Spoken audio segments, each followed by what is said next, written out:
Tonight on WTOP 10 Nightly News, a response from the group who organized the Sharice Trump interview. And don't be alarmed, it's only a drill. And why is it becoming increasingly more difficult to live in Syracuse? WTOP 10 Nightly News starts now.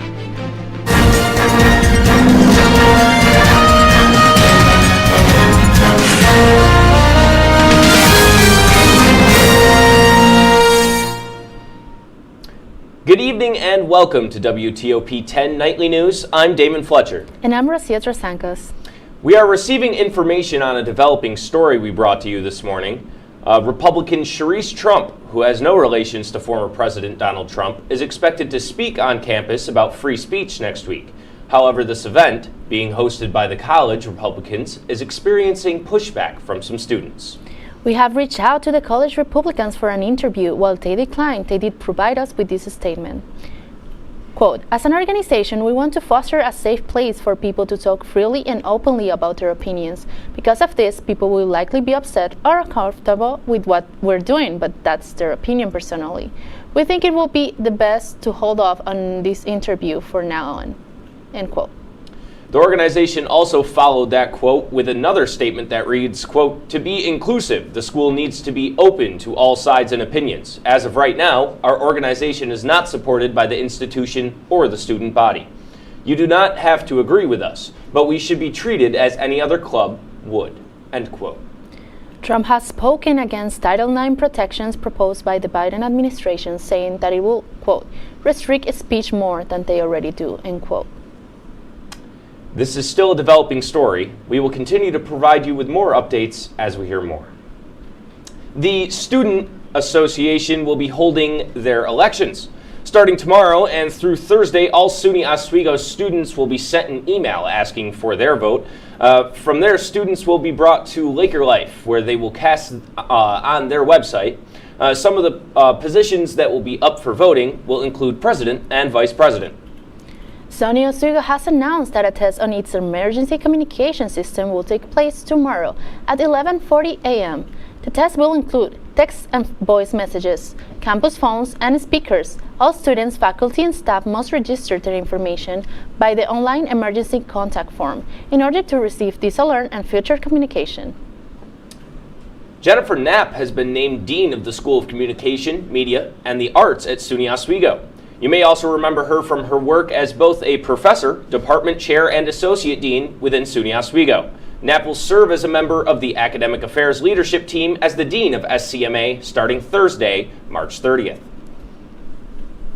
Everyone dreads long waits in the ER. 147 of New York State's hospital wait times were ranked from the shortest to the longest.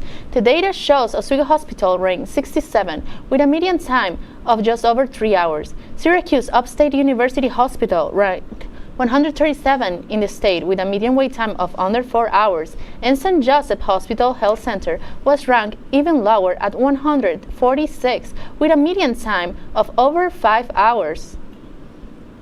A 16-year-old boy was arrested in Syracuse after being found with possession of a handgun. Syracuse police arrested him at the 100 block of Coyne Circle.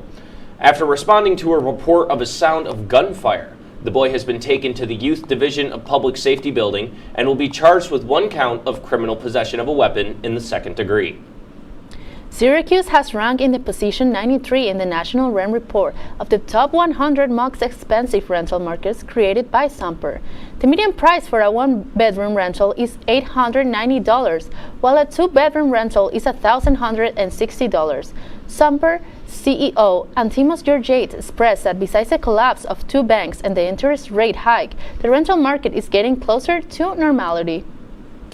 4 local members of the Girl Scouts of Nye-Penn Pathways Council joined 15 of their sisters to represent the Girl Scout movement as delegates at the 67th Commission on the Status of Women.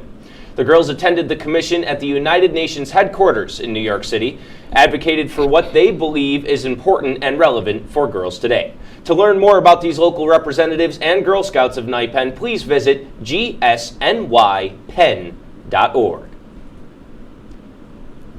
A planetary alignment is happening this week. The planets Mercury, Jupiter, Venus, Uranus, and Mars will be aligned under the moon. NSAA astronomer Bill Cook recommends that tonight is the best day to observe the whole group by the western horizon, and the best time to watch it all over the week will be just right after the sunset. Now let's take a quick look at the weather with Storm Team 10 meteorologist Zeke Calden. Weird weather we had today. Is that going to continue? Yeah, well, spring always brings us weird weather, and this week is going to be no different. The evening commute will have some threats tomorrow, including some potential snow squalls and other slippery conditions, as well as gusty winds. And I'll also be taking a look at when our spring temperatures will finally be coming. It's not as soon as you hope it is. And I'll also be taking a look at more active weather this weekend, which will be quite fun. Back to you guys at the desk. Well, coming up later tonight, tensions continue in France over pension reform. And then we're gonna see what is going on with Apple and other services coming in the Consumer Report. That was not there. Where did it go?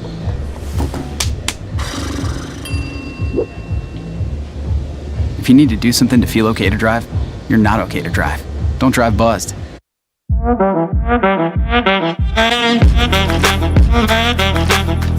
Shine on that black. Look at the bling. Look at do we got a diamond tester on? Yeah, that's getting bad. Yep. 10 out of 10 recommend on Yelp.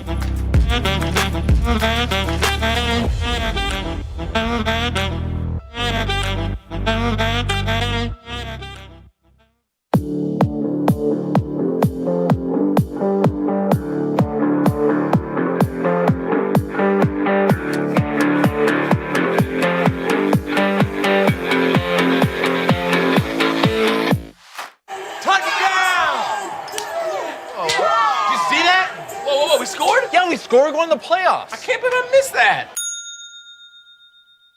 Every time I'm buzzed, I spend too much time on my phone.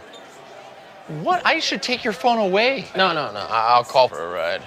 Hey, why does my face look like that? I'm playing with these new face filters. Okay, you know what? Yep, that's mine. I'm gonna need that back. No. Kevin!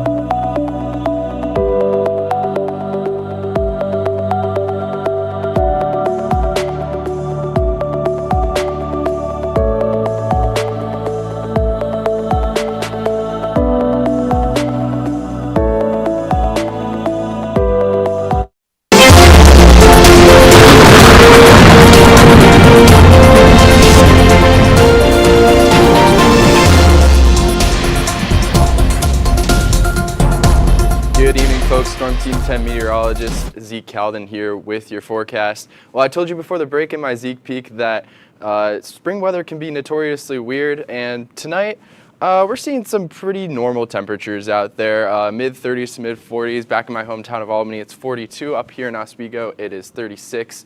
And Rochester is standing at 42 right now. But taking a look at tomorrow's setup, we're going to see this low pressure system bringing in a cold front, which is going to give us some pretty gusty winds as well as snow and rain in a lot of areas, including a chance for dangerous snow squalls. So you're definitely going to want to keep an eye out for that. Looking at your day planner tomorrow, we're going to get up into the upper 40s tomorrow, and then it's going to get windy, snowy, and rainy towards the end of the day and into the evening as those temperatures dip back down into the mid-30s. You see the wind gusts there are at 45 miles an hour, so definitely keep that in mind as we go into tomorrow. The morning commute is going to be nice and pleasant, but then after that, it's going to get pretty bad, possible snow squalls, and it's just, if you can get out of work early, I would, because it's going to hit late, but it is going to pack a punch, especially southeast of Oswego into the Syracuse and just southeast of the region that we usually cover. Taking a look at Thursday, we're going to get back into the mostly sunny and upper 30s that we saw today. It is still going to be a little bit windy, so it isn't going to feel mid-30s, but it should be a bit nicer than tomorrow night. Taking a look at Thursday night, the wind will die down and partly cloudy, mid-20s, and then Friday we're going to see another system start to move in Winds will pick up a little bit more, upper 40s, but we're going to see some snow that morning, and then it'll turn into rain. And actually, looking into the 7-day forecast, it's going to be a temperature roller coaster this weekend. You see Saturday, it's a high of 60, and then Sunday, we get back down to 38. It's going to be a wild weekend. Thunderstorms possible on Saturday, and also the wind will be back as it usually is in spring, so definitely keep an eye out for that. Taking a look at the end of the week, it's going to be mid-50s, and we may see some more rain and snow. So definitely stay tuned to WTOP 10 for more updates on the weather situation. Now back to the desk. At least 39 people were found dead and several more injured after a fire broke out at a migration center placed in the U.S.-Mexico border. Authorities believe the fire was started inside the building as the migrants inside stacked mattresses by the door and began to light them on fire in an effort to protest against being deported. Consular teams are currently being engaged to further identify the deceased. Protests from union workers in France continue their chaos following President Macron's proposal to raise the retirement age in France from 62 to 64. In their 10th day of national demonstrations, protesters have paralyzed major services such as Paris Rail Station and Biarritz Airport. 740,000 protesters joined 240 rallies throughout France earlier this month. Piles of waste littered Paris as massive strikes against the reforms affected the city's trash pickup services.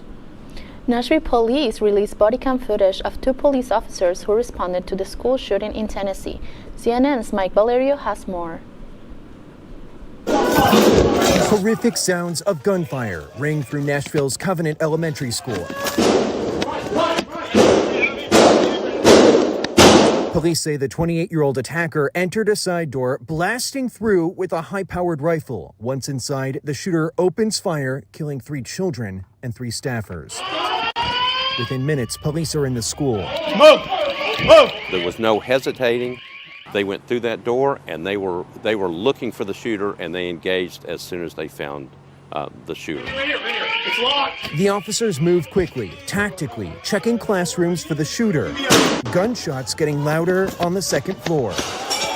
14 minutes after the first 911 call, the armed attacker is found and neutralized by officers Rex Engelbert and Michael Colazzo. You see these well-organized, courageous young men rushing to the sound of the gunfire. Found in the shooter's car, a series of writings. On the killer, 3 guns, an AR-15 rifle, and 2 9mm handguns with 30-round magazines.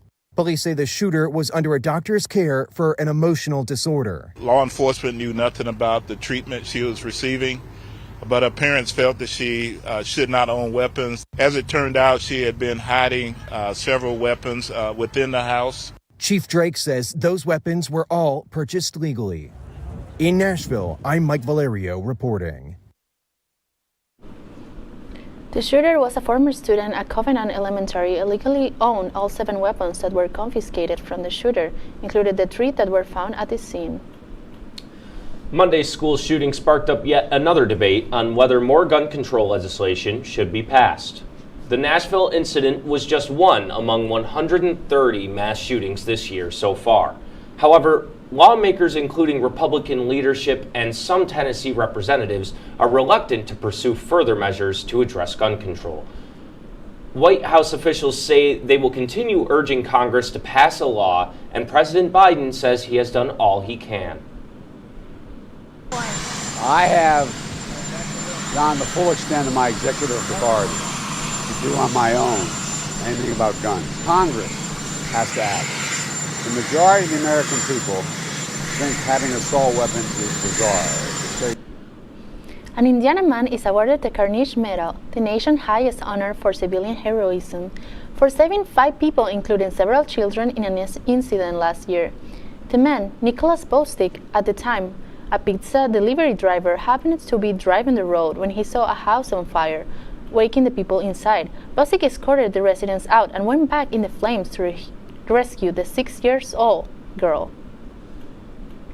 Stay tuned to see Pepsi's retro logo and find out how your friendships can affect your health.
Hey guys, it's me, Isabella Gomez, filling in for Smokey Bear because he's got more to say than just... Only you can prevent wildfires. Like, if you're outside enjoying a barbecue, don't let a hamburger distract you from fire safety. Make sure you aren't dumping your hot coals or ashes onto the ground because that could start a wildfire. So take wildfire prevention seriously and let's save the world one day at a time. Juntos con Smokey Bear, podemos hacerlo. Go to smokeybear.com to learn more about wildfire prevention.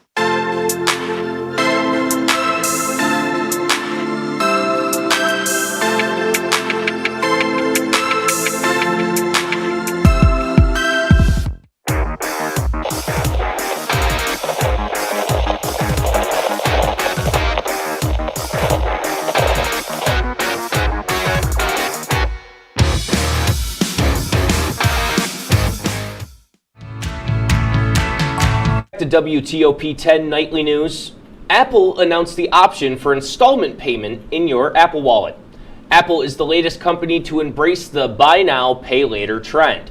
The new feature, called Apple Pay Later, lets consumers split payments for purchases into 4 installments. Apple users can also apply for a loan within the Wallet app, ranging from $50 to $1,000 with no interest fees to make online or in-app purchases. And Pepsi just unveiled a new nostalgic logo. Yes, the logo looks a lot like the modern version of a retro one. They did add some new elements though. The fonts and the font's color are different, as well as a new border. The design draws attention to the Pepsi Zero Sugar line, which is a major part of the company's growth plan. In today's Health Minute, Mandy Geither has information on how parents can start a difficult conversation about the mental effects of school shootings with their children.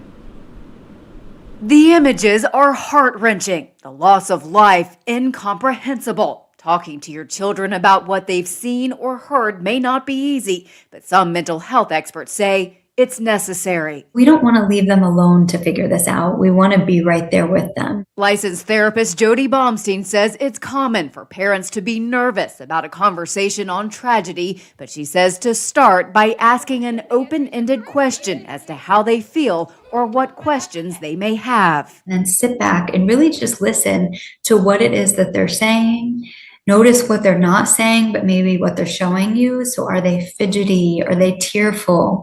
Just give them a space to experience it all. Baumstein says parents can provide comfort and reassurance by just being there for their children, but she says it's important not to lie. We can't tell them that something like this will never happen in their community or in their school, but we can validate their feelings that it is scary. Signs of stress may look different in children. Baumstein says it may present as irritability, edginess, being easily startled, or might look like defiance because they often don't have the words to explain what they're feeling. All of a sudden, they might be really avoidant of people, places, or things that are reminding them of this. Or they might be consumed with really intrusive thoughts or nightmares. Baumstein says to be aware and be patient. Even if you weren't in that school or in that community, you can still be having a really significant response to it. For Health Minute, I'm Mandy Gaither. The therapist says sometimes children won't be ready to talk about their feelings or may need to take breaks from the conversation. According to a new study, steady friendships may be an asset to your physical health.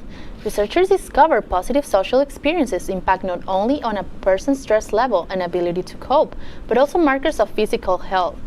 They found that social relationships, which bounce between the good and bad, can often be unhelpful, and the negative experience have a bigger impact on a person's than the positive. The FDA has announced they now have a plan in place to make sure that the U.S. supply of baby formula stays consistent and safe. They are ensuring that the formula industry can identify supply chain issues expediting the review of pre-market submissions for new products, and improving training for inspectors. They will work with the U.S. Department of Agriculture to build more resiliency with its WIC program, the largest purchaser of the infant formula. Coming up in sports, it's our Jolie Santiago. Hey Jolie, can you give us a quick preview? I'd love to. Coming up, find out who is SUNYAC's Player of the Week. Tune in for that and more after the break.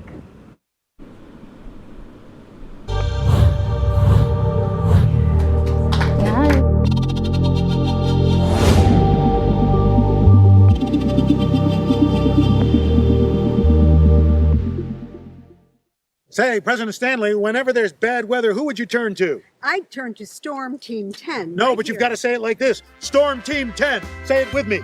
Storm Team 10.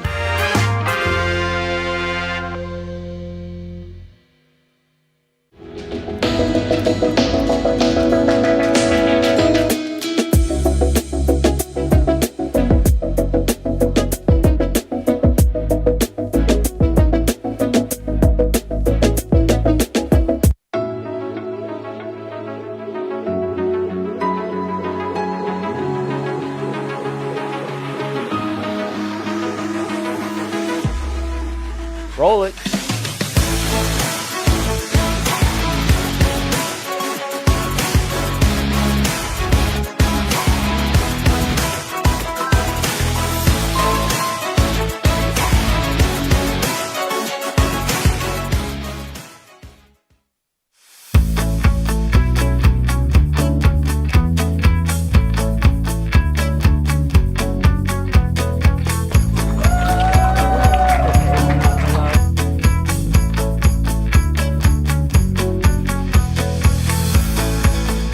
Jill told me it was Kitty from Glee. Yeah, what is it? It's Al Roker.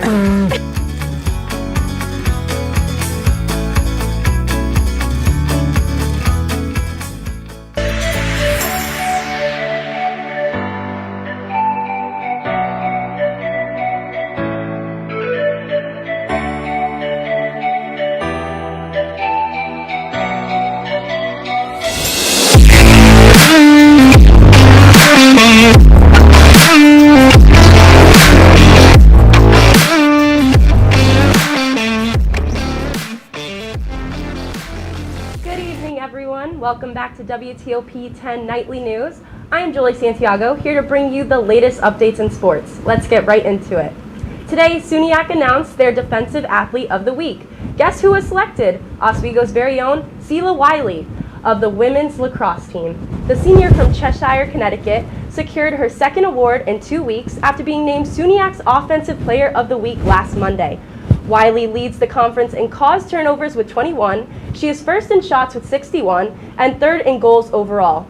The Lakers look to take on the Fredonia Blue Devils tomorrow at 4 p.m. at Laker Turf Stadium. Moving on to another field, tonight the Oswego softball team took on the Houghton University Highlanders in a doubleheader at Laker Softball Field. Games were at 3 p.m. and 5 p.m. The first games ended with a Laker loss of 8-15. The Highlanders put up 4 runs in the first inning, and the Lakers trailed behind with 2. Lakers became stagnant starting at the 4th inning when they stayed at 7 runs, while Highlanders ended the 6th inning game with 15 runs. Check out Oswego's Athletics for updated stats of the 5 p.m. game. On to the baseball side of things. Right-hand pitcher Tommy Hunter from Syracuse Mets has been picked up by the New York Mets. Meanwhile, first baseman Darren Ruff was designated for assignment. Billy Epler calls it a trade that didn't work out, plain and simple. Other New York Mets like right-hand pitcher Jeff Brigham, shortstop Danny Mendrick, third baseman Brett Batty, shortstop Mark Vientos, and right-hand pitcher Tyler Megill were sent to Syracuse Mets in hopes for making strong plays in the minor leagues. The Mets will be on the road to play Worcester Red Sox in Massachusetts this Friday at 4 p.m. Some sad news for the Buffalo Sabres fans after they lost to the Montreal Canadiens. The Sabres lost in a shootout with the final score 4-3. Sabres forward Lucas Rosick had 2 points in the loss. This loss gave a playoff spot to the New York Rangers, who they will actually face off against on Friday night.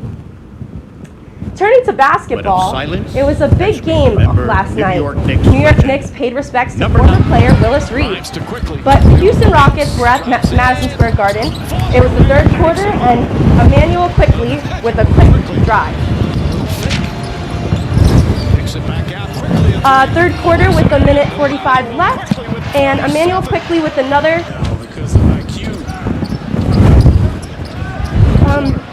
It was Quickly with 37 points at this time. Then it was the third quarter again, and there was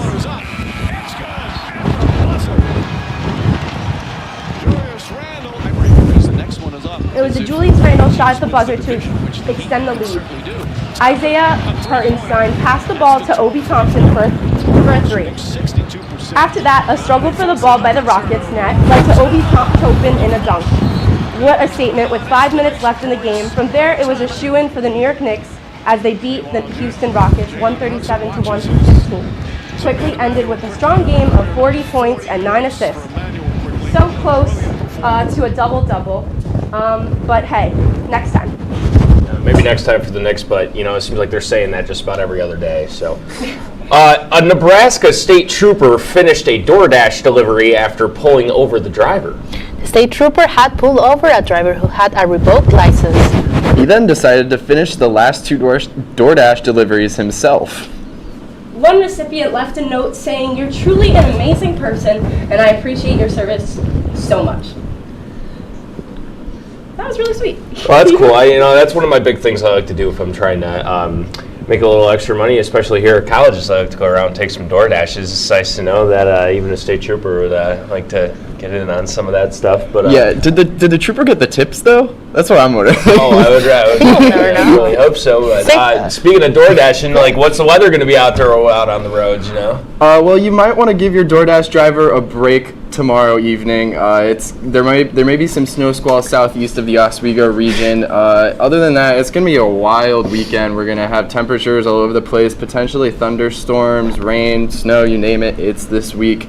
And then coming up at the beginning of next week, it's going to get into the 50s, so we'll hopefully maybe get some warmer temperatures for a while next week. All right. Hopefully, like today. That's great. So hopefully we're going to get some good tips at the beginning of the week and probably bad ones at the end.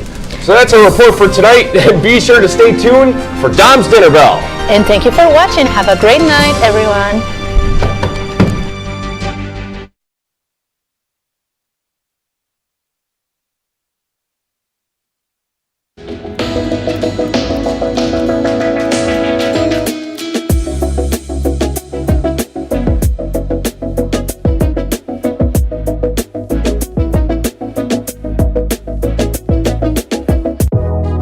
Welcome back to Major Discussions.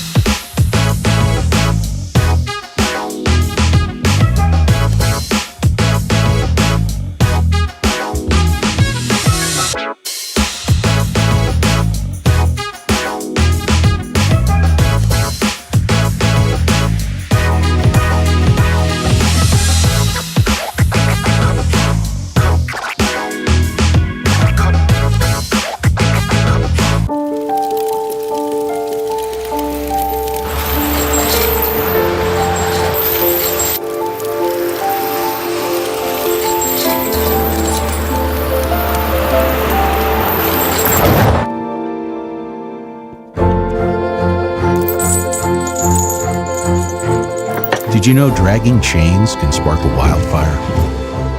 Only you can prevent wildfires. When I was in foster care, I never knew when I would have to move, so I always had my suitcase ready to go. Then one day, I was adopted. My new parents opened their hearts and home to me. My parents cook my favorite breakfast for me every morning. My parents take me on trips I never thought I would go on. They gave me a home and an even better reason to use that suitcase. My parents aren't perfect, but they're perfect for me. Hey there, I'm Al Roker, class of 76. Yes, way back in 76. Back when the earth...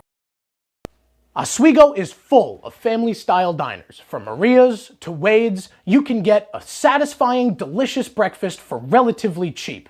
But what if you don't want to spend that much money on one meal? or you just don't feel like going out.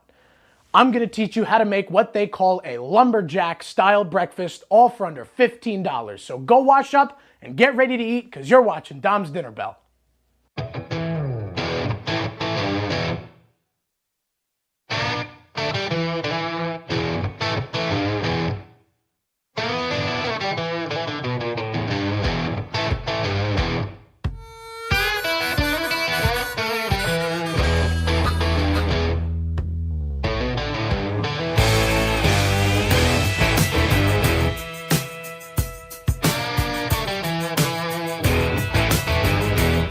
So what is the lumberjack? It can vary by restaurant, it can also vary by name, but my favorite iteration of the lumberjack are 2 fried eggs, 2 pieces of toast, sausage, home fries, and a stack of pancakes.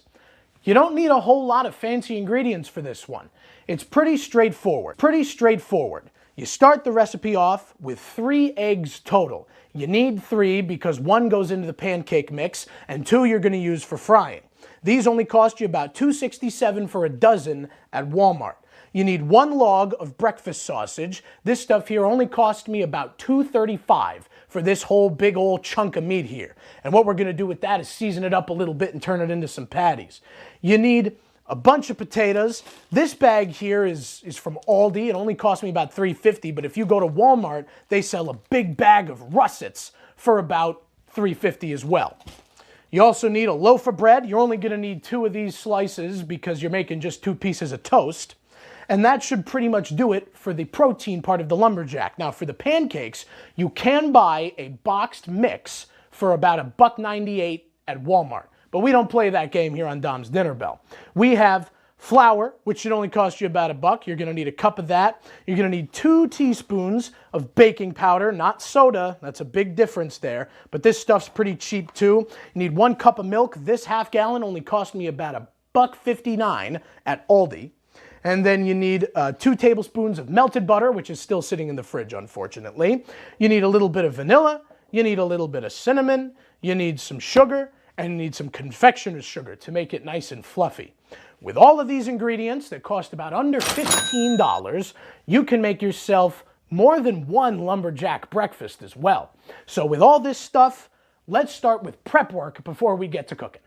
So with the prep work, what you're going to want to do with the home fries first is take your bag of potatoes, open them up, and you're going to want to cut these little guys into 1-inch pieces. Now with how small these potatoes are, you can cut them about into quarters and you should be good to go, but I'm going to cut them just a bit smaller than that so we've got a little bit more surface area for them to get nice and crispy. And what you do with these cut potatoes is you drop them into a little bath of cool water. And why we do that is because if you are going to bake these potatoes just straight up, all that extra starch, it might get a little not as crispy as you would like it, So getting rid of all of that extra starch by letting them sit in this cool water bath, it elevates your potato game by miles. Can't express it enough. Just makes everything taste a little bit better. It gets rid of some of that starchy flavoring on it. And then once we get these all nice and prepped, all we're gonna do is let them sit there for a while. And when we let the potatoes sit, you don't stir them, you don't bathe them, you don't swish them around. You just kind of let them sit there because it lets all the extra starch and any weird excess liquids in there get out. So once we get all of these cut up, we got a whole bag of them, and I'm going to do the whole bag of them because I'm a home fry kind of guy. Leave them in there, and then we'll start to get the dry ingredients for our pancakes mixed up, but we'll get there when we get there, to quote Mr. Incredible. Now, I talked about it a lot last episode. Make sure that your knife is always sharp. People who were watching the show kept dogging me for how much I mentioned knife sharpness. But there is nothing more dangerous in the kitchen. Well, 1, an open flame, but 2, a dull knife. Because when you've got a dull knife and you're trying to work through something that's a little bit tougher to try and cut through with a dull knife, you run the risk of lopping off part of your hand. And I don't say that as an exaggeration, I mean it, because I've seen it. I've worked in kitchens before, and you have a knife that isn't properly sharpened, it just doesn't end well. A sharp knife, while it is dangerous with how sharp it is, you don't have to worry about running yourself through because you've got full control over the blade. You're not fighting with the vegetables or anything like that. So that'll probably be one of the last times I mention, or at least go on a tangent about why your knife should be so sharp. Not much to cutting potatoes. If you've got bigger potatoes and you're trying to cut 1-inch pieces out of it, all you got to do is use this bit of your finger here. If the piece of potato is about that size, you know, that's good. It's about 1 inch. Last 3 potatoes. You think we can get them all in one shot, Jake? All right, let's do it. All right, ready? Hey, there we go. Put a lot of faith in me on that one. Whew. Oh, it's still stuck. There we go. I'll do it there. Get off. Yeah, and if your potato pieces are not exactly 1 inch, it doesn't matter. 1 inch is just a good place to have it at so that you know how long everything's going to cook, and if they're a uniform size, they all cook a little bit more evenly. So now that you've got this bowl full of watered down potatoes now, all you got to do is let it sit in the sink for a little while, because we really don't need the sink for a little bit. What you want to do next before you start working at the sausage and flavoring it and getting it into more of a mash than it is a log, you're going to want to put together the dry parts of your pancake mix. You're going to start it off with 1 cup of flour. Take your 1 cup measuring cup. One thing about baking is I've never been good at it. So I rely heavily, not on sight, but for the recipe itself. I never stray from a baking recipe because I feel like when I do, all that I get is wet bread, and it's not fun. So just a cup of flour. We need a teaspoon or 2 teaspoons of baking powder. You see already how messy I get when I bake. This is why I don't do it. Though pancakes are possibly my favorite thing to bake. A little spot there. Let's really get it on there. There we go. There's 1. And there's 2. Okay. Then we have 2 tablespoons of sugar. I've got this big old thing full of sugar here. Mary Poppins says a spoonful of sugar helps the medicine go down. I say it's the only thing that helps anything go down. I love sugar. Anyway, there's 1 there. Another 1 there. So there's our sugar. You got to do 1 teaspoon of cinnamon, which this one I kind of eyeball. You know, cinnamon's a good flavor to have in pancakes. It brings a nice warmth to them. Looks about good. Yeah, let's do that. Nice a teaspoon of cinnamon. And then we do 1 tablespoon of confectioner's sugar. That keeps things nice and fluffy. Nice in there. And by confectioner's sugar, I just mean powdered sugar. It's got a whole lot of different names, but it's the nice white fluffy stuff that you can very easily confuse for flour. Make sure it stays in a bag labeled powdered sugar. I've made that mistake one too many times. Wrap that back up, and of course, just to give it a little bit of savory flavor, we're going to add in a pinch of table salt. Just a little touch more. And that's about good right there. So we will take a whisk, and we'll just break out and combine all these ingredients. Now, obviously, there's no wet stuff in here yet, so we're not going to worry about that because we're just getting all of the dry ingredients to get to know each other, try and get rid of any errant lumps that you can, because, you know, you can still see a little bit of the baking powder and some of the, I don't know, it's all white in there. I can't tell what's what. That's beside the point. So you got yourself a nice little dough, and if you're using the boxed mix, you don't have to do this step. After you've got your pancake mix all mixed together, or at least the dry ingredients, you've got your potatoes in the sink. What we're going to do is take this nice log of original premium sausage with added spices. This stuff already comes spiced, but to me, it's never enough. So be very careful cutting around the top end of your sausage log. Got good sausage in there. And this is where you can't be afraid to get your hands dirty, because we're going to take that out there, and then we're going to squeeze like a push pop all the sausage into the bowl. And it's just going to kind of plop there. And we've got just about every last bit that we can get. And I always say, taste while you cook. This is raw meat. Don't eat raw meat. This is not a good idea to start tasting while you're seasoning.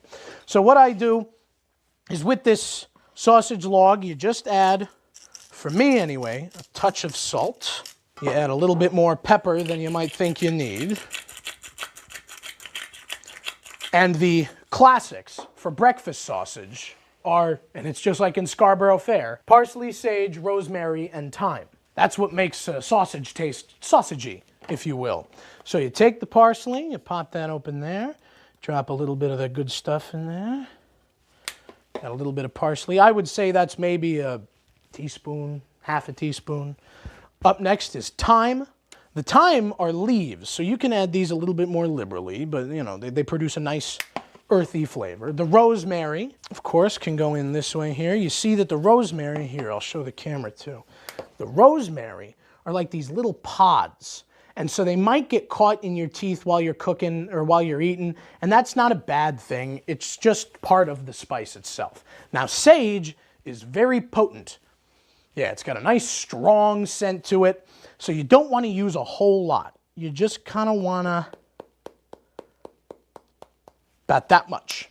And you're good to go. It'll be a very nice flavor. Now, what you do next is get your hands dirty. Now remember, when you're mixing with your hands, you just gotta kind of go for it. So you just kind of get everything together there this way, move it between your hands. Don't worry, I wash my hands. And after we work with meat like this, always wash your hands, because then you're touching raw meat and then you're touching everything else in the kitchen. And if you forget to wash your hands, you got to burn the building down. That's simple. I'm kidding. Don't burn your house down. Don't burn your apartment down. Just you're going to have to disinfect everything after that. And that's a pain. And I don't think it's worth the effort. So just always make sure that after you're done mixing up your sausage, you know, we've got a nice, good mound of sausage there, well seasoned. Smell it. Smells like, you know, raw meat, but it smells good.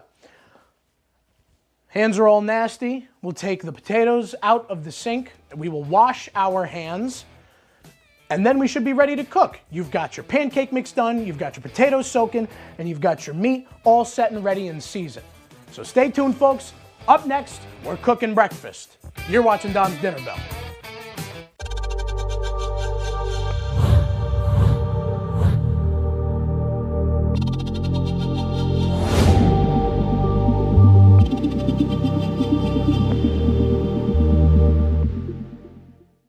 Say, President Stanley, whenever there's bad weather, who would you turn to? I'd turn to Storm Team 10. No, but you've got to say it like this. Storm Team 10. Say it with me. Storm Team 10.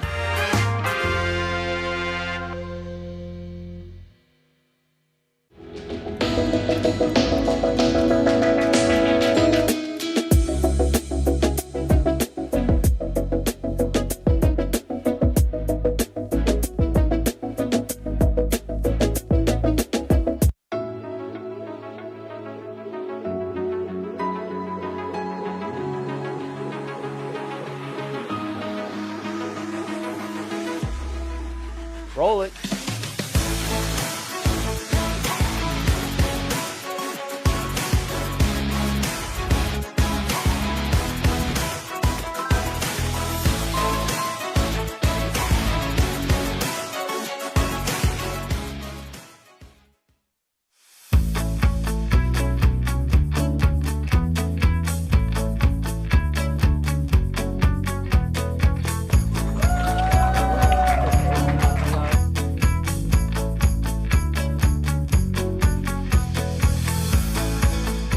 Jill told me it was Kitty from Glee. Yeah, what is it? It's Al Roker.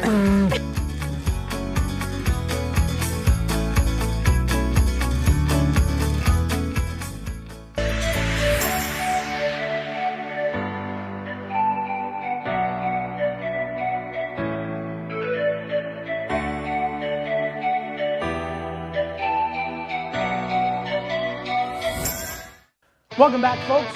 Before we get started on the pancakes, I have seasoned and oiled up the potatoes, getting ready for baking. Now, these potatoes, it's a very standard seasoning mix that you put on top of them. All it is paprika, salt, pepper, a little bit of chili powder, and some garlic powder.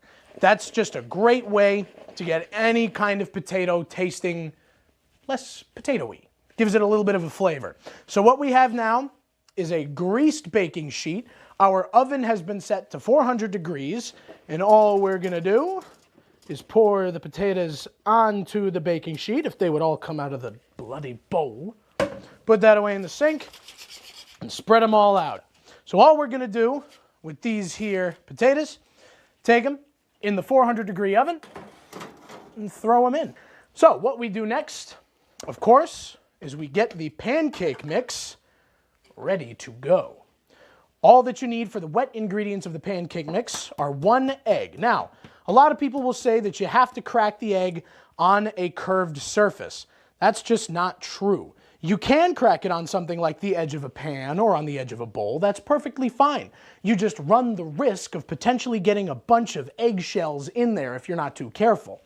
So what I like to do, and I'll show you again when I cook the eggs, is you tap it on a flat surface until it creates more of an even ring around the break. Now, of course, there's still some spidering there, but it keeps it all together. You don't get fragments in there. After that, we add a little bit of vanilla, just about a teaspoon. That's the good stuff there. Gives it a nice little flavor.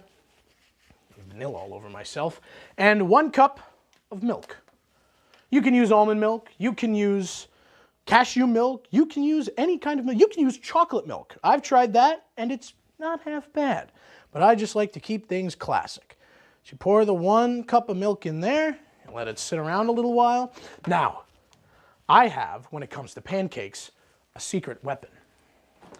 And this secret weapon can only be found in New Berlin, New York. This is homemade maple syrup. You just take a little bit of this good stuff. Oh, look at that. And that's about it. Oh, I can't help myself. From there, break up your yolk and whisk. So now that that is all done, nice and mixed, what we're gonna do is turn on this burner here with a little griddle in it. Let's move the teleprompter, shall we? We're gonna put this little one here, and we are going to turn it on to about medium-high heat. Now what you're gonna do with this, with the pancake mix, is you take a 1/4 cup measuring cup, you scoop it out, and you plop it one at a time on the pan. But what you wanna do with your little griddle there, spray it down with some Pam. And what we're gonna do, actually before we do that, I'm safe to put it down on this burner because it's not on. But what we are going to do is take out a plate. And what we're gonna do with this plate is not eat off of it. But what we're gonna do is we're gonna take a nice clean towel. I put this one fresh this morning, so I know it's clean. And we're gonna lay it right on the plate here. Because with the pancakes that are done, we're gonna put them on this plate, cover them up with a towel, and it keeps them warm. So I'll demonstrate that now that my pan is getting nice and hot. That's another thing, always check heat with the back of your hand. You don't want to go hand down on it. That's just no fun.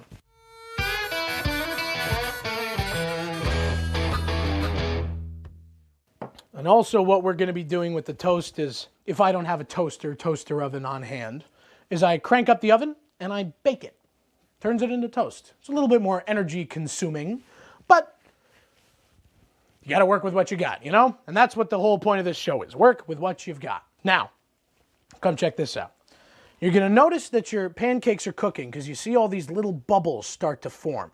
And now what you want to look for is a bunch of little bubbles and the edges of your pancake to get firm. You know, because if you pick it up too early, it's going to fall apart like slop on your spatula. And if you pick it up too late, you're going to have a burned pancake, and that's not any good. But you start to see all these little bubbles form around the edge there, and you can kind of see that it's starting to be whole. So we'll take a quick sneak peek. Still a little blonde to be flipped, but it's getting there. You see all the bubbles start to pop too? I'll readjust where it is on the griddle, and you can really start to see it do its thing. That's what you're looking for with a good pancake, is you want it to get bubbly. So let's give this one a shot, turn it over, look at that. Could do it a little bit longer, but for right now, that's pretty good. Oh, it's starting to smell good too. You smell that, huh? Yeah, it's a good pancake right there, yeah. So that one's nice and done. See that there? So we put it over on this plate. You cover it up there. Pancake mix will make you about a dozen pancakes. You're never going to eat a dozen pancakes in one sitting. If you do, that's your thing. By all means, go ahead. I'm never going to stop you. But you can save these in a bag, wrap them in tin foil, anything like that. That's my smoke alarm.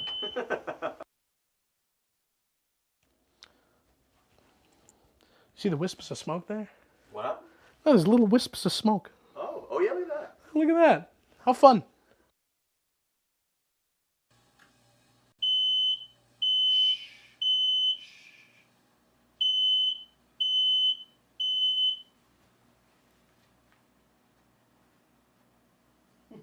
So, one thing that I forgot to mention is you have to take your potatoes out of the oven and flip them. You see how they're getting nice and brown on this side here? That's great. They're not all doing that at the same time though. So you just got to take them, move them around a bit so they don't get stuck to the bottom of your pan. And most of the time, if you were really doing traditional home fries, you'd cook them in the pan as well. We don't have the time for that because that would just be another step. And if you're trying to get everything done so that it's all hot all at once, doing the home fries in the oven is your best bet. Because when you do the home fries on the pan or on the pot, you do them with a little bit of onion and you load them up with bacon fat or butter and you give it that traditional diner taste. But unfortunately, that's not quite what we're operating with. And you saw me use the flapjack flipper for the potatoes. Totally fine. You're not working with meat in these two situations. The pancakes were cooked. You're good to go. Sausage. Again, since I'm going to be handling this stuff, I'm not going to be handling much else. But the way I like to do sausage when it's raw like this is patties. I like to do patties. So what you do is you take about a little bit bigger than a golf ball sized handful.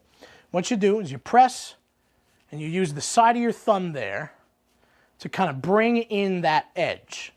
So while you're pressing, really get it out towards the middle. You want these kind of thin too so that you can just kind of slam them onto the pan and you're good to go. So use that thumb to try and bring in that edge, squeeze it down a little bit, make sure that it's nice and even all the way around.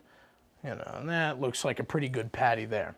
So then what you do, right onto the pan, it's going to sizzle up. And we're going to go again. But you got to let these cook a little bit. Using metal on metal is never my big thing, but that's what you're looking for, that nice brown crust.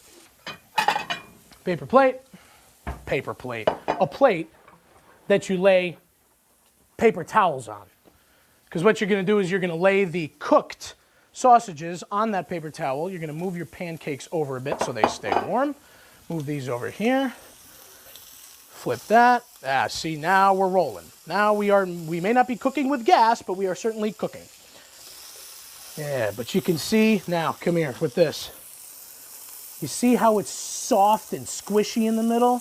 That means that sausage is still raw. You don't want that. That's not good for you. You see all the pink stuff come up? That's still raw sausage. That's no good. That's not going to taste nice. So we flip it back over, let it cook some more. This one, let's see how it's doing. Not even close. Pull that back over. So these are looking good. These are looking finished. So we go over here, put it right down there. That one's looking good as well. Plop it right down there. It's hot.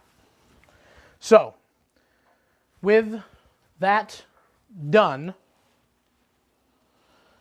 let us take this. You see all that swimming fat.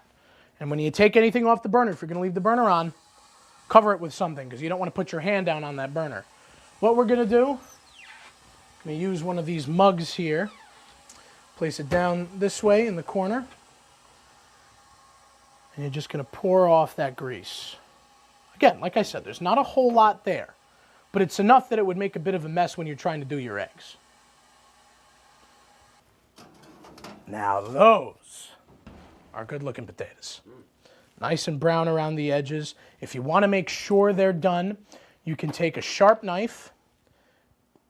See how it passes through like it was nothing? It's going to stick to it because it's oily, but it passes right through, you know?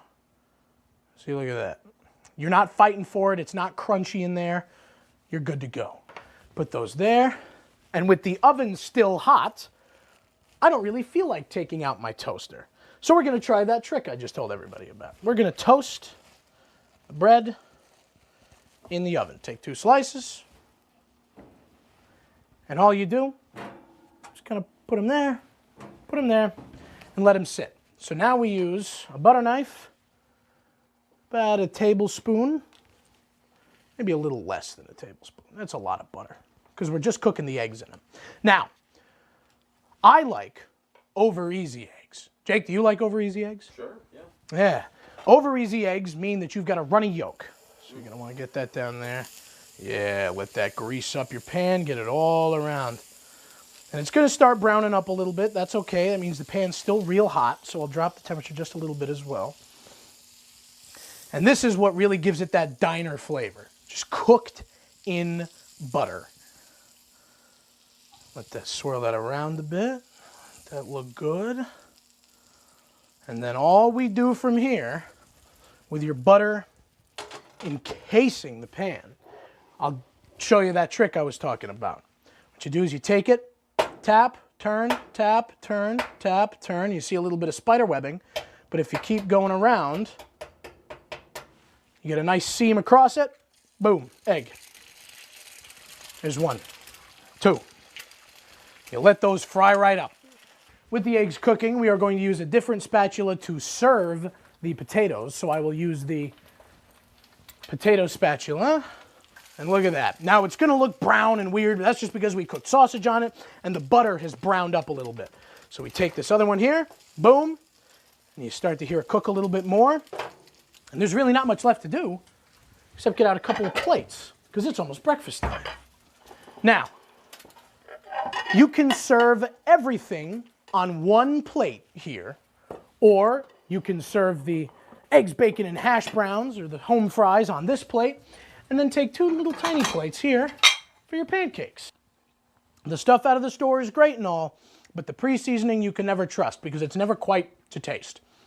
Let's check the potatoes. Can't go wrong with roasted home fries. And of course, my favorite thing to do is when you've got an over easy egg, you bust up the yolk. You got nice runny yolk there. Egg comes apart. And of course, yeah, look at that. Look at all that goodness right there.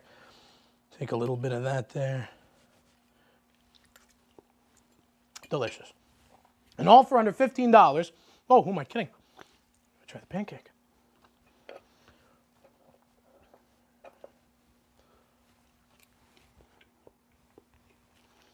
Love that recipe. I love that syrup. So all for under $15, you have yourself two breakfasts or breakfast for the next few days.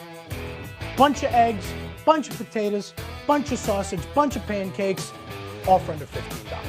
Thank you for joining us here on Dom's Dinner Bell. We hope to see you next time. Who knows what we're going to cook?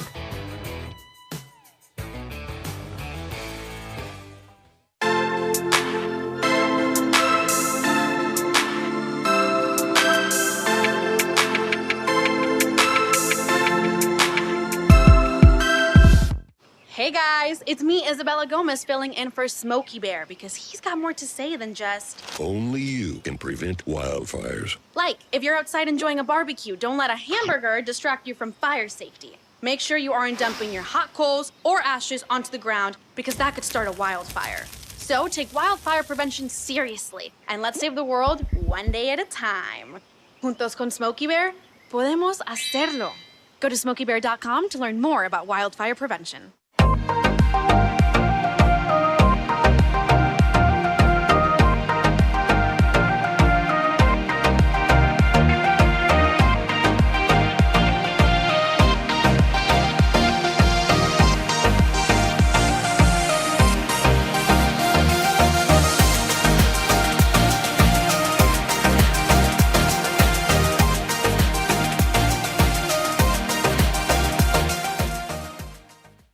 When I was in foster care, I never knew when I would have to move, so I always had my suitcase ready to go.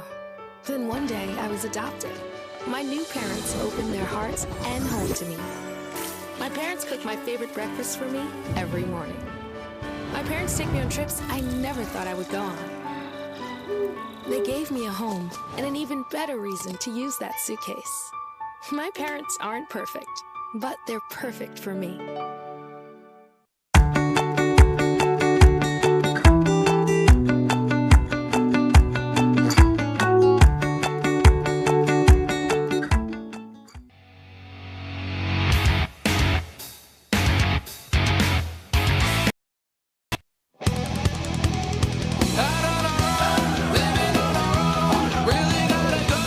On this show we are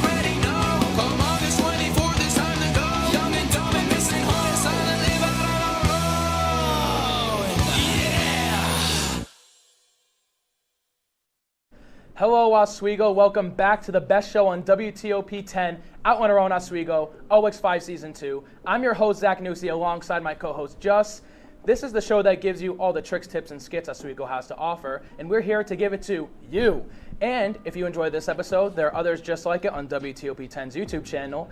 And if you just want to see the clips we do outside of the studio, you can go to my own personal channel, Nussi96. Our first talking point of the day, just the day after our last episode aired, the school finally removed the mask mandates here on campus. How exactly are we feeling about this? All right, so first of all, OX5 predicted that. Hands down, we predicted this. We manifested Hours later. But honestly, you know, I respect it. I know last episode I was kind of like OD about it. But I mean, I respect it for the most part. You know, I feel like the COVID numbers are definitely going down, and they really aren't. It's not really that present anymore. So for them to remove the mask mandate, I mean, I feel like it's pretty calm. I think that's pretty calm. I really like it. Actually, walking around with no mask feels really different. I don't know about you, but it feels really good to walk around without a mask now. Actually, be able to see people's faces for once within like the last 2 years. I still am very respectful, of course. If anyone wants me to wear a mask around them, like especially that we just came back from spring break. Oh yeah, definitely.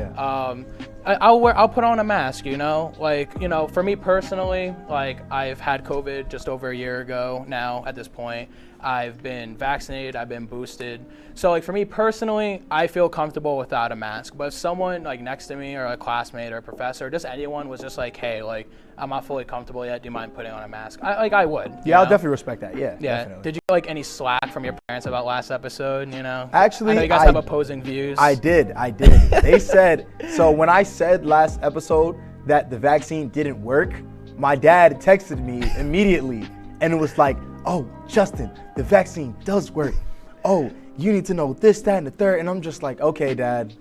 Sorry, but okay, Dad. But, I still I'm going to believe what I'm going to believe. He's going to believe his beliefs. But I personally still think it doesn't work. But, I mean, hey, I got it. So. Listen, it feels good to be back, not wearing any masks. We predicted it, OX5 predictions. And I know you and I were Florida-bound boys, so tell me about your trip. No? All right. All right, so anyway,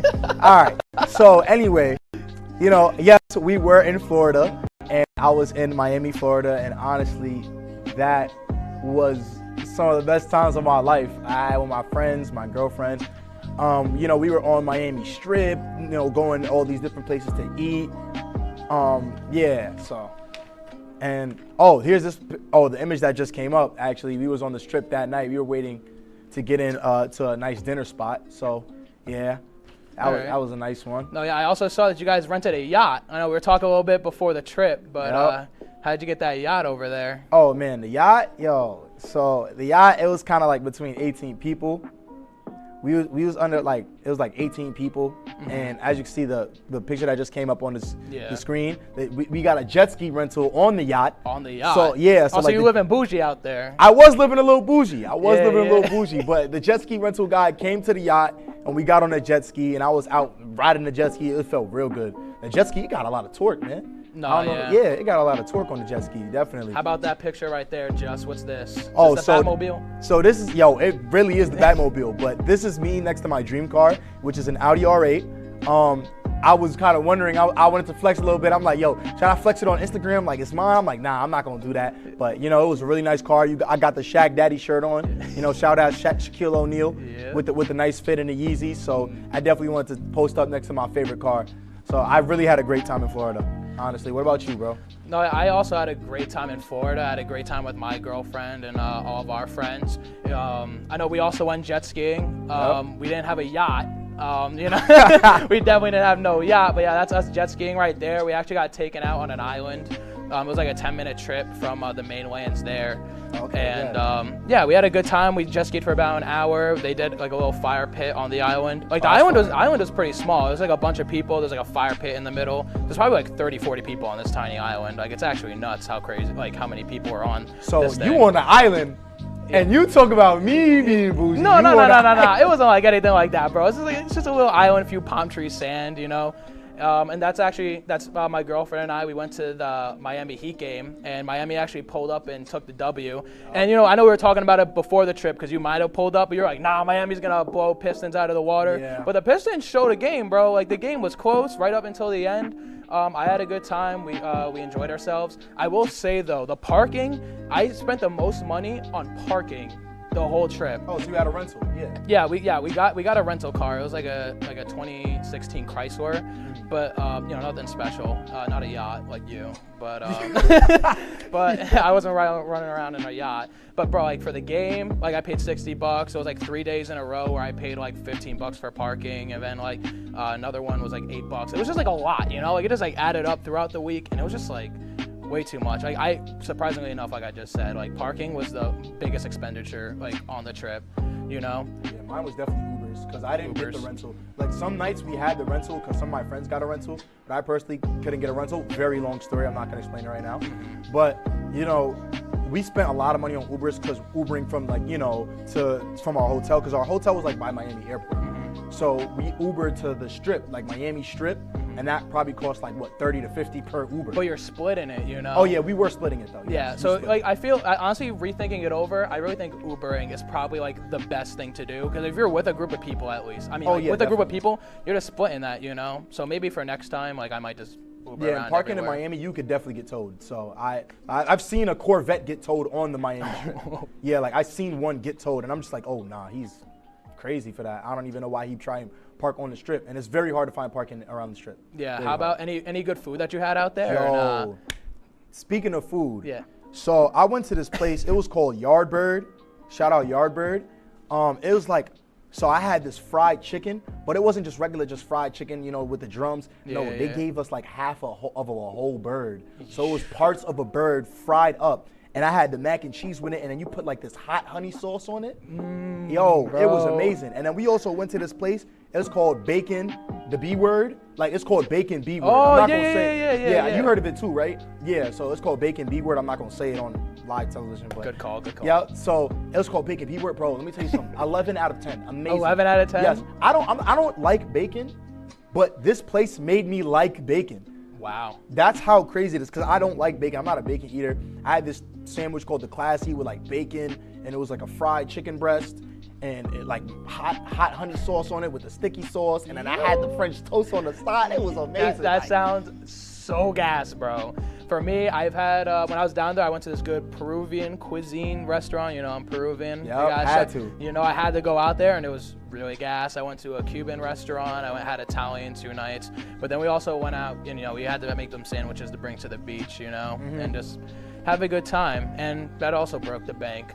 So, yeah, I got... Meals and around there is definitely expensive, yeah. No, they really were. Between parking and that, I got no more money.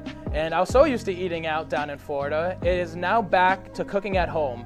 This new segment is for some of you who aren't so creative in the kitchen and who are balling on a budget. Here's this week's College Cooking with Bella and Steph. Roll it. We butter it now? Yeah, I think so. That video? I want ramen! I have ramen. Me too, but I don't want it. I'm not really hungry. Okay. Ow! Oh, Hey guys, I'm Bella. And I'm Stephanie. Welcome to Cooking with Bella and Steph. We're about to make the best breakfast sandwich ever that you've ever seen. Okay, that's a definite read. We're about to make the best breakfast sandwich ever. Cinnamon is involved. And a bagel.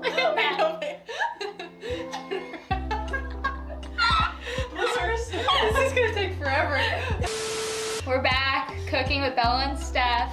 And we're here today to make the best breakfast sandwich ever. Ever. So easy, you can make it in the dorms, or your off-campus housing, whatever you want. Let's get started. Okay. Lego my egg. Don't put that in, that's stupid. Now we're gonna run through the ingredients for our amazing breakfast sandwich. So starting off with buttermilk Eggos, the best waffles out there. And then eggs. Free-to-roam eggs, whatever that means. The hens were free-to-roam. Vitamin, what percent is this? I guess whole milk. Then also some bacon, and real bacon. Good old cinnamon.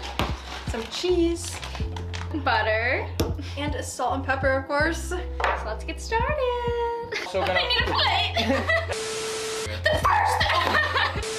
The first three ingredients you need are your Eggos, cinnamon, and the butter. So we're going when we butter it now? Yeah, I think so. We're gonna butter the guys need Eggos to know. and then put the cinnamon on it. No. Really good. Oh, we need another. Okay, another.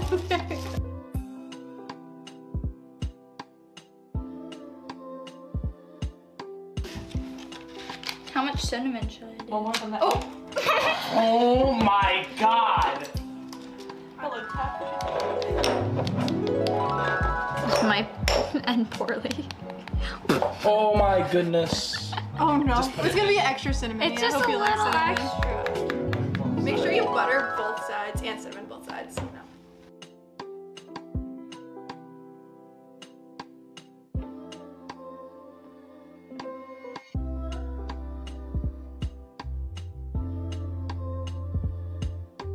We're gonna put it on the skillet until it's golden brown. Come with us. Oh yeah, look at that. That looks good. This is a good idea, Zach. That's what I'm saying. Yeah, that looks good. That's what you want to see right there. Looks good. What do you gotta say about that? I'm very proud. This is what you want your waffle to look like with the cinnamon and the butter. It's toasted brown. Now we're gonna make our eggs and our bacon. Bacon. So now that the waffle is done, we're gonna make our eggs and bacon at the same time. I'm gonna make some cheesy, over easy eggs. I'm gonna make some good and crispy bacon. It's gonna be very delicious. Let's go. Back to the kitchen.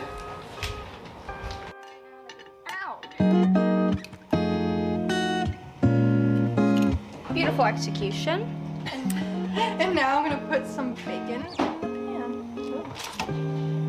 Bacon got a little.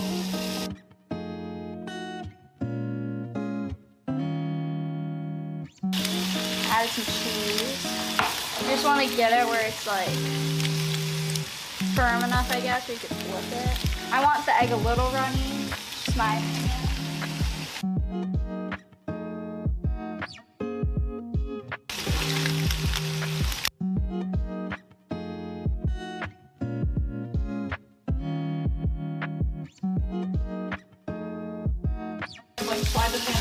Oh, there we go. My egg is good. Should I add it on? Really?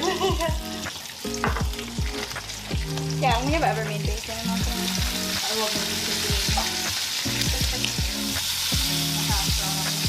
Whoa! Now we have all our food cooked, so we gotta put it together. And take a bite and try it. Look at that beautiful egg. Of course, the bacon. A little extra. And with the top. I'm so excited. This looks delicious, guys. It actually does look so good. And it was super easy. Yeah, you can make it at home or in the dorm.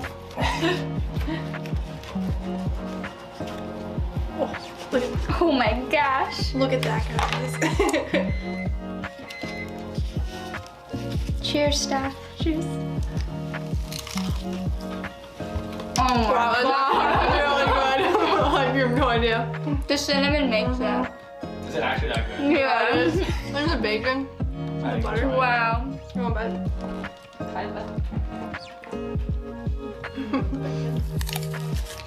How gas is that? How gas is that sandwich? It's really good, guys. It's a cinnamon. I'm proud of it. Honestly, you could even throw some syrup on that. That's true. Don't touch Syrup me. might make it even better, guys.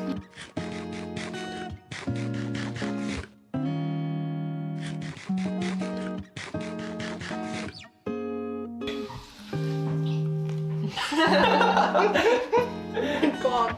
That was super fun and so delicious. Oh my god. So easy. Anyone can do it. You guys should definitely try it. Yes, you have to try it and let us know if you do and tag us at Out on Our Own Oswego. Out on Our Own Oswego. Yes, you guys should definitely try it. All right, back to you guys. Okay, it was going so... I'm telling you guys at home, definitely please go check out that breakfast sandwich. It slapped so hard. And if you do, add us on Instagram like Steph said in the video. I'm definitely going to need to try it. But when we come back, we are going to jump right to this week's Snow We Go segment. See you after these scheduled messages. Athletics, Aaron, there were 6 big points. This is the one you've been waiting for. This group has never beaten Cortland. Getting started with some men's soccer as the Lakers had 2 conference matchups For half of the Lakers' goals this entire season. Offense is key. You talked all about scoring goals.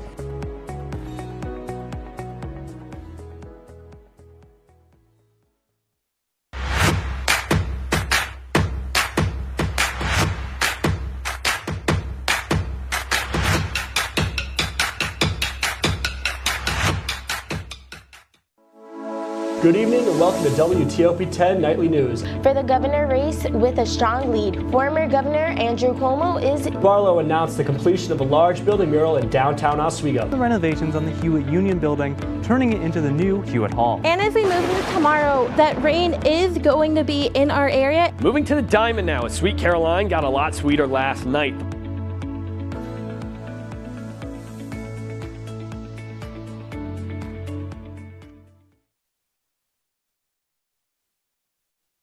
Life's taught me a lot, and I'm ready for more. Well, you're not the typical kind of candidate that I hire. But you are exactly what I'm looking for. Your company could be missing out on the candidates it needs most. Learn how to find a great pool of untapped talent at gradsoflife.org. We've been marinating chicken in all sorts of liquids for 24 hours.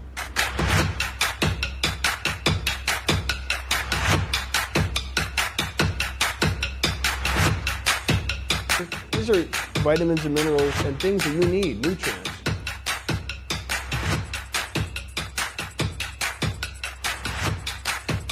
The chicken speedy is a staple of our culture.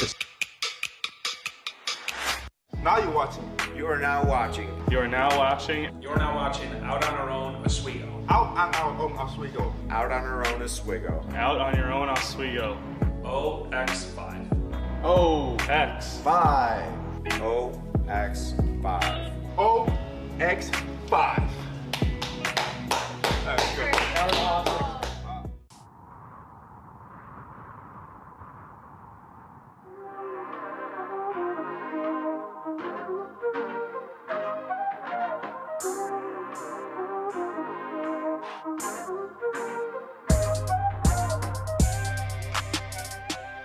What's up, OX5? It's your favorite cast and crew member, Cletus here. We're out here at Oswego Rail Jam, shredding it today. I hope you enjoy some content.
I'm with Chris Bamberger here. What year are you, Chris?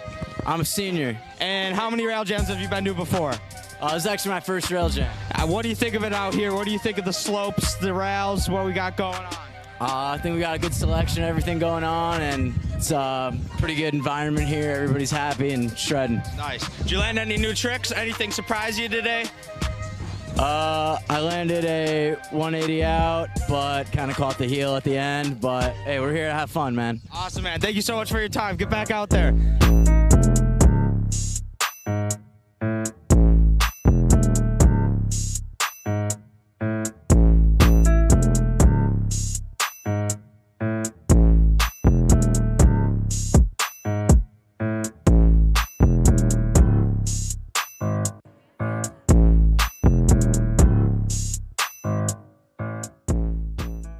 All right, it is the final round. It's just about 3:30, so everyone head back up to the top, take one more run, stay down here at the bottom, and then we will distribute the prizes.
Thank all of our sponsors out here. They gave us some merch so that all the contestants could take something home. We have Arsenic Anywhere, Flower Skate Shop in Syracuse, John and John Skate Shop in Oswego, WNYO, Oswegonian, WTOP, Buildings and Grounds. Thank you, SAVAC, for being on standby in case any of our participants get hurt. But you know what? They're all shredded. No one got hurt today. That's what I like to hear. And of course, the Oswego Ski and Snowboard Club.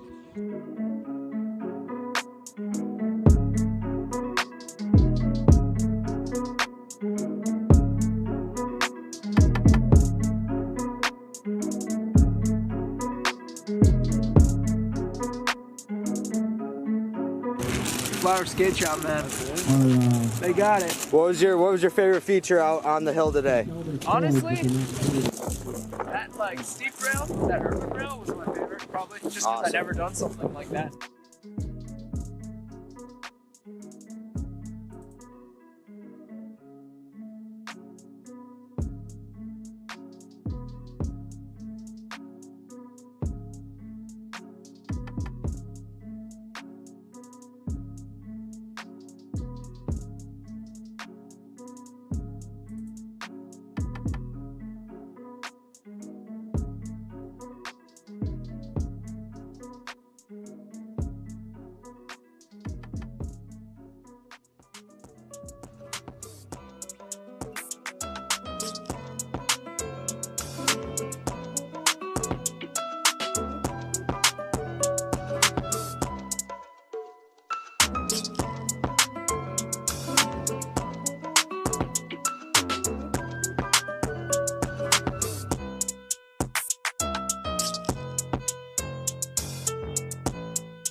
this job looks perfect. It says you need a high school diploma. You've got one of those, right?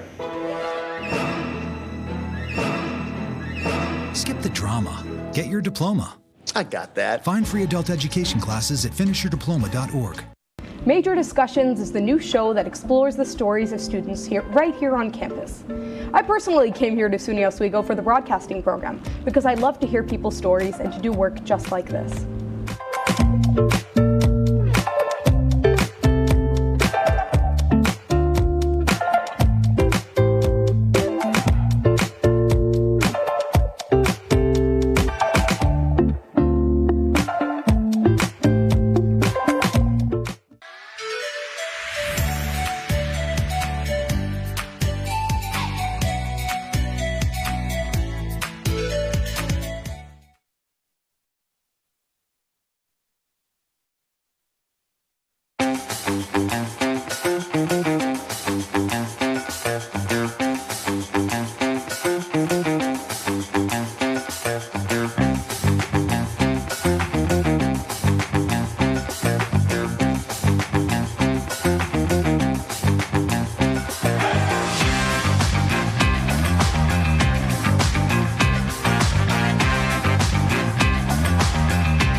Welcome back from the break, everyone.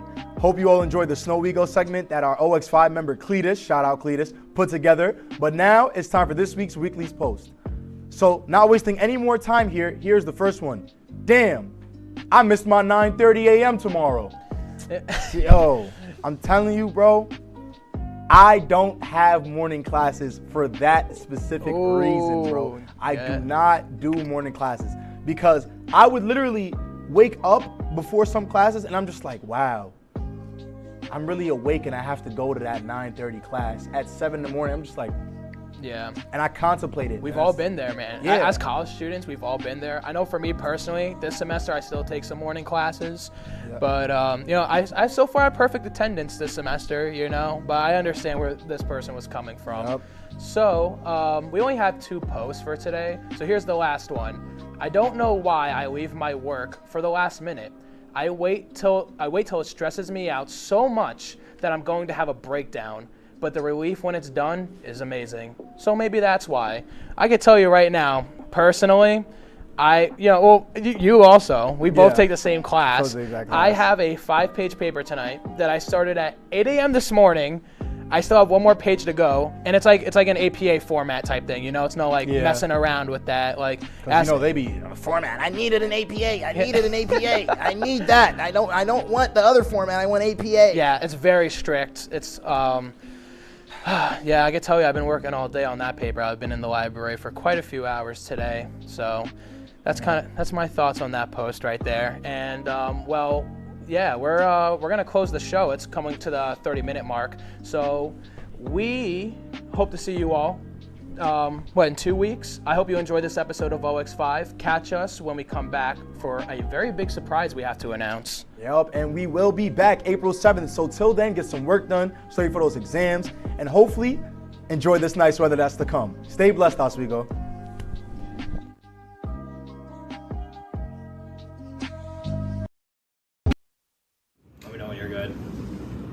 I'm good when you're good. Okay, I'm good when you're good. Okay, I'm recording.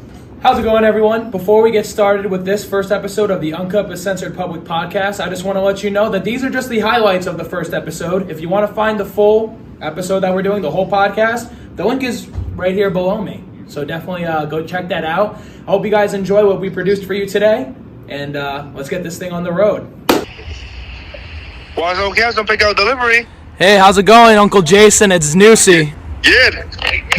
How's it going? Can I get an order of 2 OX5s, please? Absolutely. Anything else? Nah, that's gonna be it. Can you just bring it to Bridge Street? Yeah. Bridge Street? Where in Bridge Street? It's in front of the mural. Okay, we got you, okay? Alright, appreciate it. I'll see you in a bit. Okay. I'll see you in a bit. Yep, bye. Bye.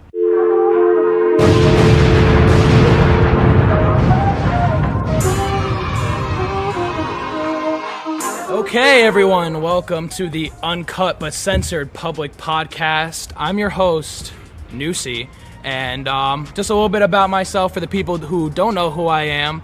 I am a first semester senior. I work 3 jobs here in Oswego, Wanzones Calzones for Oswego Cinema 7. The other one for Spectrum 1 I do on Fridays. I'm also a student intern here at the school where I kind of just run the social media accounts. I am also the, producer, host, editor. Why you look so still, bro? Relax. Relax. I'm sorry. I have a lot of credentials to me. I was also the producer, the host, the editor, a cameraman for the infamous show Out on Our Own Oswego, or better known as OX5, where we actually got to interview Al Roker for the series finale. But that's all over now. This is a new show I'm a producer and host of called the Uncut but Censored Public Podcast. And I'm also on the e-board for WNYO, the business and sales representative. But enough about me. I could talk about me all day, as you may know. This is my guest, YFK Henry. Can I get a round of applause for him? So Henry, can you just introduce yourself? Tell us a little bit about yourself. This guy was taking mad long to introduce himself, so I'll introduce myself. YFK, also known as Henry or Henri. I'm from Germany. Flew all the way out here to, be part of this. My boy support, show love.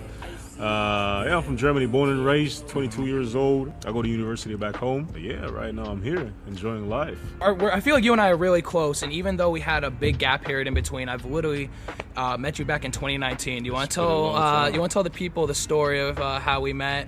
Basically, I finished off my senior year of talking to the mic. My bad. Basically, I finished off my senior year of high school. I graduated in 2019, and I wanted to come to the States just for an exchange program and see what life is like here. And so I decided to come here with a friend of mine, Anas. He's really of course, good friends with him, Yep. So we came here and worked in a summer camp over summer 2019. That summer, he worked there too. So we became really good friends. Yeah. Took us out to the lake all the time, everything. But listen, I can tell my part of the story. So for me, I just graduated high school at this time. It's back in 2019, as he said, and I worked at a Regal Cinemas in town.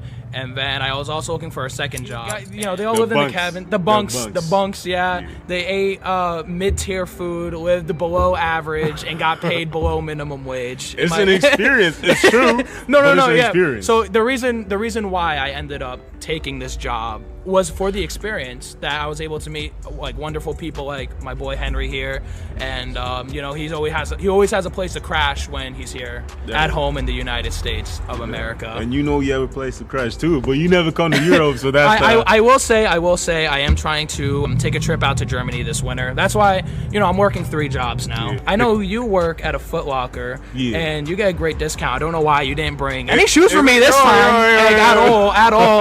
I'd love a fresh pair of J's. We don't get J's. That's the thing. We don't get J's. It's not that deep. Anyways, something I'm gonna bring up, and I have it written down here in my notes, is back in 2019 when I first met you, and at the end of the summer, I went here to Oswego. I was a freshman. You were a freshman. I was a freshman. I remember the last time I saw you was actually at the gas station, and I was wearing my Oswego sweatshirt, and all the people, all the other internationals, all the boys, they were there. And I was like, all right, see you guys. And before I left, I'm almost 100% certain I asked you, next time you're here in America, I need some Belgium chocolate. And you're back here 2 years later, and where's my Belgium chocolate, Henry? I've been waiting 3 years. Sorry, I forgot. It's been 3 years. COVID, a lot of things happened. Exactly. So you had time. I forgot. You had time, man. Why did you remember? You had time. You should have reminded me. Literally, that from growing up, whether you believe it or not, that is looked at is the best chocolate in the world. I'm assuming, and it is. You're agreeing, and you're from there. Definitely. So. It is. Look, listen. It's been 3 years. COVID, university, and I had time off, and then coming all the way back here, it was a struggle, right? Okay. So I'm sorry, I forgot. The next time I got you. Next time. Next time. All I'm gonna say, if I come, you're buying me Belgium chocolate. I got you. Definitely. I'm letting you know that right now, and I'm gonna feel disrespected, highly disrespected, on a new level of disrespect. I'll feel if you're don't buy me some Belgium chocolate. It's all we put that on my mama's tab. Okay. Right? It is. I feel like it's just more natural than chocolate that you will find here. Okay. I think the people I've talked to here, they say Hershey's is the best chocolate bar you can find. And do you believe Hershey's is better than Belgium? Definitely and have not. you had anything that's better than Belgium chocolate here in America? No. No? You But don't? Do you any like candy or just chocolate? Let's do chocolate and then we'll move to candy. No. No. Definitely not. Just no chocolate. No chocolate that's better than Belgium chocolate. Candy. Candy, yeah. Like, you know, let's just say you're driving up to Oswego 4 hours and you stop at a gas station and you have like a pile of American sweets in front of you because you typically have those at the counter, like right below. Yeah. Which one are you picking up? Which one or two are you picking up? What I'm picking up? Yeah, like which one's enticing So you? as a drink, I'm gonna pick up Minute Maid. What? Yo, Jason, what's good? Yo, calzone, baby. See you. What's good, Jason? Oh yeah, real quick, Jason. This is my boy Henry. He's from Germany. Nice to meet you. Germany. He's from Germany. We got quite a bit of Europeans here. I guess I met a whole bunch of French kids. Really? Yeah. They told French that I speak French too. Really? Genre comment tu vas? Je m'appelle Henri. Here you go. Je m'appelle Listen, all I know is bonjour. They say 5 calzones. They don't even know where it is. Not bad. We got 5. They give them 5 and done deal. They didn't even ask where it is. Yeah. Listen, Jason, I appreciate it. Thank you so much. Definitely go check out Wanzone's Calzones. I might need to bleep that because WTOP don't let me, just give free plugs. But you're the free plug. You're the free plug. You gotta plug. You don't gotta throw the plug, right? Yeah. Right. Where to? All right, so real quick, oh my God, I love Jason. Yeah, real quick, I love. We're gonna dig into this after we hear your candy review, real quick. Just which one are you doing? As a drink, Minute Maid lemonade, obviously the normal lemonade. Pink lemonade? No, not the pink one. Oh the my normal. God, I haven't bro. tried that one yet. I didn't get to try that We're one. gonna try it. Pink lemonade's my favorite. For sure. And I get Takis, the red ones, Red flame Takis, ones, red okay. Takis. And I probably get Nerds, like the Nerds? sour. Like on this. like on the string or like just the individual the individual tiny like ones. not on like the gummy rope. No, not on the that. gummy rope. Nah.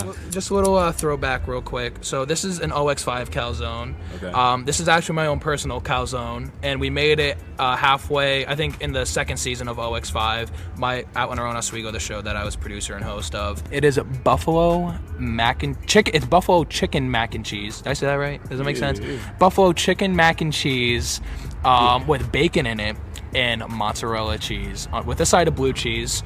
So please open it up. This is a little gift from me and Jason. I will also eat. I will also have some as well. So respectively, I would say you and me have together collectively we've traveled probably all around the world. You probably hit like every country in Europe. Yeah. I've traveled to Peru about 7 times, Mexico 3 times, Jamaica, Puerto Rico. Yeah, exactly. I've traveled all throughout the United States. Yeah, it's bussin'. All right, let me get to the question before you start breaking down to tears. Try it with the blue cheese. But yeah, respectively, we've been all around the world. So tell me, what do I have here? If you could relive one trip that you've taken, what trip would you relive? Probably Cameroon, because I'm originally from Cameroon. So like I feel like this is home, really home. Even more than like Germany, and You feel like, a real connect there. Exactly, and I love it. It's just so nice. Like I was posting like pictures when I was because this year I went to the beach for the first time in February for a marriage. My uncle got married. And it was my first time on the beach in Cameroon. I got to the beach. It was beautiful. Every beach that you can say is the most beautiful. This is the place to be. Even like Africa. Well, you've been to Jamaica. Yes. The beaches there are really like similar to that. So like. I feel like that if I could choose, that would be the place. And what's a typical like food? Caribbean dish? Yeah, dish. It's like Caribbean food, to be honest. So we have like things like jerk chicken. It's not called like that. But my personal, for like my favorite one, I'll say is probably what's it called? So we have fried fish, but like the whole actual fish, right? The whole actual fish with plantain, either with plantain or something called bobolo, which is basically manioc or yam. And then you basically put that in leaves and let it dry out. It doesn't have a real taste. We eat that with hot sauce, and it's just like chili sauce. smacks hard. Yeah. So that's if you could nice. put any of those dishes into a calzone, what dish would it be? Yeah. I don't know if a fish in a calzone would be good. Cameroon calzone. All right, tell us right now, Cameroon calzone. What would be inside the Cameroon calzone? Plantain instead of the mac and cheese, and jerk chicken instead of the buffalo chicken. That's what I put in there. Okay. Yeah, 100%. And what is it? What's the side? The like, side? You have blue cheese right there. Like, what does side be? Like, you dip It's inside. chili. It's homemade chili. Homemade it's like chili? Really, it's Is not it, called like, chili, hot? but it's really hot. Okay, So I can't handle that. If any of you guys will eat it, they'll probably die on the spot. But I'm used to it. You know what I'm saying? I'm used to it. Get my boy Tim. He wouldn't be able to survive. Cletus, get my boy Tim. He would not be able to survive I that. don't think so. It's different. Yeah, you got to be born a warrior to eat that. Oh. I got warrior blood in me. Alright. No, it's smacking though. I ain't gonna lie. They only use Facebook. I don't know what's good with Europeans. They don't use Snapchat, or even South Americans. Sorry, I'm burping a lot from this calzone. No, but like y'all don't use like Snapchat or Instagram. Y'all use like Facebook Messenger.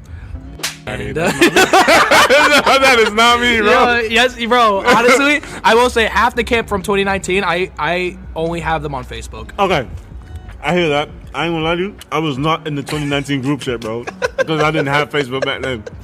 I had to reinstall it just for this year. Real quick, without him knowing, please zoom in on Henry's face. He has an immense amount of hot sauce side. Yeah, look right to the camera. Also, while you're looking to the camera, this is my calzone. I want you to know there's an infamous calzone called the Tomcat that everyone gets. I want you to look into the camera, give them your honest rating of my calzone right here. This thing, I don't lie, I think it's the blue cheese for me. And that like gives it the whole package, I give it a 9.5. It's not a 10 yet. Yeah. It's good, but it ain't it. If you had to pick between this calzone and Italian calzone, a Calione, I don't know. Right, leave me alone, bro. Why couldn't you be like, Zach, that was it. Like, good job. Like, you could have been like, yo, like, that was good, man. Like, I didn't know you knew Italian. All right, bro. Come on, my bad. My fault. Yeah, that was good. Next thing we're gonna do, I'm actually gonna pull up Google because you're gonna teach me some pickup lines in German and/or French. I'm gonna call my girlfriend. Mm-hmm. She doesn't speak either, but I'm just gonna try to say it. For sure. Okay. That was bad. All right. So if I were to say this one right here, it says on a scale of 1 to 10, on a scale of 1 to 10, yeah, you're a 9. I'm the one you need. How do you say that? What's it gonna sound better in French or German? First off. In French. French. Everything sounds better in French. On a scale of 1 to 10, you're a 9. I'm the one you need. All right. So you're my teacher. Teaching me right now. Sur une scale de 1 à 10. 1 à 10. 1 à 10. 1 à 10. Tu es un 9. Tu es un 9. Tu es un 9. Tu es un 9. Je suis le 1 dont tu as besoin. Alright, you know what we're gonna do real quick? Write this down on your phone, because honestly, it's just gibberish at this moment. Okay. On a scale of 1 to 10, you're a 9. I'm the one you need.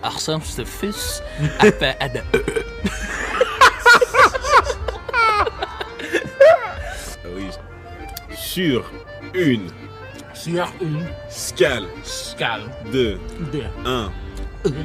Tu. See, in Spanish, that's S. S, but you don't say it. So just write an E, delete the S. Okay, sorry. They're supposed to make it easy for Tu me. es un nuevo. Tu es un 9. Tu es un 9. Je suis. Je suis. Is it le It's ou? le. It's like. Oh, okay. All right, keep going. All right, Okay, le. je suis. I think I'm ready. Okay, I think I'm hope so. ready. All right, keep that right there. All right. All right.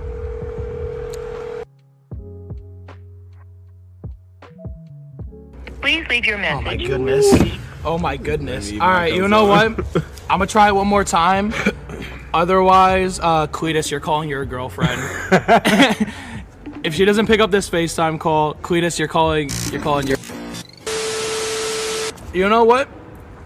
I'm gonna call my boy. I'm gonna call one of the, because you could always rely on the homies. Honestly, I'm sorry, Cletus, but I'm sorry. I'm staying behind this table. You could always rely on the homies. I'm calling my boy Jake. Actually, Jake Mason. Jake Mason. If you guys don't know, me, Henry, and Jake all make music, and we actually made a song called Summer 21. So please go check that out. Where I need my notes. I need my notes if he answers. Yo, what's going on, Jake? What's up, man? I just have a little message for you, whether you understand it or not. Yeah, what is it? Sur une scale de 1 à 10, tu es un 9, je suis le un dont as besoin. Sounds like French. Yo! Yeah, that was French, bro. I just want you to know, I'm doing a podcast right now. I literally just called Simone twice. She didn't answer. Yeah, that's why I could always rely on the boys, you know? I don't know what it means, but I know that I can hear the language. Just know I'm trying to seduce you. Yes, sir. Nah, Sexiest language. Nah, I'll tell you right now. It says on a scale 1 to 10, you're a 9. I'm the one you need. And also Henry's with me right now. What's good, yo? What's up, bro? You good? Yeah, but listen. Y'all could catch up later. We're doing a podcast. Hold on. Do you feel like you got seduced? What do you say? Do you feel like you got seduced? Like 10% maybe. 10%. You know what? Maybe I just need a deeper voice or something. I don't got a deeper voice like Henry. But you enjoy your night. Hello, people. Hello, yeah. Yeah. All right. Have a good night, Jake. Thank you for answering. Yeah, I might need to wife you up. All right. Yeah. He sounded. 10%. Yeah, 10%. I don't like those odds, man. I don't like those odds. But I'm sorry, this calzone getting to me, man. Yeah, I think we're gonna keep eating our calzones, but we're gonna swing it to the best B block you guys have possibly ever seen. It's a segment called Cletus's Corner, where our camera guy, our editor, our everything, he's everything to me. Cletus is my everything. He's gonna go out and interview guys in the streets. It's gonna be a lot of fun. You guys are gonna be able to talk to him, say your opinions, and kind of just like whatever, kind of just like shoot the shit. So I'm gonna kick it to Cletus on this week's Cletus's Corner segment. Roll it!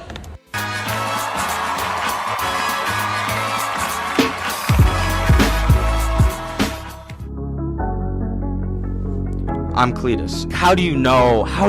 Because it's the dinosaurs. She threw us with the curveball there. It stinks because we were born into this. We really don't have a say. We're here in college trying to make a name for ourselves. We don't have a say in this. What major are you, Ava? I don't have one. You don't have one yet. And how does that make you feel? North America, South America, Antarctica, Africa, Europe, Asia, Australia. Pat. P-A-T. Don't have a last name. You don't have your last name? So your parents just kind of never claimed you? Never had parents in my life. I don't know what to say besides I love the piercings and the dyed hair. What's the square root of 4? Square root of 4 is 2. And I like to believe that it will remain 2 for the entirety of my life. Okay, let's hear it.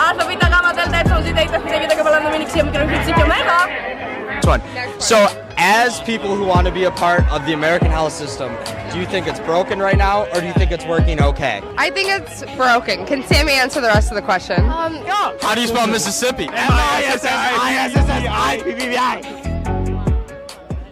What? He says crack. Oh, okay. She's gonna toss heroin in the bag. What do you like better? I don't know. I'm lost. I've been to New Hampshire. It's a beautiful state. I care about New Hampshire, so you. Oh, dude, I gotta think of one. Is the best SUNY rugby program out there. SUNY Oswego will f any team up. Yeah. If you play rugby, SUNY Oswego will f you up. 257 feet tall. I don't even have a guess. What's your favorite place to go? Pick up our delivery! Hey, this is WTOP, in and out. God bless America. God bless SUNY Oswego. And welcome to the first episode of Cletus's Corner. That was so great, right? Cletus's Corner, doesn't that look so fantastic? Well, if you want to watch the full thing, it's also right here below me. Please go check that out. The link is right here. Or just go to my own personal page, which should be right there. So please go check it out. I appreciate it. And let's get back to your regular scheduled programming. I hope you guys enjoyed that segment, Cletus's Corner. Me and Cletus enjoyed making that so much. It was a lot of fun, but it's time for the end of the show, man. And what better way to end it with a new segment, and a segment we're just going to do every single time called The Mystery Bag. And kind of the concept of the mystery bag is it's just a bag filled with like 20 different things, and it's just gonna be how we end the show. So yeah, let me get this bag here one quick. Okay. How's it going, fellas? How's it going? What's going on? Bonzones, calzones. You know what's good, man. You know what's good. Come on. So this is what we're gonna do here. You see me? Hey, my face is up here. Hey, my face is up here. So there's like 20 things in here, and he's gonna reach in, grab something, and that's how we're gonna end the show. All right. All right. So you ready? Yeah. All right. Get in there, and make sure it's. What does that mean? What does that mean? Yo, you a whole clipper. That was functioning. We're shaving my head. Take his head out. Take it up. Take it up. Well, how should I quit this? What should I take my shirt off? I don't want to get it hairy, right? Take it all off. Take it all off. Rip for the camera. Alright, I'm taking this off.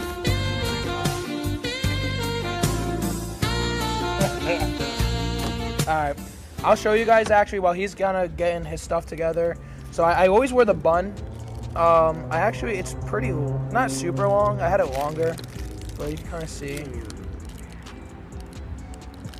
Kind of curly. It's pretty. Is that tall? Yeah. Wait, are you sure? Wait, put this. Which one are you gonna use? Which one are you gonna use? That one? And that Attach one. it. Attach it. Attach it? I'm scared. Attach it. Okay. Attach it. Attach it. You see, that's the 3. I'm gonna say our social media God. Antonio, you better be getting this for social media. That's all I'm gonna say. Cletus, show Antonia. That's our social media person for the night. She doesn't know how to do anything else but work a phone. All right, all I'm gonna say. Are you ready? Real quick, for OX5, I shaved the beard off almost a year ago to date, and now I'm shaving my head for television. Man, you can do it like this. You know how they do it in the sumo movies, the Japanese ones? Yeah. Bro. No, bro. I feel it. You're a man long too, man. It hurts. It feels like my soul is being ripped out of my scalp right now. Ow, that kind of hurts. Ow. My bad. No, I'm kidding. Just oh no. Oh no. That ain't no professional. Oh no. Oh no. Ow, ow, ow, ow, ow, ow, ow. That doesn't work. You know? Straight from the kitchen. Cooking up. No. You wanna hold your own hair? No! Real quick, wait, let's hold this up to the camera, bro. That's crazy. How much for me to eat this? All in. You know, my girlfriend didn't want to pick up my call. This is now her present. I'm leaving it right here. Please, and make sure that camera's working. Make sure that camera's working. Any specific haircut or fade you like? Just fade me up nice, man. Fade me up nice. I don't like the look on Tim's face. I don't like the look on Tim's face right now. That's good. Yeah.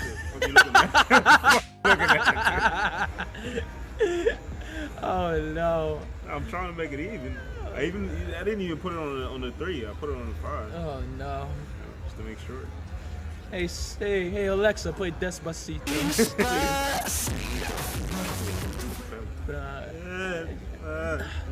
All right, Henry. I don't know how I look, so I'm gonna change the topic from you cutting my hair. Imagine I'm not here getting my head shaved on Bridge Street right now.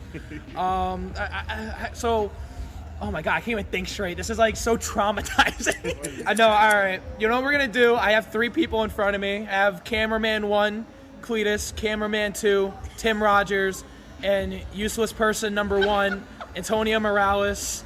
And you guys are gonna need to rate my cut before I even see it. And you guys need to tell me what I think, how I'm gonna think it looks. How about that?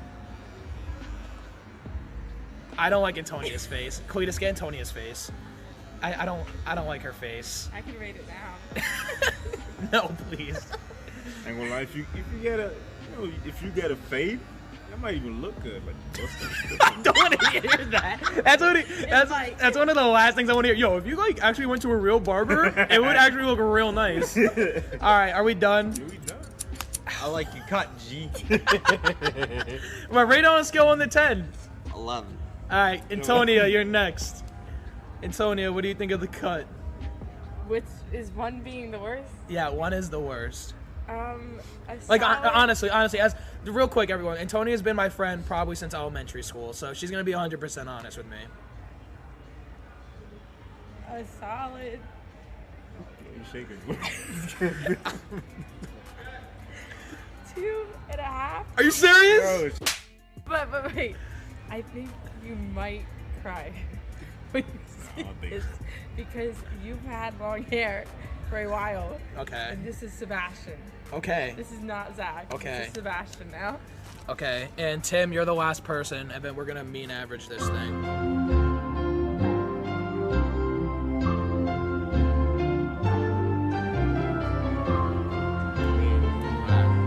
Tim Rogers, everybody. Oh my God, he is pretty. I'm just saying, it's hot sauce. I mean, as far as like on the buzz cut scale, I give it like a 5. Oh no. 2, 5, 11. All right. Well. Work with that.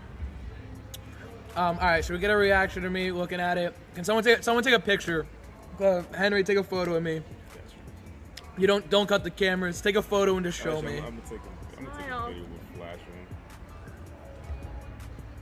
You ready? Oh no. All right. Hold on, wait. He's doing a video.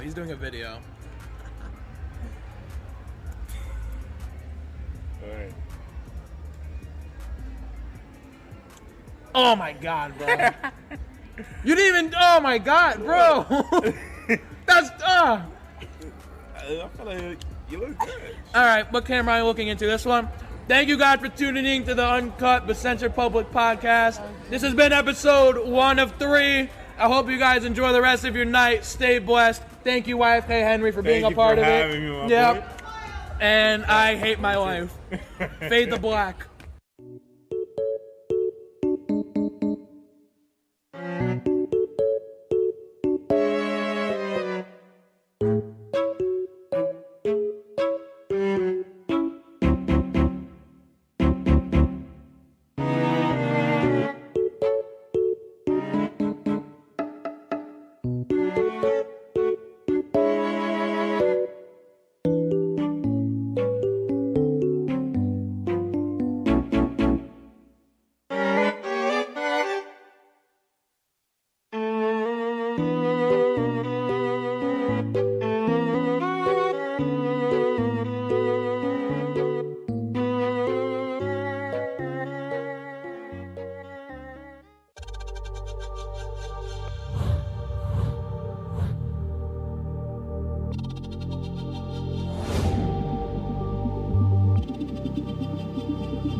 Say, President Stanley, whenever there's bad weather, who would you turn to? I'd turn to Storm Team 10. No, but you've got to say it like this. Storm Team 10. Say it with me.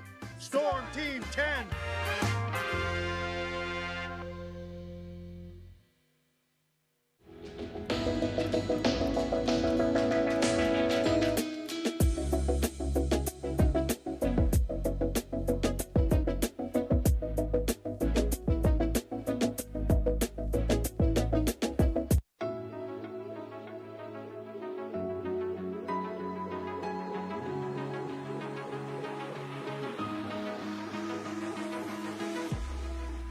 Roll it.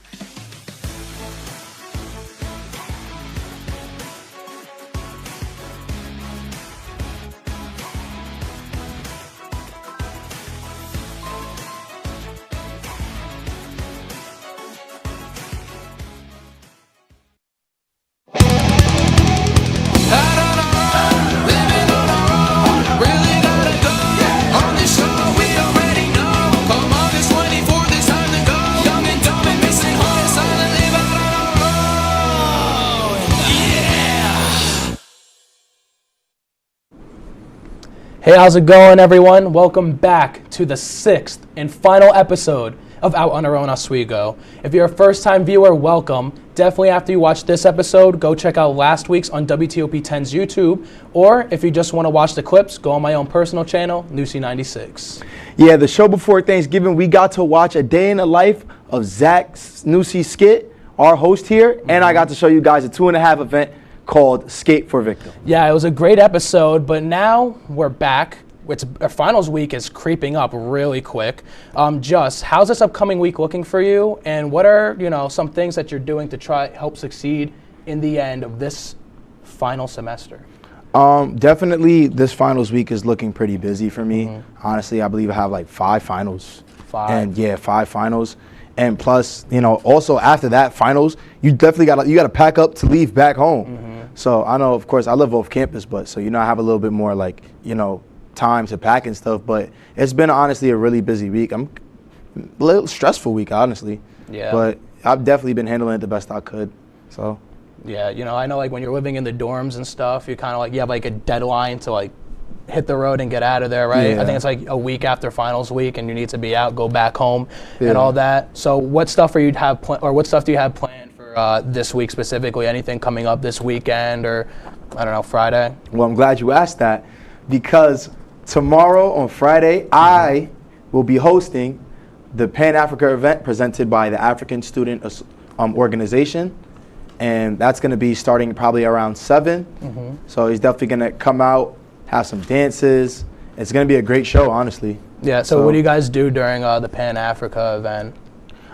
Usually, so, it's all about like African culture. So, we have scenes. So I know my boy Ricky. So Ricky the poet, shout out Ras the poet. He's going to be doing like a poem, an African poem, and with his friend Harain, who is also a poet. And then also we have different dance scenes. So we got the African Student Organization dance team. They're called Tempo. They're going to be dancing for us and then showing African dances. And then CSA is also going to be dancing, which is the Caribbean Student Association dance team.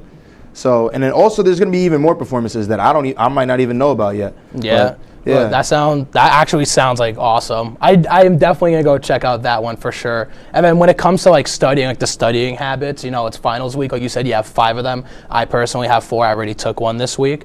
What things are you doing to help yourself succeed and finish strong, man? Oh, honestly, unless there's nothing. No. Honestly, it's just like I can't get into my head. So it's like sometimes I used to let myself, get all in my head like, oh, I'm stressed. Oh, nah, this is going to, no, I just got to calm down. It's like I just take the time, I calm down, and I do step by step, because eventually it will get complete. So I just don't stress myself out over it, because once I stress myself out, it doesn't get done. I realized that, so. Heck yeah. Yeah, I know for me, like with this upcoming week, I don't really have much planned. I just have a Secret Santa thing I'm doing with my girlfriend and her housemates. Nothing big. I was about to slip up and say like who I got for that, but just in case they're watching, because I didn't slip up, I'm not gonna say that. And then besides that, it's just like study. I've noticed I've been procrastinating a lot. It's not good. Not getting back into old habits and all that. But can you just tell me? Hold on one sec. So, I apologize. We have a month and a half off from break. Is there anything specific over the break that you have planned? We just talked about this final week, but this upcoming break, it's a long time to be away from school. That's a lot of time. What are we doing? Yo, honestly, I'm just gonna be working, and also I'm gonna be working. I'm gonna just be regaining all the money we've lost over this past semester. Yes, yeah. I'm gonna be working, and also I'm gonna be probably like just hanging out with friends. Also in December, I'm going to see some family back down in Maryland. I'm gonna have a good time, so we're having a little vacation down in Maryland, and going to see some family because most of my family, we haven't seen all of each other since like before COVID. Yeah. Like we all haven't been in one spot since before COVID because we've all been being safe, taking measures and stuff. But now I guess we're gonna finally come together and be one as a family. And also, I don't know if I forgot. I think I forgot to mention this, but the FAO fashion show I hosted like 2 weeks ago. Yeah. Yeah. Now I went amazing. Yeah, I went good. It went amazing. The walks everything. I got to see everybody's, fashion, they drip, because you got on a little drip yourself today. Yeah, it just got a little drippy today. It's the final episode. Is there anywhere specific? Like, do you guys record it? Is it like up online somewhere, or is it just like one and done? You just had to be there. Sadly, it is a one and done, but you had to be there. But we probably have another one coming up next semester. Definitely stay in tune for that. Yeah, everyone. I definitely saw some highlights of that on people's Snapchats. I highly recommend going to one of these events. They look insane, like insane in a good way. So definitely go do that. For me personally, like this upcoming break, I know it's time to lose some of that weight. That I've been gaining. I'm just gonna be hitting the gym crazy. Time to start running on the treadmill. No more just sitting around doing schoolwork and editing. But I'm also getting knee surgery. Actually, your boy tore his meniscus. I think I brought that up in a past episode. So I'm getting knee surgery as soon as I come back from finals week, and I'm also gonna be getting all that money I lost. My bank accounts has been going straight down the whole time. So it's time to work at that movie theater. I work at Regal back in Fishkill. Shout out Fishkill 10. I just be sweeping up popcorn and slushies off the wall. And slushies off the wall. I have cleaned a slushie off the wall. I don't remember what movie or why, but someone just decided to take a large slushie. And a large slushie at the movie theaters nowadays is like this big for whatever reason, and they just took it and threw it as high as they can against the wall, and I had to mop it, and then we had to bring like a crane in there and go up and then get this mop it, spray it. So yeah, if you ever go to a movie and you get a large slushie, do not throw it against the wall. I highly recommend that. And then I'm just working on season 2 of Out in Our Own Oswego. I'll be doing a lot of cool stuff for that. I'm gonna be working on some projects for this show. For next semester, we're gonna switch up a lot of how we do things. Of course, can't wait for it. Yeah. So it's December now. As soon as Thanksgiving was over, people put up the Christmas trees and the lights, and they light up their menorahs. And now it's the true season for giving. My family has been doing this Christmas mission for about a decade now. My grandfather started it as a way to get more people to go to church that he's been helping rebuild deep in the mountains of Peru. We started with about 10 to 15 kids, and over the years, my family's mission has grown so much. We now serve more than 250 children throughout the Andes Mountains, and we just bring kids the Christmas. We bring families Christmas. A gift and a little Christmas party with baratón and hot chocolate, and just lots of fun. My mom works with the pastor of the church in a little town called Caras, where my family is originally from. I have taken the initiative in the past to kind of take the Christmas mission and actually go to the mountains and hand deliver the gifts myself. Last year, we sent over 200 children personalized string backpacks with toothbrushes, toothpaste, soap, washcloths, coloring books, and a bunch of small toys. Not to sound like one of those commercials, but $5 does really make a huge difference. I've seen it firsthand, so please, the link is in the show's bio, Out in Our Own Oswego, and my own personal bio, Newsy96 on Instagram. Yes, Zach. Your family really does a great thing down in Peru, for real. Yeah, I just love giving back when I can, It's just a great thing. Yep. Hey, when we come back, we are going to say our final goodbyes for the season and watch an OX5 recap of the year. See you guys in exactly 2 minutes. Athletics, Aaron, there are 6 big points. This is the one you've been waiting for. This group has never beaten Cortland. Getting started with some men's soccer as the Lakers had 2 conference matchups for half of the Lakers' goals this entire season. Offense is key. You talked all about scoring goals.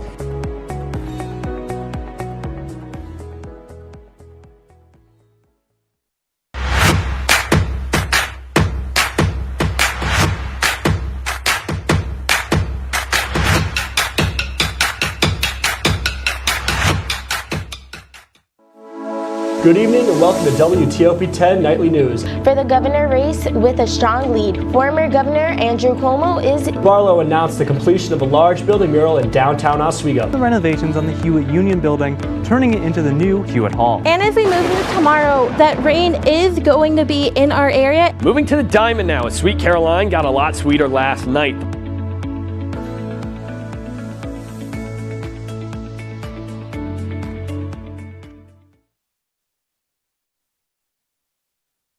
Life's taught me a lot, and I'm ready for more. Well, you're not the typical kind of candidate that I hire. But you are exactly what I'm looking for. Your company could be missing out on the candidates it needs most. Learn how to find a great pool of untapped talent at gradsoflife.org. We've been marinating chicken in all sorts of liquids for 24 hours.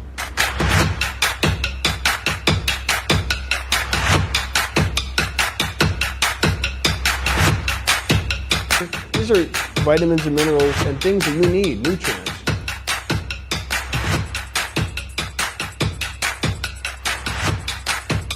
The chicken speedy is a staple of our culture.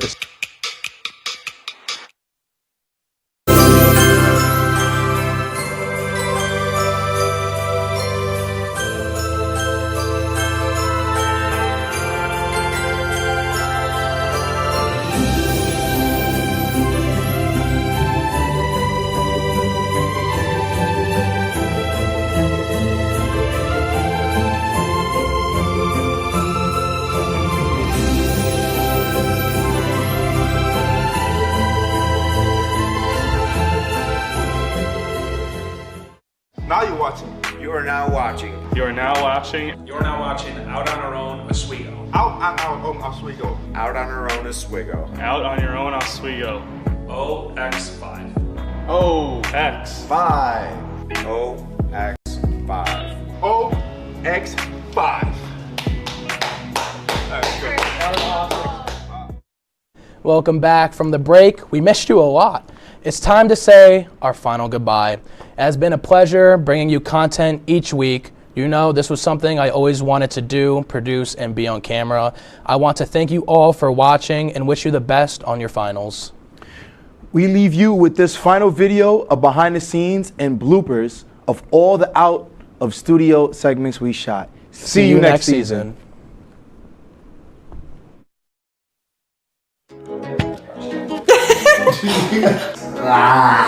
Hey guys, my name's Joanna. Hey guys, my name's Joanna. I'm Zachary Newsimo. I'm Justin. We're bringing to you an original. Hey guys, my name's Joanna. I'm Zach. I'm Justin. Ready? Yeah, you go again. It's all about Oswego tricks, tips, and skits. You can catch us on WTO. It was so good! It was so good! Yeah.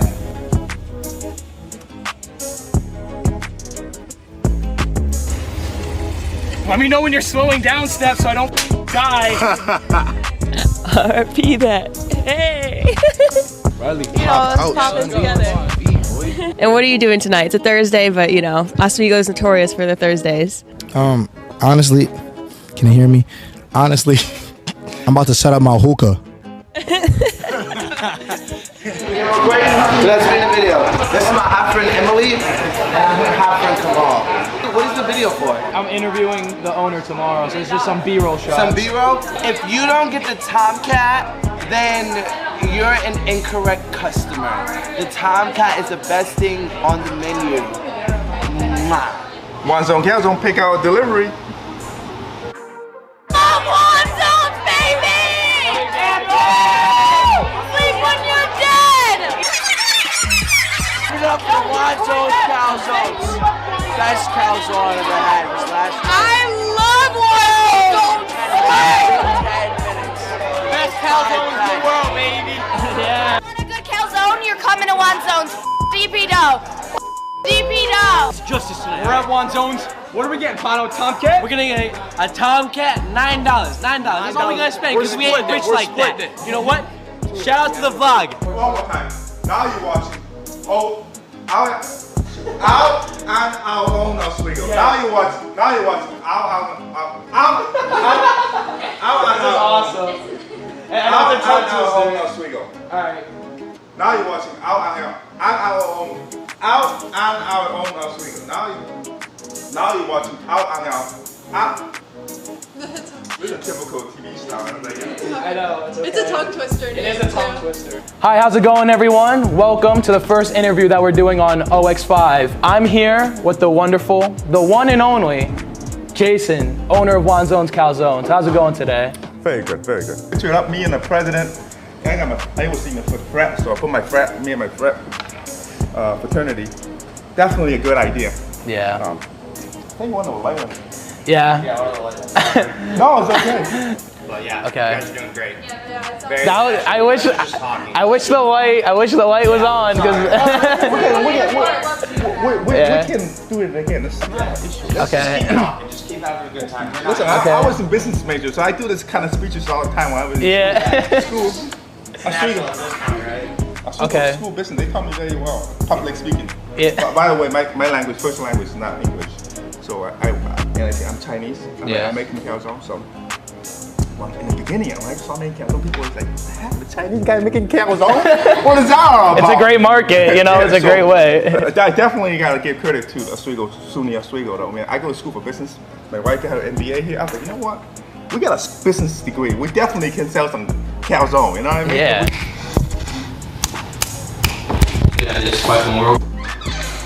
Hey, how's it going? Are you guys open? Good, yeah, man. Just snap a ticket right over there. All right, awesome. Thank you. You want to do that again? If you want. Yeah, You want to do that again? Like, good. Hey, how's it going? Are you guys open? Yeah, man. Just please snap a ticket off the wall and we'll be right with you. Awesome. Okay. I want an apron now. They look so cool. Yeah, sign up. Yeah, definitely. I got an apprenticeship for you. You've had enough haircuts now. I'll stick with the video stuff. I'll stick with the TV stuff. All right, man, enough chit chat. How'd I do? Yo, Keith, you made me white! Yo, this is going on the Instagram. Going out tonight? Go out. Is that good?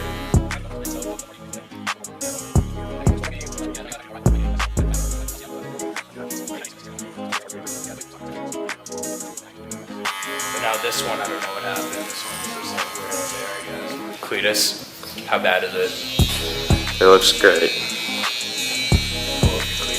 You look very beautiful. If the people couldn't tell, I'm actually wearing some Good Guys merch right here. And on the back of it, what does it say? It says, make buzz cuts great again. Make buzz cuts Oh, wait, great. no. Do that again. Okay, honestly, that's my bad. I should know. I forgot. Make buzz cuts cool again. Make buzz cuts cool again. I don't even know my own shirt. Yo, Quidditch, can you turn around and give me a kiss?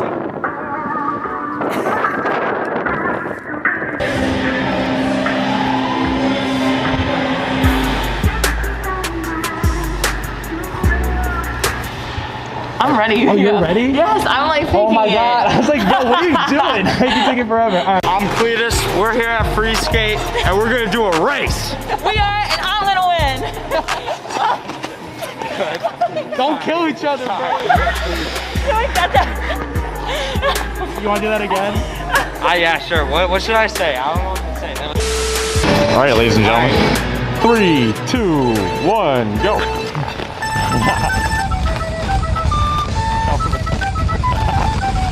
Oh, Cletus is the winner. You don't know what a 180 is? I don't know. Now, I mean, what do you turn around in a circle? Can I show you? Absolutely.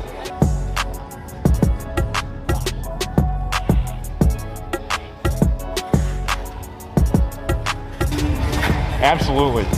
I'm gonna introduce you as like our touch fans that I just met on the ice today. Okay. Showing me a few tricks.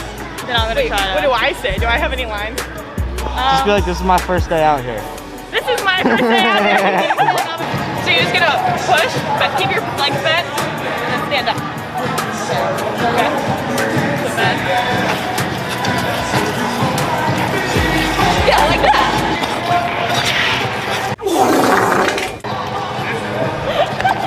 I think now we're just gonna go and try out some yoga, you know, get those nerves down. Namaste. I surprise myself every day. It actually feels good now.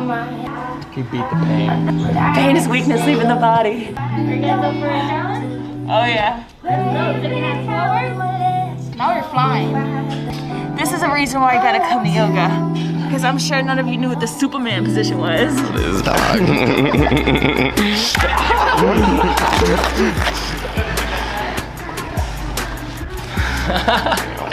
Getting ready to block this shot. Get ready to block this shot. Am I taking this thing? Yes, you're taking this thing. Is it recording? It's recording. Okay. Yeah. Ready? It's time!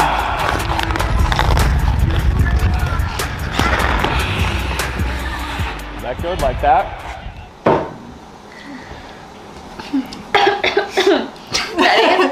Hey guys, happy Halloween. I'm Bella. And I'm Stephanie, and we're here filling in for Joanna because she is not feeling well today. And we're making pumpkin pie today from scratch because Zach hates us and wouldn't just buy us the cans. But it's actually really easy that even you could do it in your dorm room. So, want to get started? Yeah, let's get started.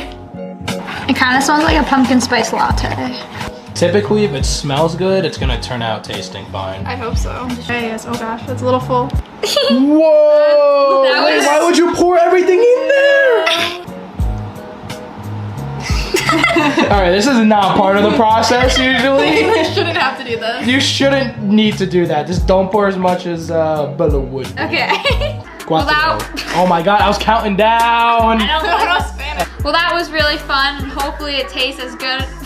It's gonna be the one. In 5, 4, 3. Well, that was really fun, and hopefully it tastes good.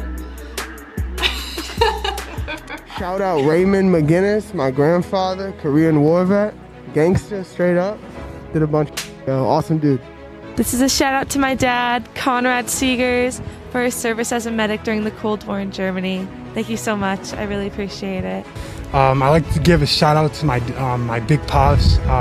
He was in the Army, served a lot of years. He was an airborne ranger, and I appreciate all he did for our country and everything.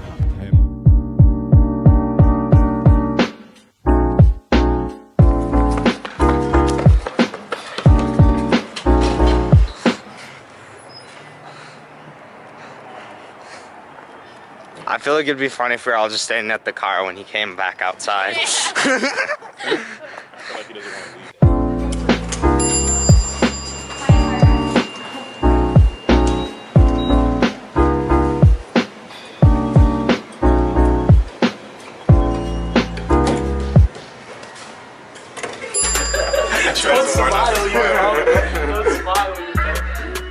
Okay, even though I'm really gonna try to make you laugh and smile. Okay. We're only like 3 takes for this. It's okay, we're as many as you want. Is it recording? Hey, how's it going? I have my own show, OX5. I'm the producer for it out in our own Oswego, and today I'm actually interviewing the mayor. I'm a little nervous. Do I smell? Yo, back up before I backhand you so hard the entire crew of your show gonna feel it.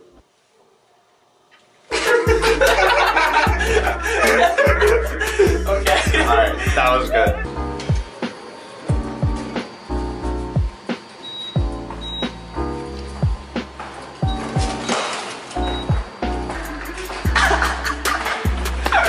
That was hard to hold it in. You're a little. I tried to go James Bond. I was like. Here we get a shot of them. This could just be for the bloopers. Here, you can see that.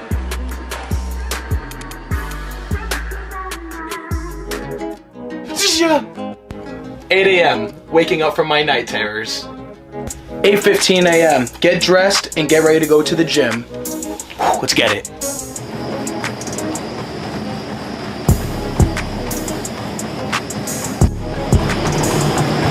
Big boy can move. Oh, that's hot. Bella, you're not supposed to laugh. I'm sorry. 2:45 p.m. Get McDonald's. Thank you for choosing McDonald's. Will you be using the mobile app to pay with today? Nah, I'm not gonna be using the mobile app. Sorry? Nah, I'm not using the mobile app. Alright, go ahead with your order.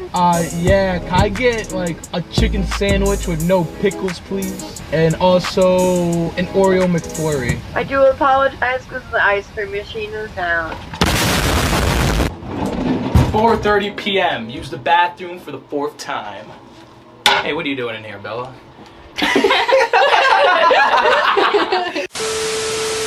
Yo, what's up, guys? It's Justin. We here with Skate for Victim. It's a collaboration with 2.5 and SAPB. And Skate for Victim is when you skate for a victim. So basically, you skate for a cause. So right now, me, the purple band, it stands for ADHD. I'm skating for ADHD. The yellow band, I'm also skating for suicide prevention. You know, let's go. Check out the event.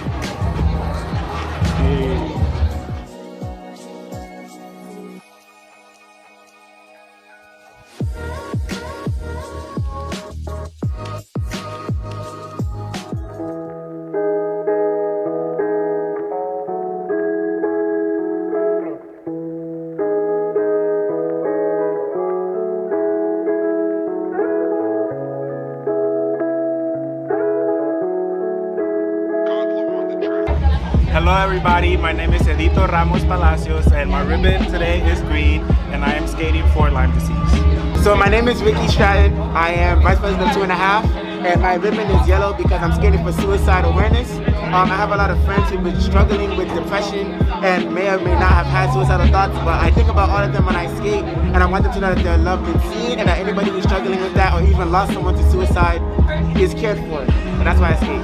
Hi, I'm Autumn Jones. I'm a committee member for 2.5 and I'm skating for mental health awareness. I am someone who suffers with depression and anxiety, so this is really important to me for everyone to skate for, and yeah.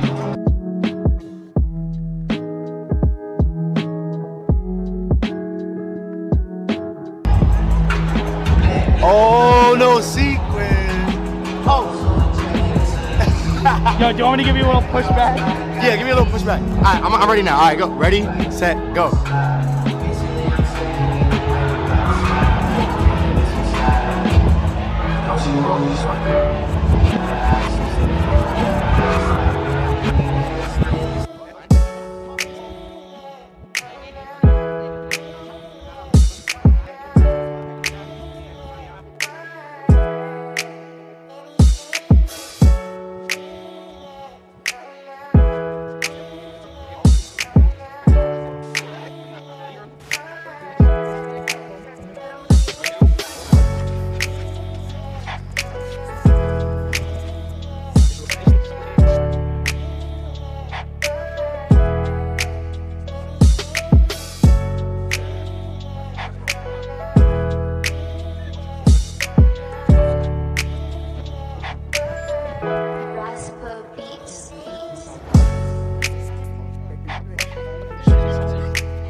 Hey guys, my name is Joanna. I'm Zachary Newsomov.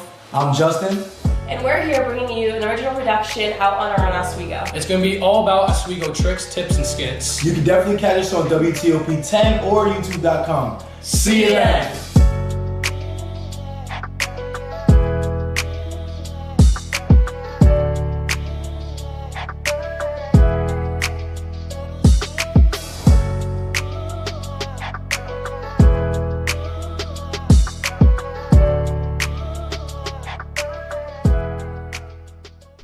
right. I'm Zach. I'm Just. Signing off. Bing bong. Good job, guys.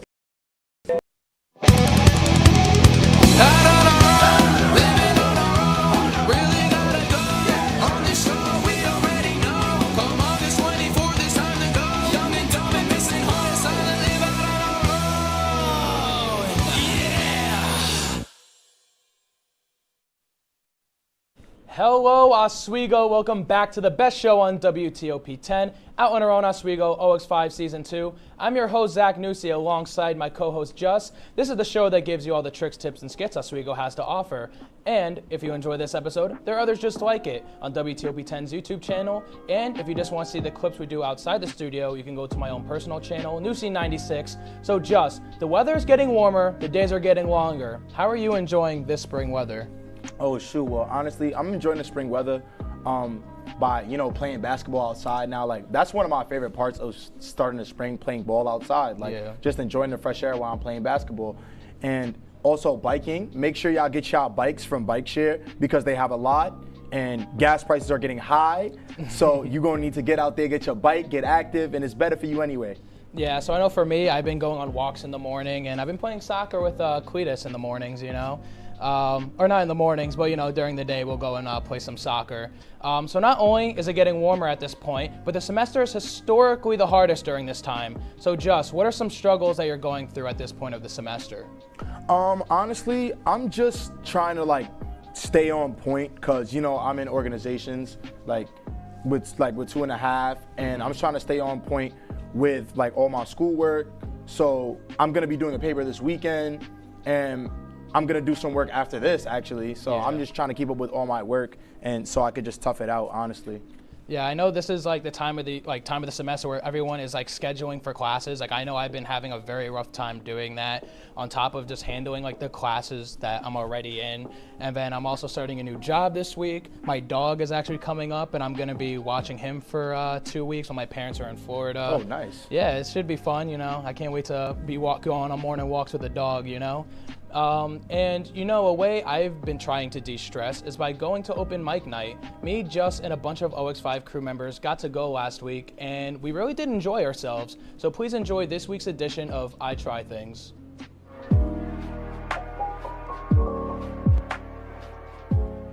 And I just wanted to make sure before anyone comes up here, it's gonna be alright if we film some of you guys. So if you guys are okay with that or not okay with that, definitely just let me know. I'm gonna be back there with my crew. So yeah, and you guys are good TV. So Yo, so I don't know if you guys know of you have seen me on camp, but my name is Ricky. Recently published my second book. It was a part 2 to my first book called Into the Whisper. This one is called What I Did With Those Words. A little bit about both of the books. I just went through a lot between high school and now, and I just wanted to encapsulate it in poetry. So when I published the first book, I kind of got an example of what it means to write, what it means to contextualize, to publish. And when I wrote this one, it was kind of like a change in a way. So I'm just gonna do 8 poems from this book. They're not anything too long, and I just hope you enjoy. So is everybody here familiar with the story of Peter Pan? All right, so this poem is called Peter Pan.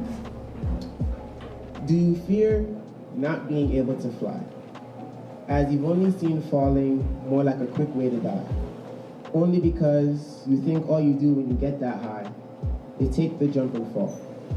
Well, what if I told you that you've been making the wrong call? This time, you're more hollow.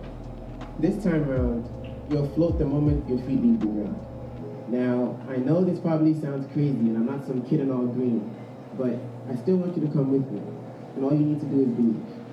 You won't have to worry about that old Captain Hook in this book. No. You can trust this time you have that pixie dust. That this time you believe, and I believe in you too. That this time round, the legend is all true. You'll find Neverland, and unlike the Lost Boys, you won't be so lost in you. You won't even be confused, because I would have found you. Thank you.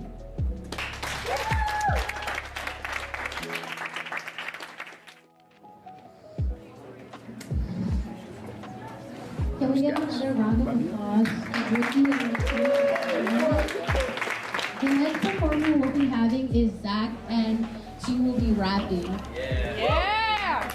Hey, what's going on, everyone?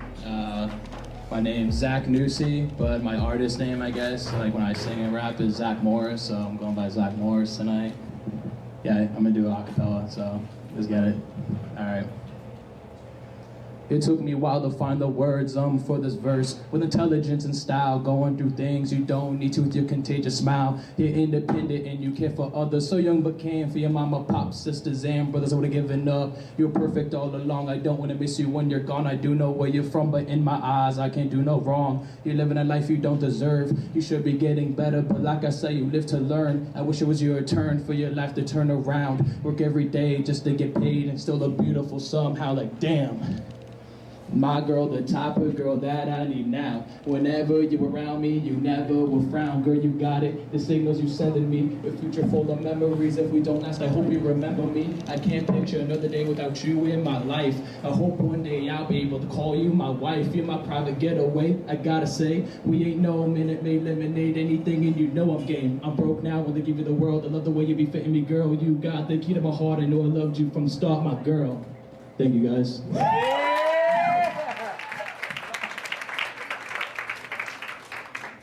Another round of applause for Zach. We got bars. He got bars. So I'm going to be reading two pieces. This first one, it's an old favorite of mine. I feel like it really speaks on a lot of the pressures and expectations we have as women in society. So 5-year-old me, happy and carefree, with no expectations from society. 13-year-old me, struggling to be seen because society believed I didn't meet their definition of beauty. 16-year-old me, scrolling down my timeline, wondering why my curves don't look like hers. Looking in the mirror, feeling on my figure, using angles to portray a body similar to somebody. Makeup to cover perfections that society defined as imperfections. Looking down at my thighs and wondering why they're so wide. Wanting to take the attention away from the absence of my hourly glass shape. Using filters to impress a stranger, self-esteem in danger. Even with all the likes and followers, who was really there at the end of the night? While I lie in silence, wondering why don't I feel good inside? The process of loving me required from me to set myself free from society's expectations and standards of what beauty should be. 20-year-old me, happy and carefree, learning to see life for what it is truly meant to be.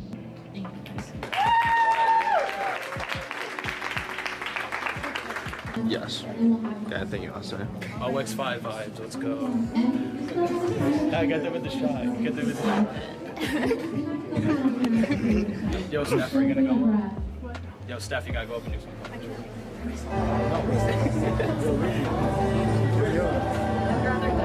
Oh, you can go. She will start shouting your name.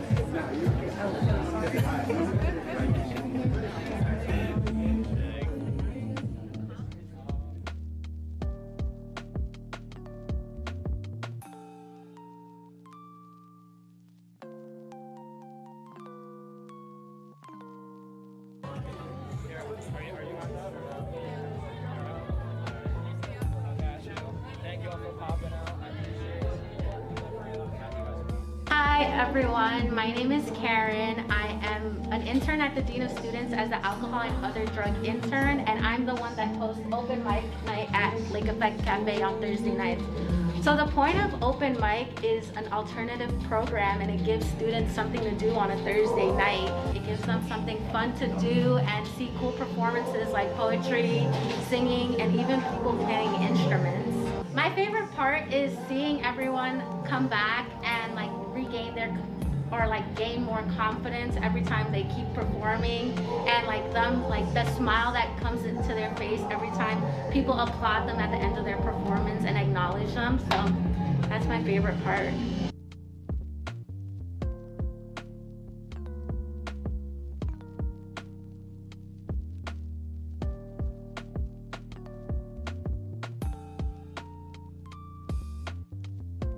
So a bit of a warning in advance, dance. I haven't practiced in like 3 weeks. I didn't even know the open mic was happening, and I made up a set on the way here. So we're just gonna see what happens.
Athletics. Aaron, there were 6 big points. This is the one you've been waiting for. This group has never beaten Cortland. Getting started with some men's soccer as the Lakers had 2 conference matchups for half of the Lakers' goals this entire season.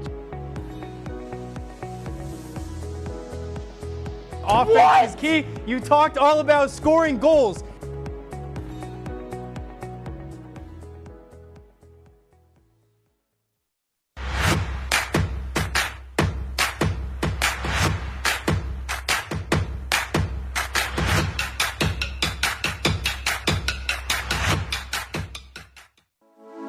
Good evening and welcome to WTOP 10 Nightly News. For the governor race with a strong lead, former Governor Andrew Cuomo is... Barlow announced the completion of a large building mural in downtown Oswego. The renovations on the Hewitt Union building, turning it into the new Hewitt Hall. And as we move into tomorrow, that rain is going to be in our area. Moving to the Diamond now, as Sweet Caroline got a lot sweeter last night.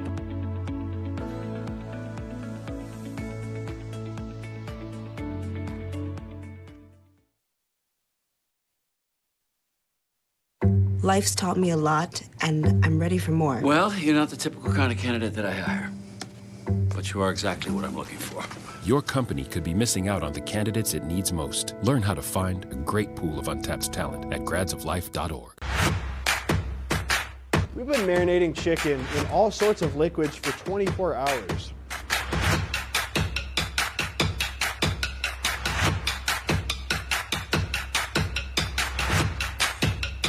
These are vitamins and minerals and things that you need, nutrients.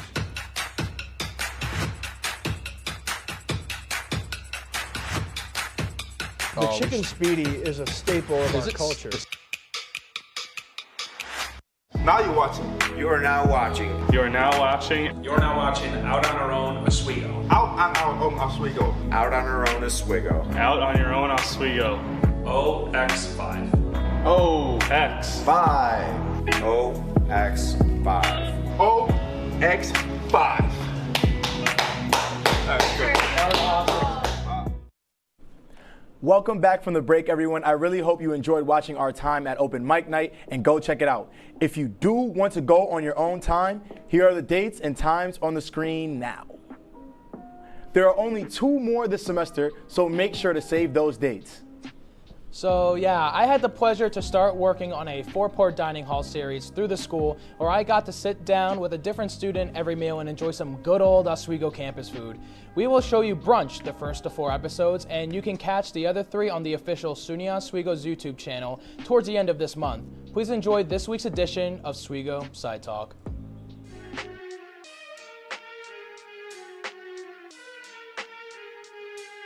Hello everyone, welcome to the first of 4 episodes we're doing on the Lakeside Dining Hall series. Like I said, I'm Zach Nussi, and I'm alongside a good friend of mine, Melinda Brancato. She's a freshman here at SUNY Oswego. So Melinda, share a little bit about yourself.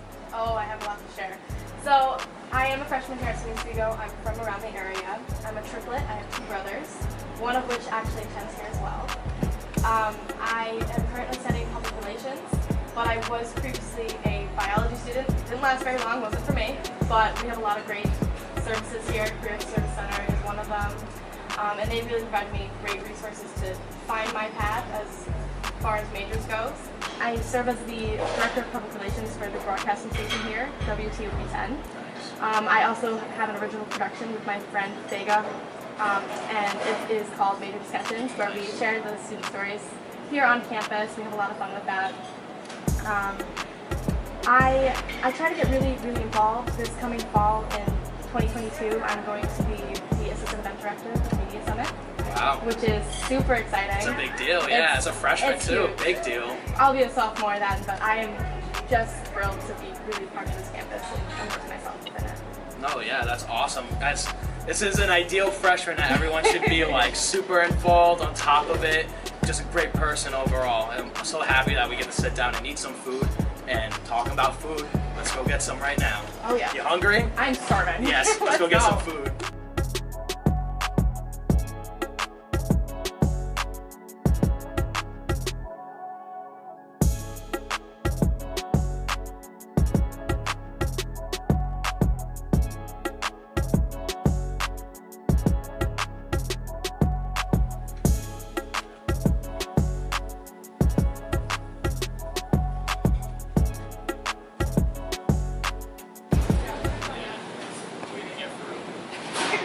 Got our fruit, you know, we wanted to get the sweets, but yeah, we need some fruit if we're gonna eat this much in the morning. Good morning, how you doing? I'm doing all right. May I please have eggs, the scrambled eggs? I'll definitely take a French toast, and may I also have the potatoes?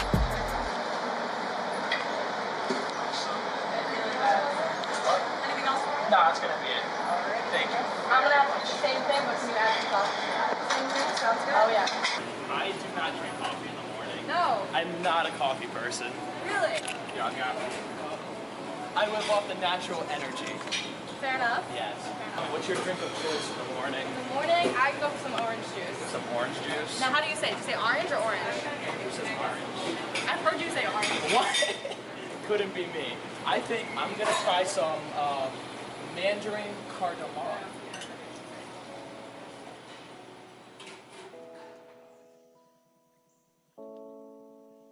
I'm starving, so Yeah. please let's dig in and start reviewing a little bit of this food. Start out with my honeydew. You can start with the honeydew. I'll start off with a very big, nice, juicy grape. You know, I like to think of myself as a grape connoisseur, and that's a nice green, juicy grape right there. I've got some honeydew, as I just said. It's really nice. Tastes great. Oh yeah. Our moms would be proud. I'm gonna try some of the potatoes here. Nice and warm. It's so good. Okay. Only thing I wish I grabbed was some ketchup, just for the potatoes. You know? Some potato. I think ketchup goes really good with eggs and potatoes. People kind of look at me weird when I put some ketchup on the eggs. I do hot sauce on my eggs typically. We didn't grab any sauces. We did not. You know what? We might need to go grab some Let's sauces. go grab some You wanna sauce. go grab some sauces? We gotta sauce it up, man. All right, sauce it up. Yeah. That was really bad. All right, so now we got some sauces, you know. We're back. Yeah, she got the red hot spicy sauce. in here. I got my hot sauce in a little cup to be some fancy, and I also got some ketchup. There we go. I just scrambled eggs. You can never go wrong with especially with scrambled some eggs. hot sauce, man. It's great. Try it. Nice and fluffy here. Oh yeah. Nice fluffy eggs. Good crispy, hot potatoes. Really good. I'm gonna try this French toast. Oh yeah. Get in there, man. That's some good stuff. What a great Sunday morning to just sit down, have some good breakfast with a friend here in Lakeside Dining Hall. Yeah. Like, come on, this is beautiful. The dining hall is such a great way for people to connect all of the time. I mean, I've met most of my friends first week here, first semester. I would just go up to people. I'd go, hey, I like your shoes. Yeah. You sitting with anybody? No? Cool, you are now. Yeah. If they're okay with it. No, obviously, yeah. No, I remember I actually met a good portion of my friend group when I was a freshman here at the dining hall. You know, you kind of like you just meet one person and they're like, oh, I met this person. We're all gonna, and then they're like, oh, this person met that person, and we all just come down together, sit at a long table, and what better way to bond than just over some food? Exactly. You know? The dessert portion. Desserts. Okay. You got to unwrap yours. I have a little double chocolate muffin here. I have a nice That Cinnabon. is massive. That is. I'm not gonna And lie. they have so many. Yeah, I don't think I'm gonna be able to. Every finish Sunday this. they have one of those here at Lakeside. I don't think. Yeah, like it's definitely gonna taste really good. I just will not feel good if I ate it. You know, that's way too many calories for me for the rest of the day. I'm going for it. Okay, ready? Cheers. They're really good. I might need to finish this whole thing. If you don't, I'll be disappointed. No, it's fine. I mean, it's fine because we got the fruit, you know. So it's PEMDAS. It equals out. Like. Math isn't my strong suit, but I don't think that's how that works out. Well, yeah. I'm like. So Mel, you are a commuter here at Oswego, and then you were also born and raised here. So two-part question for you. When it comes to parking here on campus and being a commuter in general, how does a school accommodate for that? And then is there anywhere here in Oswego you think people should come see or visit if they're here at all? Yeah, absolutely. So as a commuter, like you said, I have to drive a car. I got to go back and forth somehow, right? There is a commuter lot, and it's pretty vast. There's a lot of different spaces there, ranging kind of from like George Washington Boulevard to around Shinneman, Murano campus, around there. And what's really interesting too is because I'm a freshman, a lot of places don't offer commuters like for freshmen. Like you cannot have a car on campus. Same with the residency, and that was something I looked into heavily as well. Because I didn't just go here because I'm from here. Yeah. A lot of people do assume that. I came here because it offered what I was looking for in a college. And it did happen to be close to home, which was nice because I could still see, you know, my dad whenever I need to, you know, and I'm very close with him, so that plays a factor. But as far as schooling goes and accommodations, they do have parking options. Regarding where to go. Okay, yes. So my favorite place to go, especially when the weather is nicer, is Brightbeck Park. Brightbeck Park. Yes. I would take my bike and I would just go across Brightbeck Park. You have the lake right there. They really have some great like fire pits during the summer that you can rent, and it's really not that expensive to rent.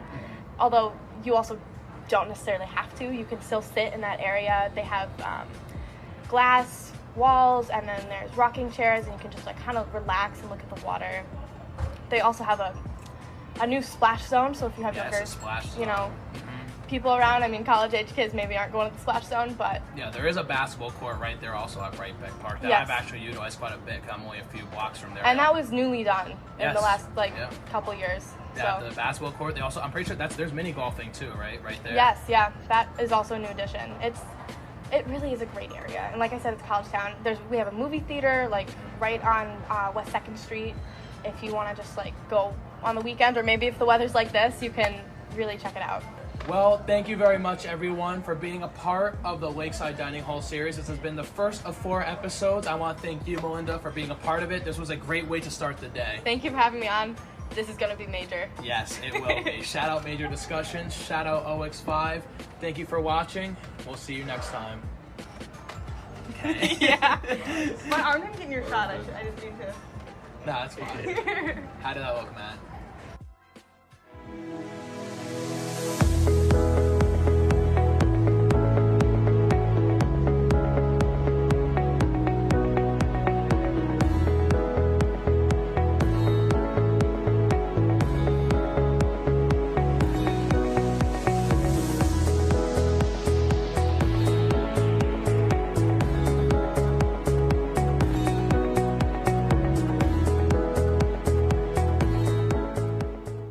This job looks perfect. It says you need a high school diploma. You've got one of those, right?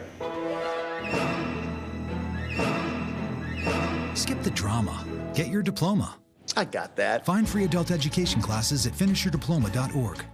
Major Discussions is the new show that explores the stories of students right here on campus. I personally came here to SUNY Oswego for the broadcasting program because I love to hear people's stories and to do work just like this.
As you all see, Justin and I have been rocking some Wanzone Calzone pickup or delivery bucket hats this episode that by the time you're watching this are most likely all sold out.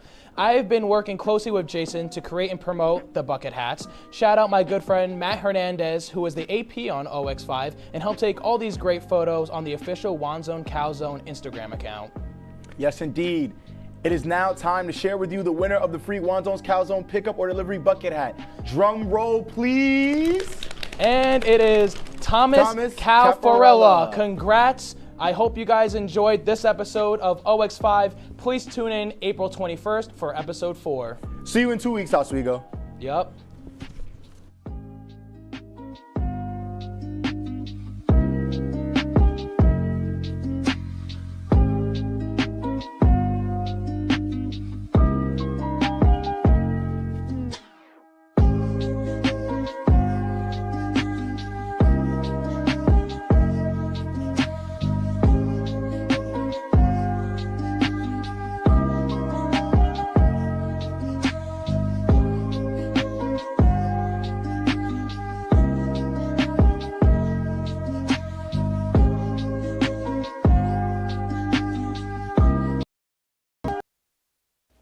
Oswego is full of family-style diners. From Maria's to Wade's, you can get a satisfying, delicious breakfast for relatively cheap. But what if you don't want to spend that much money on one meal, or you just don't feel like going out? I'm going to teach you how to make what they call a lumberjack-style breakfast, all for under $15. So go wash up and get ready to eat, because you're watching Dom's Dinner Bell.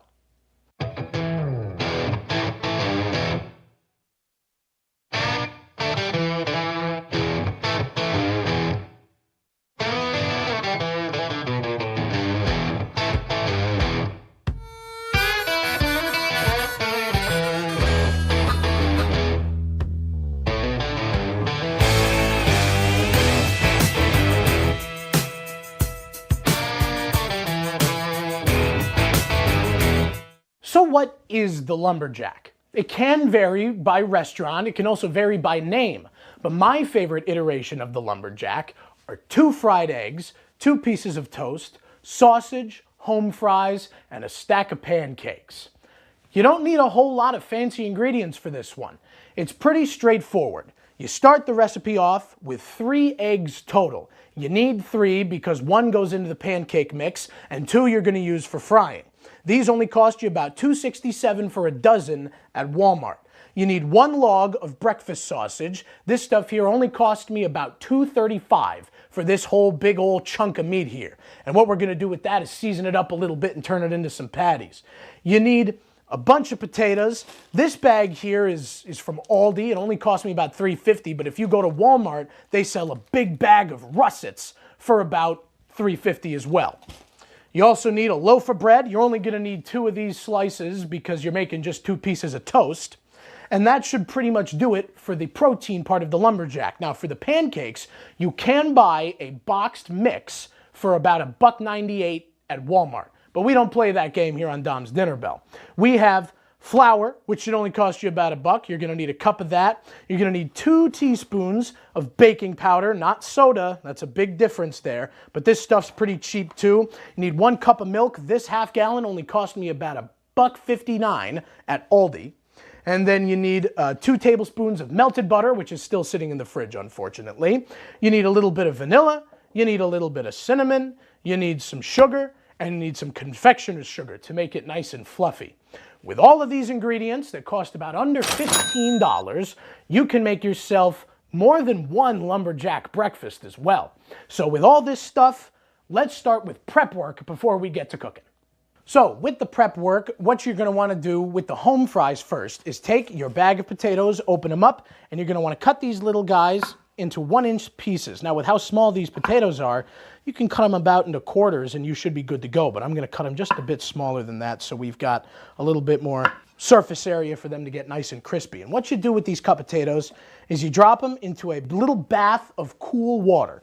And why we do that is because if you are going to bake these potatoes just straight up, all that extra starch, it might get a little not as crispy as you would like it, So getting rid of all of that extra starch by letting them sit in this cool water bath, it elevates your potato game by miles, Can't express it enough.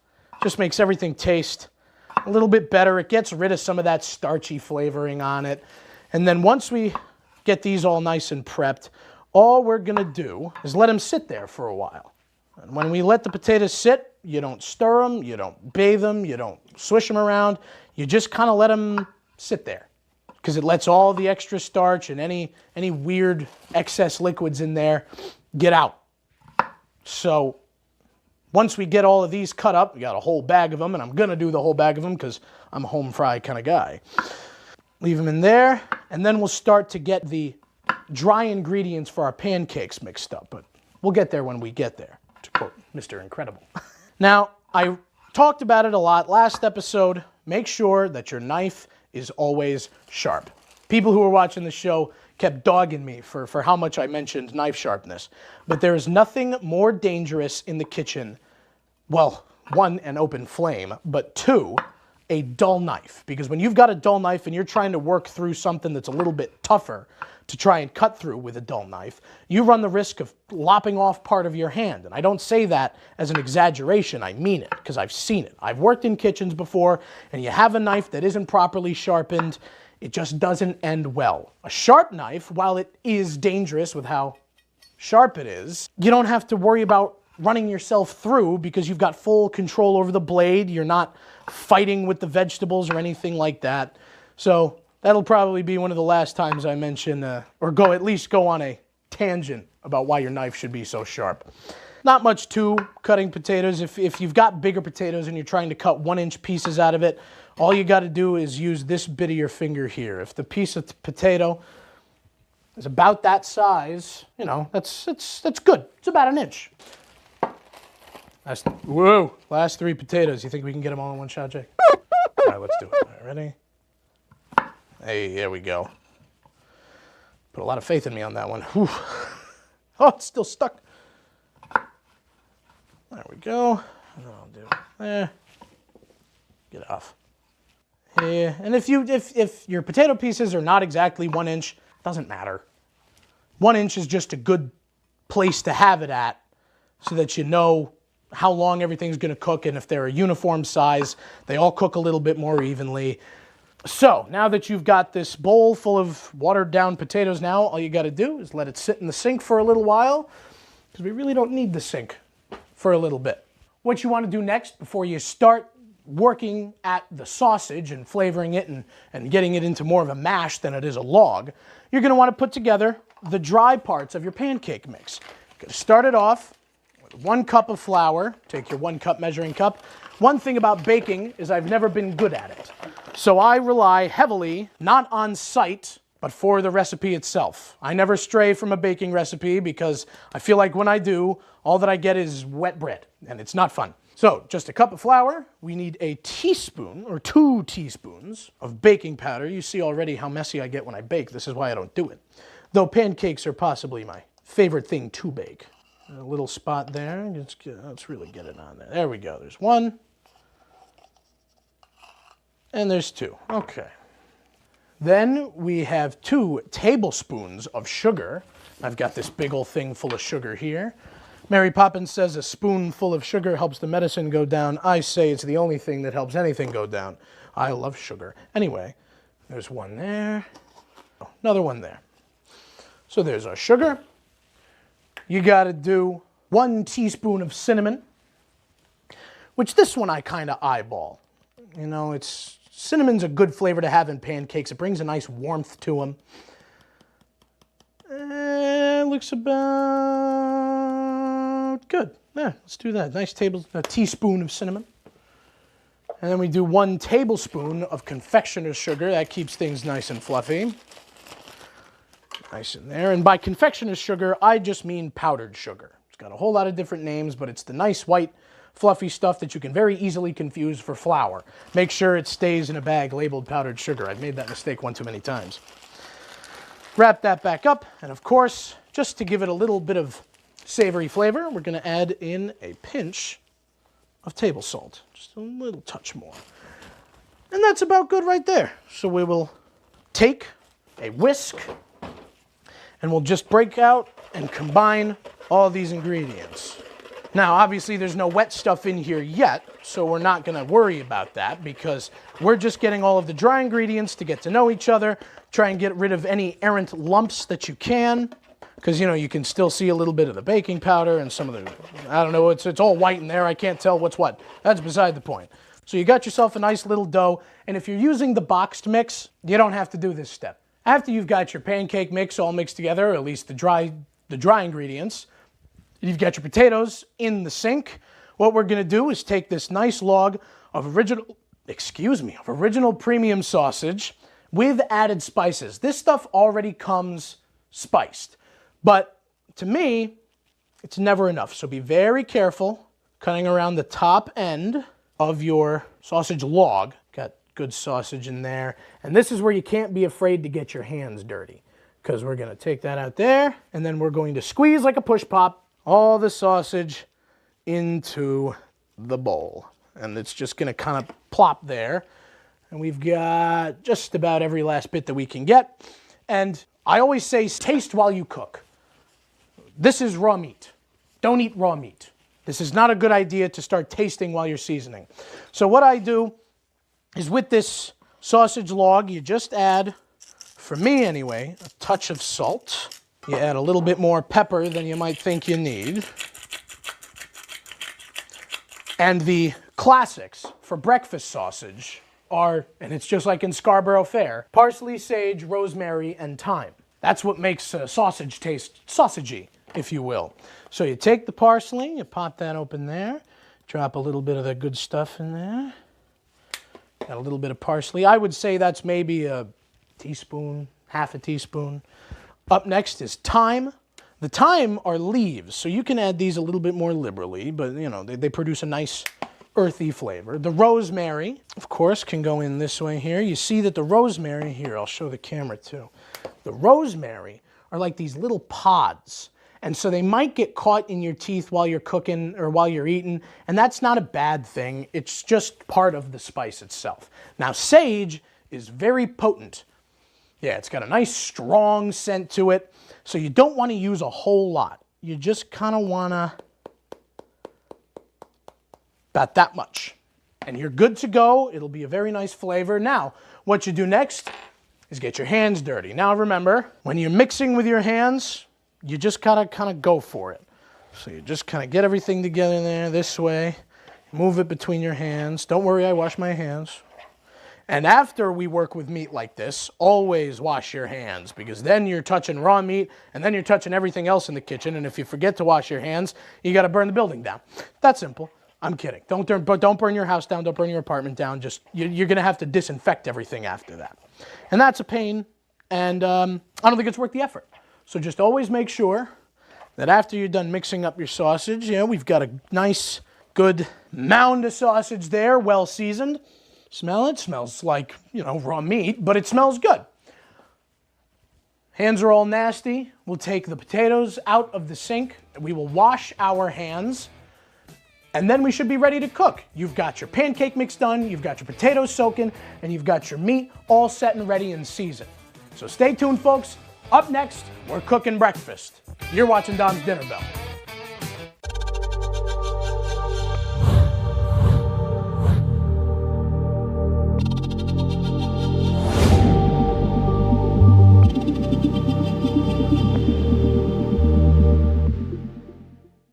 Say, President Stanley, whenever there's bad weather, who would you turn to? I'd turn to Storm Team 10. No, but you've got to say it like this. Storm Team 10. Say it with me. Storm Team 10.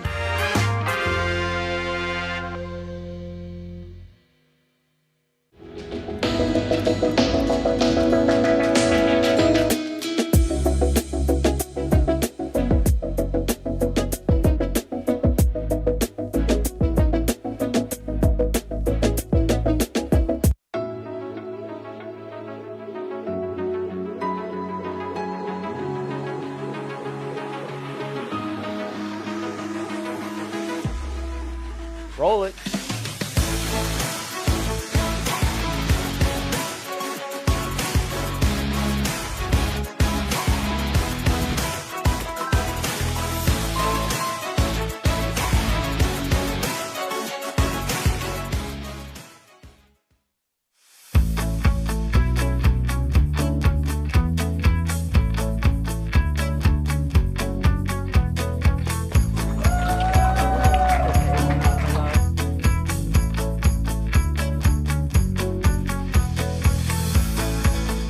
Jill told me it was Kitty from Glee. Yeah, what is it? It's Al Roker.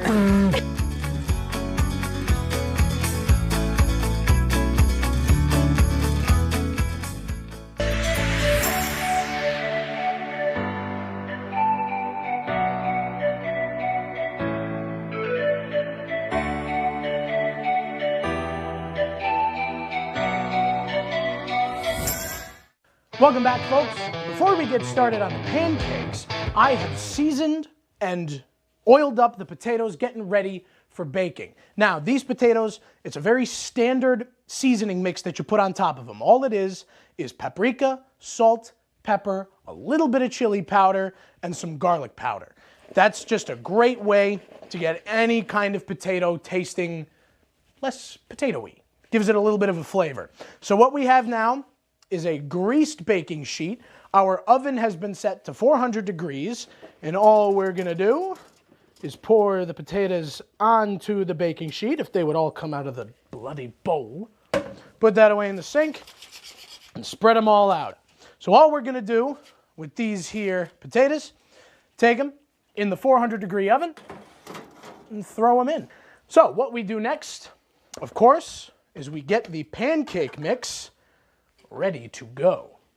All that you need for the wet ingredients of the pancake mix are 1 egg. Now, a lot of people will say that you have to crack the egg on a curved surface. That's just not true. You can crack it on something like the edge of a pan or on the edge of a bowl. That's perfectly fine. You just run the risk of potentially getting a bunch of eggshells in there if you're not too careful. So what I like to do, and I'll show you again when I cook the eggs, is you tap it on a flat surface until it creates more of an even ring around the break. Now, of course, there's still some spidering there, but it keeps it all together. You don't get fragments in there. After that, we add a little bit of vanilla, just about a teaspoon. That's the good stuff there. Gives it a nice little flavor.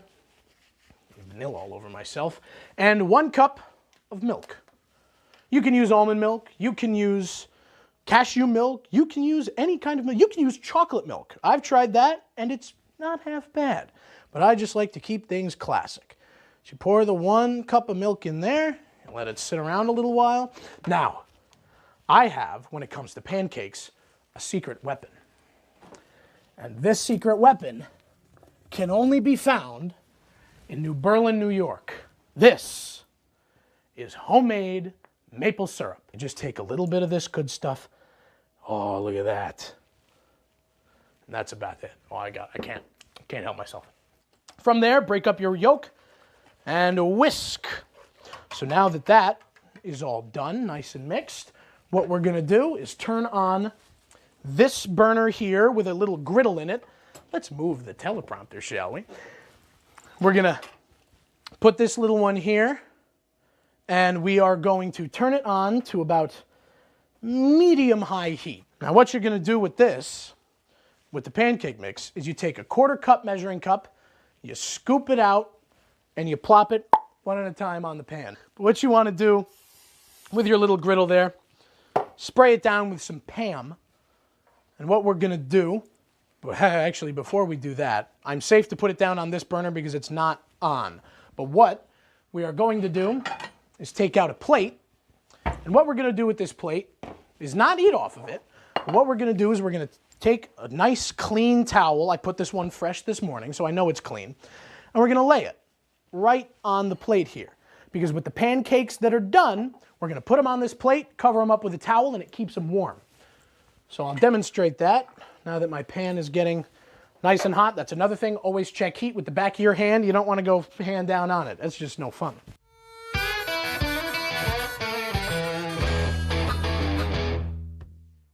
And also what we're going to be doing with the toast is, if I don't have a toaster oven on hand, is I crank up the oven and I bake it.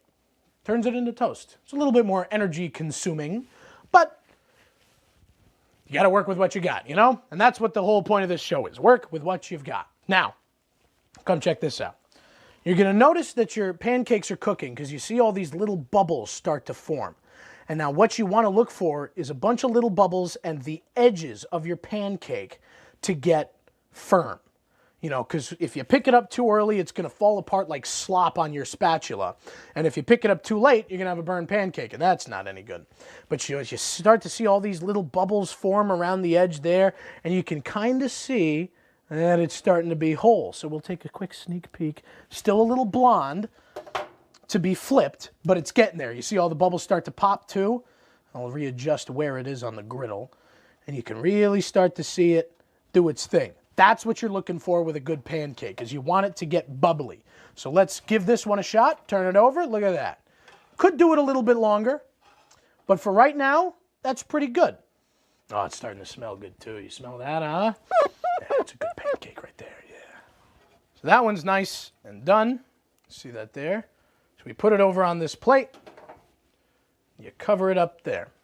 Pancake mix will make you about a dozen pancakes.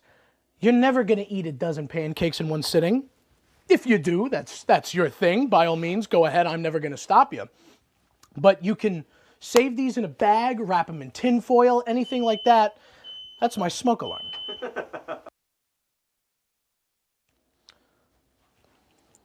See the wisps of smoke there? What? Oh, there's little wisps of smoke. Oh yeah, look at that. Look at that. How fun.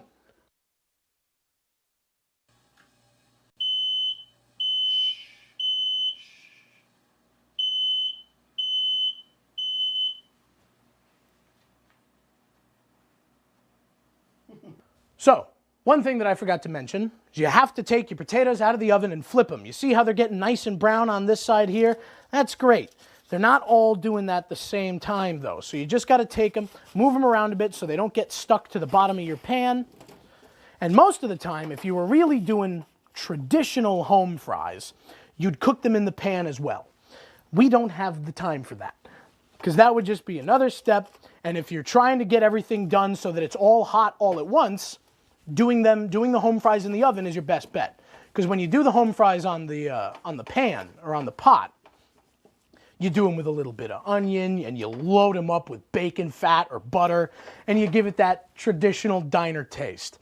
But unfortunately, that's not quite what we're operating with. And you saw me use the flapjack flipper for the potatoes. Totally fine. You're not working with meat in these two situations. The pancakes were cooked. You're good to go. Sausage. Again, since I'm going to be handling this stuff, I'm not going to be handling much else.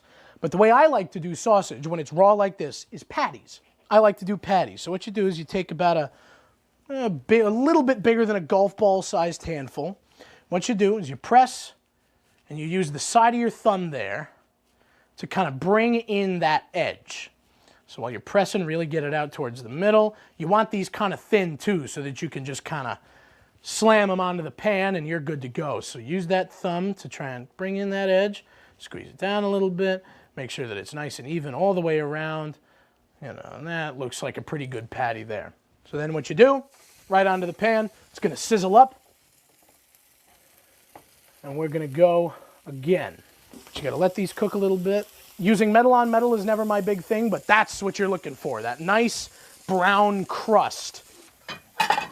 Paper plate, a plate that you lay paper towels on. Because what you're going to do is you're going to lay the cooked sausages on that paper towel. You're going to move your pancakes over a bit so they stay warm. Move these over here. Flip that. See, now we're rolling. Now we may not be cooking with gas, but we are certainly cooking. Yeah, but you can see, now come here with this. You see how it's soft and squishy in the middle? That means that sausage is still raw. You don't want that. That's not good for you. You see all the pink stuff come up? That's still raw sausage. That's no good. That's not going to taste nice. So we flip it back over, let it cook some more. This one, let's see how it's doing. Not even close. Pull that back over. So these are looking good. These are looking finished. So we go over here, put it right down there. That one's looking good as well. Plop it right down there. It's hot. So, with that done, let us take this. You see all that swimming fat. And when you take anything off the burner, if you're going to leave the burner on, cover it with something because you don't want to put your hand down on that burner. What we're going to do, I'm going to use one of these mugs here. Place it down this way in the corner. And you're just going to pour off that grease. Again, like I said, there's not a whole lot there, but it's enough that it would make a bit of a mess when you're trying to do your eggs. Now those are good looking potatoes. Nice and brown around the edges. If you want to make sure they're done, you can take a sharp knife. See how it passes through like it was nothing? It's going to stick to it because it's oily, but it passes right through, you know? See, look at that. You're not fighting for it. It's not crunchy in there. You're good to go. Put those there. And with the oven still hot, I don't really feel like taking out my toaster. So we're going to try that trick I just told everybody about. We're going to toast the bread in the oven. Take 2 slices. And all you do is kind of put them there, and let them sit. So now we use a butter knife, about a tablespoon, maybe a little less than a tablespoon. That's a lot of butter because we're just cooking the eggs in them. Now, I like over easy eggs. Jake, do you like over easy eggs? Sure, yeah. Yeah. Over easy eggs mean that you've got a runny yolk. So you're going to want to get that down there. Yeah, let that grease up your pan, get it all around. And it's going to start browning up a little bit. That's okay. That means the pan's still real hot, so I'll drop the temperature just a little bit as well. And this is what really gives it that diner flavor. Just cooked in butter. Let that swirl that around a bit. Let that look good. And then all we do from here, with your butter encasing the pan, I'll show you that trick I was talking about. What you do is you take it, tap, turn, tap, turn, tap, turn. You see a little bit of spider webbing, but if you keep going around, you get a nice seam across it. Boom, egg. There's one. Two. You let those fry right up. With the eggs cooking, we are going to use a different spatula to serve the potatoes. So I will use the potato spatula. And look at that. Now it's going to look brown and weird, but that's just because we cooked sausage on it and the butter has browned up a little bit.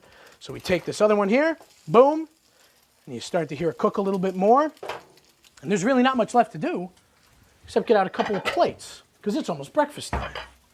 Now, you can serve everything on one plate here, or you can serve the eggs, bacon, and hash browns or the home fries on this plate, and then take two little tiny plates here for your pancakes.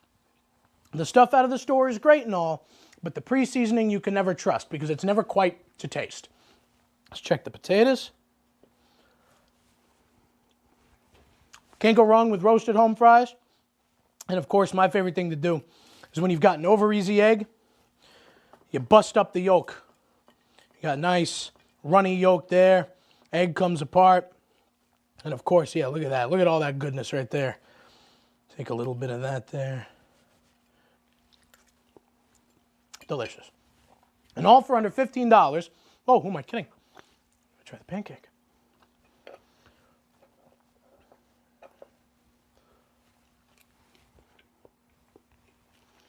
Love that recipe. I love that syrup. So all for under $15, you have yourself two breakfasts or breakfast for the next few days. Bunch of eggs, bunch of potatoes, bunch of sausage, bunch of pancakes, all for under $15. Thank you for joining us here on Dom's Dinner Bell. We hope to see you next time. Who knows what we're going to cook?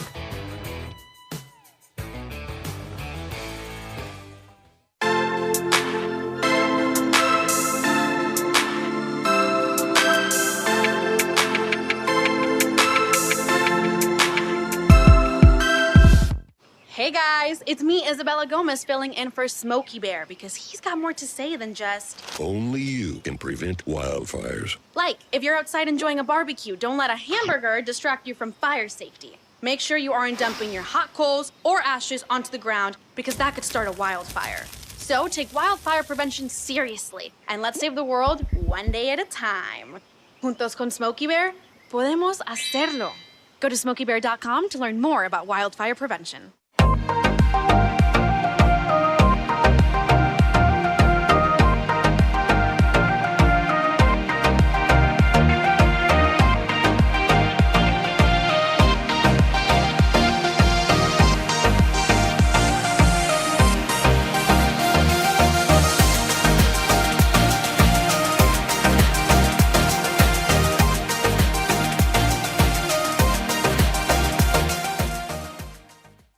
When I was in foster care, I never knew when I would have to move, so I always had my suitcase ready to go. Then one day, I was adopted. My new parents opened their hearts and home to me. My parents cook my favorite breakfast for me every morning. My parents take me on trips I never thought I would go on. They gave me a home and an even better reason to use that suitcase. My parents aren't perfect, but they're perfect for me.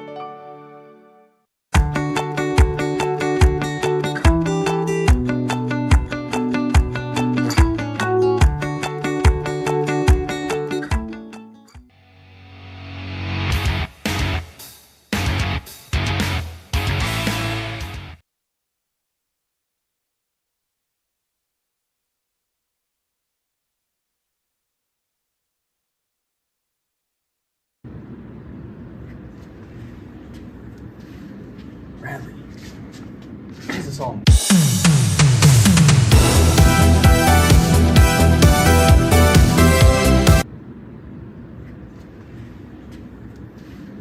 Bradley, what does this all mean?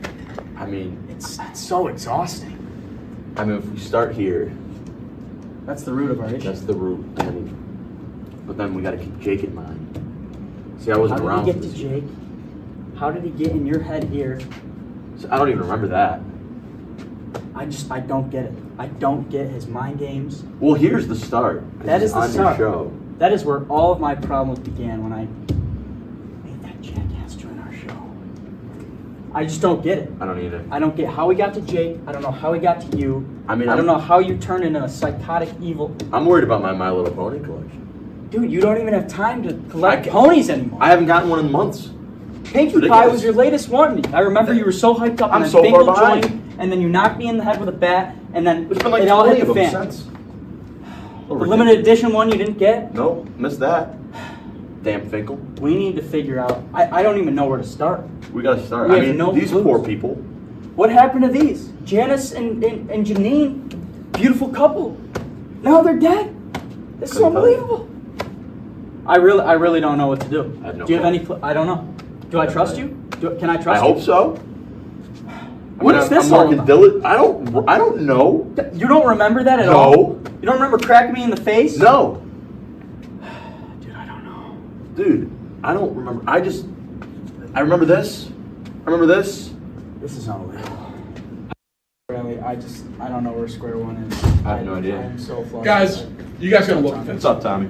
I was going through the yearbooks here at WTOP, and this is Pat Machado's freshman year one. Wow. You guys just gotta take a look at this. I mean, It's 1970. Holy. I just couldn't believe this. Oh my. What is? Oh my God. No.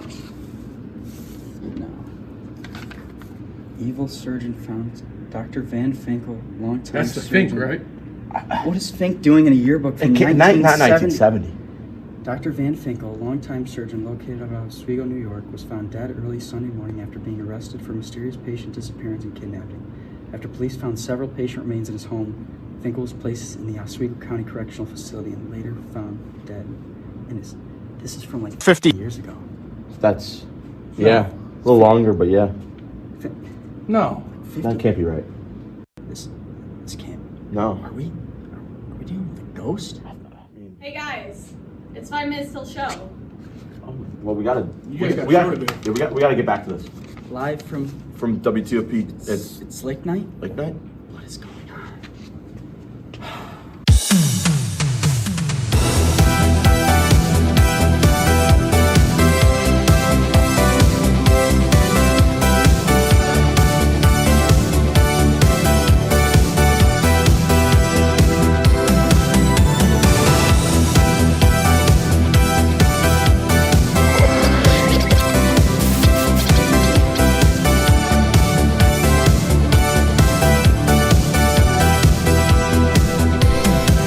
Mr. Bradley. What's up, sir? Reunited once again. I'm going to go ahead and grab this beautiful, lovely championship. All right. All right, don't mind me putting on my Luke Rosenthal heavyweight championship. There it is, the Luker Continental that on. Championship. It's even got a nice little spin to it. Oh yeah. Oh yeah. Luke, Gotta love it. you're always in my heart and my mind. Anyways, ladies and gentlemen, welcome to the most thrilling 30 minutes in all of WTOP. Welcome to Late Night. Good to be back after a long, well-earned spring break, and as always, we've got a lot on schedule for you tonight. You know, Bradley, What we're in the midst of a deep mystery here. We are. What some would call a pickle. A little bit of a pickle, yeah. It's not dill either. Not a delicious one. No, it's not a delicious pickle at all. No. And Finkel is continuously the root of our problem. And in the latest story developing, we might be dealing with some supernatural being. Yeah, It doesn't surprise me at this point. You know, nothing surprises me with that guy. Nothing surprises me with him. I mean, if I could say anything, I'm speechless. Yeah. Speechless. I have no idea what to say. One takeaway: he hasn't messed with our show in a while. You know, I mean, knock on something. Proverbial wood. Knock on something. Somewhere. We somehow, some way, found a way to escape, and he hasn't been. You know, we found Pat Machado's yearbook that You know. I mean, we had to wipe the dust off first. Yeah, no, that thing was ancient. It Yeah, really oh was. God, yeah. Ooh. But, you know, he hasn't messed with us, so we'll see for now. Because tonight, we have a doozy of an episode planned for you guys, per usual, with 2 segments guaranteed to blow your socks off. So call your Aunt Bertha and tell her to tune in, make yourself a nice egg salad sandwich with some canned Vienna sausages, and buckle right up. Because, ladies and gents, Lake Night's going to get spicy right after the break. Stay tuned. Love you, Luke.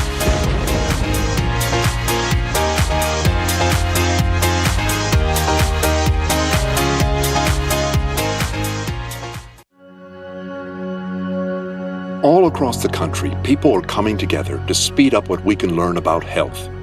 The All of Us Research Program is calling on 1 million people to join us as we try to change the future of health. For your family, for future generations, for all of us.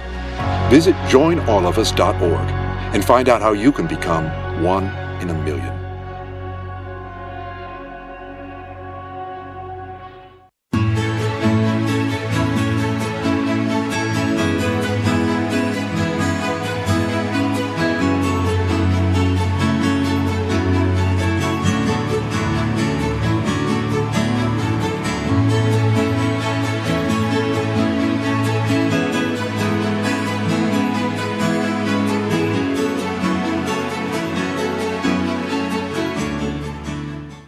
Our son Arjun was born with cystic fibrosis. CF is a genetic disease that shortens lives. When the foundation was founded in 1955, children with CF rarely lived long enough to attend kindergarten.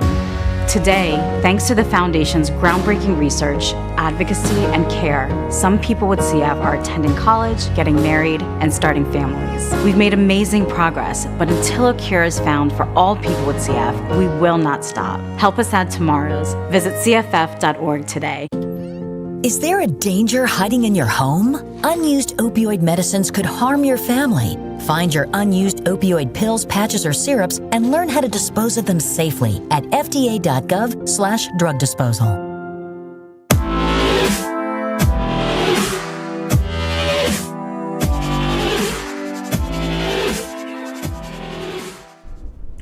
Welcome back to Thomas Turgeon's favorite OP.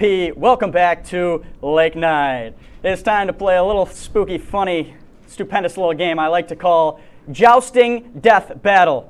Actually, that one didn't get approved by HR. Instead, we are going to be playing. That would have been a great game. That would have been a great game. Just a shame the guy's a stick in the mud. Yeah. Doesn't like any fun. So unbelievable. But anyways, we're going to be playing a little game called Musical Impression Challenge. So we are going hostless this time, but it's okay. We're gonna take the bearings. But, I can give the rules. Yeah, if you want to state the rules with the nice pop ball, I like that ball. Sorry. What happened to it? I don't know. That HR guy came in or something. But unbelievable. The rules of the game are simple. We will be picking on a paper from this here. Paper dish. Major discussions. Cheap plug.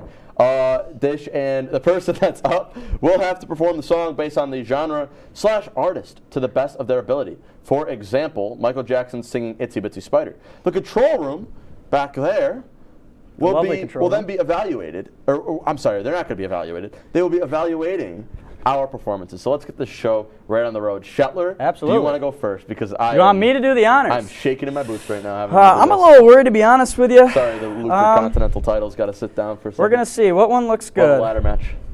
All right. First up, we have We're going acapella. You ready? Row, row, row your boat. Elvis Presley. Oh, boy. Okay, luckily, shout out Grandpa, I got a good Elvis impression going. I think I got this. Should I pull up the lyrics? Actually, I don't think I know the lyrics. Row your boat. No, I know. I'll just do the chorus. All right. Okay. Let me get. Oh yeah, I got my mic. Stick mic too. All right, we got these mics that are definitely hooked up. You ready? Yep. Your boat gently down the street. Merrily, merrily, merrily, life is but a dream. You ain't nothing but a hound dog. That's all I got. Thank you very much. I got to follow that. That's Elvis. You got to follow that. Little snap for you. We got an audience reaction. What's the control room think? There. That was pretty gas. That was Elvis to a T right there. Here he comes. What do we think? Hey! It was a hit. All right. Former floor manager Dylan would have liked that if he wanted to join our show again, unfortunately. We still love you, Dylan. Yeah, it's Dylan okay. Zielinski, It's okay. right. Not the other Not Dylan. Dylan You're still Semplowitz. great. Yep. All right. Oh, boy. It's a tough act to follow. I got a feeling Black Eyed Peas sung in the style of Louis Armstrong. Oh, God. What's he saying? He's a... Life is a dream. I'll do him. I got it. Yeah. Let's hear it. I got a feeling... Oh, God, what are the words? I got a feeling tonight's gonna be a good night. Tonight's gonna be a good night.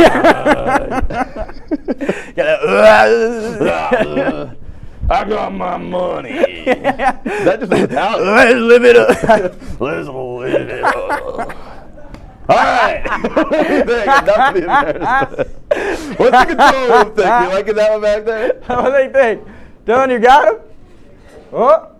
All right. Hey. Reaction. Oh, Not as Kaylee's big a got the reaction. double Kaylee thumbs was up. digging it. Kaylee's got the double thumbs. I like All right. that. All right. Let's get it going, Shetler. Your turn. There are genuine tears in my eyes right now. Grandma got ran over by a reindeer. Blues theme. Oh, so I'm learning about blues in class. What is blue? Like, I'm trying to, just sad? It's like, no, it's not sad. It's more like, it's swing. So you're supposed to have this, it's the repeating, it's like a 12-bar repeat, and then you have to, those each time, just sing. You got it. The blues? Blues is like, it's a little sad. It's you know what crooning is? Yeah, like a crooner? Crooner, yeah, like Billie Holiday. Okay. Okay. Go for it. Oh, I had a grandma, and she was lovely. No, I'm improvising. And then one day she was strolling down the street. That's when Grandma got ran over by a reindeer. Yo, something, Christmas Day. I'm singing the blues. Yada-ba-ba-ba. I don't know what blues are. Give me a thumbs down. That was poor. What do we think in the back? Oh, are we liking that one? What are we thinking? I don't think that was too hot. Nope. Oh, what are you thinking? Wow! I hate it. Wow! Kaylee, don't look at me like that. You can't do any better back there. What are you laughing at? I see Steph chuckling up there. How about you get down here? Damn. Trust me, I got some redemption. Oh, man, all right. All right, let's see it. That was the one I did not want. It's okay. Oh, Say My Name, Destiny's Child, sung in the form of an inspirational poem. See, I can do Survivor more than I can do Say My Name. I was trying to pick. I mean, we didn't pick. I'll do say. I could do Say My Name. Okay. Yeah. Right there. Okay. Say my name. Say my name. Say it. When nobody's around, say baby, I love you. And then if you ain't running game, say my name. Say his name. Say my name. I'm a survivor. I'm not going to give up. I'm not going to stop. I'm going to work hard. Let's see it in the back. What do we got? I like it. There's not a single person there. Where do they go? They're all watching. Let's see it. Oh!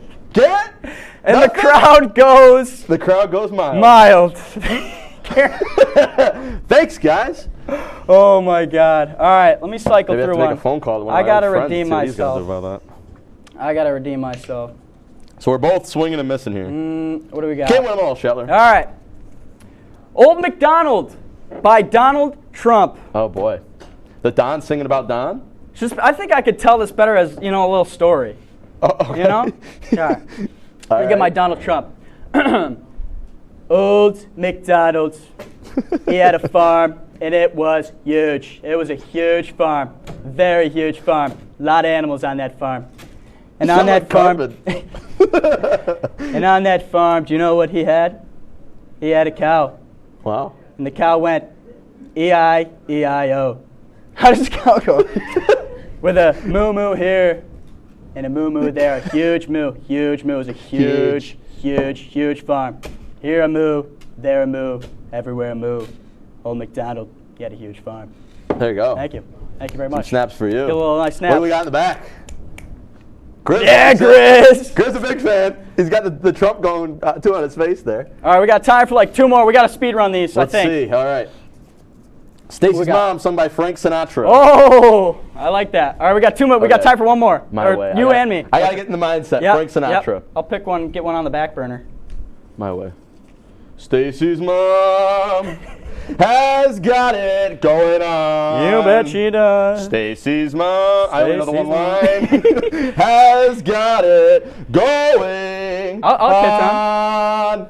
Baby, can't you see that she's the only girl for me? And then you got to get in the game. Right. Stacy's mom has got it going on.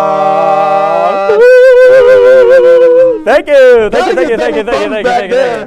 do we got going on back there? They gotta love it. They gotta love it. They gotta love it. They gotta love it. Yeah. Yeah. Love it. I don't care if we're going over because this one is juicy. I just picked out one more. Started from the bottom. Disney Channel music. Musical. Aaron can get in here for this one. Aaron, get over here. Get over here. Get over here. You're gonna be singing. You're not gonna be singing, but you can be joining me. All right. You ready? Yeah. I started from the bottom. Now we're here. Just one voice for I started from the bottom. Now the whole team's here. What else you got? Started from the bottom. Now the whole team's here. Aaron, get in this. You ready? Started from the bottom. Now the whole team's here. Thank you. Thank you. Teen Beach movie. I don't know. Then like Sinatra again. We don't know. What's the back thing? Anybody? I think we've sang Do we like Sinatra that like with the back? 8 of these times. What do we think? Oh, brought tear to Kaylee's eyes. Oh, that's beautiful. We love it. That's fantastic. Wow. We got a lot of laughs back there. I am quite sweaty in this studio. That's great. My line. That is your line. This wraps up this thrilling musical impression challenge.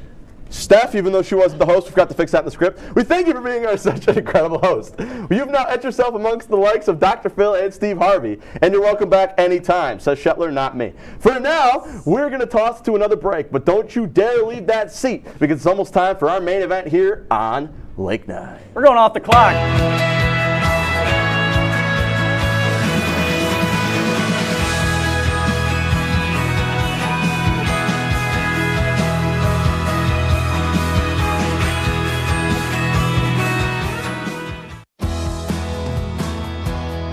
Driving a truck for 40 years now. If people knew what I know, lives could be saved. Like the trucks can't stop quickly. It takes my 80,000-pound truck 200 yards to come to a complete stop. So I always do my best to give a lot of cushion. It helps when other drivers realize that and do the same. Please give trucks the space we need so we can all stay safe. It's our roads. It's our safety.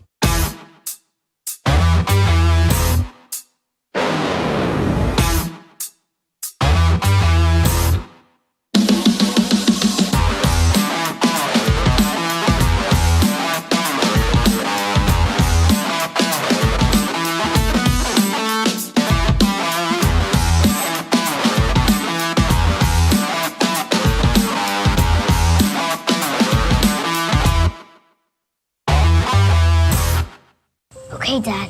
1, 2, 3.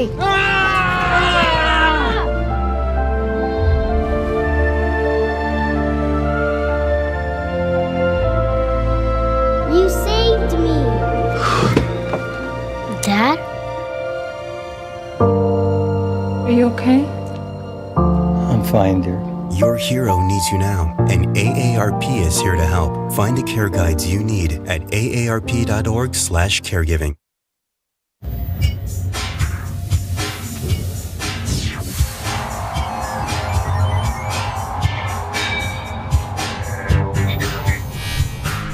Welcome back to the most electrifying show in all the land. Welcome back to Lake Night. Shetler, take it away.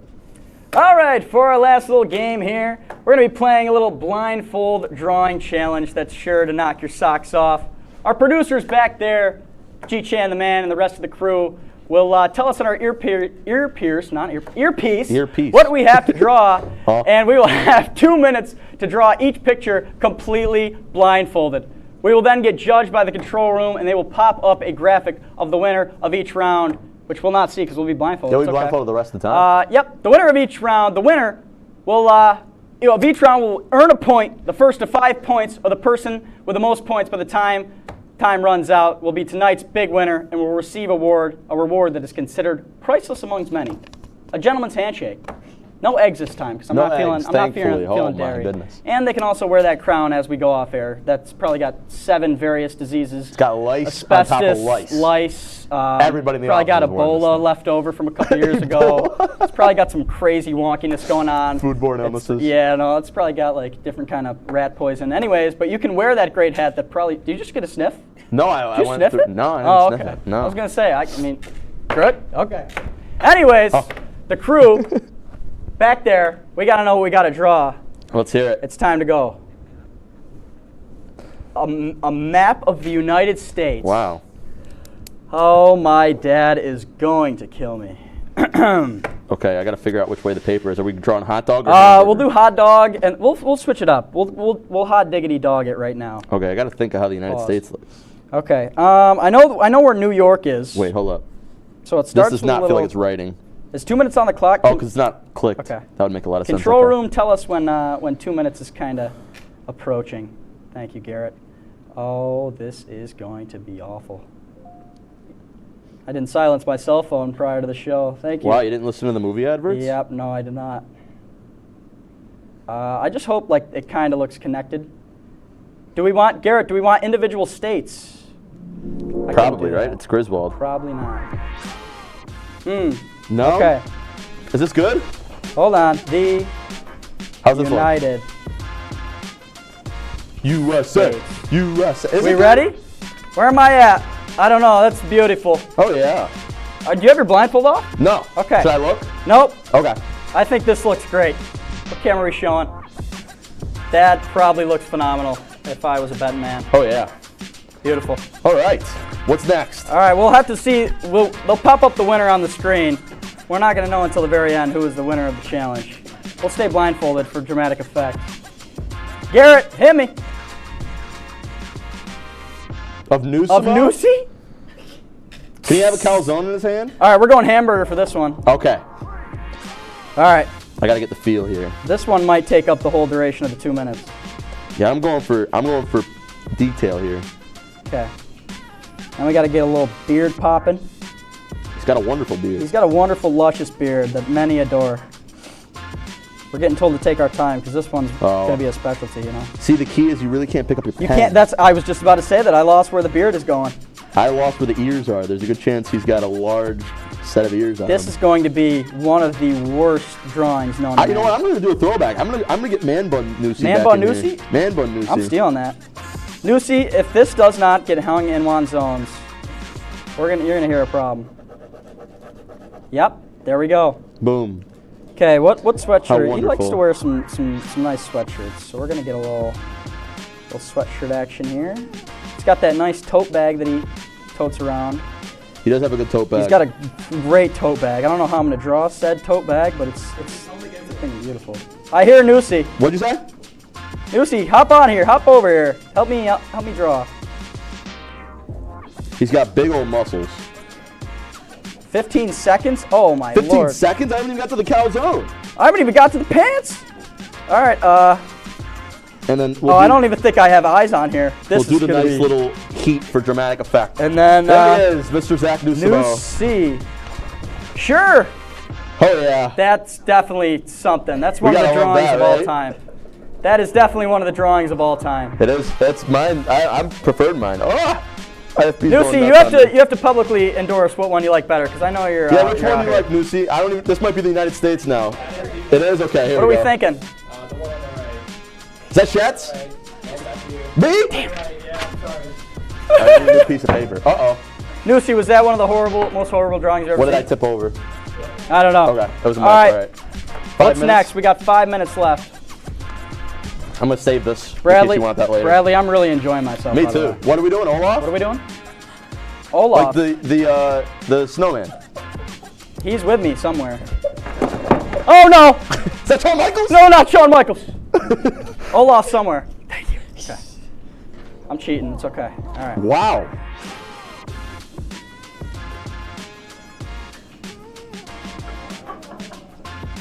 I'm going off the paper. Who I am? No, I am. Oh no! All right, new sheet of paper. Scrap it.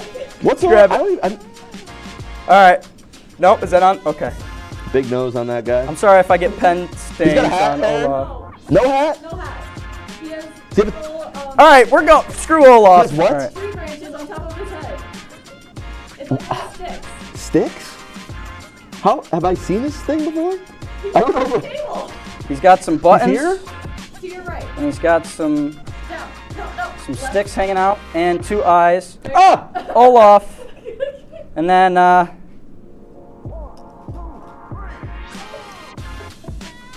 I'm gonna stop touching this thing here. I feel like he's gonna complain. I wrote This is a horrible, script on this. Please read it. You wrote a script? Yeah, just please read what's on the paper. That's a banger. What'd you say? Let it go? I didn't write please vote for me. Oh wow. What do we think? Wonderful, lovely. That's mine. Is it like we're there? Is it like we're watching the movie for the first time I again? think this is like a 3D movie. I mean, Bradley, I have a feeling mine tops this, or mine tops yours. It probably did. TOP logo? Are we gonna do the new one, Griswold? Oh wait. I lost my. Oh, I found it.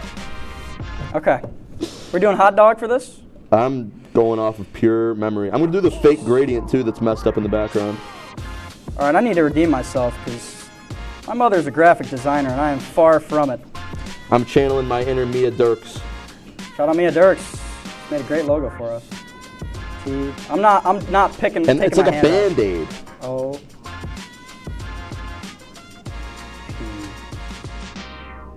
Shoot, I need a 10. T-O-B. WTOB. Boom, I think I got it. What do we think? Does it match up? Look at that. We could just hang that here. I think. I hope. But look at that. That's money. There you go, Griswold. The search for the new logo is over. You don't need anything. We're rocking. I found a life hack. You cannot lift your pen up from the paper. No, you really can't. It's like an Etch-a-Sketch. Last one. All right. Tiebreaker. We're tied. Oh, well, let's go.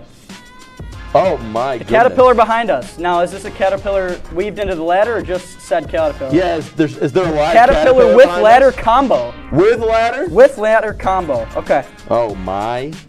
Okay. Okay, I got it. 45. Oh, shuckleberries. I'll draw the Lucre Continental title as well. Then we have a caterpillar with 2, and it goes.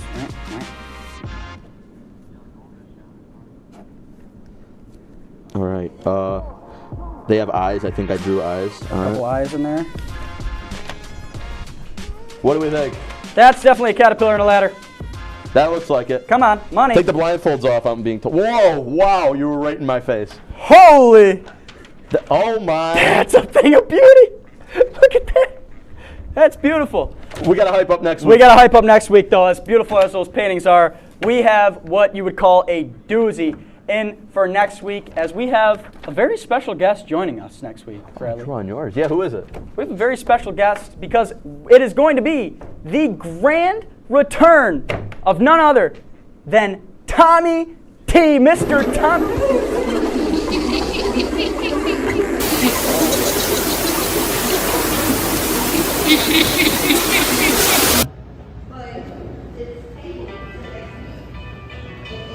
I don't know what to call it.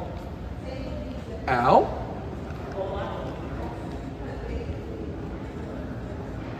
Who is this?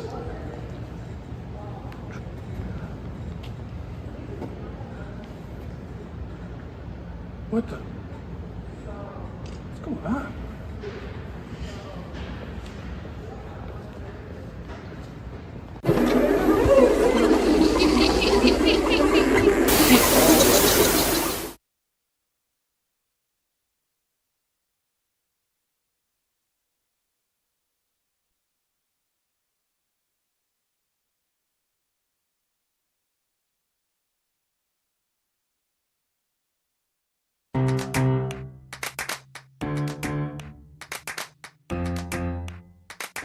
Hey, how are you? Want to chat? Well, you're in luck. The Mick and Nick show is about to start.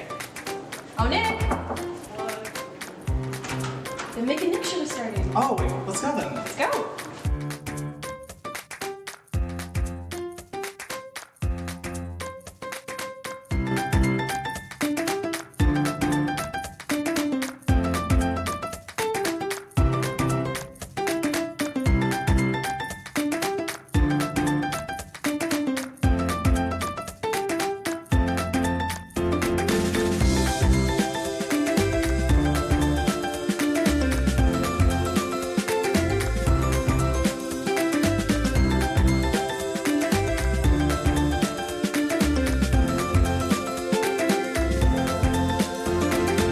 Welcome to the Mick and Nick Show. It's great to have you join us.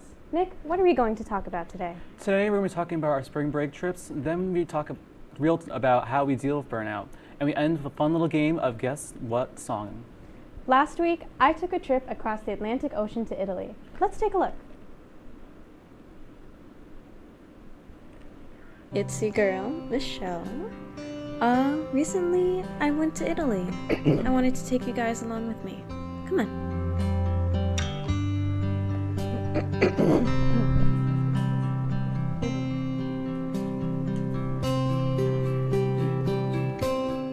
My first thought when landing in Rome was that it was much warmer than Oswego. After a short exploration of the hotel, I found a wonderful rooftop lounge and had a minute to bask in the sunlight. We then went to St. Peter's Basilica, where I got to revel in one of my favorite sculptures, La Pieta.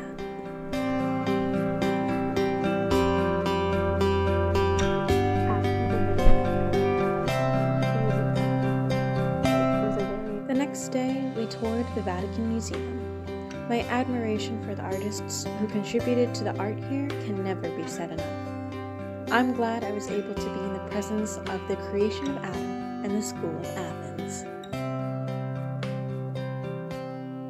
That night, we went to our first concert, and I'm not gonna lie, I cried when I heard the orchestra play. It has been a dream of mine to listen to an orchestra dressed up in fancy clothes at a fancy venue. This was when I realized that, wow, I'm actually in Italy. The next day, we went to the Roman Forum and the Pantheon, and let me just say, it felt like I was thrown back in time. I could see the Romans walking around, blissfully unaware that they were making history.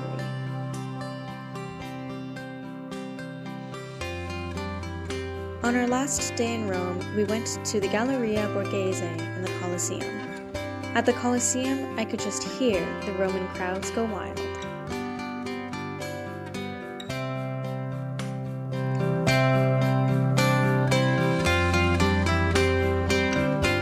Our next stop was Florence.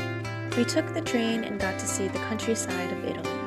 When we arrived at our hotel, all of us were in awe at how beautiful it was.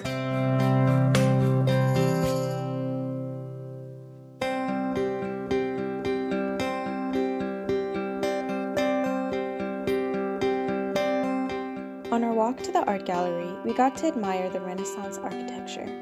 I thought it was interesting to see the less ornate details of the buildings.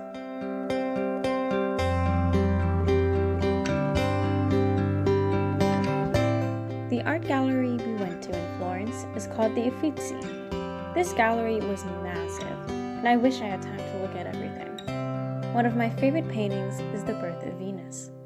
I hope one day I can go back to each of these galleries and spend an entire day there learning about the art.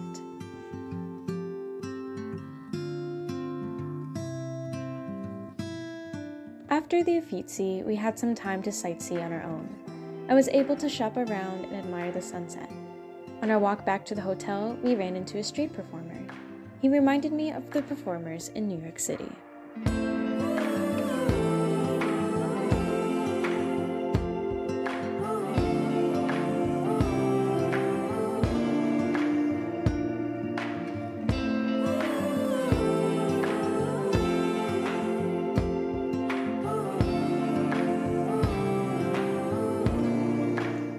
We ended our night with a concert showcasing Beethoven, Mendelssohn, and Brahms. The pianist was amazing, with his fast fingers and technique. I thought the conductor was also amazing, and that her movements reflected the sound of the piece. Before going to bed, I was able to have a quiet moment on the balcony.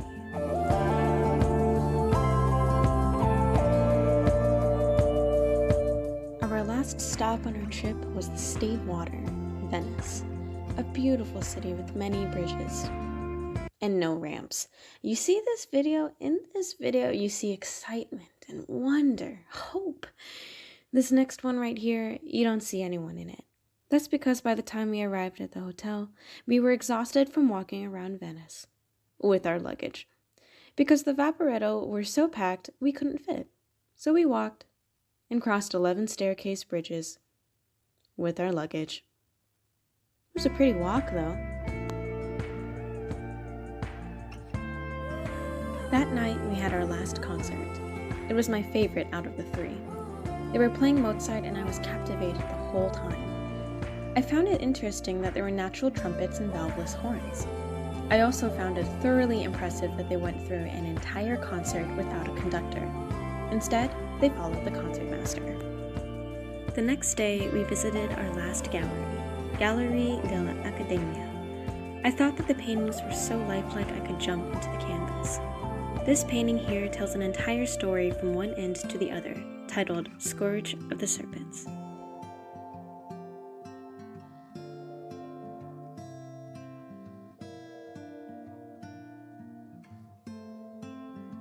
Our last visit was to St. Mark's Basilica.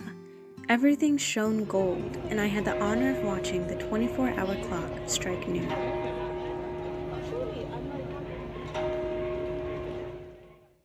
Overall, this trip was eye-opening and life-changing. I got to spend it with wonderful people. I learned so much on this trip, and yes, we were able to ride the Vaporetta. Wow, that was really interesting, Michelle. So, this week on WTOP, K-pop group Twice has been a force to reckon with in the month of March. Twice has recently made a comeback with their 12th EP, Ready to Be, with a title track called Set Me Free. The album features 5 new songs and English versions of Set Me Free and their English single Moonlight Sunrise. This comeback follows Twice's appearance at the Billboard Award, where they won the Woman in Music Breakthrough Award. Yesterday, fans of Twice were patiently waiting to get their tickets for the North American leg of the Ready to Be tour. If you were one of those unlucky fans who didn't get a ticket, don't worry, because it was announced today that 3 more show dates have been added. These additional locations will be Oakland, Houston, and Chicago. In other news, a Florida animal shelter will hold an adoption event for their longest staying resident. He is a mixed breed dog who happens to also be named Nicholas. This playful pup is a 3-year-old mixed breed pup. He gets along great with people, but not other dogs. He has unfortunately been impounded by the Orange County Animal Services for 94 days. A probable reason of why he has not been adopted is because mixed breeds are not as desirable as purebreds. To encourage people to adopt Nick, Orange County Animal Shelter is holding a Pick Nick event in where the energetic canine will be uncaged and free to roam the yard. After this Saturday, Nick will hopefully be able to find his forever home. Coming up, we'll deep dive into our feelings in our Real Talk segment. Stay tuned because it's about to get real.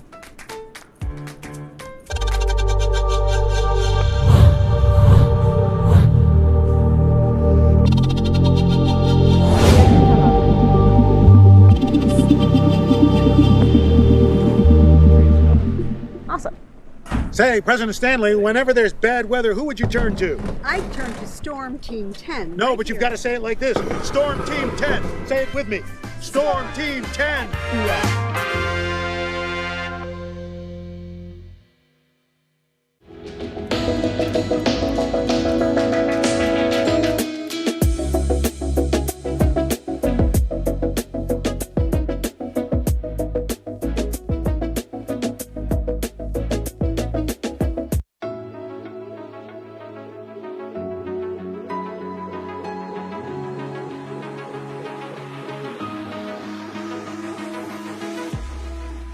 Roll it.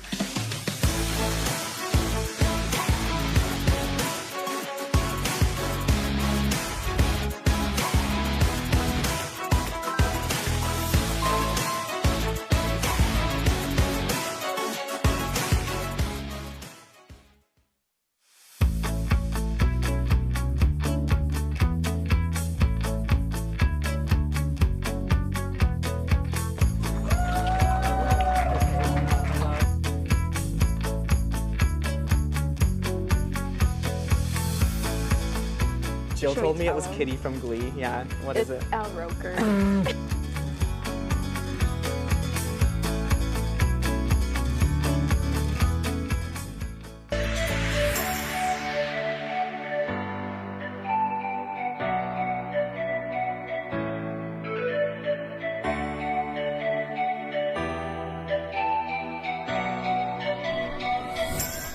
Today, we are joined today by Molly DeMarco and Megan Donnelly. Why don't you guys tell us a little bit about yourself, such as your majors and interests? Okay. Hi, my name is Molly DeMarco. I am a music major and a history minor. I am president of Vocal Effect. It's a student-run show choir on campus. Yeah. Hi, I'm Megan Donnelly. I'm a psychology and music double major with a minor in expressive arts therapy. I'm president of Be With a Sigh and the Harry Potter Club on campus, and I'm also treasurer of State Singers. It's great to have you guys on here with us. Let's get right on to the disclaimers. Heavy topics such as trauma and deep emotions will be discussed in this segment of the show. Some topics may be easily triggering and may be hard to listen to. The answers to the question of the day pertain to our experiences only. Please listen to our experiences with an open mind and leave your judgments behind. This is a safe space. We find it very important to delve into these topics because we want to spread awareness about the importance of healing and mental health. We are not licensed therapists, nor studying to be ones. Therefore, if you feel called to ask for professional help, please visit the Mary Walker Health Center on campus to speak with a counselor. You are never alone. So the question of today is, how do you deal with burnout? And to answer that question, we're going to be painting on mini canvases with acrylic paints and some water and paint brushes. So join along if you want. Yeah. How do you guys deal with burnout? I deal with burnout by recognizing my emotions. Like every day I have this app where I, think about how I'm feeling, and if I'm not feeling that great, I let myself feel it. I have a cry, I have the emotional experience, and validating myself allows me to, feel it and move on and get to what I have to do. Validation is a huge part. I kind of struggle with it, just recognizing certain emotions, but going through it and letting myself feel those emotions, I feel like our generation has been accidentally taught that to hide our emotions, to push them down, to keep working through it. So it was kind of a battle to unlearn that. And for burnout, I still go through it. I was telling you guys earlier, I am going through it right now. Ever since last month, it's just, I felt like I've been going. Then we went to Italy. Then we came back to school. And I'm like, okay.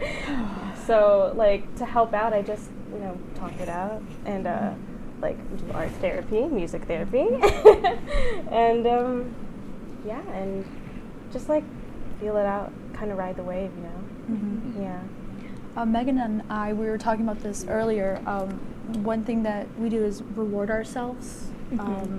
I reward myself by buying myself a plant because I love plants, but it's also because my day is going I'm giving a plant life and I'm giving a plant meaning if I feel that I'm not giving anyone meaning at the moment.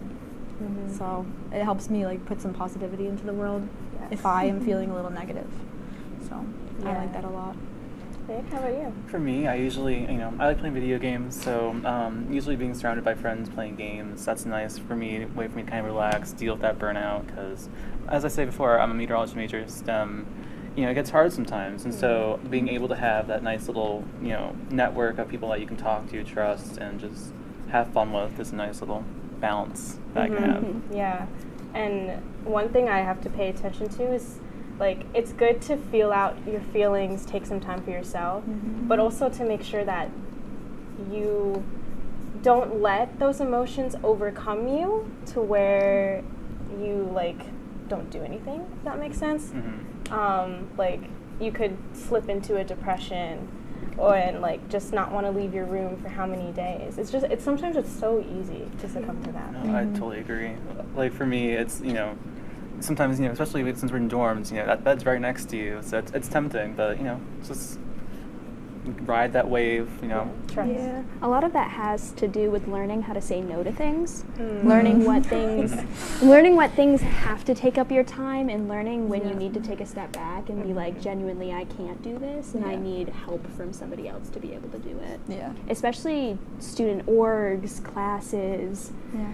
It's a lot of responsibility on top of just like social situations and family. Like you have a lot of priorities, and you're not replaceable in your family, but you're replaceable in certain orgs, you know? Oh, that was a great way of putting it. Yeah, and like you as a person, not replaceable in any means, Oh, but in yeah. terms of like position, I always think to myself, like, if I can't do it right now, that's okay, because someone will be able to help me out, you know, asking for help, which is sometimes I don't want to do, and like it's also another thing I'm working on. But like in terms of what you were saying on adding too much on our plate, I feel like a lot of us also do that. I mean, we're all in music groups, so we definitely we have other stuff outside. We all take voice lessons or piano lessons, and you know, we got to balance out all these different things. And that's also the nice thing about it, though, is we're in these groups where, you know, we're all sharing the same thing. Like, I'm stage singers with Molly and Megan. We're all working towards a common goal, and that helps me keep motivated a bit, you know, especially seeing the progress over, like, the semester. For me, when I think about how stressed sometimes my music major makes me, it can actually, music itself can make me feel better. So when we do sing in vocal effects, and it's a good time for those few hours of rehearsals. I forget about all the work I have to do and all the because sometimes I don't want to be tested on music. You know. And for vocal effect, we're not testing. And it feels rewarding in a sense, because, you know, we're the ones that, me and Molly, we're both DCs. We teach some music, and, you know, it feels rewarding to kind of go in there and like see that our efforts are being recognized and that everyone's having fun. Yeah, especially last year. I always talk about it. We did "You Will Be Found" from Dear Evan Hansen, and everyone, even if they didn't love the song, it was so powerful. I remember that was my first semester in the group. That's definitely one of my favorite songs we've ever done. Yeah. Music definitely helps, like, give you an outlet, you know. And I don't usually like sing, but I'll listen to like sad music if I need to. It's like, it's so cathartic, I think that's the word. And like it helps you feel seen in your emotions, like someone else has experienced this as well, and like, and you're not alone. And like it sometimes, like, the world is so big, you feel so alone, if that makes sense. And like, I forget who mentioned it in our Italy class. Someone, I remember. Someone said that it made her feel really small, right? All the places we went to. Oh, they were huge though. Yeah, the stores. Oh yeah, big doors. And even though like the places in Italy were very narrow, it was the Pantheon was huge, and it just reminded me how small we can be, and how insignificant our actions can be, and like that could be twisted into a negative way, but in a positive way. It just shows, like, you know, that a bit embarrassing moment that you keep thinking about 2 weeks ago doesn't matter. Yeah, it doesn't. That's a very good strategy for moving on from mistakes. Like, the mistakes you make, they make you a better person. You don't have to dwell on them. I remember on the plane, on the way there, and I get like this every time I go on planes, and I just think, wow, the world is so huge. And I think of it as, if I make a difference, even in SUNY Oswego, you know, like that, we're part of like the whole world. I just feel so helpful, and I really appreciate what I can bring, what I can put out to the universe. Yeah, you can be significant to someone. Yeah, and I'm like, oh my gosh, it's the world, and I'm in it. Oh, that was great. So we're out of time for Real Talk, unfortunately. So let's go on to our song of the week. So first off, my song of the week, it's by NMIX. It's called Love Me Like This. The song just came out. I love it so much. The album itself is so good. Yeah. My song of the week is called... I forgot to write in the script. My song of the week is like a movie by Labyrinth. And Molly? My song of the week is called Building a Ladder by Hiatus Coyote. I'm going to hope that I said that right. I'm working on it right now. So. And my song of the week is the Tango of Roxanne from the Moulin Rouge movie, specifically the Ewan McGregor version. Nice. All right, so coming up, we're gonna guess that song. Go. I have.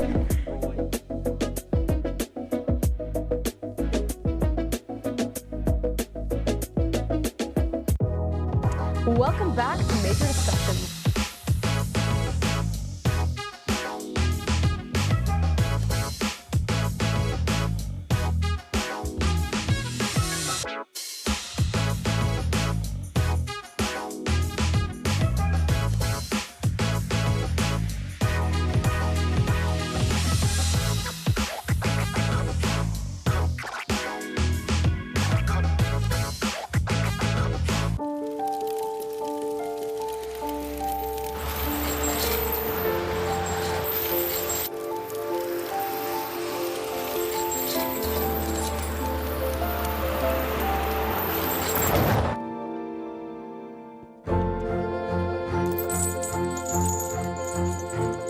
Did you know dragging chains can spark a wildfire?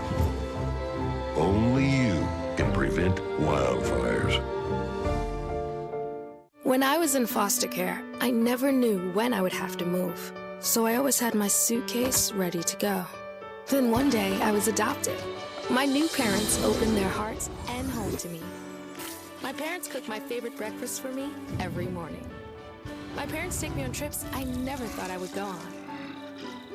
They gave me a home and an even better reason to use that suitcase. My parents aren't perfect, but they're perfect for me. Hey there, I'm Al Roker, class of 76. Yes, way back in 76. Back when the Earth was cooling. You're watching WTOP.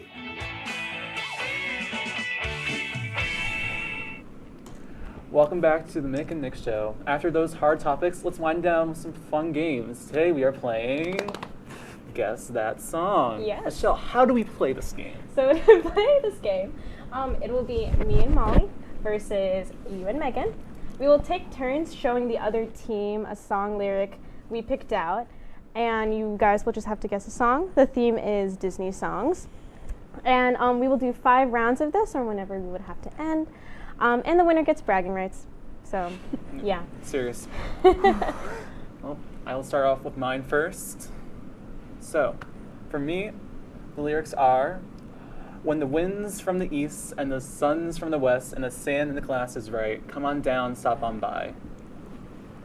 Oh, wait, I know this one. Oh, wow. Is it? Oh, goodness. Yeah. It's not from Belle, is it? No, it's not. Or, I mean, Beauty. I'll give you... Come on and stop on by. Stop on by. Stop on by where? To the Disney movie. It's a Disney movie. I'll give you guys 5 more seconds. Can we get a hint? Yeah. You want the movie name?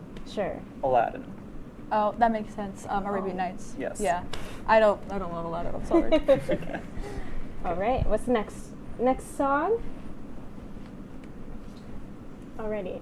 Let's get down to Mulan. business. Sorry. Let's get down to business. To defeat the Huns, did they send me daughters when I asked for sons? I'm so sorry. I jumped the gun Mom, there. What's the song? It's I'll make a man out I'll make a man out of you. We did that back in I started off easy, so you're good. Thank you. Can't give them the win. Okay, so next one is, it will pop up. There it is. Again, you're gone, off on a different path than mine. I'm left behind, wondering if I should follow you, had to go, and of course it's always fine. I probably could catch up with you tomorrow. Now I know you're marching north, because I am lost in the woods. Yep. That was so bad. It's Sorry. from Into the Woods. Frozen 2. Oh, Frozen 2. Yes. Wow. Yeah. I'm so bad at these. Jonathan What was the song name? It's In the Woods. Oh, Lost in Yes. the Woods. Gotcha. Sorry. Next one. Next song, we have And at last I see the light, and it's like the fog has lifted, and at last I see the light, and it's like the sky is new.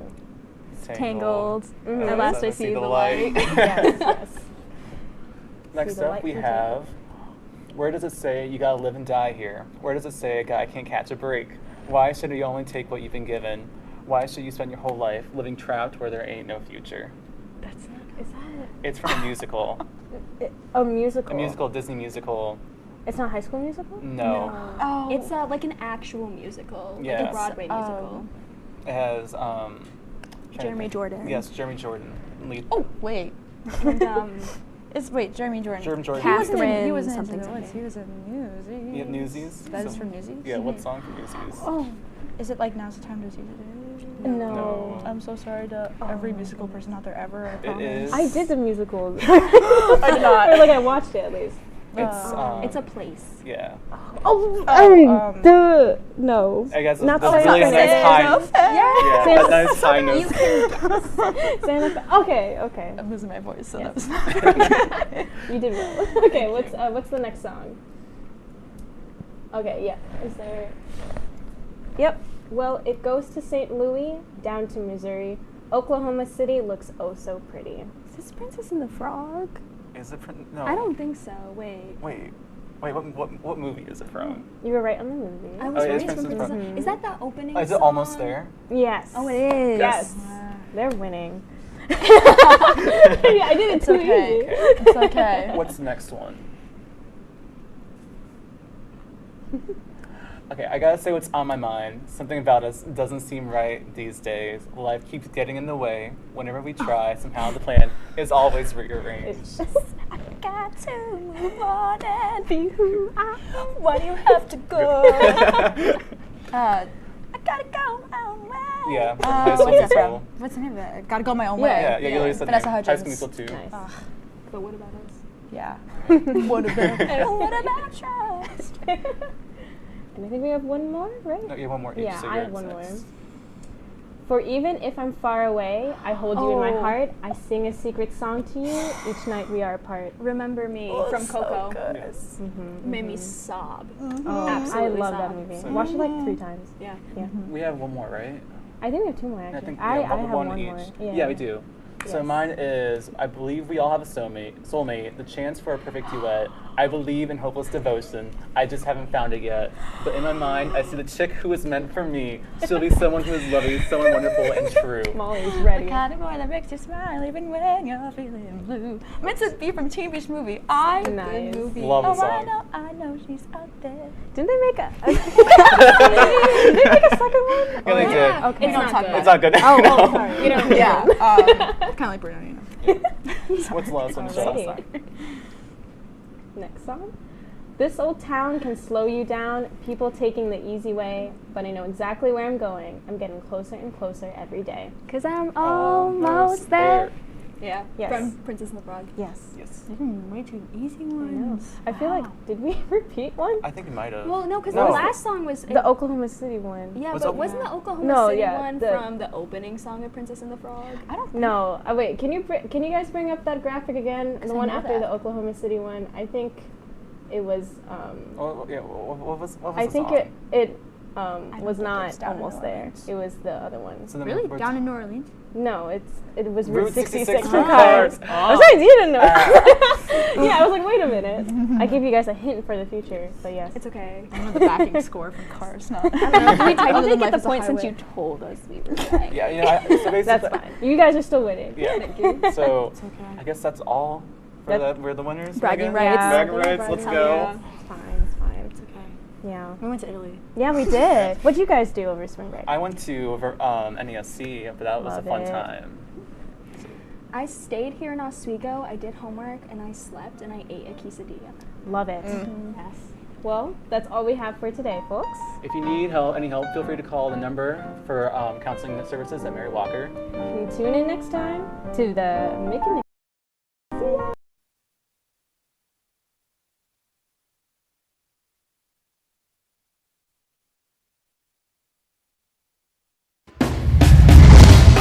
Tonight, spring is here. We're talking what's trending in entertainment this season. Plus, Claire and Thomas are here to talk everything about Cope and more. And you asked us the tough questions, and now we're answering them. Right now. From the Al Roker Studio and the Murano Campus Center, this is The Break with Scott Brubaker and Kate Donahue. It all starts in 3, 2, 1.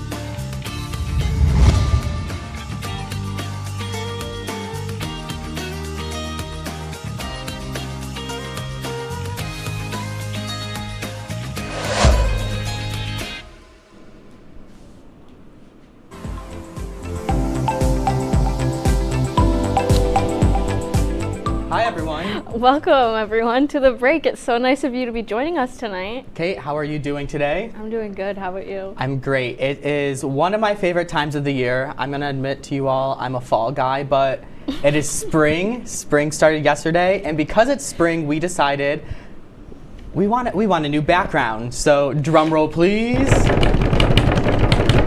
Aww. Tulips. They said that's Tommy's favorite flower, right? Mm-hmm. We're all decked out for spring. We're all decked out for St. Patrick's Day as well. What's your favorite season? That's such a difficult one. I like spring and winter, I guess. I don't really have a favorite. Not summer. I hate sweating. You don't like summer? I hate sweating. Oh. I hate it. I understand. I like fall. Fall's my favorite because my birthday's in fall. Well, so is your birthday. yeah. But I just like springtime because, I don't know, I always just feel like I had happy memories from the spring. Yeah. I remember my spring of my junior year, not senior year, and that was COVID, but, and I was a lifeguard, and I also volunteered for, we brought little kids to go read at the Animal Humane Society, so they read to the animals. Oh, so that's cute. It was just a really good memory. Oh, I wish I could read to animals. I don't know. Do you speak cat or dog? I wish. Okay. I would talk to Winston. I love him. All right. So, want to move on from something very different than spring? Okay, so I started watching The Last of Us because, it's all finally out, and it got me thinking, what would I do in an apocalypse? And, what I really want to know is, what would you do, Scott, if you were in the apocalypse? So, first of all, no spoilers, because I'm watching with my housemate, Tristan, and we're a few episodes behind, so you can't tell me anything. Well, I'm only on episode, 4. So oh, okay, I think that's where we are, too. But I would probably, I would hide out in, a Sam's Club. At least, the Sam's Club close to where I live, it's all, not brick. What's that? It's like cement. Yes. So I feel like it'd be hard for people to get in there. I think my sister gave me that idea. What would you do? Okay, so basically, I know I would be zero help whatsoever. But what I do know is if I was on a zombie apocalypse show and I died, people would definitely be like, why'd the writers have to kill her off? I kind of liked her. She was pretty funny. And people would miss me because of my jokes I brought to a dark time, but not because I could actually do anything productive for the team. So. Yeah, that's my answer. I feel like I try to make the light out of it, but I'd probably be crying every night. Yeah, anyway. So. Anyway, on the topic of apocalypse, this is why I'm bringing it up. Scott, have you fallen into the trend where we rewatch The Hunger Games? I have not fallen into the trend yet, but I love the Hunger Games movies. I've seen them a billion times. Last spring, me and my friends, we all rewatched them together. They're so I have to do that again like everybody else. What about you? I rewatched them over spring break, and let me tell you, I love Katniss and Peeta together. I'm team pita bread, and Gail's just bad news. So what about you? Thank God that you said that, because I'm Team Peeta all the way. I love him. I have a friend from home who's Team Gail, and we get in debates about it all the time. Well, why would you be Team Gail? Because people are crazy. We should put that on. We should put a poll on Instagram. Oh, we should. We'll do that after the show. Yeah. So go to our Instagram after the show at The Break WTOP, and you can fill out that quiz or poll. I don't know. Poll. What's your favorite Hunger Games movie, though? Catching Fire. That one's my favorite, too. It's the best and one. It really is. I always said that I didn't like Mockingjay Part 1, but the more I watch it, I'm like, okay, maybe. Well, the Mockingjay movies were, kind of really good, though. They are. They're so good. I love them. Yeah. All right, so time for our favorite segment. How real are we? Let's see what Tonight first. is here. that's We're not it. talking what's No, trending that in is entertainment. It's okay. We tried. Maybe Yeah. we'll get it later. All right. Anyway, you go first, Kate. Here's part 2. I think I'm up Should first. we try it again? We'll do our favorite segment. Okay. Anyway. Real? All right. Or a mess. You know what, Oh, wait, Scott, am I you first? go. Okay. Yeah, I guess so. so. This is my slacking Be Real. I look so exhausted in that. You can see my little face up in the corner, and that wasn't like, I didn't even go out or anything the night before I took this. I looked at the date on it. It was just a random morning, and You're so sleepy. I know. Anyway, my favorite Be Real is, this was on St. Patrick's Day. We went to a hockey game, the Elmira Mammoths, which used to be the Elmira Jackals back when I was a kid, and we used to go do their hockey games all the time. So it was really cool to go back there, do it again. They lost. It was really sad, but yeah. Take it away, Kate. Okay, so my slacking Be Real, you'll notice in my Be Reals that Tommy is covered up in both of them, and I thought like if I saved it and my picture was on the other side, it would stay like that, but anyway, I guess it didn't work. This is slacking because the flash was on and I wasn't prepared for it, so yeah. I like the little minion in the background of that yeah. one. My favorite Be Real, we were driving back to my house after a little shopping spree, and we went out to lunch. I got Tommy his birthday present at LL Bean because he's kind of outdoorsy. And then I went to Target and Bath and Body Works and got some candles. And then we went to Tully's in Fayetteville because it's like an actual Tully's with a good menu and not just tenders. So yeah. Anyway, Right. yeah. So, last season during each episode, this season during each episode, we want you guys to get to know our crew a little more. So today, can you take it away while I go? Okay, so today, let's go around and answer what's your name, what's your position, and tell us something funny about you. Here we go. Oh, hello. What is your name, what's your position, and what's something funny about you? I'm Cletus Tepaz. I'm the floor manager here, and a great fact about me is I'm the fourth Cletus to exist. Okay. Very interesting. Thank you. Next. Hey, I'm Matt J. Bly. I'm teleprompter. And something interesting about me is I am in a YouTube video with 4 million views. Wow. I need to know that video. Yeah, we'll share later. Yeah, all right, let's move to the back. Okay. Hear my grunting. I don't know if this door is going to stay open. Matt, can you hold this door open, please? So. Aaron's got it. Okay, hi. What's your name? My name's Jacob. I do technical directing for The Break with Scott and Kate. And what's a fun fact about yourself? I was once fired wrongfully from this show. Yeah. Okay. My name is Thomas. I am the director for The Break, Scott and Kate Season 2. What's a fun fact about yourself? So something fun about me is I'm from a really cool place called Potsdam. Congrats. Okay. My name is Sam. I'm graphics, and I have a pet frog named Pistachio. That's adorable. I love that. Okay. Hi, I'm Eric. I'm video playback. I always tell people I'm from Albany because my actual town is too small and they won't know it. What town is it? It's Guilderland. Guilderland. Okay, so people do know it. Okay, next. Hi, I'm Sydney. I do audio, and a fun fact about me is I have a radio show at NYO. So tune in. Pat, you want to be introduced? I'm filling in, and we gotta move. Oh, we gotta move. Kate, Kate, you take it away now. We have a new segment on The Break called Q&A with S&K. We've asked some of our viewers to send in questions from our Instagram story, and we've picked a few we'd like to answer this week.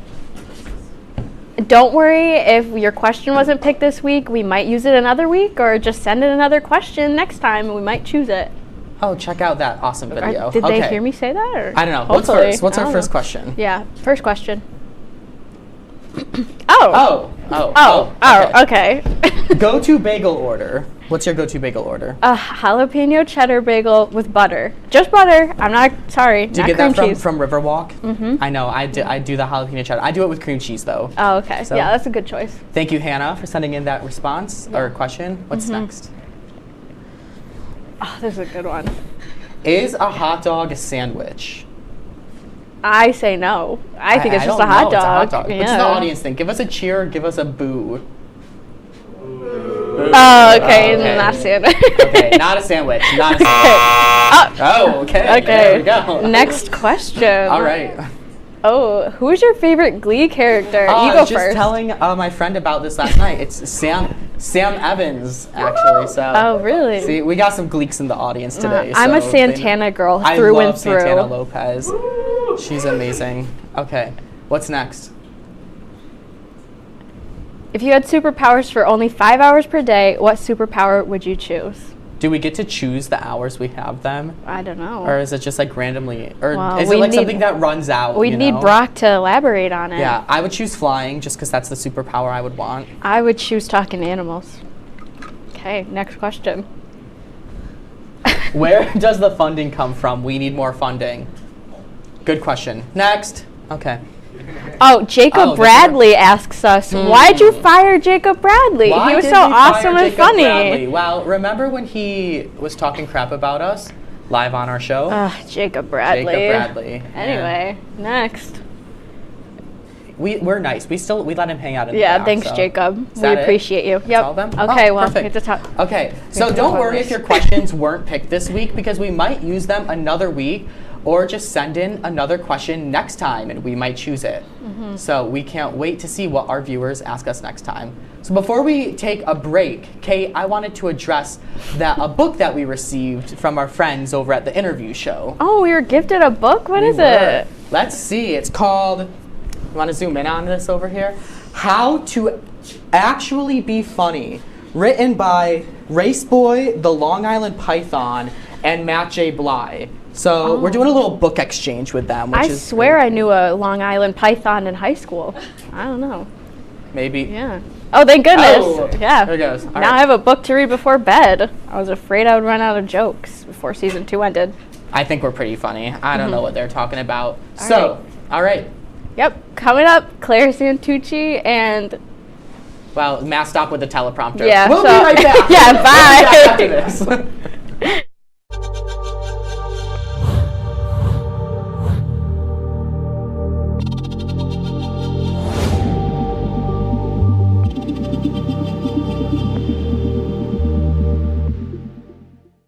Say, President Stanley, whenever there's bad weather, who would you turn to? I'd turn to Storm Team 10. No, but you've got to say it like this. Storm Team 10. Say it with me.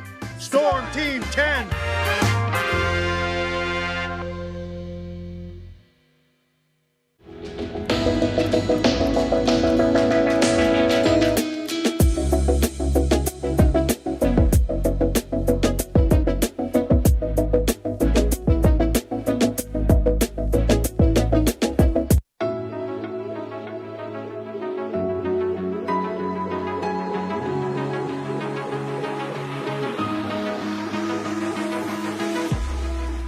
Roll it.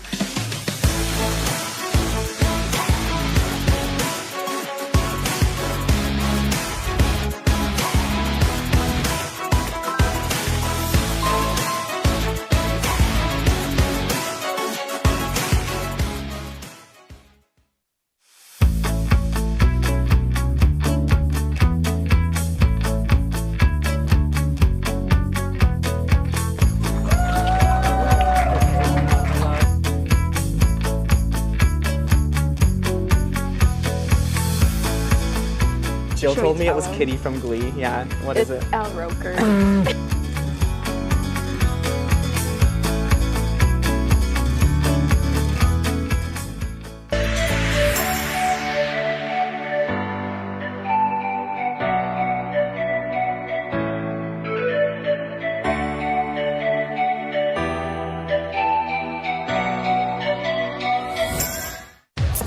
Hi guys, welcome back to the break with Scott and Kate. Our guests today are from the campus on-campus organization COPE, a group of undergrad students who are the voice of the counseling center.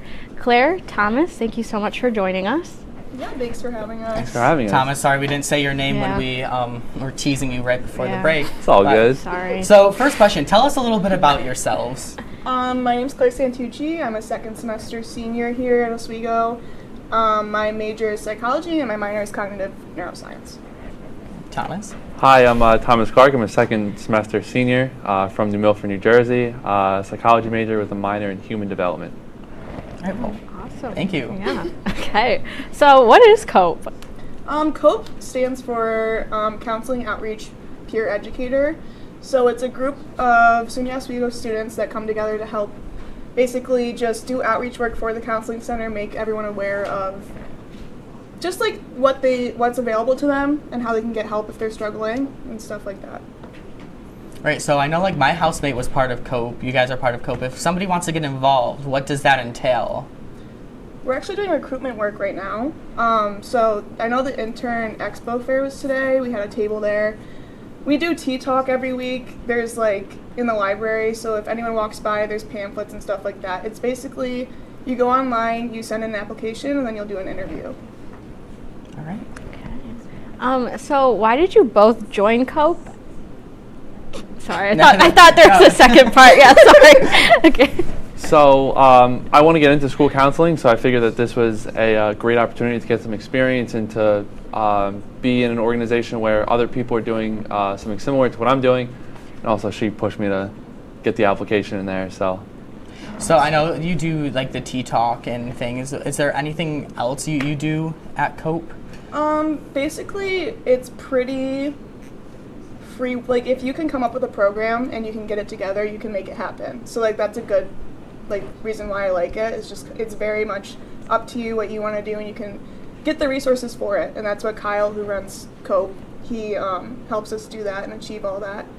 But mainly it's a lot of just outreach work. It's a lot of just making sure that people know what's there and how to help them and stuff like that. All right. All right. What advice can you give the audience if they're feeling stressed? So I would personally say counseling center is always open. Go in, you can book an appointment there over the phone.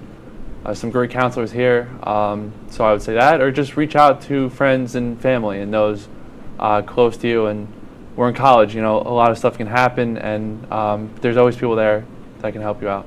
I would like to add, we also have a thing called Let's Talk. If you're not looking to actually commit to the counseling on campus and go every week and stuff like that, there is something called Let's Talk for certain hours during days where you can just walk in and they'll have someone available. And if you like that environment and you like talking to someone, you can always then look into joining counseling, because I know that's scary sometimes to jump in and just immediately be going to counseling and talking to someone about everything. So Let's Talk is a really good program that we have that not a lot of people know about. So my last question for you guys is, I know sometimes, one of my coping mechanisms when I get stressed or I get really anxious, I like to watch a TV show or a movie. So what are your guys' favorite TV shows or movies right now? I love Glee. We already talked about Glee. We all of our roommates, we're rewatching Glee right now, and it makes me cry at least every episode. I have an unhealthy emotional attachment to that show. So yeah, that's my answer. All of my friends have been getting me to watch The Bachelor, and I can't lie, I'm pretty invested in this. I have to be completely honest. I've never. Do you watch The Bachelor? We have money on it right now. We do. I've seen the thing up in Kayla's house. Yes. I know what you're talking about. All right. Well, you guys aren't going anywhere, because when we come back, Claire and Thomas will be sticking around. Matt's not moving the teleprompter yet again. There we go. We're going to be playing a game of charades. We'll be back right after this. Matt is slack.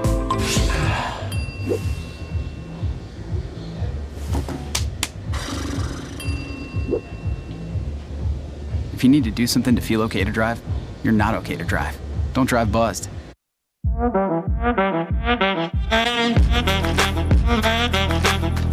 Shine on that boy. Look at the bling. Look at do we got a diamond tester on? Yeah, that's getting bad. Yep. 10 out of 10 recommend on Yelp.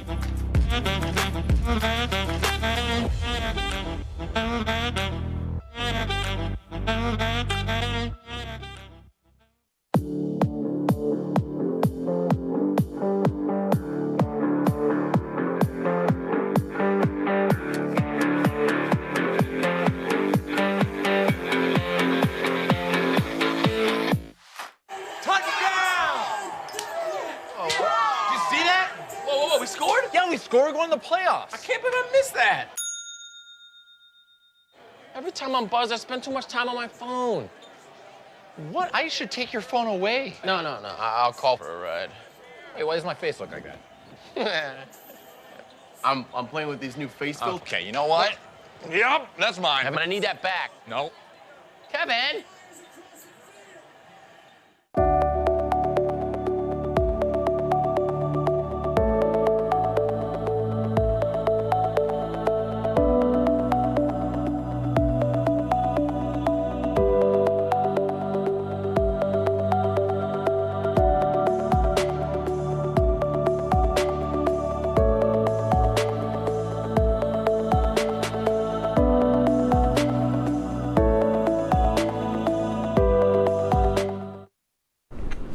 Okay, welcome back to the break. Forgot they can't see us. Okay. Yeah. The rules of the game are simple. One by one, we're going to pull a card out of this bucket that our friend in the back made, and we will have 30 seconds to act out what's on the card. If our partner correctly guesses what we are doing, then we get a point. If not, then sorry, no points for you. The winner of the game, we're going to be playing in teams, gets a high five, bragging rights, and as always, a high five. Yeah, sure. All right, Okay. are we All ready? right. Yeah. So I have to pick first. Yeah, oh wait, I won't look. You can't look. Sorry. Okay, this is number 7. All right? Well, we have to stand up for this. Oh, I have to stand up too? No, Because just I'm me, watching. acting it out. Okay. Hang on, let me clip this to the back of me. Okay. Okay. Shower. Yes! Wow, that was quick.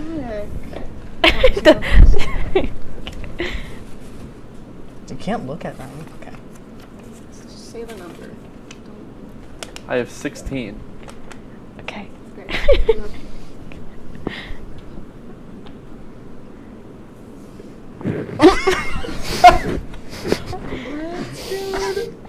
Just give me something else. Give me something. Okay, do it again. Sorry, I'm not.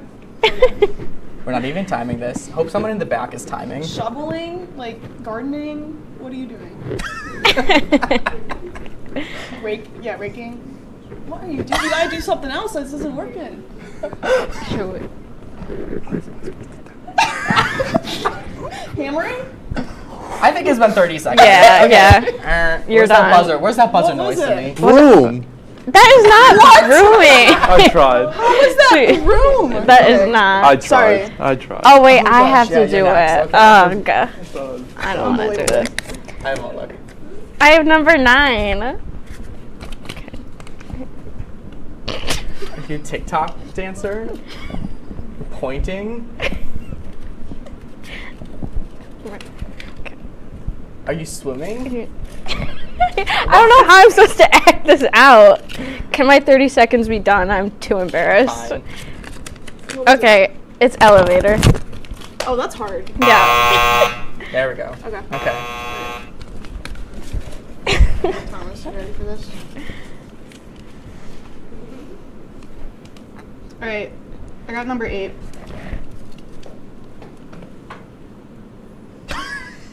Flying.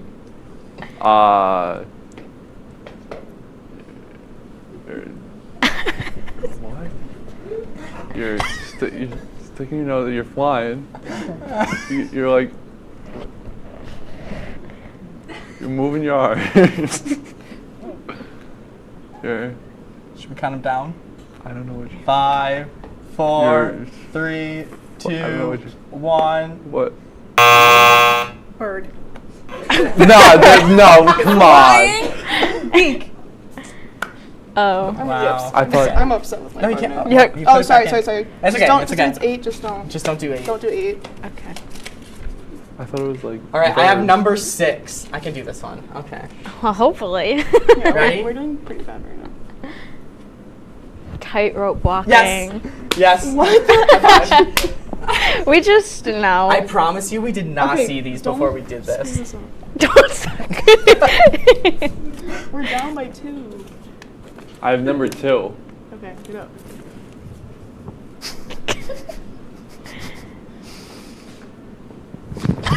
Jump. Leaping. Spinning. Jump. Ice skating. Ice skating. Rollerblading. Oh, gliding. You're skating. You're do it again. It's not ice skating? Anything to do with ice skating?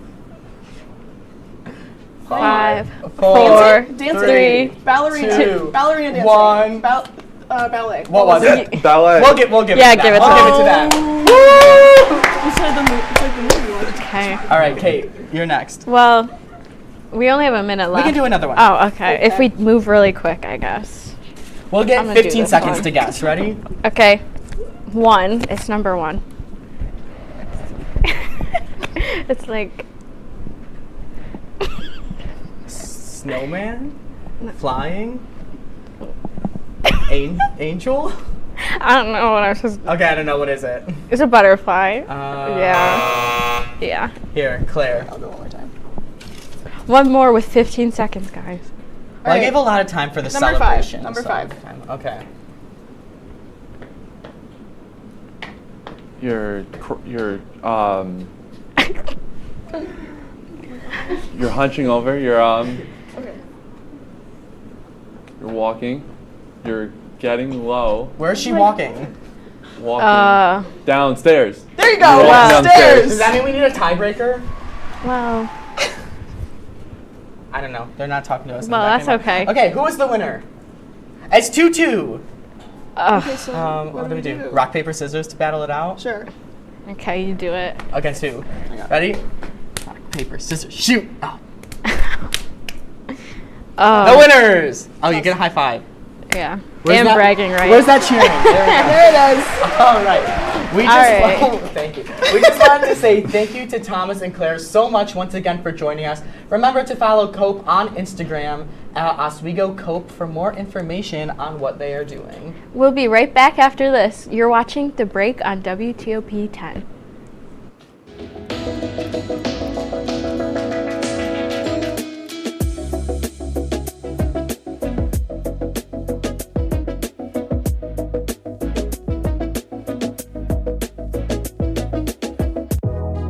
Welcome back to Major Discussions.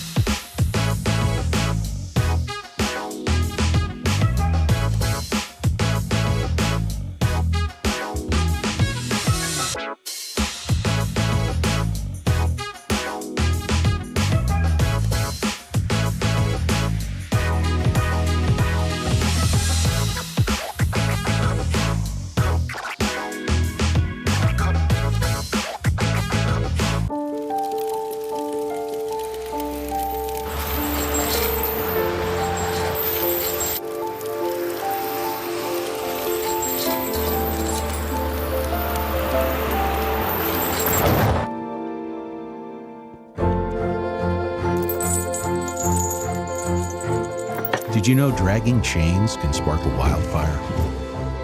Only you can prevent wildfires.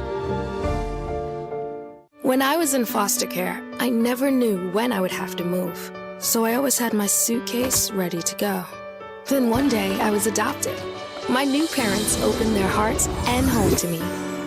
My parents cook my favorite breakfast for me every morning. My parents take me on trips I never thought I would go on. They gave me a home and an even better reason to use that suitcase. My parents aren't perfect, but they're perfect for me. Hey there, I'm Al Roker, class of 76. Yes, way back in 76. Back when the earth was cooling.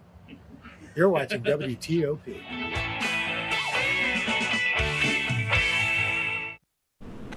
All right, welcome back to The Break. Now, you know we can't go a whole show without doing a cute pet story. So here it is for you. Make sure to give your four-legged furry friend some extra love because tomorrow is National Puppy Day. It's a chance to pay tribute to the gift of unconditional love that puppies give so freely. It's also a chance to consider that the many puppies currently in animal shelters and to think about possibly adopting one. According to nationaldaycalendar.com, author and animal behaviorist Colleen Page founded National Puppy Day in 2006. So make sure to give your furry friend an extra hug tomorrow or every day.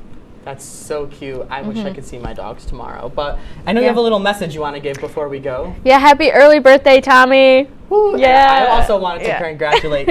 Kate has a new role at WTOP. She's our floor manager for Thursday Night News. Yeah. Thursday Night Best Night. Oh, yes. But Thursday anyway, Best Night, yeah. we got to go. All right, so that's our show for tonight. Thank you so much for taking a break with us. We'll see you all again in 2 weeks.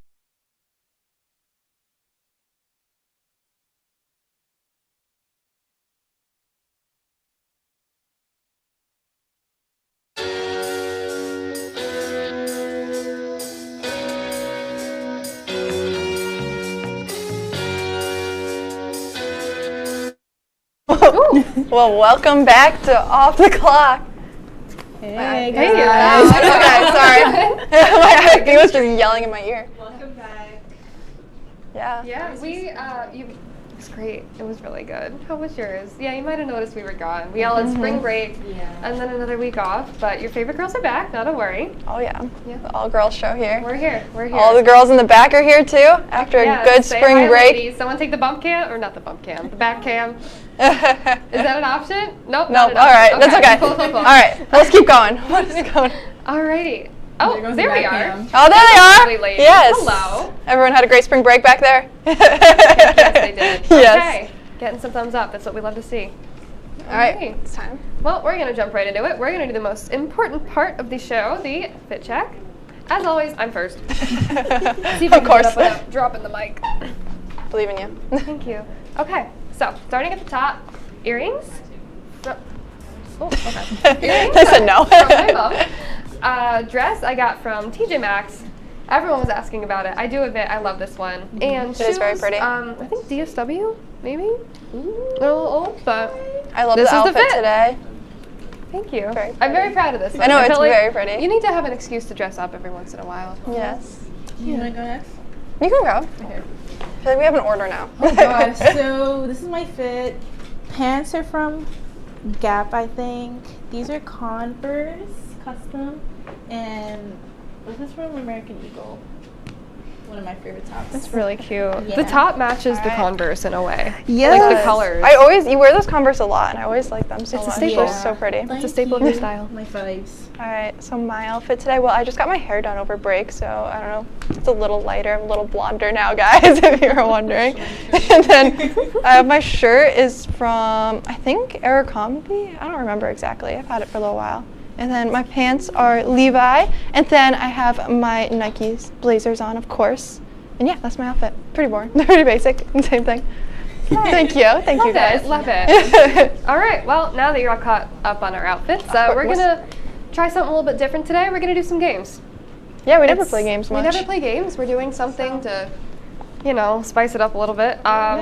We're doing spring break versions. So, first game, classic game. You guys know it. Never have I ever.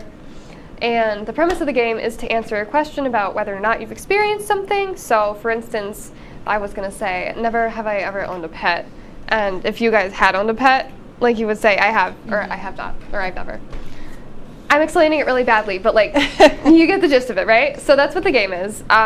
We're going to jump right into it, onto our first question. Who wants to start? You made ladies? a great little signs that we're going to have to use. I did, that's right. Here you go. Okay, here you go. So we have a little, I have not, and then I have. I have, and I have not. All right. Yeah, that's it. So. All right, so first question. Never have I ever gone swimming in the ocean. I definitely have. I think all of us have, right? Yeah, all of us have. Who's have? Yeah, who hasn't? I feel like. I mean, go to the beach, you go swim in the ocean. Unless some people are scared of the ocean, I guess. Sharks. I mean, I get it. There's some of the TikTok videos I see of the super deep oceans, and I'm like, no, not putting my foot down there. I stay until the water hits right here, and that's what Smart. I thought. Yeah. Smart. You always want a way out. Yeah. All right. All right, what's the next one? I guess I'll go next. Never have I ever seen questionable things at Burn Dairy at Oswego. that one I think Natalie put in for us. Oh yeah, we've all seen I that. have a crazy story from Burn Dairy. You haven't? Can you tell it on air? Okay, well, I'll make it more Okay. It was just some guy on a little bit of some drugs, and he came in. I think I told you this story. I saw you later that day. Yes. And he was on some drugs, and he came in, and he called me mom, and I was like, this is the most awkward situation I've ever been in. Some guy on a bunch of drugs just trying to talk to people, and then another guy that was in the store at the time just was like, no, go outside and wait, and I'll talk to you outside. And it was just a very weird experience. Oh my god. It was fun. That was a fun Burn Dairy trip. She lived. I did. I lived I'm gonna go to to be Burn here. Dairy today. Are you really? I don't know. Don't do it late at night, apparently. Don't do it late, that's when my crazy experience happened. I remember that. That was, yeah. He told us a story, too. It was a weird time. I'm not going to go too far into We'll that. move on to the next question. next one. Okay. You want to read this one, Cece? Yes. Never have I ever had a near-death experience.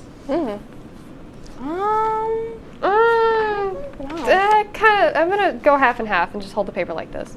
I don't know, honestly. I don't really think I have. Yeah. I mean, it's like sometimes, I don't know. Does like riding your scooter down like a big hill count?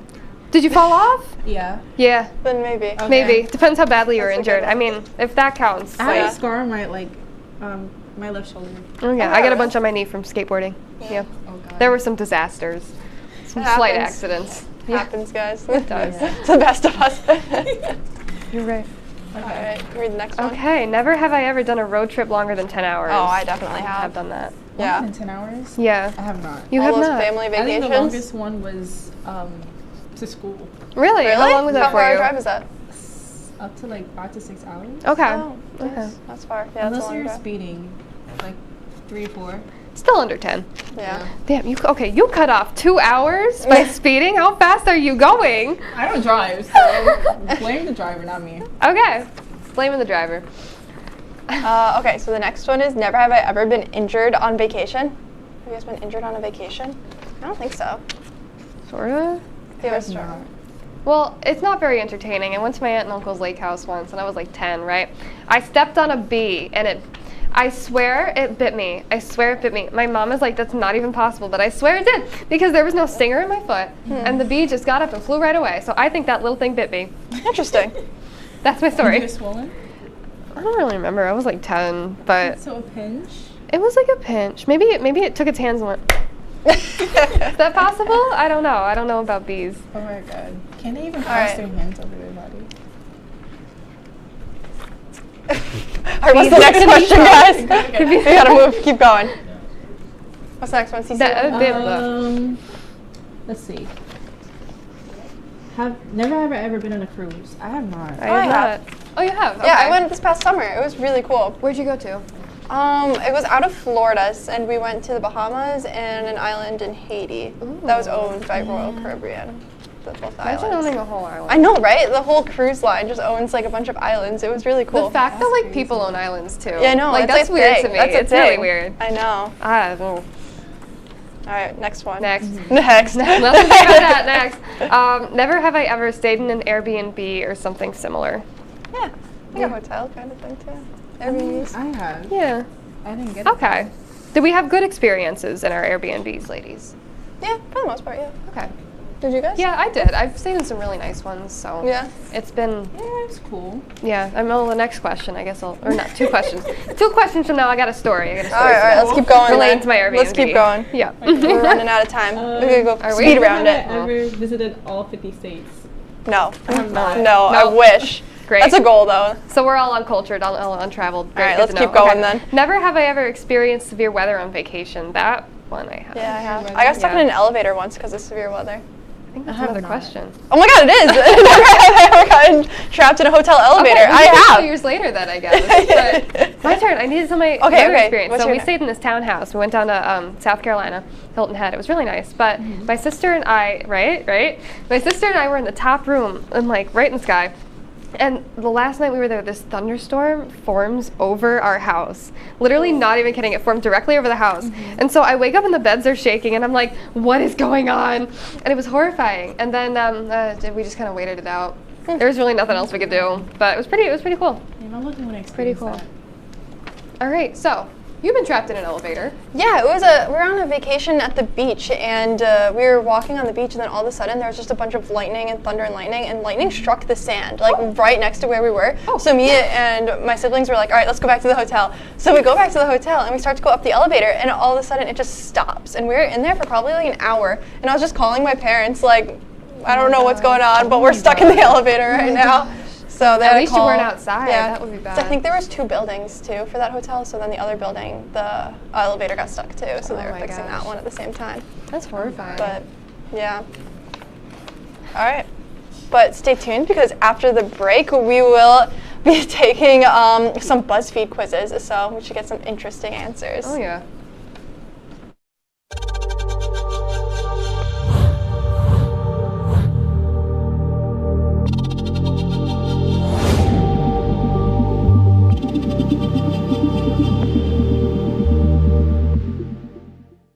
Say, President Stanley, whenever there's bad weather, who would you turn to? I'd turn to Storm Team 10. No, right but you've here. got to say it like this. Storm Team 10. Say it with me. Storm Team 10.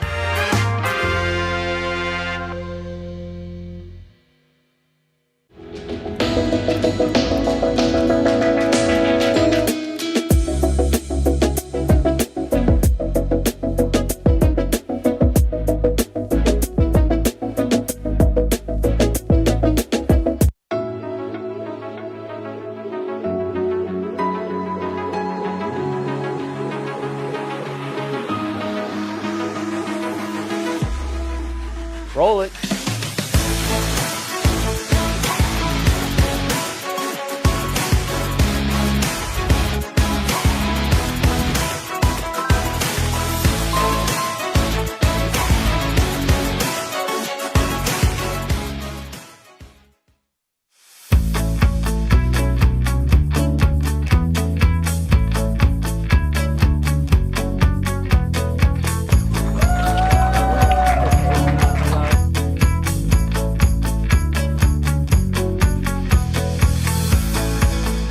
Jill told me it was Kitty from Glee. Yeah, what is it? Al Roker.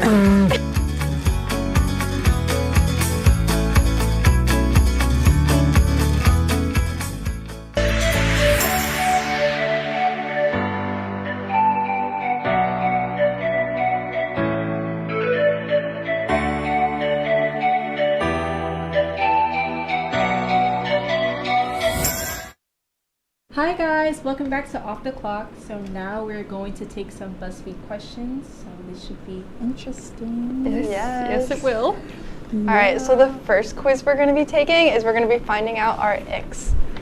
By answering random just random questions on this BuzzFeed. And maybe we should explain what an ick is. Just something that makes you go, ew. Like, something ew, that you like, don't, why? something that is like disgusting to you, I guess. Yeah. That Yeah, makes something you just don't like about, like something that someone else might not like necessarily like Turns about you the wrong way. Yeah. Yes. Like when someone does it and you're like, like you like someone, then they do something, and then you're like, I don't really like you anymore because of that. That's kind of like how I would describe it. All right. Pick a cake. Yeah, first question, we got pick a cake. We got chocolate, obvious. 6 for me. options. See, I'm going to go with red velvet. Oh, it's good. Have you ever had one? No. You should have one.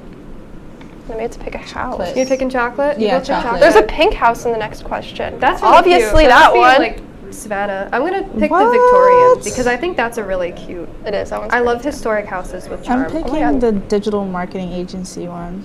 What? What? That's what it's called. What? That's probably where they got got it from. I was gonna say what? Like okay, now a vacation place, guys. Vacation place. Obviously. I think I'd do Sweden.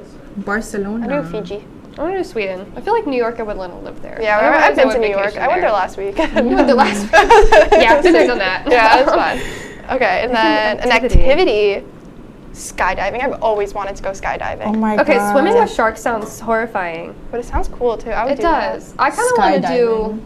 Oh, I love jet skiing. I'm doing jet skiing. I've never done that stuff. It's very fun. Jet skiing? Pick one of these gifts for yourself to keep. You can't sell it. Tiffany necklace. Oh, Tiffany necklace, 100%. Oh yeah, definitely. What is a $300 Mecca voucher? What is that? I don't. What's a Mecca? I don't know. Lululemon. Oh my god, you can't. A gift for myself. Pick a word to describe yourself. Sneakers. How are you on that? I'm still in the Apple product. Oh. What? Oh, an Apple. Damn. Are you on Apple? Wait, I just got to Apple. Yeah. Are we in numbered orders right now? I don't know. Pick an Apple product to have the rest of your life. The rest you have to forfeit. Stop it. AirTag, Apple Watch. Okay, iPhone. well, I'm picking the AirPods because I feel like. But it says specifically the 14, so like I feel like you could replace it with different phones as that gets outdated. I'm picking the AirPods because I I walk around all over the place with them. I need music at all times. The MacBook Pro because I edit on the go. I mean, you could get another laptop, but like I just like my laptop that I have right now. So. Fair. That's pretty all right, fair. So what's a word to describe yourself? We gotta move along a little faster. I don't know what I am. Smart, cheeky, funny, silly, outgoing. I'm all of these. I'm all of these. All of these. That's an answer. Yeah. Yeah, I'm gonna do all of them. All of them. Okay. Some of them are are to bring with you. Stranded in an island. Pick one item to bring with you on a stranded island. I'd say mattress. I want to say. I would say a knife. I say knife. I say knife. That sounds scary to say out loud. Well, but like if you have to get an animal, you can like stab a squirrel. I was thinking a match something. because like if it's cold at night and you can't start your own fire. Just I guess. With the stick, or like you could use sunlight during the day. That's like true. If you had Okay, glasses you're on. right. The knife's probably the smart option. Pick a job to have. A doctor, teacher, professional athlete. I feel like a business CEO. I would like business CEO. Yeah, I feel like want that business one. CEO would be very fun. I would want to be a musician because That's a I good want to one. learn how to play one instrument. That'd be fun. That'd be fun. Ooh, the next question's good. Would you rather be rich but sad or be happy but poor? Happy but poor. Yeah. Happy but poor. Yeah. I'm very materialistic, but if I'm sad, there's no point. No, then I won't want everything that I I'd have. rather be happy right? and rich, but like. Maybe because I'm poor right now. Ooh, then would you rather travel forward in time or travel backwards in time? I'm gonna say backward. Ooh. Backwards? I want to see the future. I don't want to go to the future. I feel like the Earth is just gonna explode.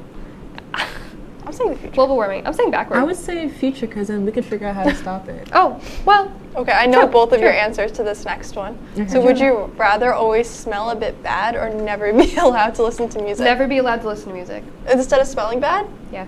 Because if I That's a smell hard bad, one. I don't want Smell people a to be bit like. bad? Yeah. Oh, true. How bad is like a bit? Like you smell a little sweaty? Yeah, maybe a little sweaty. But then can't you just put perfume on and fix all it? the time. No, But you then, like, always smell perfume like and sweat it. is crazy. I'm gonna go with the music. I can't. All right, we got it. It needs Let's to finish smell. this quiz now. Pick a scent. Pick a scent: vanilla, floral, candy, berry. I'll go floral. Vanilla. Berries. Pick an How outfit. many four step, questions? pick the bottom. Guys, let's just speed round. Yeah, speed rounds. Okay, Answer we're all not the even gonna questions. tell you what's happening. Sweatpants. 4 steps. Pick the bottoms. I What? pick sweatpants. Okay, just keep going, guys. Okay. Then pick a top.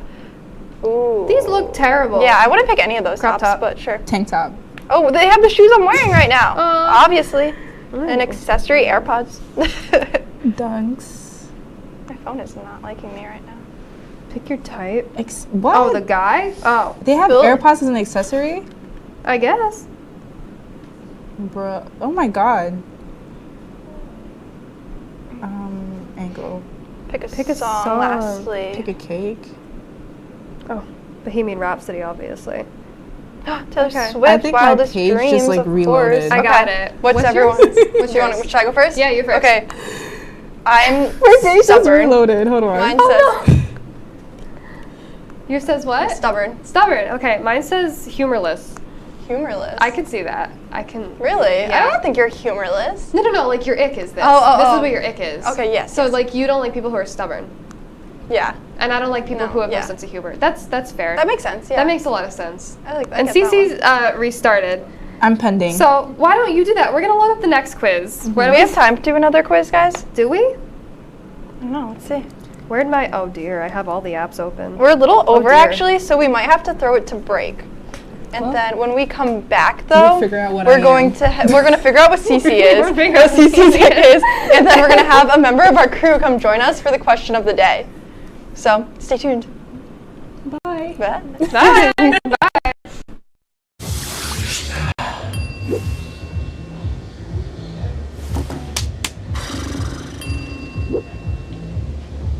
If you need to do something to feel okay to drive, you're not okay to drive.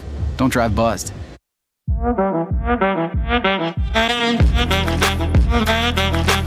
Shine on that black. Look at the bling. Look at the, do we got a diamond tester on?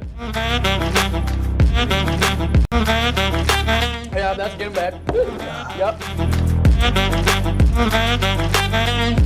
10 out of 10 recommend on Yelp.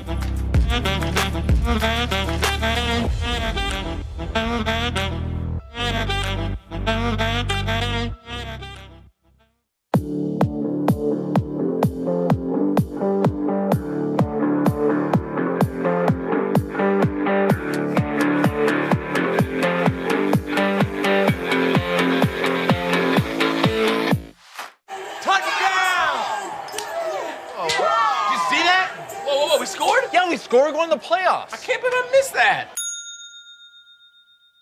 Every time I'm buzzed, I spend too much time on my phone. What? I should take your phone away. No. I'll call for a ride.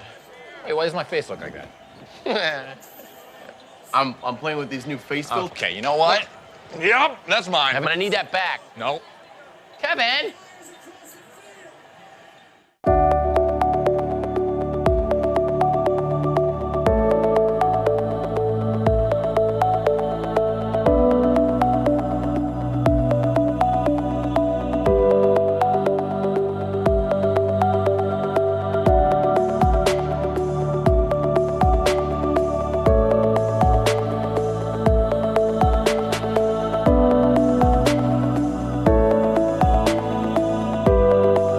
Welcome back, guys. During the break, we realized we have a little bit more time, so we're going to take another quiz. Yeah. Can you describe the next quiz for me? All right, the next quiz. We found out I'm stubborn, by the way. Oh, yeah, we forgot. Casey's result.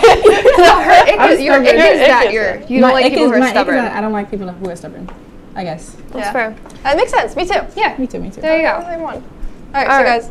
Next. Pick a country to visit. Well, this next quiz, guys, is going to tell us what dog breed is our vibe based on a vacation that we plan. I'm so scared. Let's get started. Yeah, pick a country to visit. Let's see. Japan, Monaco, Chile, yes, because there's a Jordan. Formula One race there, and I've always wanted to go see. I'm gonna do Brazil because that sounds fun. Japan. Pick a country. Pick a country to visit. Singapore, 100%. Singapore does seem pretty cool. Singapore Why is very USA cool. Crazy an Rich Asians option? is great. Pick a country to visit. Yeah, honestly. Another Why country. Singapore. Naples seems I'm cool. in the UK. Oh, they're all pick a country to visit. Wow. I'm so No, so it's just different countries that you would pick. Okay. Norway. Italy for sure. Venezuela. Oh, Bulgaria looks Thailand. fun. China. No. Pick a Where is country to Ireland? visit. I want my Ireland. Oh, they're all countries? Yeah, it's just picking different. Excuse you, why can I not pick Denmark? I've never seen what Cambodia Peru. looks Ooh, like. Peru looks really pretty. Ooh, Greece is an option France. too. Ooh, I think I'd pick Greece there. Y'all seen the France meme? Kenya. Like, The Maldives, though. You would go to France over the Maldives? yeah. I don't like sun. I'm really pale. I would definitely go to the Maldives over. Pick a country. Which country now? Austria. Australia, yeah. No, I said Ooh. Austria. You said Australia. Oops. Close. South Close. Korea. Sorry. Switzerland looks so pretty. Oh my god. What? I got the result. Oh, you already got it? Yes, I okay, did. hold on. I'm almost You were done. speeding through. Yeah, you went through that like fast, girl. I Hold don't on. know. I know what I want. I got mine too. Okay. Did you get Chihuahua? No, I got Pomeranian. Oh, okay. What'd you get? I got a Shiba Inu. A what? Those are so Shiba. cute. Yeah, look at them. Aren't they adorable? Shibus. Oh, those are You cute. guys want to see? Look how cute he is. Can they see that? Oh, you see him? Look how cute. I'm dead. Look at my Pomeranian. I'm okay with being a Shiba What are you, Inu. Cece? All right. I'm a French bulldog. Oh, that's so. Isn't it a cutie? Look at that. And it gives you a little description of him too. Mine says you're bold, intelligent. You always tell it like it is. You go after anything in life. I like What's that. yours? You're adaptable, easygoing, and affectionate. You're Aww. all about having fun and spending time with people you love. That's so That's cute. so cute. Mine is, you're adorable, chatty, and feisty. You have a big personality and aren't afraid to make a scene. That's kind of. They That got describes chatty you right. I can see that. That is a great one. Oh my god. I guess I am a Pomeranian. Look at that. These are All right. scarily accurate. Should we do the next one? Yeah. How much time we got? Do you guys want to Do do we the have? last? How much time do we have? Do we have enough time? Yeah, we have enough time. Okay. We have until. Okay, speed round. Exit. Let's do this one quickly. What though. is this one? I don't know. Let's see. Plan a 10-stop international trip, and I'll tell you what your future career will be. Oh, so we're gonna find out what our career is gonna be. Okay. So we have 10 stops. So pick a stop in New York City. Stop it. Where would we go? So I would do the New York Public Library. Really? Of course. I love the library. Broadway. I love books. Rockefeller Broadway's nice. Center. I think it'd have to be Rockefeller Center. Rockefeller Center was smaller than I imagined Place it to in be. France. Place in France. Oh, Paris. Ooh. Palais Garnier. Obviously. Phantom was I set where there. I'd go in Paris. London. That's pretty. Ooh, Westminster Lafayette. Abbey. But Hyde Park is gorgeous. We're doing that one. Rome. Ooh. These Oh are my such God. pretty pictures they give to you. I know. It's like, how do you In pick? Italy? Bangkok. Oh my god, how do you pick this, guys? Exactly. Taipei. I'll probably pick. I don't even know how to say that. Just pick whichever Terrified is the Fountain. nicest. Oh no, Roman Forum. Ooh, that park that looks Trevi? beautiful. Trevi? No, I'm not picking that one. Roman. Okay, Tokyo. Okay, speed round, guys. Let's go. I'm confused. There's too many trees. There's too many trees. There's too many trees. Japan. Market. Tokyo. Well, that looks pronounceable. Definitely. Come on. My phone is being so slow right now. Yeah, mine was like really. It's really lagging. I don't know I'm why. speeding through this. Ooh, Australia. I don't even know what country. Did you get your this is. answer? I did. Did you? I kind of like this. Oh, not yet. Hold on. I'm in Australia. Let's see. Where would I go in Australia's the last one, I Australia? think. Yeah, I'm trying to debate where I would want to go. How you doing? Sydney. Okay. Are you done? Oh, Oh, I got wow. something close to what I want to do. Oh, really? Really? I was Yeah. not even What did you anywhere get? close. What did you get then? I got actor. Oh my God, okay. yeah. That's so close. Okay. Yeah. I got florist. I got a lawyer. These are very different. Very, very far from where my career path is in college right now. So That's fair. I don't think I I could will be totally a see lawyer myself anytime being a soon, florist. but like, if it made money, I would I think do it. you would make a great florist. I feel think I like would. You would be like so cute working in a little flower shop. No, and like Yeah, doing like that would interior work. design. Yeah, that'd be perfect That's so for you. weird. Dream, literally. You guys got like something so far off. What I did know. you pick? I don't think I would Me? ever be a I think lawyer, I picked a lot though, more sorry. like scenery places. You probably, Yeah. I don't know. I don't even know what I did. I think I just did a lot of like really grand buildings, which is. All right, guys, but I think you know what time it is. I now. think it is It's time for our time. question of the day, time. and we're gonna welcome one of our crew members, Melinda, and here she comes. You can see her in the Celebrate back in the right background. there. Come on, Melinda. let's go. Come on out. You've been selected to appear on our Yeah. Don't grab the chair and bring it over This is too. not allowed. I'm good. course. The broken chair. Poor Melinda. Poor Melinda. Come sit with us. Look at this thing. My hair Oh, gets can we Oh adjust wait, camera do you want two? to fix camera so two? we can get the zoom camera. out on This is camera fine. two if In you can, frame. please. Oh God. Here, come sit back further. I gotta hold on. I have Don't to- fall. Oh, Oh, yeah, put don't those down. fall. Don't fall. This is the one broken chair, so. This is fine. We might get sued if Broken she falls. things are beautiful, The back too. one is also not. Yeah, there's no back, Hang so on. don't Oh, lean. Okay. Don't lean No, back. I'm gonna push the back lock. It's not lock. It's not locked. It's not doing the not lock lock. thing. I'm gonna fall down. Could you also No, fix you're camera okay. 3 so you can see the both of us? Camera 3? Okay. Yay. Awesome. Yeah, look at that. Okay. I'm very happy to be here. Yeah. happy to Yeah. Do you want to introduce yourself? Tell us a little bit about yourself. All Let's right. hear it. Hold on. Am I in frame? We planned ahead. No, come over here you're more. good, you're Sit good. back. You're Right good. here. Okay. Yes. Yep. There we go. There we are. Perfect. It's an honor to be here. My name is Melinda Barcato. I am a triplet. I am the PR manager for WTOP, and I'm also the host to Major Discussions. So, yay! We're so happy to have It's a you. lot of fun. Very accomplished. Yeah, Thank you. We have a lot. Appreciate it. You guys are all very busy as well. Oh yeah. I think so. I think it's part of college, you know? Yeah. It's just being here. I don't know. I'm just happy to be here. Happy that you're happy to be here. Smile. Yay. All right, but our question of the day: what are 2 places you would visit before you want to visit before you die? Oh. Like 2. Sicily, Italy. I got Sicily, great grandparents there. I would say Italy too. And Are they still alive? nah. Oh, I was gonna say, wow. I that's- got old Aw. family. Like my grandfather right now is 91. My goodness. So Oh, if wow. his parents were alive, I don't even know how old they would be. It would be. That's crazy. What's your second one though? Let's hear it. Second, maybe. I think I want to go to Spain. Spain? Yeah, it's beautiful, or so I've learned in high school. How about you guys? Hey, you wanna go? Sure. Oh, okay. All right. Number 1, Ireland, because again, my family is from there. If you couldn't tell by the paleness and the freckles. So Ireland definitely, and second I feel like is a hard one. I think maybe the UK. There's this show called All Creatures Great and Small. It's on PBS. It is the most beautiful. Like the scenery is just gorgeous. Set in where is it? I don't know. I can't remember which part of England, but Somewhere it is. nice. Yeah, It's sounds so beautiful. pretty, and Yeah. it's like I would go everyone to has all these England, too. animals, like these old stone walls, these old houses, and I'm like, oh, my heart. So Oh my God. England and Classic. Ireland, 2 enemies. Tokyo is one. Mm-hmm. I'm gonna stick with Asia, so I'll do like Tokyo and South Korea because I want to try like the traditional foods over there. Yeah, I like that. That sounds great. I think I would definitely pick Italy, and that's hard because I want to go to what would you say? England or Ireland? Yeah, Yeah. England really bad too. I would love to see that, and I also want to go to Tokyo. So I can't pick between your 2. lights. Those I 2 just wanna are travel in so general. cool. Me too. That's my Yeah. goal in life. Like I just Yeah. want to go everywhere, as many places as I can. Yeah. The Mario Tokyo, Kart thing? Yeah. Don't they have like the Mario Kart where you drive in the street? Maybe? Is that Tokyo? Maybe?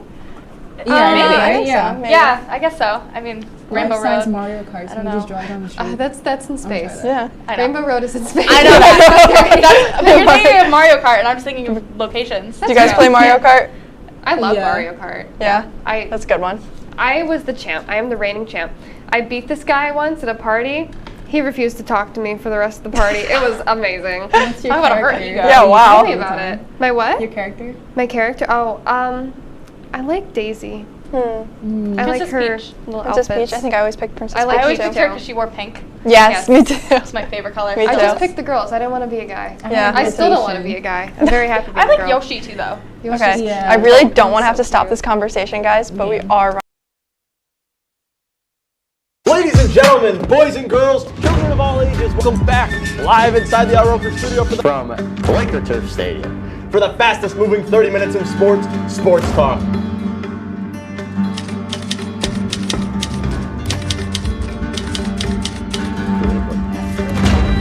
Oh no. Oh, no! It's season.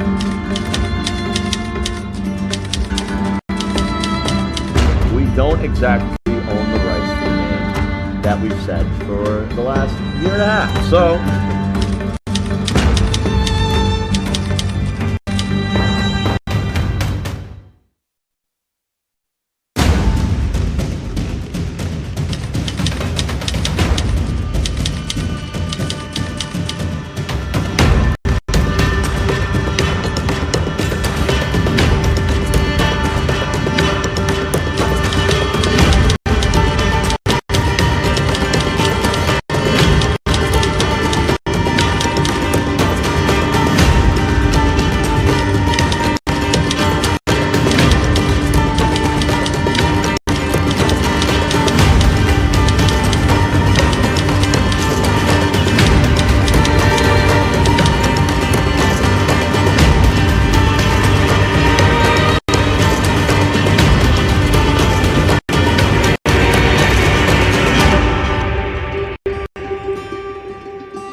welcome to another episode of the fastest moving 30 minutes in all of entertainment, ? I'm Juliana Giudice, joined by Maddie Durant. And Maddie, it looks like it's just the two of us. Isn't that amazing? I know, kind of like it. Attention! He has arrived!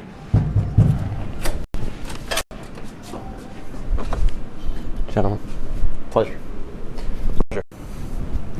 Right this way.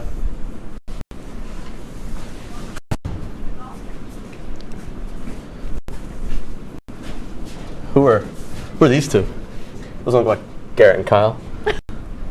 The professor has returned. The professor is back. Some heavy security for a professor here. Yeah, who are these two? Only the best security team in the land. Security Man Chan and Security Man Speedback. Care to introduce yourselves, strangers? Well, I'm Juliana. This is Maddie. Are you related to Inspector Jason? I am actually. Yeah. I knew the name sounded familiar. Knew the name sounded from NU. Maddie Durant, the one and only. Not related to anyone. Just I can tell. No. So, what are you doing here? What am I doing here? Yeah. Well, you guys must not be familiar, but I have been summoned. I heard there was a direct force, and once again, much like last year, where I was brought in as a result of the don't mess with my security guards. They're not moving. Sorry. They're not moving. Sorry. Just like there was an issue last year with the guys from the Laker Connections team. I hear there's another new show, New Kids on the Block, Cream Freeze. Oh, yeah, that's right. That I've got to come in here and try to take care of. So I guess that's why I'm here. Okay. Well, also to have a little bit of fun. I don't mind doing the show every now and then when my identical twin brother decides to step out for the day. So your identical twin brother right. is Bradley? Yeah. Oh, okay. Could you not tell? No. I know the glasses. I think it's the glasses. I think it's the glasses. That's really confusing. They throw you. Makes sense. Just a little. I mean, he is way better looking. Why? So. Why? I thought they. Oh, they moved. No, they move. They're that good that they're gonna move. They're like SpongeBob when he runs around that one volcano. You want to see me do it once? I'm gonna see me do it again. All right. I think that's it, right? We can go to break. I don't know. I feel like we could keep talking.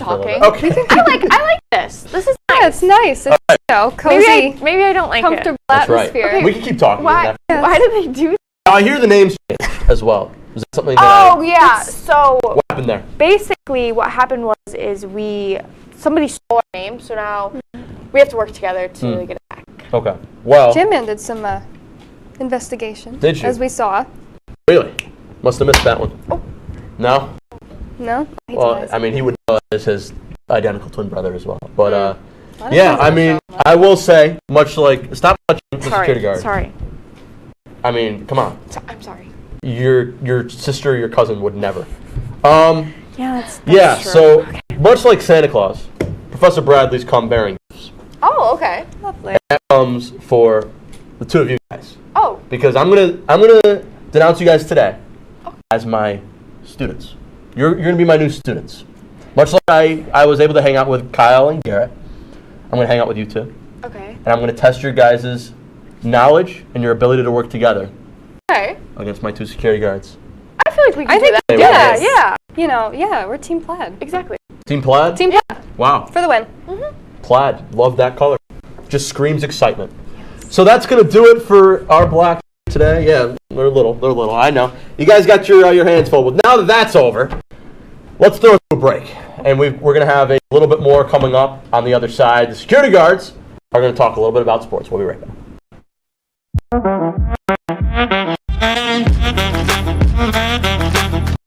Shine on that black. Look at the bling. Look at do we got a diamond restaurant? Yeah, that's getting back. Yep.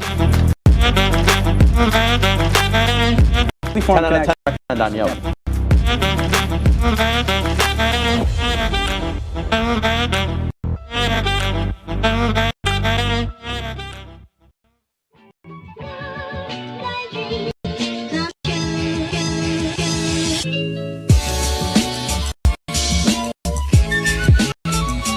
I think you could build a house here with how many bricks are being made in this game.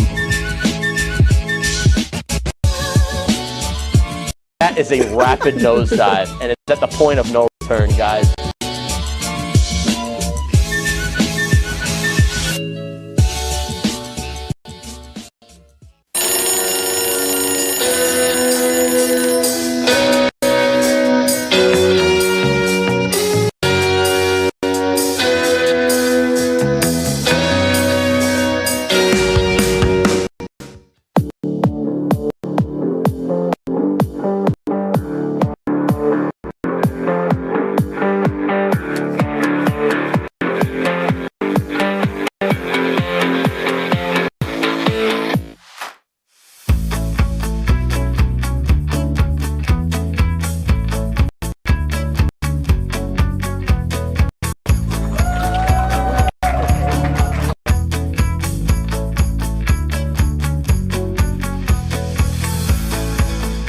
Jill told me it was Kitty from Glee. Yeah, what is it? Al Roker.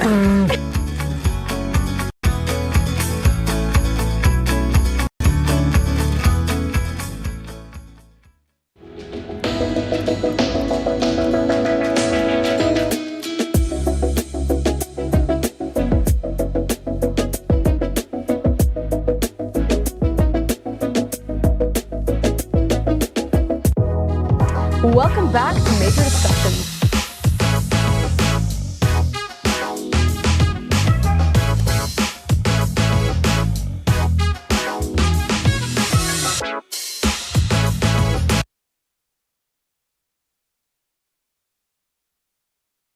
To get back to our roots with a little sports segment. So, gentlemen, please sit down, and ladies, get out of here. Get out. Okay. Nope, leave the chairs. Oh, Leave the chairs. Dylan, no chairs. Chairs away. We're not doing chairs. None of that.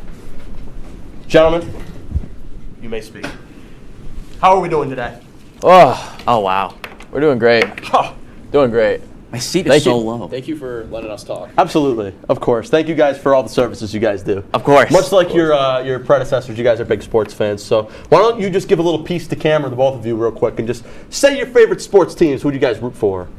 I root for the New York Mets. Ooh, I think we're going to talk a little bit about the Mets here in a minute. Indeed. Well, if we're sticking on baseball, New York Yankees. All right. Well, my cousin is a Boston Red Sox fan, or my brother, all my family's Boston Red Sox fans. My identical twin brother is a Boston Red Sox fan, but I don't like baseball. I think it rots the mind, and when you can be studying things like psychology and life, watching baseball is a waste of 3.5 hours. But that's just me. It's going to be shorter now. Is it? Yeah, they got pitch clocks now. Well, wow. That gives me less time to not watch. So, yeah, I guess so. It's gonna be awesome. I Isn't mean, it? I can't disagree with you. So. Yeah. But all right, let's start talking a little bit about sports. So I'm gonna send it over to the security man Chan for a little bit of baseball. Yeah. Let's talk about the World Baseball Classic, which has been happening over the past couple weeks. We've had a lot of teams compete against each other. We started with 6 pools, I believe, 4 pools. I gotta get that straight. And now we find ourselves in the championship round, or close to the championship round, the U.S., led by Trey Turner, who's been an absolute dog the last couple of games. He has brought the U.S. all the way back to the finals, looking to defend their crown. So, gentlemen, thoughts on the WBC? Professor Bradley, I understand it's not your cup of tea. But I also, though, I have been in contact with my identical twin brother who did watch the WBC. So I'm just going to relay some of the information that he told me. I didn't watch. My identical twin brother watched Great Britain play the United States of America. That was interesting. It made me root against the United States of America. But I thought Great Britain team thought was great. Thought they he thought that they huh? How can you do that? Oh, I'm sorry, my brother rooted against the United States of America. How could your brother do that? He just did. He just wasn't into it. The underdog story. It's the miracle on dirt and grass. Yeah. So I watched a little bit of the W. My identical twin brother, force of habit, has watched a little bit of the WBC. But Kyle, did you watch any of that? Miracle on dirt is right.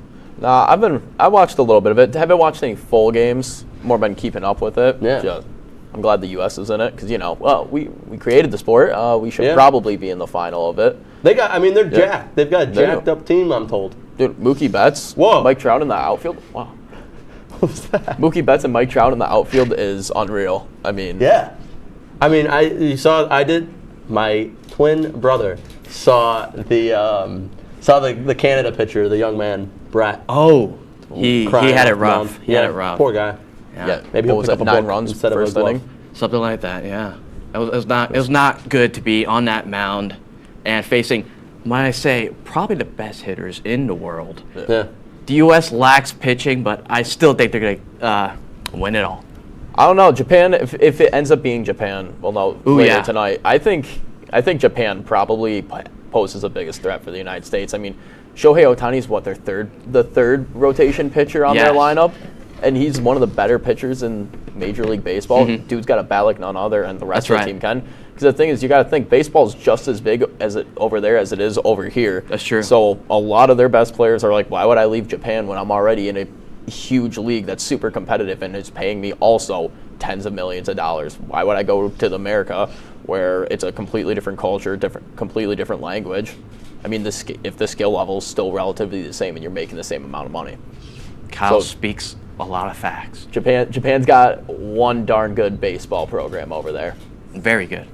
Let's move on to my rant. So one of the big headlines during the World Baseball Classic was, of course, the devastating injury to New York Mets closer Edwin Diaz. Last Thursday, following Puerto Rico's 5-2 victory over the Dominican Republic, Diaz was severely injured during the team's celebration. Unable to put weight on his right leg and taken off the field in a wheelchair, Diaz is expected to miss the entire season after suffering a torn patellar tendon. Everyone has been saying low Mets and Mets gonna Met. As soon as the injury happened, I got a DM from a person, name will not be said, where he was ridiculing the Mets, saying, same old Mets. But guess what? Keep that same energy. Who could that be? I'm not going to say on air. Who could it be? I'm not going to say on air. Who could it be, Garrett? Come on. But all I'm going to say is... I generally don't know who it is. You keep saying it. Keep saying it when we win it all this year. I'm going to leave it at that. You say that every year. Well, we're not the Cowboys. Are you guys done talking about sports? I'm doing equations, things that actually matter. So, you guys done? We're not, though, actually. You're not? That's the crazy thing. Okay, well, I'll keep going. I'm going to finish my equation. Yeah, because my brain there's something going on right now. Actually, you should know Math Boy. It has a little bit of numbers. Don't call me Math Boy. What's wrong, Math Boy? Professor Bradley. Okay, whatever, Doctor Math. I'm almost a doctor. Go ahead. Anyways, talk about the Mets some more. 64 teams enter March. Oh, all right. Oh, you're talking about March Madness. Yeah, 64 teams enter March, but only one remains after a few weeks. So March Madness spends. Well, let me get centered up real quick. Wrong way. My apologies. Breaking the barrier. I don't care. March Madness been going on, Garrett. Yeah. What are some of the games that you've been watching? Because obviously this bozo doesn't watch them. Who do you think you are? I think you have to realize that March Madness, you got to think about probability and odds, Can you imagine picking all the number 1 seeds to go to a Final Four, Yeah, and you want to talk about numbers? the major upsets, like you having a number 15 seed. Yeah. You know how much money was made off that? Are you talking to me? This guy's impossible. You can't. What's your rating on? Yeah, what's your rate my professor, huh? That's what I want to know. I find the internet impossible and also ridiculous. So I do not look up anything on the internet. Everything that I know comes off of my own brain or an encyclopedia or the Merriam-Webster dictionary. Sounds like you have a 1 out of 5. Sounds like probably. I don't care. You're not here to be feared. You're here to be loved or whatever you say. Oh, it's the other guy. The other guy says That's that. the other guy. The other guy. Yeah. It's not him. My bad. Yeah, but March Madness has been very exciting. I did not create a bracket for the sole purpose of believing that every time I create a bracket, it's just going to get busted the first time. It doesn't matter. My cousin, my identical twin brother, was going to do a March Madness bracket, but apparently his credit card was scammed and gotten rid of, so he did not have $10 for the entry fee. So no brackets filled out from my identical twin brother. But carry on. Yeah, Sounds like a tough day for his brother. I mean, what matchup 2 teams stand out to you?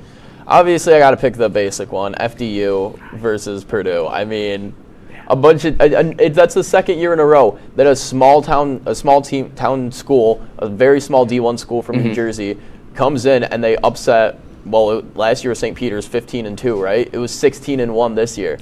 That was unreal. They came in, pulled off the impossible. The odds were were like 1 to 150, so they're now 2 to 150. They pull off the impossible. That's already, and then you had the other team upsetting Virginia right off the bat. That was good. Penn State for me. I mean, they weren't expected to beat A&M. They went out, beat A&M. They put up a really good fight against Texas too, who was the number 2 seed. So pretty solid. There's been a lot of good games. I mean, just all around. And I'm not even a basketball fan, and I've been watching all these games very closely just because it's been really interesting to watch so far. I think March Madness, like basketball programs, are just so strong all over the place. Where It you really have is. like these schools you've never heard before. Now they're playing competitively in their division, in their conference. Now they're getting the main spotlight in this national tournament, and you're like, wow, these programs are a lot better than I thought.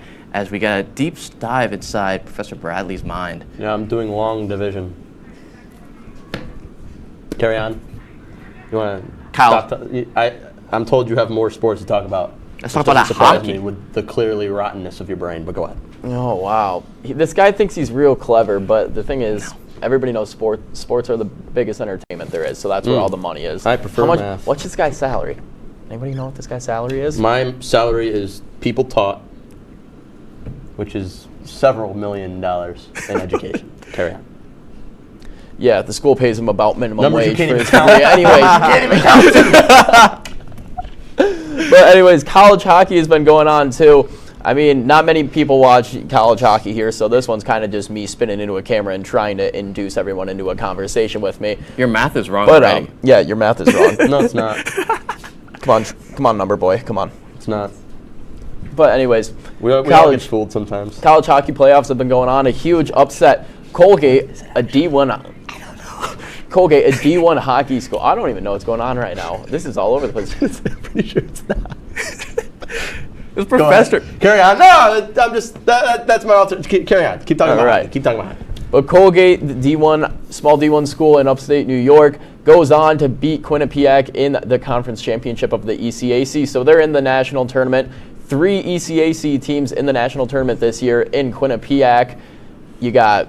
Wow, yeah, I just said Colgate. Come on, piece that one together a bit quicker, Kyle. And then you got Cornell as well. So you got 2 New York schools in there. Pipe down, Bradley. Come on. He's still a Bradley at the end of the day. True. At the end of the day, he's still a Bradley. Throw it. Okay. Coming up after the break, the professor pins the security guards up against students with a game within the deep depths of my very intelligent mind. Can't read your own thing. Come on, you can't even read it. You're supposed to be a professor.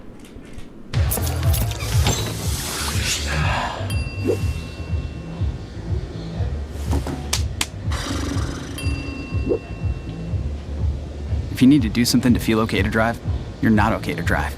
Don't drive buzzed.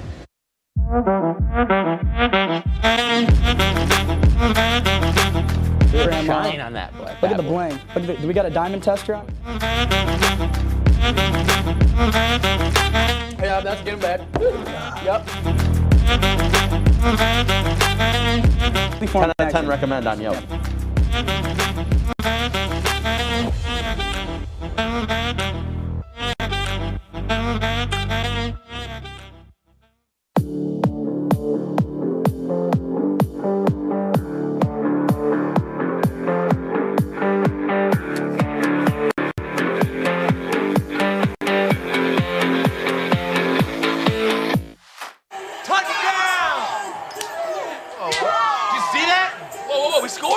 We're going to the playoffs. I can't believe I missed that. Every time I'm buzzed, I spend too much time on my phone. What? I should take your phone away. No. I'll call for a ride. Hey, why does my face look like that? I'm playing with these new face filters. Okay, you know what? Yep, that's mine. But I need that back. No. Kevin!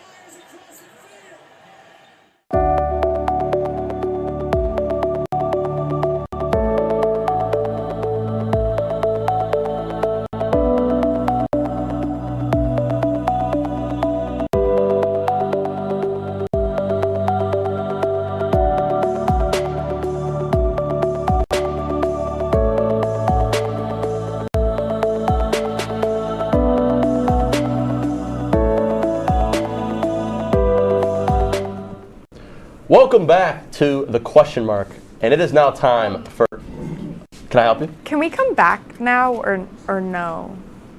Yeah, I mean this is your time for the game. So yeah, get in here. Okay, sorry. Security man. Great. Get back on your sides. What? Oh, you two are on this side. You are over here. Oh, okay. So we share the chair. And I'm gonna stand. No. Oh, I just lost the IFB. There It's you go. okay though. There you go. Okay. Thank So you. chairs are allowed now? Yeah, you guys can have chairs. Okay. Nice. So here, you get a chair. Roll that one over here as well. Okay. Mini chair. Probably should have done this during the break. Exciting. All right. So Just spinning. yeah, you guys sit down. Can I be seen on the camera? Okay. All right. So now it's time for our game show, and I told you guys I came bearing gifts. So here we are. These are the gifts. The gift is the game. The game is. It is my wildest creation to date. It is a little bit of some blind taste testing. So look at you, already coming prepared with the old thing. Let's take a look at the rules. The rules are as follows. If we could throw those up on the screen right now. Is this gonna be gross food? It's not going to be gross food. Okay. It's in VTRA. Let's see it. Much better. There it is. So I'm going to read these rules. It starts off. The contestants will be divided into teams of two, which is obvious. Both members will team with. Or both members of the team will be blindfolded. One member will blindly taste the food. That same member will then describe the food while the other member guesses the food. Alternating roles for new food. Sorry, horrible at reading. They didn't teach me that in Harvard. Each team will have 1 minute to taste, describe, and guess the foods. The team with the most points at the end is the winner. So that is all I have for that. But there is one final little catch, because I say. This was done before, and this was done by Ellen DeGeneres, but unlike her, we like our crew. So we are going to do a little bit of an alteration to this game, and it is going to be that you guys cannot describe the foods using more than 2 words. So you can do 2 words, and then they can guess, and then it resets. So you've got two words. That makes sense. Yeah. All right, you guys are first. Blindfolds on. Okay. Mr. Man, Dylan, bring it on in. We have our first food. We're going to start with Maddie. Amateur. You have it. Did you see it? Okay. What? Here you go. Wait. You got it? It's in your hands. Yeah. Ooh. It smells like salt. Well, pick it up. You can't say words. Pick it up and eat it. Oh, my bad. I can't find it. In the bag. Okay. I know. 2 words. Okay. Crunchy. And. She said 2 words. She said. Okay, and it's not a word. I said crunchy. Guesses. Nope, guesses. That's those It's 2 words. a salt and vinegar potato chip. Lay's potato chip. That is correct. And it's ruffled. That is correct. It's wow, not it's not ruffled. ruffled, but that's pretty good. She definitely saw it Your before. turn. She saw that before. This is rigged. Rigged. It's a spoon, Oh, so it's grab not where my rigged. hand is. I'm supposed to put this in my mouth. Put it yep. Do it. Hey, yo. Dylan, we got 2 more. I'm so scared. Go for it. What they mean by that? What do you mean by that? Describe it.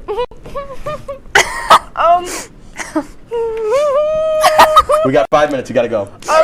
It's All right, time's up. Next food. Wait. Nope, no points. Oh my God. We got to get going, guys. We have 5 minutes left of the show. Oh my God. Here you go. Thank you. You said it Where's wasn't the gross. It's right there. Oh. Amateurs. Oh. We're not gonna have God. time. We get the automatic W. Easy it up. I swallowed it. Pickled? Nope, it's a pickle, so you lose the point. No, it didn't. No, pickled is an adjective. No, you lose the points. No points. Yep, Oh you got my it. This is God. not as gross as the other thing. They're bad. Ew. You gotta go. I have to eat Yeah, you have this? to eat it, seriously. Oh, belly. Meat? More done. It's ham. All right, so that's 2 points. So you guys are done. I'll take this off now. Ooh. Good job. All right, we really have to move. So here Oh my. and here. Mayonnaise. Yeah, that was mayonnaise. My finger is Next covered in one. pickle. Gross. Hold on. Wait a second, Dylan. Wait a second. All right, gentlemen. Here we go. Let's go. All right. Here, you start first, Mr. Kyle. Right here. Okay. This can be a napkin now. All right, quick. Chocolate chip. Is it a chocolate chip cookie? Nope, that's wrong. Next. You're done. Here we go. Yours. A little alteration to the rules due to time constraints. So. Here, go get new foods. Cheesy. Noodle-like. Is it a Cheeto? Yeah, I'll give you that. That's a point. So it's currently tied at 1 apiece. Cheesy or 1, and 2 to 1. noodle-like was it? Here, it's a spoon, so here. Oh. Grab it. Go. Other side.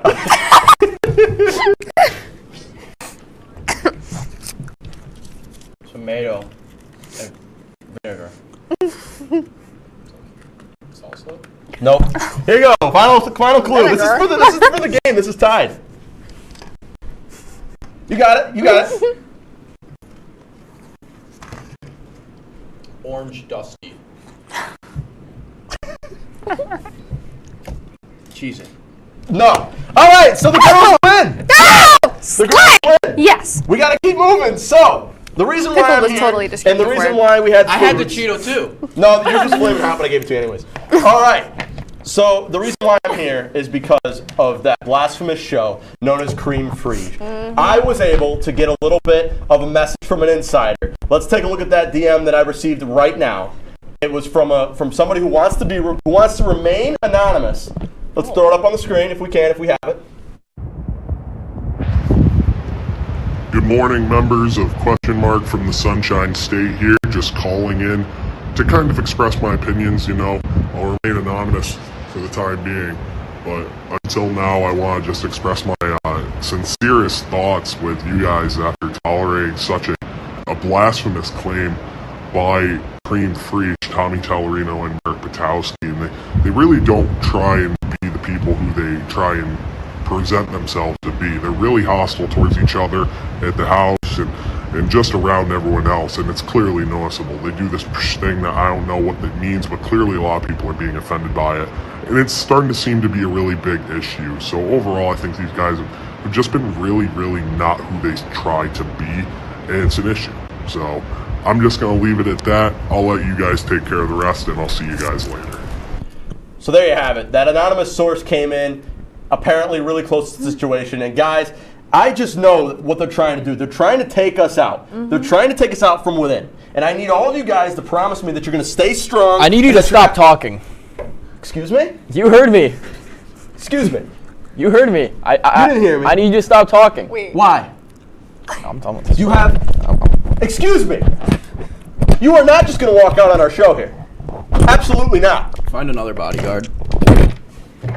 Are you kidding me? Wait, what? Are you kidding me right now? 420.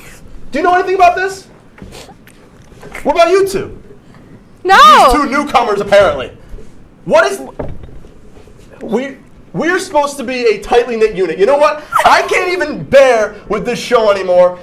I'm done. Put it...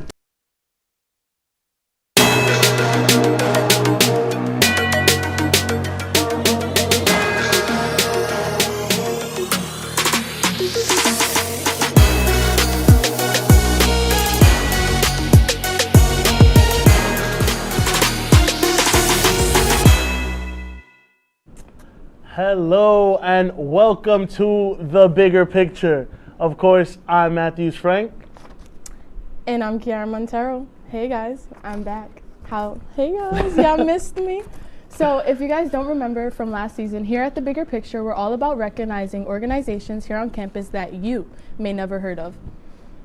So, you back? I know, it's good to be back. It's good to be back on campus, in the studio. I really miss my co-host, guys, if you guys didn't know. I know he missed me. I miss her too. You're right. So, how's it feel to be back in, well, let's start off with how it feels back to be in Oswego. Let's start off with that. So that's definitely been an adjustment. Just because last semester I think I could say I was on a worldwide tour, and now being back in Oswego, it's definitely just like more academic focus. I think last semester I had a good balance between academics and traveling. So just transitioning to being an actual student has been a little challenging, but definitely worth it. I got to come back from my last semester, and I feel like that within itself is a very good accomplishment to just like close out my college career where it all started. Like I wouldn't have imagined like going away for my last semester and then never coming back to Oz, because I know there's some people that do that, and I don't think that would have worked out for me. But okay, and then what is the difference like from being on a boat for a whole semester compared to being, you know, on an actual college campus? The lake winds. I mean, actually, the winds were kind of crazy because when you're at sea, like sometimes it gets a little windy. But definitely just the weather has been a huge adjustment. I think my routine last semester, just like waking up on a ship, I would like go to the gym, do sunset yoga, like stuff like that. And now, not to mention, you were without Wi-Fi at some points. Yes. Oh my God, that was one of the best things too. Like just being able to disconnect and like kind of just having that time for myself. I think that like gave me a lot of time to just have downtime, self-reflect. Just soaking into the experiences that I was living through, and now we're just here taking capstones. Oh my God. I mean, it's crazy to think of because we started this show March 2020, literally the week prior to when we were sent home for COVID. And at the time it was Oz Anonymous, y'all. Yeah, it wasn't even called The Bigger Picture, it was called Oz Anonymous. And now we're on season 3. Our last season. Damn. Eek. This is crazy to think of. I'm actually like, it's not gonna hit me that we're on the last season, I think, until the very last episode. I might just cry. It's definitely bittersweet, but I think yesterday I was actually a part of like a leading ladies panel for Women's Center, and one of the questions was, what's one of your biggest accomplishments being on campus? And The Bigger Picture is definitely one of those. I remember just being in our room in Hart Hall, just brainstorming how we wanted to be involved in WTOP, and now we're really here, and like, and one way or another, we definitely created an impact that we wanted on this campus community, and that's just like very rewarding within itself. So I'm just excited to see what this season has in store and to just be back for this last season. Yeah, because I remember it's gonna be dope. Facts. I remember me personally, I started WTOP September of 2019, and I did the Tuesday night news. And I remember when that was over, I was like, yeah, I want to have my own show. And like, I remember me and Kara spoke. We made the whole presentation. We made the whole rundown of the show, and like it was different compared to what it is now. But like it was kind of still the same basis. Grown. Like it's really grown to what it is now. So I'm just happy that we made it this far, and like it's the bigger picture, yo. You know what I'm saying? Yeah, and don't worry, we're continuing this. After we graduate college, this will be continued, so stay tuned. But anyways, before we jump into tonight's guest, let's talk about some upcoming events that you should attend if you have some time, of course. So as you may all know, the month of March is Women's History Month, so join SUNY Oswego's Women's Center as they present a month-long events dedicated to women. This month will be illuminate with their charity ball happening Saturday, March 5th at 5 p.m. in Sheldon Hall. $10 are available tickets and $15 for alumni, and tickets are sold in the box office. Since we are on the topic of Women's History Month, don't forget to join the Bold Black Beauties as they present their Black Girl Magic Brunch. This brunch is all about celebrating Black women and creating a safe space for them to connect. This will take place Saturday, April 1st in the space from 12 p.m. to 3 p.m. Tickets are just $8 at the SUNY Oswego box office. And don't forget to also connect with the Educational Opportunity Office for their EOP advocacy, so supporting the Educational Opportunity Program as they continue their EOP advocacy campaign. This helps out with support for more EOP funding, so if you yourself are an EOP student, then stop by the EOP office in Penfield Library and share your story. And last, but definitely not least, save the date for April 21st as 2.5 presents their 14th annual Raise Your Voice, which the theme this year will be Teal Around the World. 2.5 is currently looking for any students who are interested in acting or being a part of their annual Raise Your Voice scenes. All these scenes will be depicting of a real-world scenario, so please, if you are interested, email us at 2.5@oswego.edu or send us a direct message on their social media. I will be seeing it. So stay tuned for after the break as we will be joined by our first guest of season 3. I know you guys want to find out who.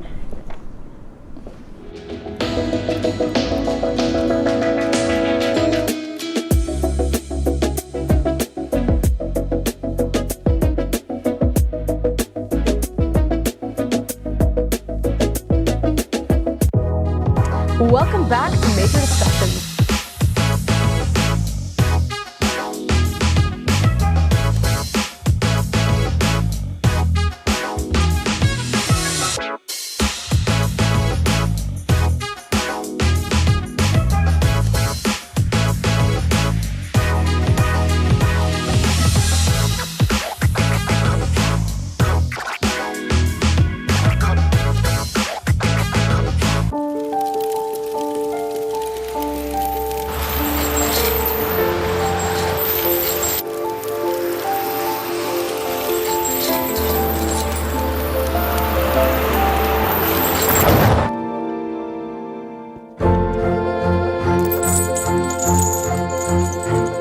Did you know dragging chains can spark a wildfire? Only you can prevent wildfires. When I was in foster care, I never knew when I would have to move. So I always had my suitcase ready to go. Then one day I was adopted. My new parents opened their hearts and home to me. My parents cook my favorite breakfast for me every morning. My parents take me on trips I never thought I would go on. They gave me a home and an even better reason to use that suitcase. My parents aren't perfect, but they're perfect for me. Hey there, I'm Al Roker, class of 76. Yes, way back in 76. Back when the earth was cooling. You're watching WTOP.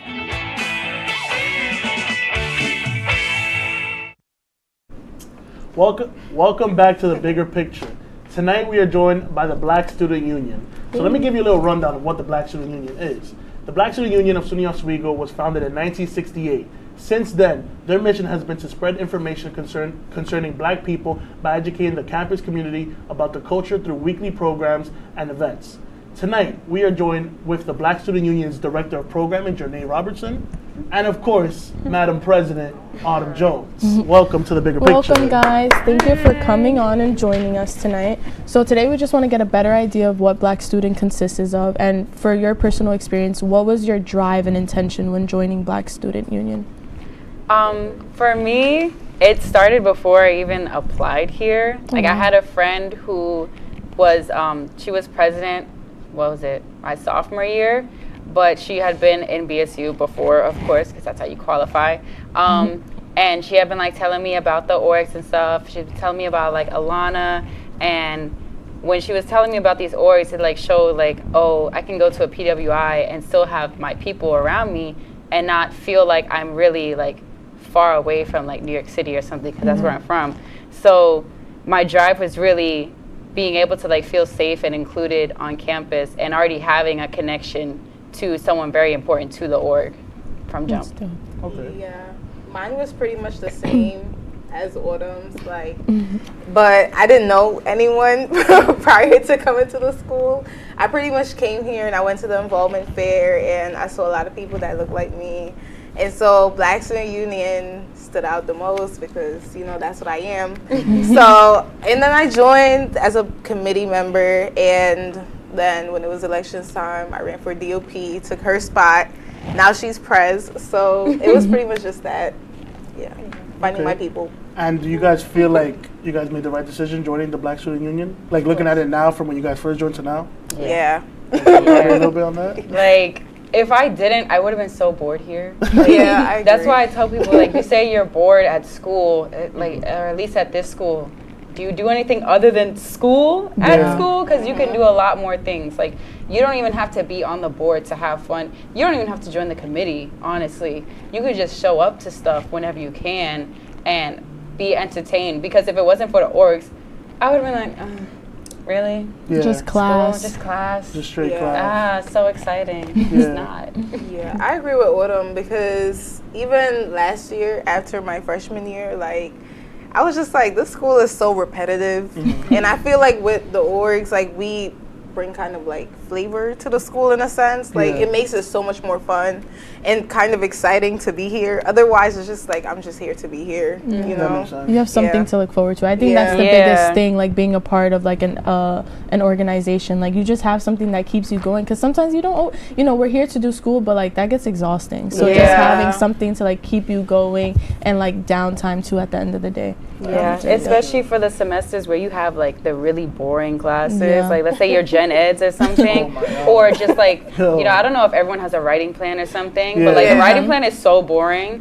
And especially last semester, oh my God, my classes were not theater, and I'm a theater major. So it's like, I had nothing exciting going on in class. That was me, like, when we first came to the school, I was honestly confused why I was taking nothing that was in my broadcasting, journalism, communication field. I was just taking like math, history, criminal justice. And don't get me wrong, I had fun in like some of the classes. Like, criminal justice was a great class, but like, why was I taking that? Like, it didn't make no sense to me.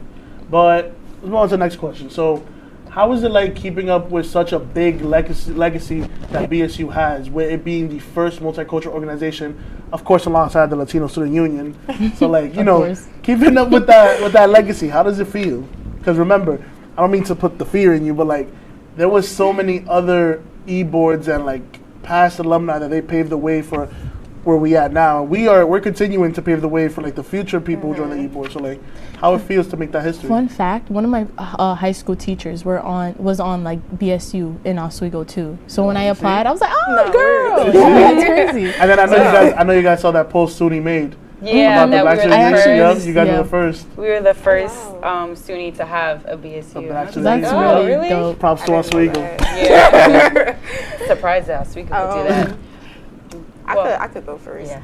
I would say, like, as director of programming, especially during Black History Month, I feel like it's a lot of pressure, especially from like the alumni. Well, not even too much on me as it is on her as president, because like they expect everything to be so perfect. I feel like during the rest of the academic year is not too bad, but during Black History Month specifically, like, you feel that pressure on you. Yeah, and it's like what Janae said, the president position, all eyes on you. Yeah. That's why I said I felt that, because everybody's watching. Like, any little thing that's wrong, but like, okay, but why didn't you do that? Exactly. And she's like, you know, I made a mistake, or just I was doing all the other things that a president got to do. Yeah. Some things get missed, or I just didn't know I had to do some stuff. So like, that pressure was pressure. Like, it was pressing, you know?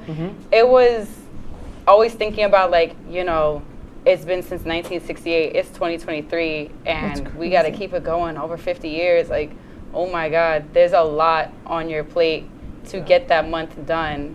And if you don't have the proper support, you're going to crumble.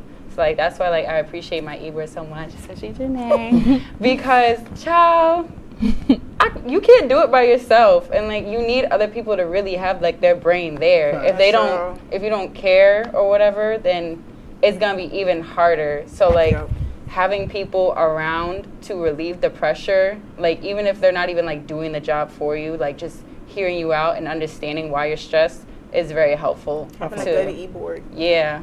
That really does help. I think it's because also, like, every time coming back spring semester and going into February, everyone knows that month of February, BSU is delivering the event. So you have to, like, that's a lot of pressure. And they're like just waiting on us. It's like, first big event, like, Especially a variety show. Everybody be waiting for that. And then even in the fall semester, like, the pressure is still on because we have 3 events technically, because especially with the Peace Walk with Alana Week, like, the pressure is on us because we're supposed to have like the biggest event. So even in the beginning of fall and spring, it's like, damn, I got like plan things out and stuff. I gotta do all this stuff. And that's just a preview for spring. So well, you guys are definitely doing the damn thing. So like, you definitely said that you wanted to find like a space for you when you came to SUNY Oswego. So what do you feel like is the importance of having an organization like BSU being at a PWI? It's very important. Like the importance, oh my God, it's like through the roof. Because without it, like we said, you're gonna be bored. Like, and then also you're not gonna be able to express yourself. Without multicultural orgs, you really feel isolated, even if you have like other people around. But like it's a place where like you get to express your culture without being ostracized. That's how that word is.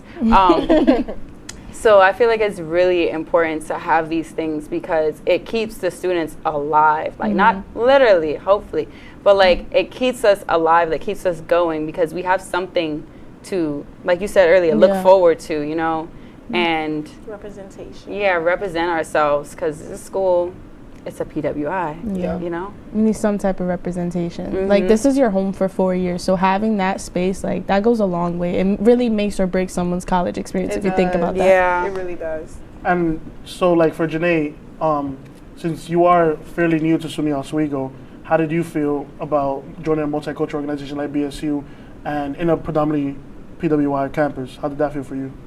It felt really good because after joining, well, the orgs I'm on for the most part, which are multicultural, I feel like I finally found my people. Yeah. Like I kept saying that, but literally, like I was a bio major when I first came in, so that didn't help at all because in majority of my classes there was nobody there that looked like me. You know, so when I joined orgs and stuff, like I started making friends with people, even though like I had people who I met like freshman week or whatever. It's just like now I actually find people that really like me, like y'all understand the stuff I go through, you know, stuff like that. So it's like it made it a little, well, not a little bit easier, way easier and way more fun my freshman year for sure. I felt that. Okay. So I know Autumn, you were once DOP. Janae, you are the current DOP. So let's talk about what does programming look for BSU on a week-to-week basis. So let me hear about how you guys come up with the topics, how you guys come up with the presentation, how is it like presenting, how important is presenting these programs? Like there's a lot that goes into it. Let's go one by one. Okay. So how we think of the topics, I mean, like over the summer and the winter, we started like brainstorming ideas of like, let's say like current events and stuff, like hot topics pretty much, like maybe you see on For TikTok, Instagram, like stuff that like our people are talking about. We'll like try to make it into a program, either educational, interactive, or a mix of both, or like a whole just game or whatever. And then like we make sure that when we present it, it's still relevant or something. And it could also just be something overall relevant, like not just like a current event, just like something overall. Like yesterday we had you do a program about being financially stable, literacy and all that stuff. It was a good program. And that's something that's like an overall like issue of people not knowing stuff rather than just something current, like let's say, oh, this hairstyle is trending or something like that. You know, like locks. Yeah. She did. Don't forget to get your hair done by Janae. Yeah. Slay by neck. Look her, y'all. How about you, Janae? Since you are the current DOP, how does it feel? I actually really like presenting. I feel like, one thing it builds my presentation skills, of course. Word. Like I'm doing this every week, and the programs are not too bad. I feel like now I'm trying to get somebody to shadow for me as DOP, and I'm trying to explain to them if you really like presenting, or even if you just want to build those skills, like it's definitely something to consider. I feel like the presentation are honestly the easy part. Because, I can see that, because you gotta stand in front of people. Exactly, And sometimes it's not even a lot of people, but you still gotta stand there, which sometimes break your vibes, to be honest. But it's like you still gotta do your job and do it well at that, you know. But for the most part, I really like being DOP. Okay. I wish I could stay here forever. So I have a question. If you guys could have a meal with any Black historical figure, who would it be? I mean, I know that's a good question, y'all. Yeah, it's a good question. Well, if we're going with like someone who's like passed away, you know, like old, I would say Malcolm X because he's like radical, you know. I wouldn't say like, oh, he was like violent man, but like he was different than what is like mostly talked about in like school and stuff. Like everyone always talking about MLK. People don't talk that much about Malcolm X. So it's like we want to like learn more of like why he was so radical, like what was going through his head, especially at that time and stuff like that is different from back then to now. So I want to have dinner with somebody like that to get a different perspective, because I don't necessarily consider myself radical, but when it comes to like political debates and like, I could get a little like like I'm very passionate about like what I'm saying, but I feel like he was really I feel like he was really up here. Like I'm maybe like in the middle, or he's like up here with the passion. So like I want to hear something like that from somebody like him.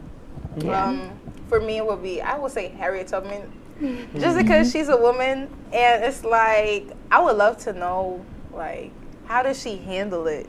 You know, because sexism is a real thing, especially with going to a PWI. Like, I'm dealing with it, and, you know, like, it's a lot. So I would really just like to ask her advice on how she had the courage to go through all of that with saving all those people. I know she had like a lot of backlash, I'm pretty sure. A lot. So it's like, how did you like go through that? How did you handle it? Like, or even taking the initiative to do it. Right. Yeah, that's scary, especially like, back and forth too. It's not even just a one trip. Yeah. It's like back and forth, a continuous thing. So. Yeah. And the pressure, like how we were saying before, like there's a lot of pressure on us. There was a lot of pressure on her too. It's like, how did you do it? Because to help me. It's like all those people who she's saving and the ones expecting her to come back. Like that's a lot. That is a lot. If you could pick one person, who would it be? Mine would definitely be Bell Hooks. Okay. I love Bell Hooks. I love the work she's done with like feminism, class, race. I remember the first time I read one of her books, it was like all about love, and then from there I was like a little internet geek, like just trying to learn more and more about her. And from that day, like that was someone I was like, damn, me and you, we could have a conversation. It would be a good conversation. I would like to think so. How about you? I'll make mine's quick. I know you guys seen this on TikTok, but I love my historical figures, but I'm gonna say Jay-Z. What? Just because I know you guys seen this on TikTok. It was like, oh, take $100,000 or have a sit down interview with Jay-Z. I have some questions for Rock Nation. I'm gonna talk to Jay-Z. But anyways. I mean, I agree. Yeah. If you know me, you know I love Beyonce and Jay-Z. Yeah, like, so we gonna connect. We gonna get some answers, definitely. But we're gonna throw to the break real quick. When we come back from break, we're gonna ask BSU some final, good questions. So stick around.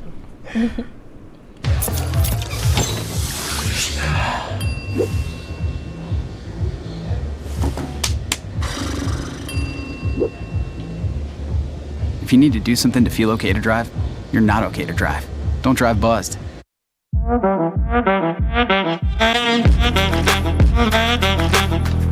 Shine on that black. Look at the bling. Do we got a diamond tester on? Yeah, that's getting bad. Yep. 10 out of 10 recommend on Yelp.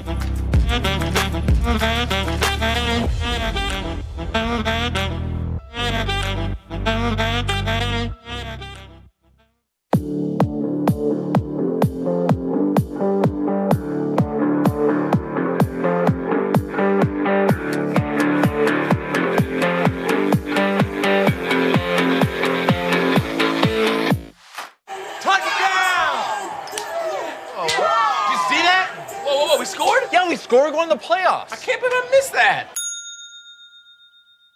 Every time I'm buzzed, I spend too much time on my phone. What? I should take your phone away. No. I'll call for a ride. Hey, why does my face look like that? I'm playing with these new face filters. Okay, you know what? Yep, that's mine. I'm gonna need that back. No. Kevin.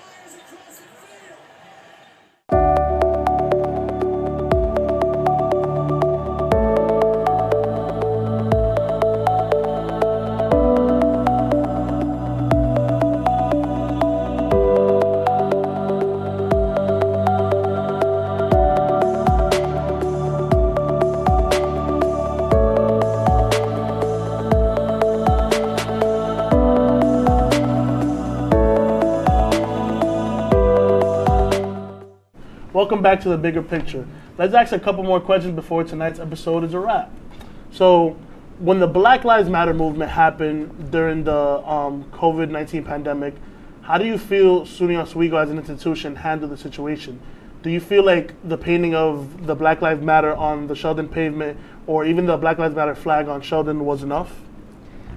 I'm saying no, because it was just giving like, oh, here y'all go, like show that, oh, we're not racist necessarily, but we care, but when it comes to actually being here, like you see that BLM flag over there and even at Culkin doesn't really matter to the school, especially that a lot of people say, why did y'all put the BLM stuff in places that are rare to go to? Right. Sheldon is really, you only go over there for like events, for at least that we know, or financial aid and stuff. And even so, and then like Culkin is facing away from the campus, so it's like, what are we really seeing? It's facing the parking lot, and it's a building that nobody even likes to go to. So traumatizing. Yeah, traumatizing. So when it comes to those two things, it's like, you know, performative kind of, because it's not really enough. It's only something to show rather than something to do. I feel like there were incidents around that time as well, people like threatening to hurt black students, and all we really got was an email saying that we can't do anything.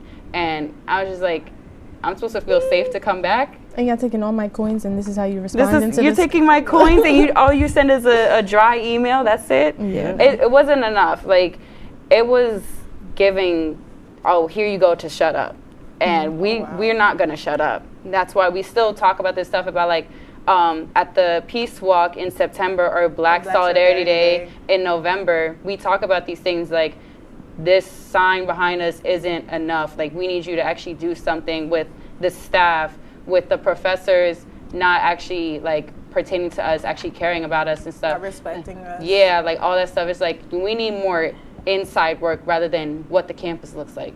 Agree. That's a good point. So piggyback off of that, do you feel like there's like practices implemented into the community that is allowing like professors or faculty to learn how to communicate with students that come from different backgrounds than them?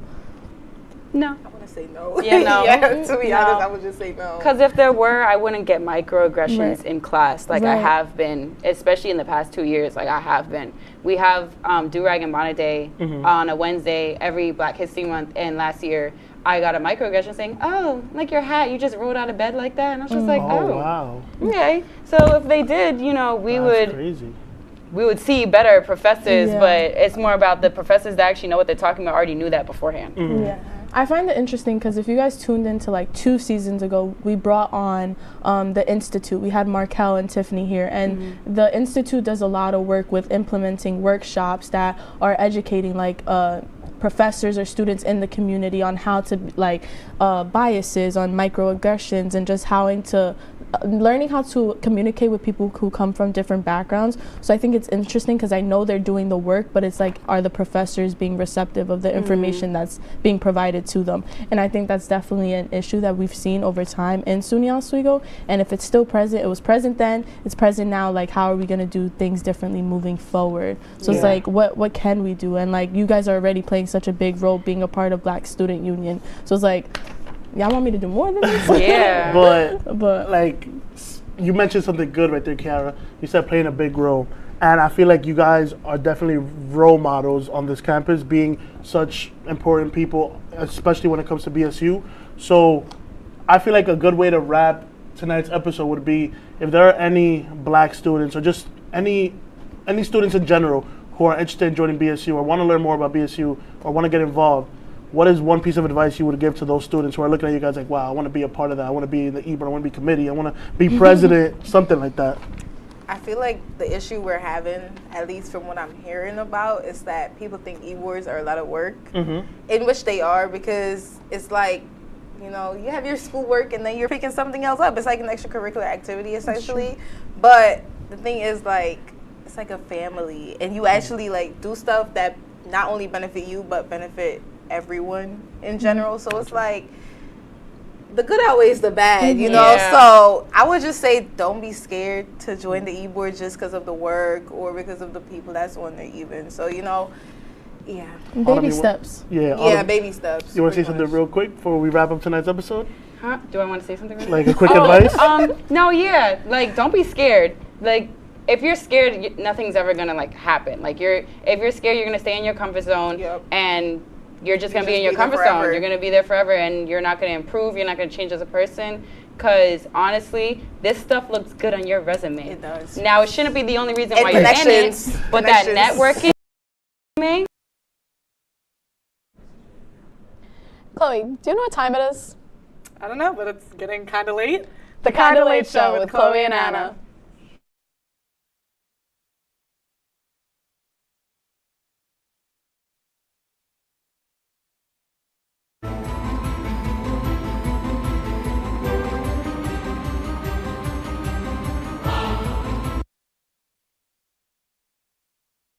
Welcome back to the Kinda Late Show. The show where we talk about anything and everything going on in our lives and yours. It's the middle of spring semester, and we are finally back with season 4 of the Kinda Late Show. We are so excited to be back in the studio with our wonderful crew and have so much fun in store for you for this season. But first, of course, we're going to start with our life updates. So, Anna, how is your semester going so far? It's going. Okay. There's been highs, there's been lows. Got invited to join the Communications Honor Society, so that was a slay. Go me. Slay button. And I'm doing good in my history class, which is a rare occurrence. I'm horrendous at history, always have been, always will be. But I got like a 90 on the paper I just wrote for it, so that's a win. A win is a win. On the other side, I did have to withdraw from a class because it just wasn't. Extremes, the two extremes. Yeah, it just wasn't looking good. So I said goodbye to that before it ruined my entire GPA. But I also have been an academic weapon recently, reserving rooms in the library to like do my homework instead of sitting in my bed and watching TikTok. So that's really good. What about you, Chloe? Unfortunately, fortunately, I have not had to withdraw from a class this semester. I did last semester, got a nice I on that transcript. Thank you to, what class was it? Radio something? I couldn't tell you because I was not going to pass it. So instead, I dropped it. That's the only one I had. I did have history as well, which I didn't do well in. I'm a history hater. Me too. History hater for life. I don't understand it. You can't talk to me about the government and think that I will understand. But this semester for me... Just like me for real. Yeah, twins. This semester I've been really busy. I'm taking more classes than I think I normally have, or just the same amount, but they're all in like person classes. Well, last semester I had like 2 online ones. One of those I dropped. But so and they're a lot more spread out than they normally have been for me. So I have breaks in between all my classes, but I don't have enough time in those breaks to go back to my dorm. So I'm like always out, and it's just kept me busy. But it gives me time to do my work, which is very nice because I was not good with that last semester. But my classes this semester are like I can't say easy. Okay, do I think I might have bombed my ethics test today? Yes, because I walked into that midterm thinking I knew a little bit more than I actually did, and we'll see. But other than that, my classes are like, you can get by them, and I'll probably most likely get at least a B in all my classes, which is nice to think, because I couldn't say that about last semester. I would say current academic weapon as well. I am staying up to date on most of my work, which I couldn't tell you that about last semester. This semester, getting the work done, on top of it, I actually get to enjoy my days not having late homework, which is a really nice thing to do. And I did finish a class that I was taking last semester. Again, last semester was not my vibe. My online class for public relations, it was an online class, and I didn't do it. Didn't finish it. And come finals week last year, I didn't do like any of the work. Sorry, Mom and Dad. Like, please don't text me. I'll cry. But I didn't do the work. And finals week came around. I was going to do it finals week because I knew that she would accept it.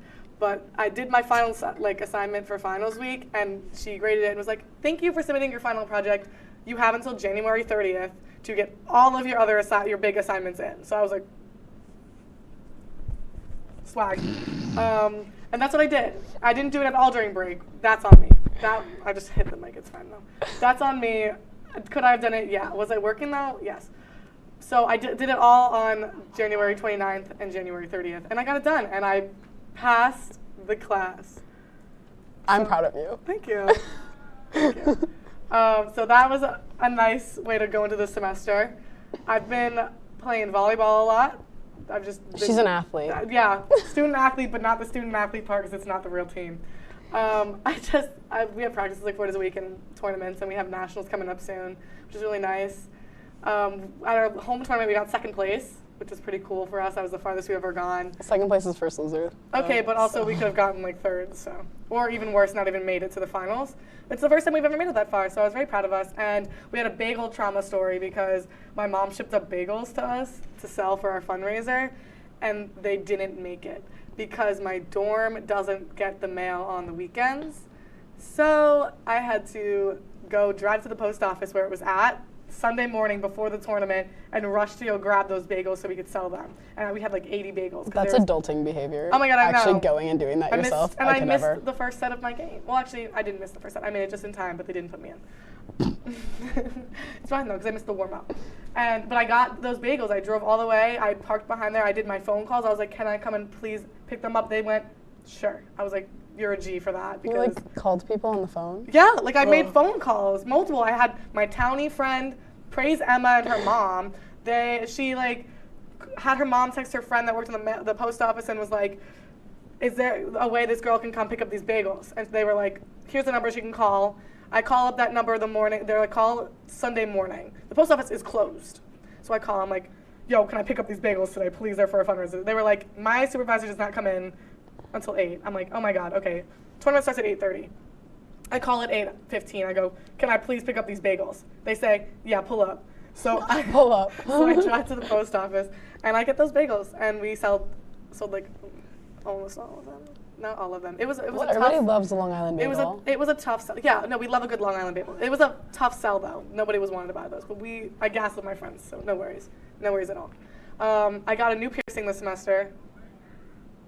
It's up there. You can't see it though. Sorry. And I've been going to the gym a lot and been eating healthier, I think, or been trying to eat more protein because it's a slay. Okay, personal growth. Gains, bro. And then I've just been focusing on my friends this semester. Yay. And I want to, yeah. There we go. But we haven't had the chance to talk to you guys in a while, so stay tuned because after this break, we're going back in time to talk about our winter break now. So to bring in this new year. See you then.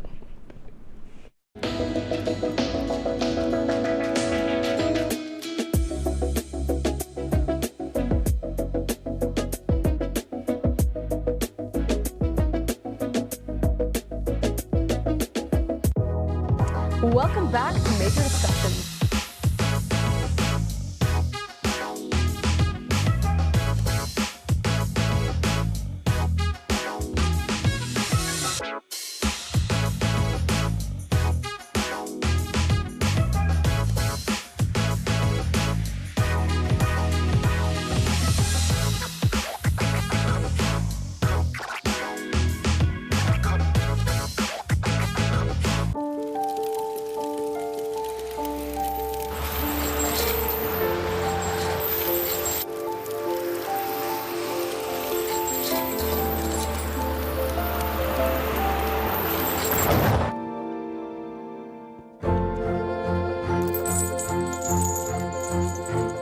Did you know dragging chains can spark a wildfire?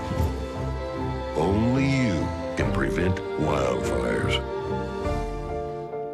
When I was in foster care, I never knew when I would have to move. So I always had my suitcase ready to go. Then one day I was adopted. My new parents opened their hearts and home to me. My parents cook my favorite breakfast for me every morning. My parents take me on trips I never thought I would go on. They gave me a home and an even better reason to use that suitcase. My parents aren't perfect, but they're perfect for me. Hey there, I'm Al Roker, class of 76. Yes, way back in 76. Back when the earth was cooling. You're watching WTOP. Welcome back to the Kinda Late Show. The show where we talk about anything and everything going on in our lives and yours. I know it's March already, but we have yet to discuss that we're in a whole new year. So, Chloe, how was your winter break? It was a break. It was something. I worked a lot. Right when I got home from winter break, BJ's was like, yo, post up, we got a spot for you. And so from... As opposed to firing you again? Yeah. Yep, just to fire me again. It's fine though. I did talk to my HR manager to see if I could work during spring break. But he was like, you have to reapply, and I was like, I feel like they secretly hate you. They can't secretly hate me. I know too much. I am, like, I know everything there now. They can't lose me. If they didn't want me, they have to stop hiring me back. But yeah, I worked pretty much every day. Like there was one week where I worked, I think I hit a 10-day streak. I would work like 9 to 11 hours sometimes. They put me in a lot. I was everywhere, all the time for that store. Peace and love. They got me, but I did get a hat, so what can I say? They must love me if I have a BJ's the hat has been added to our hat shrine in our room. We have a hat shrine from stolen hats. Yep. And the BJ's hat was added to the collection. I'm waiting for like a theme for like a gathering where it's like the office and CEOs one where I can pull up with the hat. I think it would be really funny. But yeah, I started going to the gym. I know I said that before. That was another thing I started doing during break. I was like, let me get that gym membership. And then I started pulling up. Amazing. What can I say? Let's see. You know, break was it was like a rough time. We were just vibing the entire time. I've never really had a good winter break. The seasonal depression really does not vibe with the cold. I don't like the cold. I hate the cold. Why do we go here? Exactly. We were like, so cold. Long Island, let's go. Cold. So the winter break was just a lot of like reflection. And it was a vibe. You know, we love it. But I did start getting into podcasts. Oh, yeah. Which ones? Bree Uncut. Plan Bree Uncut. She's like the Barstool podcast. Oh, I know. I've been, me at BJ's, one headphone in, hiding from my manager. It was good. It was fun.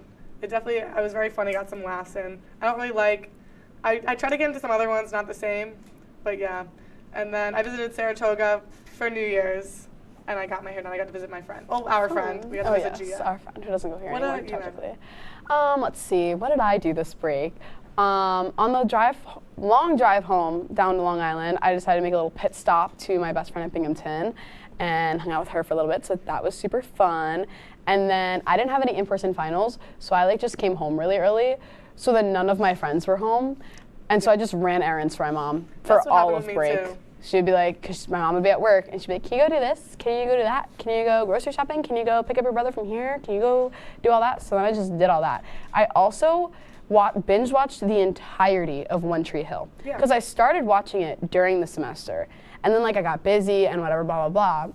And then I was just scrolling through TikTok, and I kept seeing edits, and I was like, well, I want to know the context behind all these edits, but I don't really remember the beginning of it. So then I went back to the beginning and started rewatching and watched the entire thing. And boy, let me tell you, emotional roller coaster. There's one character from One Tree Hill that I like. I don't know his name. He played Major in iZombie. I don't know. He's in One Tree Hill. I have not seen iZombie, so I really can't help you with that. Sorry, my bad. But there were a few nights I was sitting in my room hysterical crying. that show does it to you. Mm-hmm. But so that was a big chunk of my break. One of the many highlights of my break was Christmas, because I got TSA pre-check for Christmas. Ooh. Now, that is not a normal Christmas gift. I'm aware of that. I have the worst traveling luck. The absolute worst traveling luck. I got detained in Spain one time. We can tell that story another day if I haven't already, because that's a whole nother thing. But, so I asked for Christmas. I literally asked for TSA pre-check every year, and then finally I got TSA pre-check, and I'm so happy. Can you elaborate? Zipping through security. Nice. Zipping through it, basically. So it's just they don't need to check anything with your bag? No, I don't really know, to be honest. I don't really know the ins and outs of it. I just know it makes your life a little bit easier. Okay. And I'm really excited because I'm going to Florida for spring break, and it's going to make my life so much easier. So that's exciting. I also got a new car because the car that I had, I got the summer before senior year. Her name was Miley. Love her to death. She's a huge dent in the side of her because I crashed into a guardrail in a McDonald's drive-thru. Yep. That was fun. But I finally got a new car because Miley would not have made it up here. Got a new car. Her name's Emma. She died 3 days later in an empty parking lot at 2 a.m. And my best friend ended up calling her dad to come jump my car. And then she was fine, and then I brought her up here, and then she died again when I got here. But last but not least, another big highlight of my winter break, I made it on Bobby Shmurda's Instagram story. Is that? He's some rapper dude. Oh, okay. But I was at the Islanders game with my brother and his friend, and you know how they do the little thing where they're like, oh, this is the celebrity that's in the crowd, whatever, blah, blah, blah. So they do that, and everybody's like, oh my God, Bobby Shmurda's here. And then the girl sitting in front of me turns around and goes, oh, he's up there. We realize he's right behind us. He's in the suite above and behind us. So we all turn around and we're like, oh my God, Bobby Shmurda. We're all yelling at him, and he's like, yeah, he takes out his phone, takes a video. Okay. And then so the whole next 2 days, me, my brother, and his friend are all sitting there scrolling, refreshing Instagram, waiting for this man to post us on his story, and he finally did. And I posted it on my private story, and all my friends were like, what? No way, blah, blah, blah. If I knew who that was my big flex of winter break. But here's the thing, is I don't really really know who he is, because I don't pay attention to like the music that I don't really listen to, but the fact that I knew who he was means that he's like pretty big, because I don't know people. Okay, so I that's thought good that then, was exciting. because I don't know too much about it either. But running back to the show part that you were talking about, I did the same thing with the show BoJack Horseman, was because I would keep seeing it, and then But yeah, so also winter break, New Year's resolutions. Yeah, this was for the next one was like, what do you want to happen like with this semester? I'll start, obviously. I'm kidding. I want to stay on top of work because the way in which my stress and anxiety are so much less just solely because my work is done. And that I'm not thinking like, oh my gosh, I have an assignment due that was due like a week ago, like I have to get it done. Like the fact that there's like no work that I have to do currently right now, life is pretty good. I need to get my driver's license again. Not saying that I lost my actual driver's license. I just don't know where the copy of it is. I lost it when I came to school here last semester. So I need to get a new one because I couldn't vote. So I couldn't vote for anything, and my dad needed a picture, and I couldn't give it to him. But yeah, what is some of your resolutions? Well, I want to stay more organized, like school-wise and just life-wise. Like my room's always a mess. I'm trying to be better at that, because I don't know if you've seen my room lately. I've kind of been keeping it clean. I cleaned my desk finally. Oh my God. That was a big issue in my suite. Everybody would look at me and be like, Anna, something needs to be done about your desk. Finally cleaned it. We'll see how long that lasts. Trying to stay on top of my work, and that's why I'm like booking those like library rooms. Like that, honestly, best decision I've ever made, because I grind in those rooms. Like I'm there, I'm laptop open, AirPods in, getting stuff done. Also, important goal for the semester, I want to make Dean's List, because I made it first semester freshman year, and it's just been downhill since then. Absolutely downhill. So we're trying to get back up there. Get back up there. That's the goal for the semester. And then also, I have a spending problem. I go shopping, I go online shopping a lot. I do, my favorite brand. But I want to spend money on experiences instead of things and just live life. So I'm going to buy a lot of concert tickets. Yeah. That's what I've decided. Honestly, I love concerts, so there's nothing wrong with that.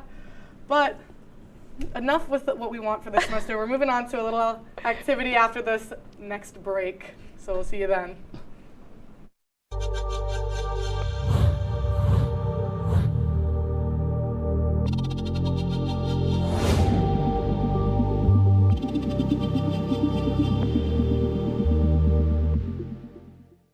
Say, President Stanley, whenever there's bad weather, who would you turn to? I'd turn to Storm Team 10. No, but you've got to say it like this. Storm Team 10. Say it with me.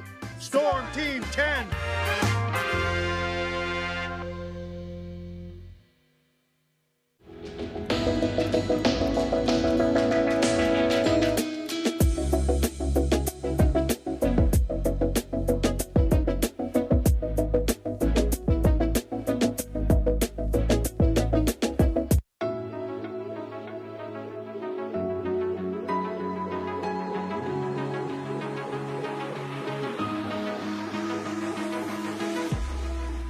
Roll it.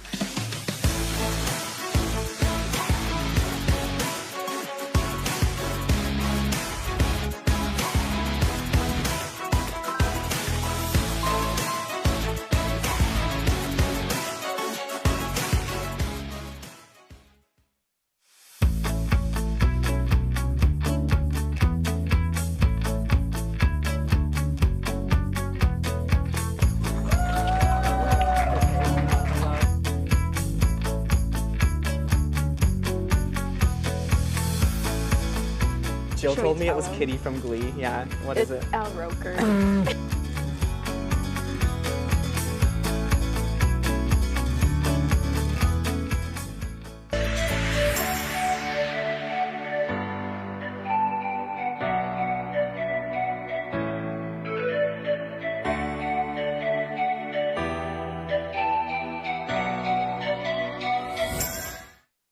Welcome back to the Kinda Late Show. The show where we talk about anything and everything going on in our lives and yours. For our final segment today, we have decided to discuss some hot takes. Yep. Now, for starters, our first hot take was, I'm trying to remember, Marvel. Oh, Yep. We have two different views on Marvel. Yeah, personally, not a big Marvel fan. I'm not gonna lie. I know I'm gonna get a lot of hate for that. I do have a lot of hot takes on this show when I talk about like food and stuff because, as we know, I'm the pickiest eater in the world. But I think this is another thing I'm gonna get hate for. Not a big Marvel fan. Only a Marvel movie I can watch and enjoy, and I literally watch it like a few times a year. And everybody, like, this is another thing I'm gonna get clowned for because this is like, I've been told one of the like not good ones. Ant-Man and the Wasp. Oh my honestly, God. Honestly, it's my... Not even like Spider-Man? You can't watch Spider-Man. Paul Rudd. Like, come okay, on. look, I'm not hating on Ant-Man and the Wasp. I am a Paul Rudd stan for life. I had a Paul Rudd phase where I watched all of his movies. That's what happens every time a new Marvel movie comes out. Whoever I want to obsess over in the character, I then binge watch all of their movies. Right. Okay, I love Marvel, and the fact that you can only watch that one is really disappointing. How could you not Tom Holland Spider-Man? Paul Rudd. Not even like an Iron Man, not even like a Thor. No. Ant-Man and the Wasp. I need to watch it. And I've with watched Dr. it so Strange. many times, and I'll do it again. Whatever. Next hot take. Harry It's Styles. another one where I'm gonna get a lot of hate. I don't think Harry Styles is that attractive. I literally don't get it because I don't understand how you looked at Frat Boy Harry and went, not that one. That I have like when I don't tell like you my the One long Direction hair phase was on strong. Frat Boy Harry, right? Frat Boy's Harry when he has like the long hair with the With the bandana. hat, yeah. No, that's like more like that's bandana Harry. Sorry, I'm That's not like well versed in my Harrys. That's Frat Boy, then bandana, and then Prince. Yeah, I So it's the really right in didn't like between? Prince. Wait, is that the one where he is now? Wait, I'm confused. There's no way. I don't my like the top long Harry hair when he Styles like. ever, Frat Boy. Bro, there's no way you looked at that picture with him in the backwards hat and went. You see, I was just always a Niall girl. Okay, look, I'm not hating So, on like, Niall. I love Niall, but Harry. Perfected And even by the like gods. I like his like some of his songs. Like I think they're catchy. I think they're good. I'll jam out. I really will. Like I'll jam out to I don't even know what As It Was comes on the radio, and I'm like, yeah. Yeah, that's the one you jam out to. No Well, hate. because that's what comes on. I don't hate. I don't actively go and put on Harry Styles. I was listening to Harry on Saturday. I was sitting. My friend was in her little sorority meeting, and I was not gonna be in there for it. So I popped my headphones in. Fine line, Harry Styles. Yeah. See, like Golden. I just don't. Golden, both the song and the vibe. Just This is like really upsetting. Like I really. It's not even I like also the fact like that Late you Night don't. Talking. That one's good too. I like Late Night Talking too. That was I don't know. I'm that just was my trying to think of favorite all the Harry Harry songs. songs I can think of right now. I do like I like One Cherry? Direction. When he hits the I little don't- French part at the end. What's the one that I like? Kiwi. I like Kiwi. Okay, Kiwi's a good one. Yeah. But like I I like love Two One Ghosts. Direction. Like I'll listen to One Direction all the time. But I'm just like Harry solo. I don't really. I'm not on that wave. Niall though, king of my life. I love him to death. Do you listen to Niall? Niall Off solo topic. stuff, not usually. Like I just Flicker? love him as a Flicker? person. Like slaps. I'm just in love with Niall Horan as a human That's being, fine. I'm and I'm in love really with Ray grateful for his Tomlinson. existence. That's But okay. I just I really listen I to just can't get Taylor over the Swift most fact. of the time. Hang on, I need to just like hold the phone. She's literally holding the phone. Frat. She's quite Boy, literally holding the Harry. phone because we're gonna hold the phone. Like you looked at this picture and you said no. He looks 12. He does not look 12 in this. He looks 12. He I would looks collapse, prepubescent in that photo. Suffocate. Like, I would have his children, I think. Okay, you have fun with that. I love Harry Styles. Frat boy hair, but Prince Harry as well. I like the hair. Which one is Prince Harry? Is that when he has like the really long hair, or is that like now Harry? I'm confused. No, now Harry I need is like not. clarification. I'm not gonna lie. Much peace and love to Harry. I don't like his style right now. I like the H1 style. You know who I do love? Who? Taylor Swift. I am a Swiftie for life, and I know that Chloe doesn't agree with me on that, but that woman could do anything to me, and I'd say thank you. Stop with the Harry. We're moving on from Harry. I'm sick of this is Harry. Prince Harry. We're talking about Taylor Swift. Okay, fine. We can talk about Taylor We're Swift. talking T-Swift. about Taylor Swift, T-Swizzle, if you will. Okay. Queen of my life. I am so obsessed with that woman. It hurts. In the words of our lovely Kate Salamita, king of my heart, because that's what she just said to me in my ear. She's just the love of my life. Everything she does is just amazing all of the time. She's an icon. She promotes so many amazing messages. She supports everybody around her. And, okay, I lie. pause. When Harry won whatever he just won, album of the year or whatever, and then he got booed and everybody was like, Beyonce should have won. Taylor's been there. Taylor has gone through that, and so she supported Harry through that. And I just think Taylor deserves so much better, and everybody just hates her because they thought it was cool to hate her, and now they're realizing, and I've been here since the beginning because everybody just decided to randomly hate her.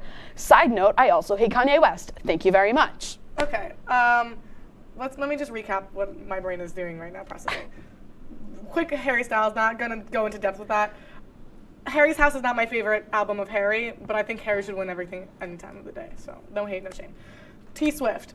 I like her as a person. I think she's a great artist. She's amazing. I think she's a good person. Great is an understatement. I like her vibe. I Great's an like understatement. what She's she amazing. stands for. I just can't hop on the music. You know, like, give me a banger from like back then. Give me like the We're Never Getting Back Together. Like, here's the thing: is she covers every genre.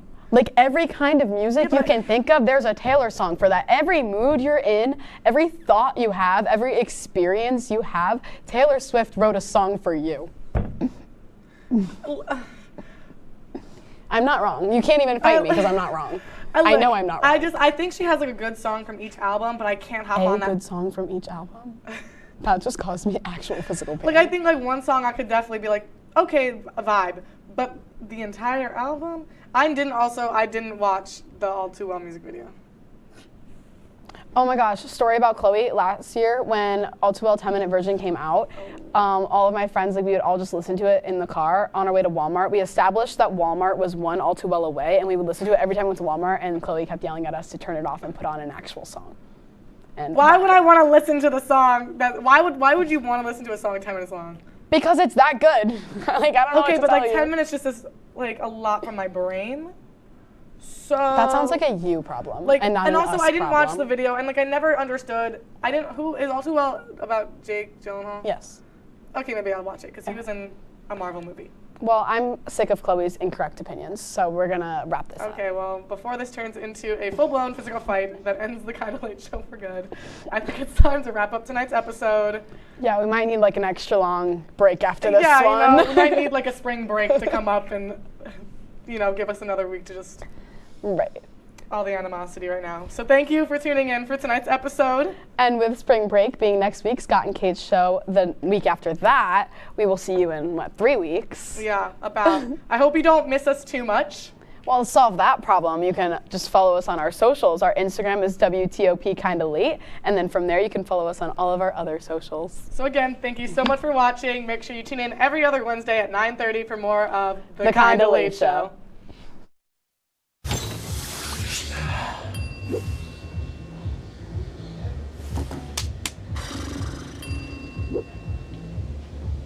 If you need to do something to feel okay to drive, you're not okay to drive. Don't drive buzzed.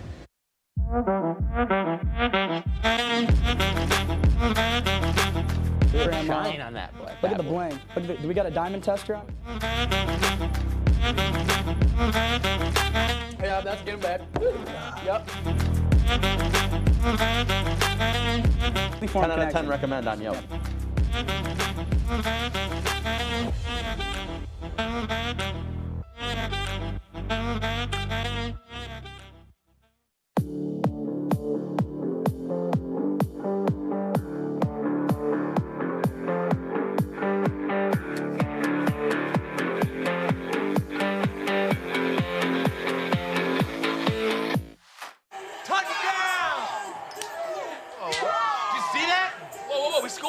Score going to the playoffs. I can't believe I missed that. Every time I'm buzzed, I spend too much time on my phone. What? I should take your phone away. No. I'll call for a ride. Wait, why does my face look like that?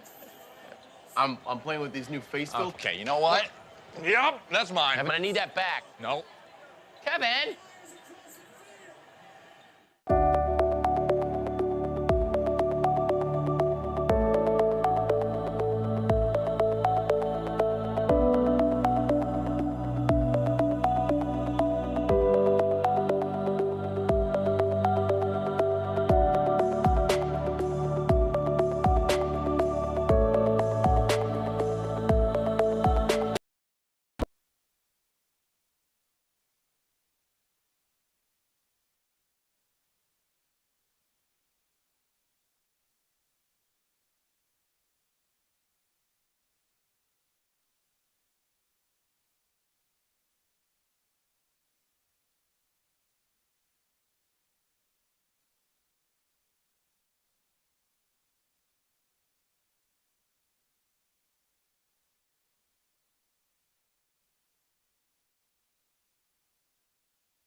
Well, Happy New Year, everyone, and welcome inside the Deborah F. Stanley Ice Arena as we open up the new year with some women's hockey action here at the DAB. Once again, Thomas Turgeon with you alongside Jared Wakefield, my partner in crime tonight's the number 15 Oswego State Lakers, welcoming in the number 5 team in the country, the Amherst Mammoth, and really a big test for these Lakers coming off their last matchup all the way early in December against the ranked Plattsburgh Cardinals by a final score of 3-2. Amherst, on the other hand, they've strung together 7 in a row. Their most recent victory, a 6-1 win against the University of Massachusetts at Boston, a 6-1 score on New Year's Eve. Jared, a tough test for Oswego to start off the new year, but definitely a right one to kick off on the right foot. Yeah, I mean, this is a huge game for them to start off the new year. Amherst blown the rust off a little bit with that big win against UMass the night before. Oswego with that loss in Plattsburgh that snapped an 8-game win streak for them. They were 0-4 to start the year. Rebounded very nicely with a couple key wins over Cortland and Hamilton College as well. Going to be a very interesting matchup today, 15-5 squaring off. A big test for Oswego. Starting line for the Lakers will be the Hull, Bednarik, and Malone line with Zemlak and Webster on the defensive end. On the other hand, for the Mammoth, it's Pohl, Reynolds, and Daly is the forward line to start. Homan and Flynn for the Mammoth on the defensive end as it's dumped right in by the Lakers, fresh off the draw. The first one on it was Flynn. She sends it to the half wall, and it's chipped right back in by Zemlak. We will already have our first stoppage of play, a high sticking violation, 14 seconds into the contest. And we look at these two teams, they're rather comparable going into the new year, both looking to turn things around and best when they are at 5-on-5 aside. Puck coming in now, it's Mac Hall scooping it in the corner. She looks to send it down for Malone. One more backhand pass back for Hall. Hall brings it around the point, sends it back up for Zemlak. Calling for it was Webster, but instead sends it right back down to 2 and White. Hall on the cutback. Sends it back up the near side. Bednarik. Zemlak just lets one go. A bouncing puck stopped by Stott. That'll be her first save of the game. And Jared, you had a nice note when it comes to goaltending for Amherst. Stott getting a majority of this start so far. Yeah, I mean, let's face it. If any goaltender not named Stott on the Amherst College Mammoths, they have only seen 6 shots, and they've saved all 6. So Stott, eating up a majority of the minutes, has played in a lot of the high-caliber contests, received a lot of work, but she's been very strong in .931 save percentage. Overall, regardless of the goaltender in that, the Mammoth goaltender's only allowing 9 goals all year so far, ranked 3rd in the NESCAC for goals against, as the puck is cleared right back out, though, by the Lakers. Mucha carrying it across center ice, but then tried to ladle it off, and it got turned away. As grabbed back by Amherst, it's going to be Weiss carrying it across. A little pinch on the boards by McGrath, and the first one on it will be Weiss. She'll just clear it into open ice. Haas the first one on it, drops it off for Zenstein. Slides it over for Shell, and intending to center it for Mucha, but it rolls through and gets past the stick of Flynn, and Haas will be the first forechecker on it. Oswego will get a change as dumped in. The extra scare for the Lakers today, Megan Gates coming into the lineup for the first time in quite some time. 3 games played so far for Oswego State. 1 goal and a Laker uniform for the transfer from Sacred Heart. Booth at the point, takes a shot on. It gets deflected out in front and cleared to the corner. Park trying to clear it up the near side. Booth grabs it back, though. Tries to just slam it right in. Cannot, as Oswego will regroup. A backhand pass intended for Kira Costas goes just by and sent back the other way by the Mammoth. Here they come. Shoe dropped across the back door, and that one goes off the outside of the goal. Fed right back out in front, trying to pinch with Schwartz. Shield will keep it in. It's going to be Shoe. A shot on. Pad stopped by Levy. Kept in by the Mammoth, though. Another shot. That one blocked out in front by a sprawling Grugan. One more shot by Schwartz. That got through the traffic and was kicked away. Right back up at the point now. Holman sends it over to the opposite side, and the Mammoth trying to cycle this puck as much as possible. Throws one out in front. The slot, and a huge stop again by Lexi Levy, who's been spectacular in the first semester coming into the new year. A couple key saves against the number 5 team in the country, and we'll have a stoppage. Yeah, huge stop right there. Amherst really struggling in transition early, but as soon as they entered the zone, they have looked phenomenal so far, really cycling the puck and getting a lot of good angles. Puck dumped in now by Stewart, and the Mammoth will try and have another offensive possession, but it's broken up by Webster, who will center it for Hudon, the captain of the Lakers. Hudon bringing in a backhand pass off the boards, looking for herself, but closed off by Dan, trying to feed one out in front. That one got knocked off by the stick of Stott. It's taken away by the Mammoth. It's Reynolds trying to attempt the toe drag on Webster, cannot. It's a stalemate along the boards. Reynolds leading the team in points right now, 6 goals and 6 assists in 9 games for Amherst. Burke carrying across center ice. She gets just enough of it to bring it into the offensive zone, as a majority of the Lakers will get a change. Bednarek holding the blue line now, and Hull was trying to provide some support, but it's cleared right back out by the Mammoth as the pass hit pole and center ice. Hull bringing it back in, a backhand pass on the goal of Stott. We'll have another stoppage of play. Pass intended for Malone. Couldn't get anything going, but the Lakers, they have a tough test. They got Amherst tonight, they got Potsdam on Friday, and then Canton on Saturday before taking 2 days off and then going to Utica on Tuesday. So a huge week for Oswego. A lot of hockey being played by the Oswego State Lakers coming up. It's going to be intense, and it's not against, any bad opponents. They are facing all quality opponents and strong teams. Weiss carrying across the near side, throws one on goal, blocked away by Levy and kicked to the corner. Bednarek centered for Malone. It gets caught in her skates and kept in by Grosick. Shell brings it behind the net of Levy, sends it over for Hull. Ricochets off the stick and kept in by the Mammoth. A backhand shot, save, rebound out in front. That was DeCarlo looking to capitalize, cannot. Bednarek cross center ice. She'll be going to the Empire State University games in just about a week, representing Slovakia. It's taken back by Amherst and cleared out. Intended pass for Grosek goes just by her, and we'll have a stoppage of play. 15:31 remaining here in this first period of play right here on WTOP 10. A little bit of crowd here in the Deborah F. Stanley Arena just a couple days after the new year. For those watching, we're glad you are spending it and watching it with us. Some hockey action here for Mark Digby and company. Jared, as you mentioned, a large week at hand for Oswego State. 2 ranked opponents, 2 conference opponents, all matter at the same time in a matter of 7 days. The tie up behind the net of Stott. It's cleared out to the side. It was going to be Homan looking to clear. Mucha got a stick on that. Preston holding the line now, though, as she'll whack at it once more, but it'll finally come free, and it's scooped up by Booth behind the Oswego blue line. Haas centered for Mucha.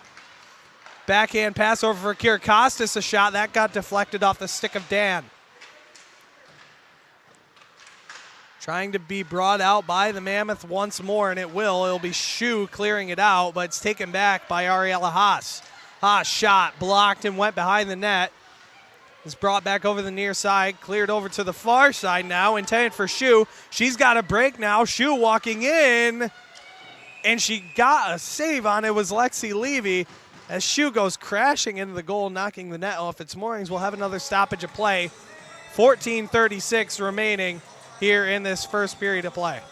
Been a long-awaited matchup, this one, between Amherst and Oswego Thomas. Last year, this meeting was scheduled about the same time in the year. First game of the new year in the Deb was canceled due to COVID reasons. Oswego has not won at home against Amherst in 4 all-time matchups. They're 1-3 all-time. Their only win came at Amherst. And for Oswego, they don't score a lot in these games historically. A 0.75 average goals per game in favor of Oswego. So the Lakers looking to change that up a little bit and try to crack the scoring open, but still goose egg about 5 minutes in.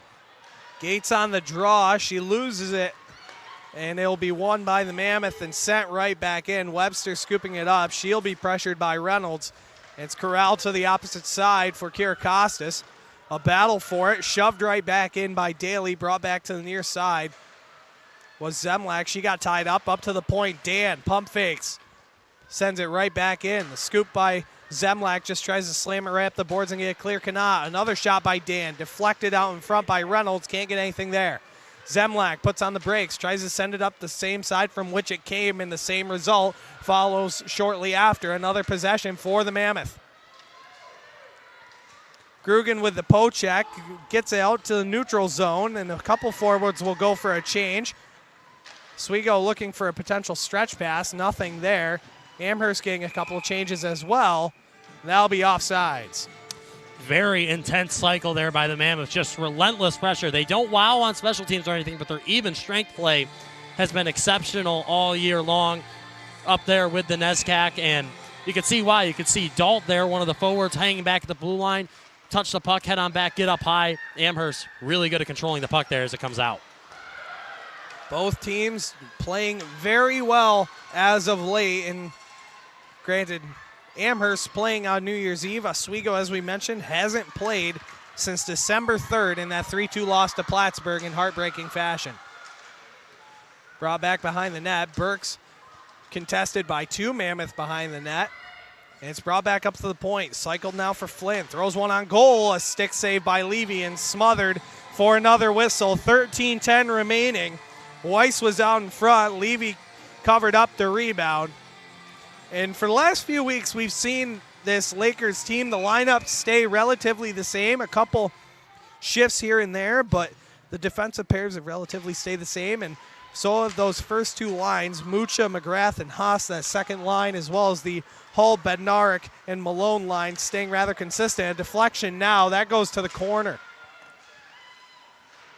This is sent right back into the defensive zone for the Lakers. Shell looking to clear. Bednarik streaking straight down center ice. Can't get anything there. It's tied right back up. Cleared down low for the Mammoth. It's Zenstein. Reverses, but Shell was not even close to the intended target. And the Lakers looking to shake off the bus legs, or really holiday legs. So they kind of seem a little off step playing against this Amherst team who just played a few days ago. Yeah, Amherst has looked really good when they've gotten set up in the zone as well. Someone in the crowd blowing a whistle there, a little bit more high-pitched than the ref whistles. But Oswego struggling a little bit with their passes, but they've had good breakout attempts so far, so they just haven't been able to get set up. Amherst, almost the opposite problem. Mucha carrying the other way, slides one out in front. That got blocked off by Stewart, but she grabs it right back. Drops it off for Booth. A sizzling pass down to Preston, and it's taken away by the Mammoth. Nothing going there. It's carried away by Reynolds. Centered for Pohl, and they're going the other way, 2-on-2. Pohl gets really ended off by Booth, but it's kept back in by Amherst. A backhand bouncing shot that goes off the pad to the corner. Preston on the tie-up. Mucha scoops up the loose puck, but can't get anything as she tried to clear it out. It's set right back deep behind the net of Levy. 9-on-9 as Preston goes down, and Reynolds takes the puck shortly after. A shot on there by Pohl. That got blocked by McGrath. She's gassed, looking for a change, and a lot of the Lakers looking on these short shifts so far to open up the period. 11:07 remaining here in the first. Amherst has really pinned them down behind the blue line, and Amherst, a team that likes to shoot a lot and shoot often. 8 shots already. They're averaging 45 shots per game this year. Oswego only averaging 30. Gates up for Webster. She just sends it right back in. No harm, no foul. But it's grabbed back, though, by Grugan. Kylie Grugan looking to send one for Webster, but she was covered every day of the week. And the Lakers will have to reset. Webster with a head of steam. Brings it across on her own. A 1-on-3. Looks to drop it off, but no one there. Cleared right back out by the Mammoth. And a lot of speed now is Groszek coming in, and she scores. Excuse me, that was Park. And what a beauty that was. Head of steam, and the cowbells are ringing for the Amherst Mammoth, who get their first of the day. A 1-0 game now for the visitors, and really nothing you could do there if you're Lexi Levy. Yeah, I mean, an absolutely spectacular goal there by Park and Levy. Nothing she could do. Zemlak trying to skate her way back, but she got caught behind the play in the Mammoth. A good read on Oswego, catching the defenseman, starting to pinch in, looking to try and keep that puck in, but they end up selling out on the play. Park walks in, nice little forehand, backhand, and that's pretty successful on beating the goalie. 1-0 for the Mammoth here early so far. Jana Park, her 4th on the year, a whopping +9 for plus-minus for the Amherst forward as they'll have possession once again. It's brought out by Schwartz as they'll break out. Trying to dump it in was the goal scorer so far, Park, but she got tied up by Shell. Corbett now just sends it across for Hudon. And it's taken away.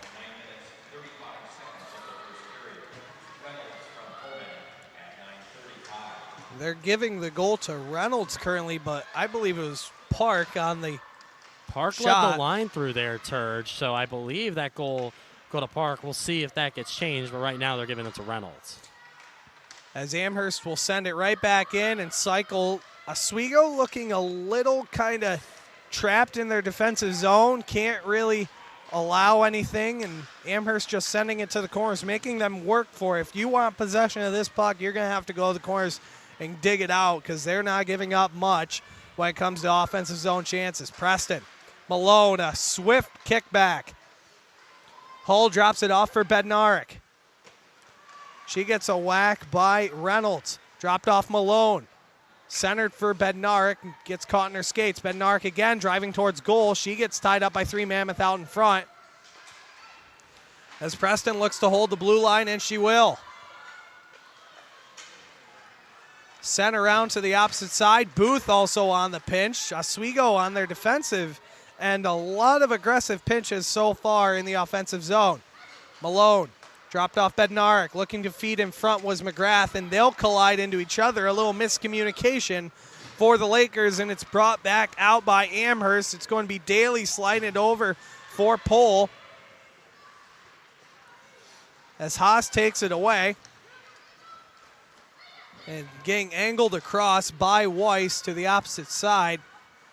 As Haas will be the first forechecker out, but sent right back from where it came and sent right back up by the Mammoth.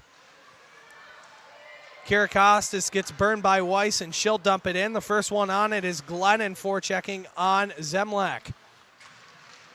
In the neutral zone there, Turge. Oswego defense staying way further back, not as aggressive on the pinch, and there were a few Mammoth forwards outside of the zone. A shot out in front by Marlowe, and a huge save by the Lakers there. Lexi Levy, another rebound, another save. 7:41 remaining here in this first period of play. As we'll see the replay here. Lexi Levy allowing the goal here on the breakaway. A 1-0 Mammoth lead with 7:41 remaining. Levy looking to try and stop the low shot there. Blocker comes down and it opens up top right corner of that net, and it's buried by Park.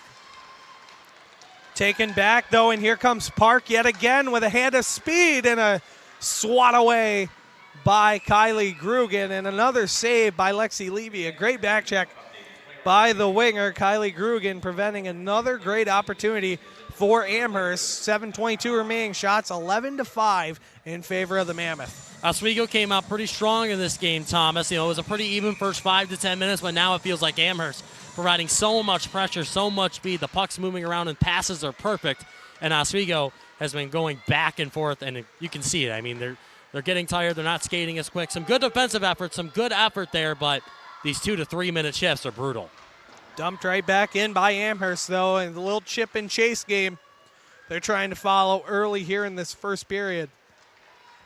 As Zenstein carries it across, it's dumped out and knocked down by Kylie Grugan and sent right in for Kirikostas. All 3 of them will get a wholesale change.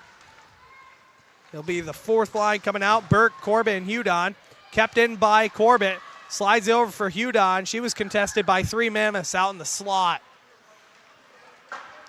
It's dumped right out. Preston being extra aggressive on that center ice line, not even getting it across center ice, was Amherst, and sent right back in by Oswego. This defensive pair has looked good so far, aggressive on that blue line, keeping those offensive opportunities flowing for the Lakers. Booth taking a swing, but commentator's curse strikes again, and it's carried out by the Mammoth now. It's going to be pulled down the right side. Shot deflected off a stick and went wide. Reynolds again, but scooped back up by Preston and finds the stick of Corbett in open ice. She'll just flip it right in on just to the left of goal, and Oswego wholesale changes, come one, come all, and that's 2 in a row so far for the Lakers, and those short shifts are really being noticed for the Lakers so far. And it's going to be Webster pressured by DiCarlo and sent right back in by Amherst. Webster along the half wall. Looks like she's battling with Park. Grosek there as well. Sent up to the point. A shot coming on. Deflected. Pad stop on a huge save by Stewart from the point that got through all the traffic. Oswego looking a little bit more lively here. Amherst still providing good defense in the zone and good offense as well. But Oswego at least getting it out of the zone on occasion, although right now they're struggling. Webster trying to carry it out on her own. A little sachet by Park and trying to center it for Hull, but instead finds a stick of Malone and a deflection into the Amherst bench. Almost hit Amherst head coach Jeff Matthews, hired in 2012. He's been in 6 straight NESCAC semifinals, a NESCAC championship back in 2020, and 2 NCAA appearances. An overall record of 147, 68, and 31. Was a coach at Northwood as well as an assistant at Division I Rensselaer in the ECAC. So quite a resume so far for Jeff Matthews as it's kept in by his squad, and Glennon trying to send it down low. Glennon up to the point for Schwartz, looks to send it across, but instead fires one on goal. That one got gloved off. Shell being aggressive out in front with Marlowe as they'll cycle it right back down. Glennon again. Pulls the spinorama as Marlowe gets through the skates of Mucha. Zenstein, a backhand pass for McGrath, and she'll just flip it out.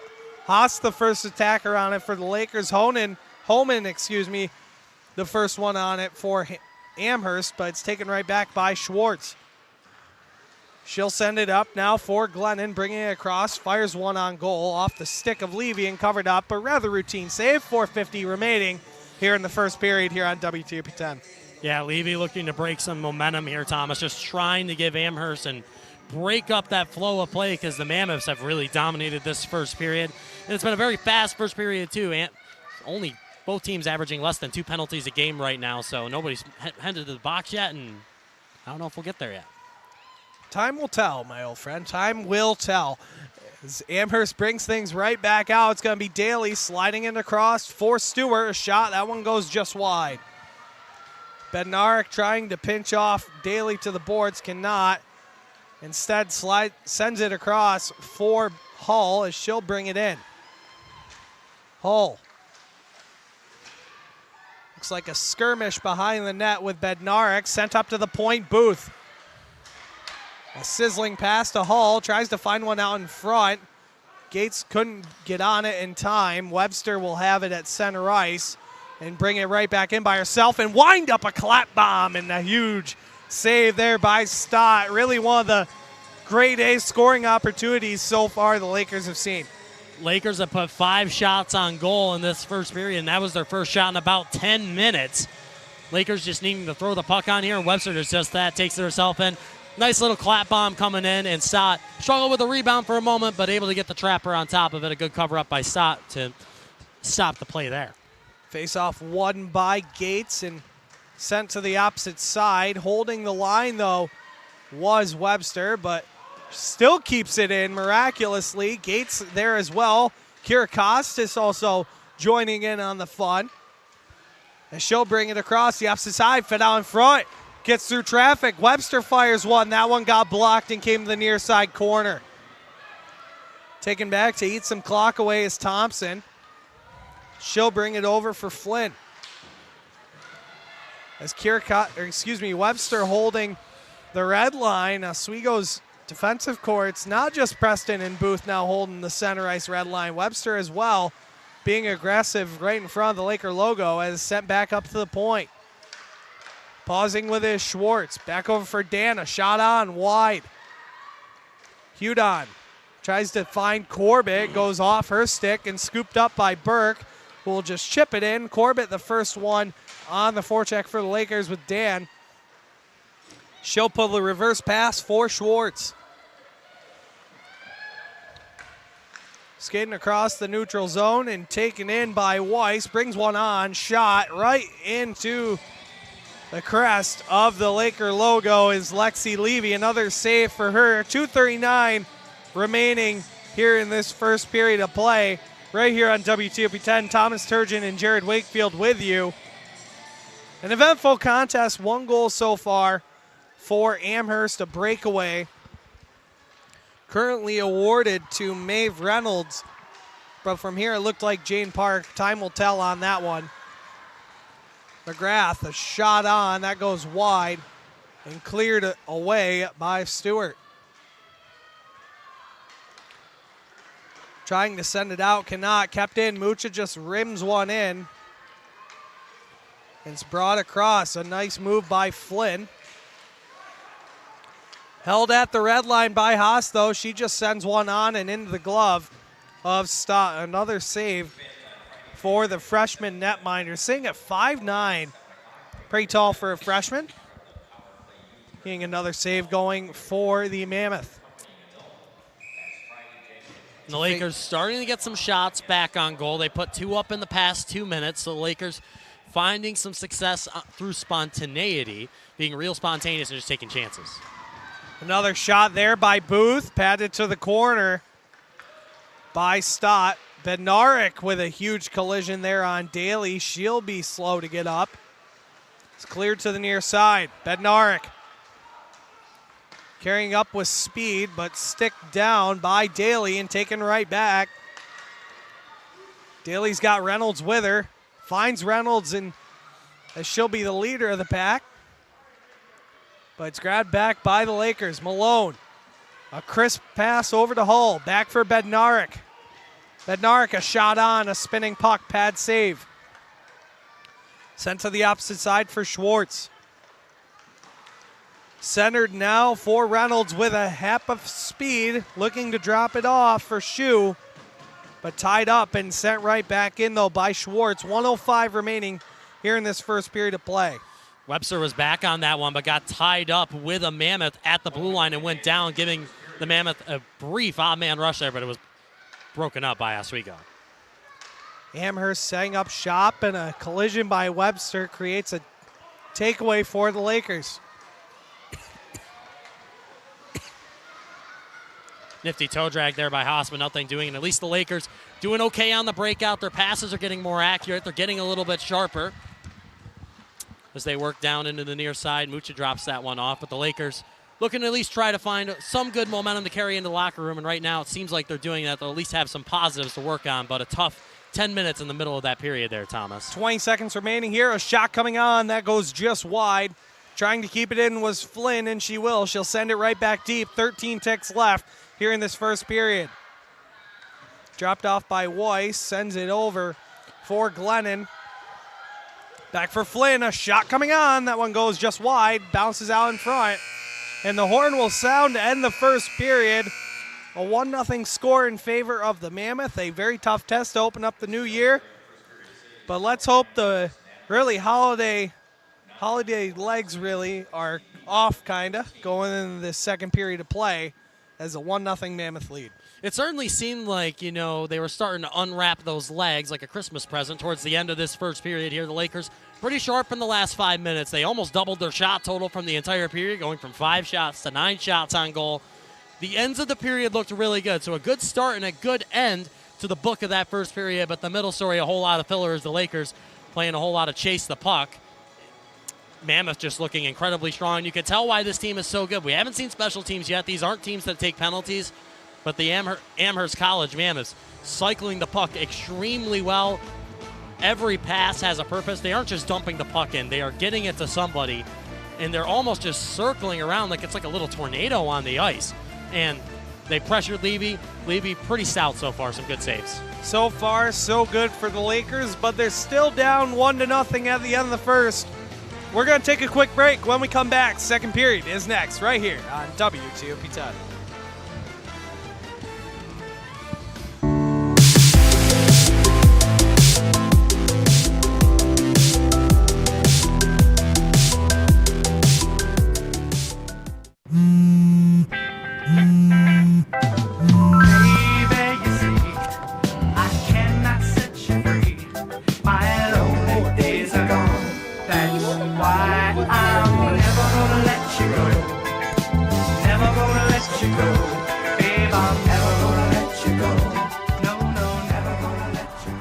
you go. Thank you. Thank you.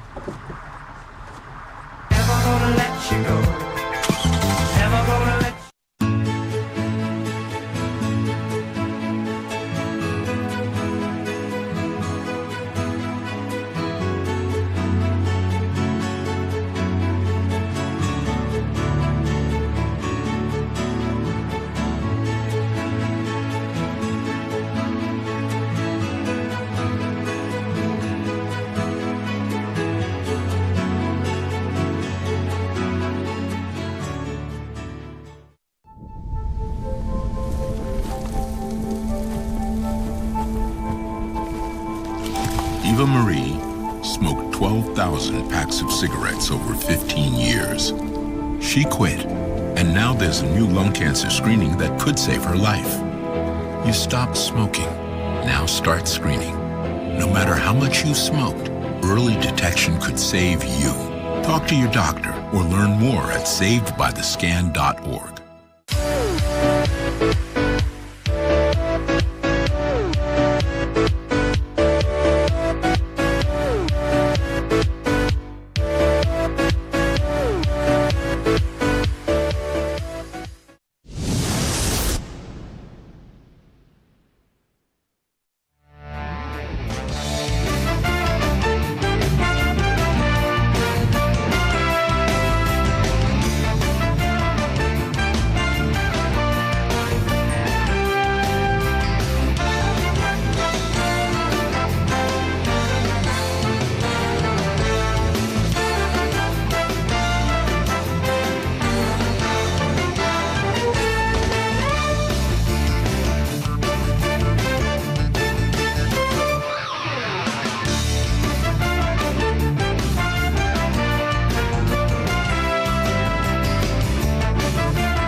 Stanley Ice Arena with a minute 20 to go on the clock here in the Dab. A 1-0 score after one period of play. Thomas Turgeon and Jared Wakefield with you here on WTOP 10.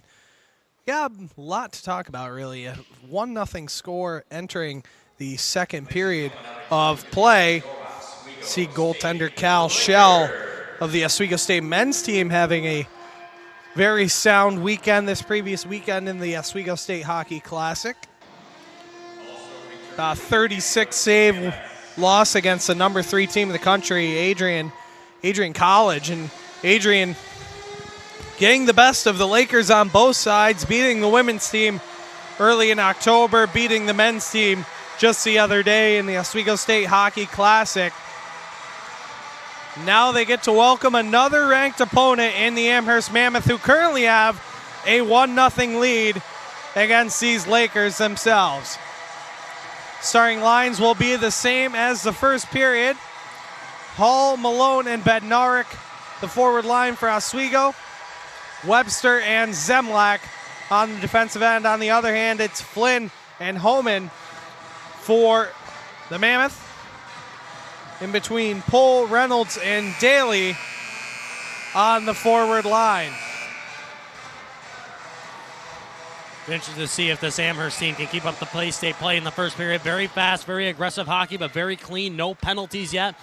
Amherst unable to capitalize on that draw, but they've been winning on average about 61% of their draws, about 60.5% so far. So they've been really good on the faceoffs, and their strong, even strength play has continued here early in this game. But a new period in Oswego looking to unwrap those holiday legs. Amherst, their 33 goals scored, only 3 of them on the man advantage, but a few on the penalty kill as well. A couple shorthanded goals for the Mammoth. The puck coming in, knocked down by Levy. Zubia Balfour along the boards. Webster picks it up.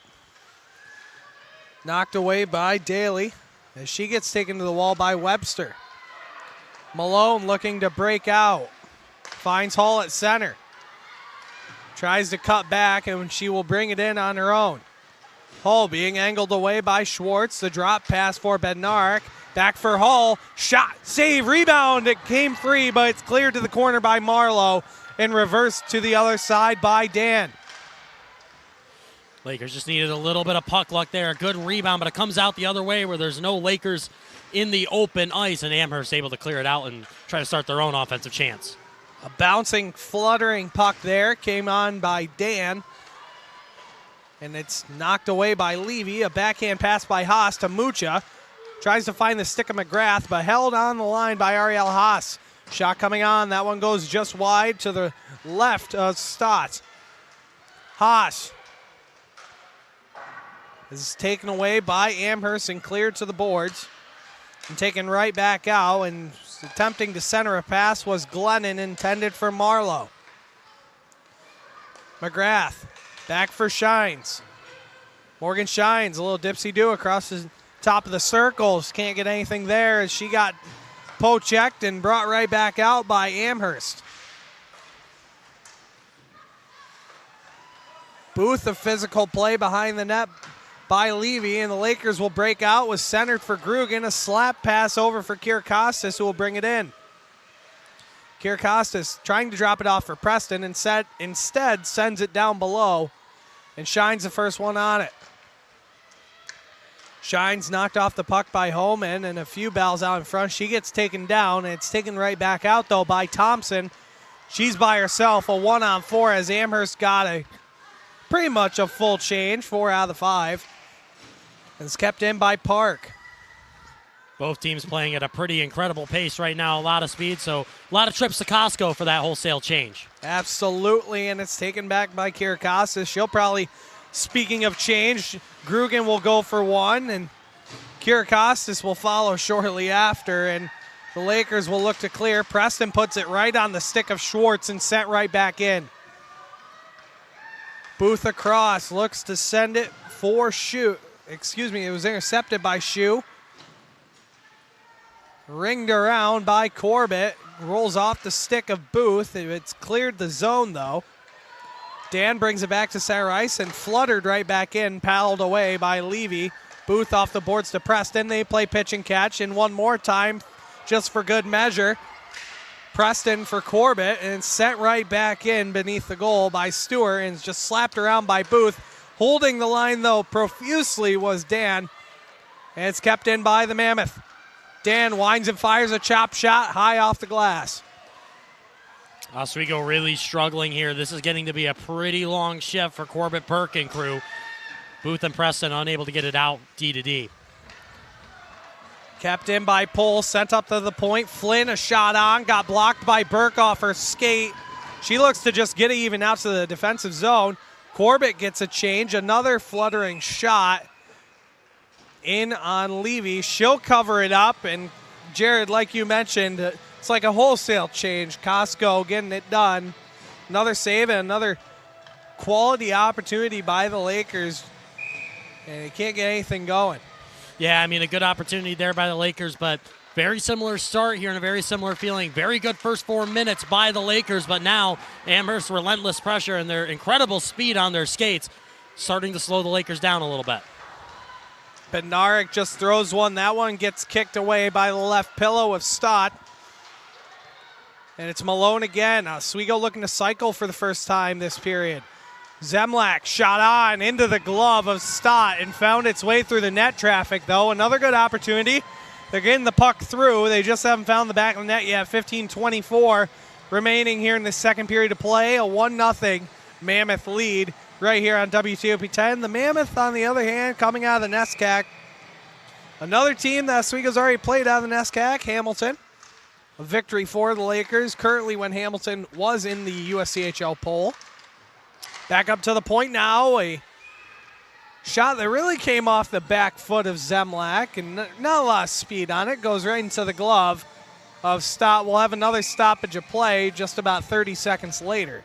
Hamilton's the only team that has been managed to best Amherst College so far, and they're a pretty strong season so far. They were handed a 2-0 loss against the Hamilton College Continentals. Taken right back by the Lakers, but a picked off pass by Shue makes the puck propel into the defensive zone as Webster gets taken down, and that will be a penalty going to Shue. And the Lakers will go their first power play of the day. Elisa Shue will go to the penalty box for 2. The Lakers currently 6 for 50 on the power play. 12% effective for the Lakers. On the other hand, the penalty kill for Amherst, red hot, and doesn't take that many penalties. 93.3%. That's ranked 5th in the NESCAC. Not even the best in the NESCAC. They know how to kill their penalties, and apparently score a few shorthand goals there, Jared. Yeah, I mean, the NESCAC very good as Oswego loses control there, but Hamilton College, who we've just been talking about, they are 100%. So multiple teams in the NESCAC, 100% on the penalty kill, and the Mammoth working in the neutral zone, trying to start something, but interesting for Oswego. A very effective power play unit last year, 25% this year, half as effective. They've struggled. Sent right back down the length of the ice, and it's sticked down by Levy. As it's taken back by Shell, looks to find McGrath, but the puck rolls off of the stick of Zenstein. As they'll regroup, another miscued pass that goes through the stick of Mucha. A redirection by Grugan forces frustration, and a 50-second power play shift goes down the length of the ice. 1:04 remaining now in this power play. Nothing going for the Lakers so far. 13:50 remaining here in the second period of play. As Haas will carry it across their own blue line. Bednarik puts on the spinorama right at the dot. A drop pass now for Webster. Webster brings one in, a shot save, rebound free. Haas picks up the loose puck, though, trying to provide the drop pass for Malone, but Malone was pivoting backwards towards the near side boards. Webster brings in again, a shot, kicked to the corner by Stotts. Haas again, finds Bednarik. Cuts back to the point, Webster a shot, fans on it, but got it through and just went wide. Trying to clear now is the Mammoth. They will. Reynolds with a head of speed. She'll just chip it past Webster and try and scoop up the loose puck. as they'll go right in front of goal. Another save by Levy. One more, and that one goes just wide.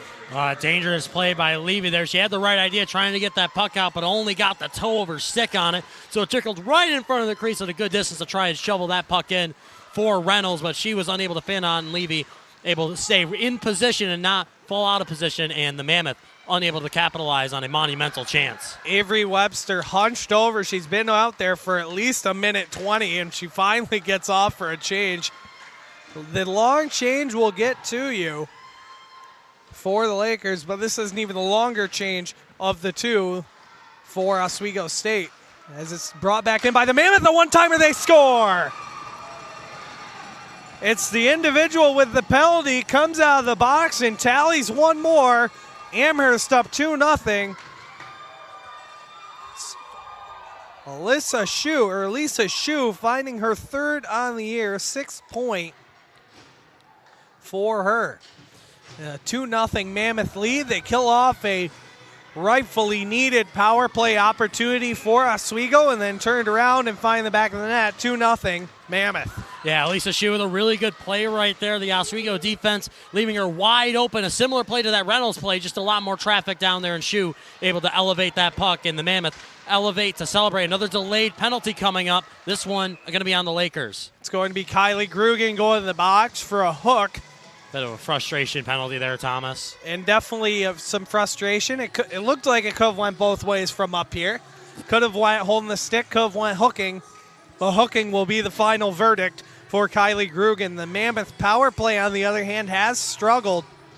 3 goals in 21 opportunities so far for Amherst, ranked 6th in the NESCAC. Just a disastrous sequence here for Oswego. Not what you wanted. They started with good momentum. They look good in that power play. Zero chemistry at all, but here's a shorthanded chance. Kenzie Malone bringing it across, but poked away by Flynn. It's taken to the corner. Bednarik closes off Marlowe. And it's brought back up, though, by Amherst off the skate of Schwartz.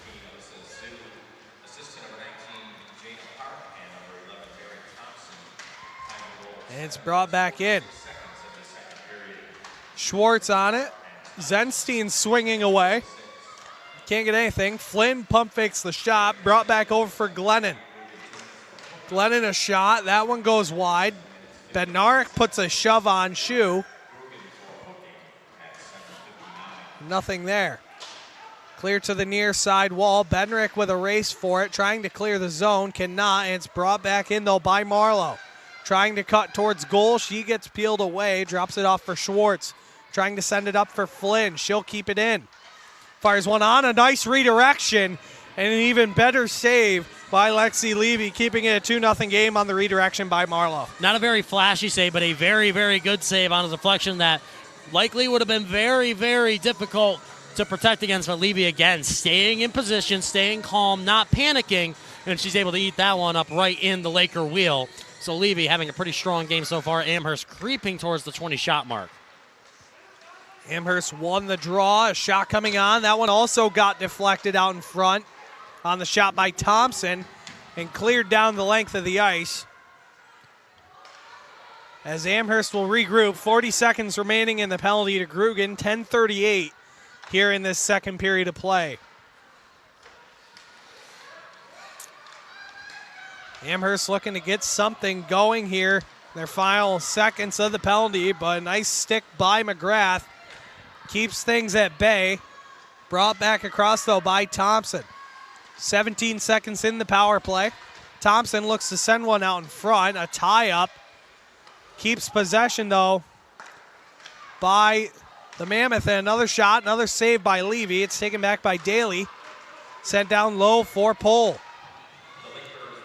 The Lakers return to full strength now. 9:58 remaining in this second period. As Kylie Grugan goes right on the ice, another shot coming on. That got stick down, but kept in. A backhander going wide. Some exceptional back checking there on the penalty kill for the Mammoth. Maeve Reynolds stepping in there and tying up Haas on that potential breakaway chance for the Lakers that took that chance away. A huge wind-up shot by Dan off the blocker of Levy, and it's sent right back down beneath the goal. Amherst will reset, almost looking better than their actual power play. A shot, and what a save by Lexi Levy. A sprawling glove save off a couple of redirections, point blank into the trapper, keeping it a 2-0 game. The Lakers getting a little feisty in front of goal on DiCarlo. Grugan and Webster down there delivering a few shoves, a little bit unhappy with little extracurriculars after the play there, but nobody heads to the sin bin. We'll play on. We will play on, and it will be an Oswego defensive zone face-off, won by Shines. Loose puck scooped up by Shell, but it goes off the skate of DiCarlo and sent right back down below before going up to the point for Schwartz, off the leg of Kirakostas. Trying to get it out was Shell, and Kirakostas as well. Shines on the forecheck on Schwartz. Aggressive forecheck currently. Shell slams it right back in. Shines looking to pinch on the board. She will. Kirakostas now with it. Looking to send it for Shines. Cleared right back out, though. A one-timer shot out of a spinning puck by Zenstein goes wide, and it's swept away by DiCarlo. As Amherst will reset, a couple Lakers will go off for a change. Preston, the first one to scoop it up. She's got some speed, sends it over for Bednarik. The redirection for Malone, back for Bednarik in the corner. Was a chance there for the Lakers, but unable to corral that pass. They have to settle for the dump in. Amherst a little slow on the change, and the Lakers had a couple numbers. Trying to clear it out was DiCarlo. She'll send it around the other way for Flynn. She fumbles the puck off of her stick, but right place, right time was Park to bring it out into the neutral zone and set into the offensive zone, and they'll get a couple of line changes. The first one on it was Booth. She'll send it right back up the strong side. Carrying it back towards the near side is Weiss. An intended pass out in front by Marlowe off the leg of Bednarik. Hull, the first one on it. She'll bring it across. Looking to drop it off for Malone. She got tied up. Preston looking to pinch, and it'd be Marlowe burning right by her, too. Stewart will just float one right back into the defensive zone for the Lakers as they'll try and regroup. Not many point-blank opportunities allowed by the Mammoth here in this second period of play. As grabbed back by Pohl, up to the point, sent across, Schwartz. She gets taken down by a sliding Corbett.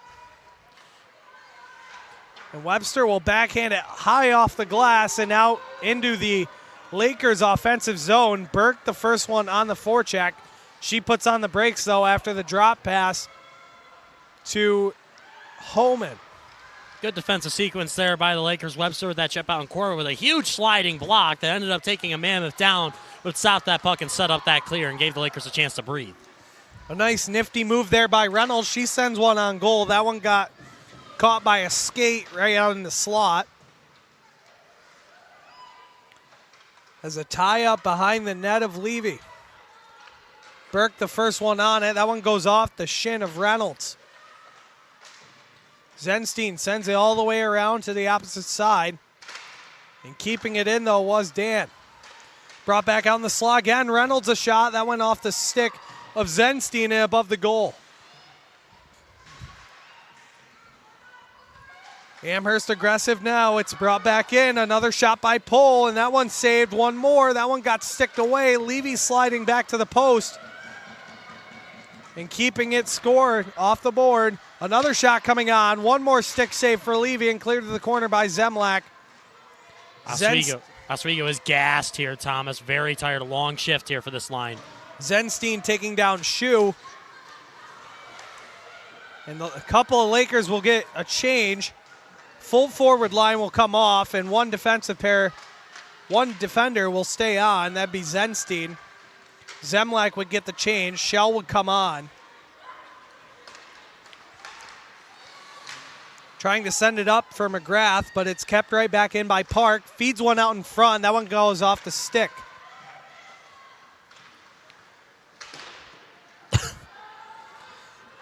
Haas chips it in, and the Lakers will try and get some offensive mojo going, and It's the same way as it's been for this second period. Sent right back out by the Mammoth. A deflection sends it right back in, though, for the Lakers. Mucha, the lone forechecker, on it. Mucha taking the defender to the boards. That was Holman.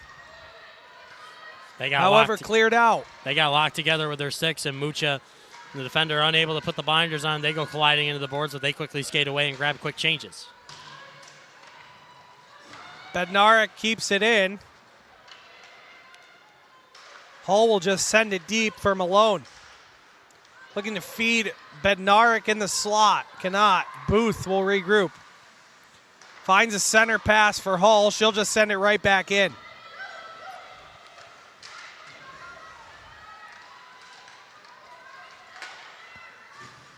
Taken away by the Lakers, and the Mammoth, and goes out. Play for a stoppage. 4:05 remaining here in this second period of play right here on WTOP 10. Thomas Turgeon and Jared Wakefield with you here in the second period, and the Lakers looking to find the scoreboard, have not yet. Their last matchup, a 3-0 win for the Mammoth way back long ago, back in the 2019-2020 season.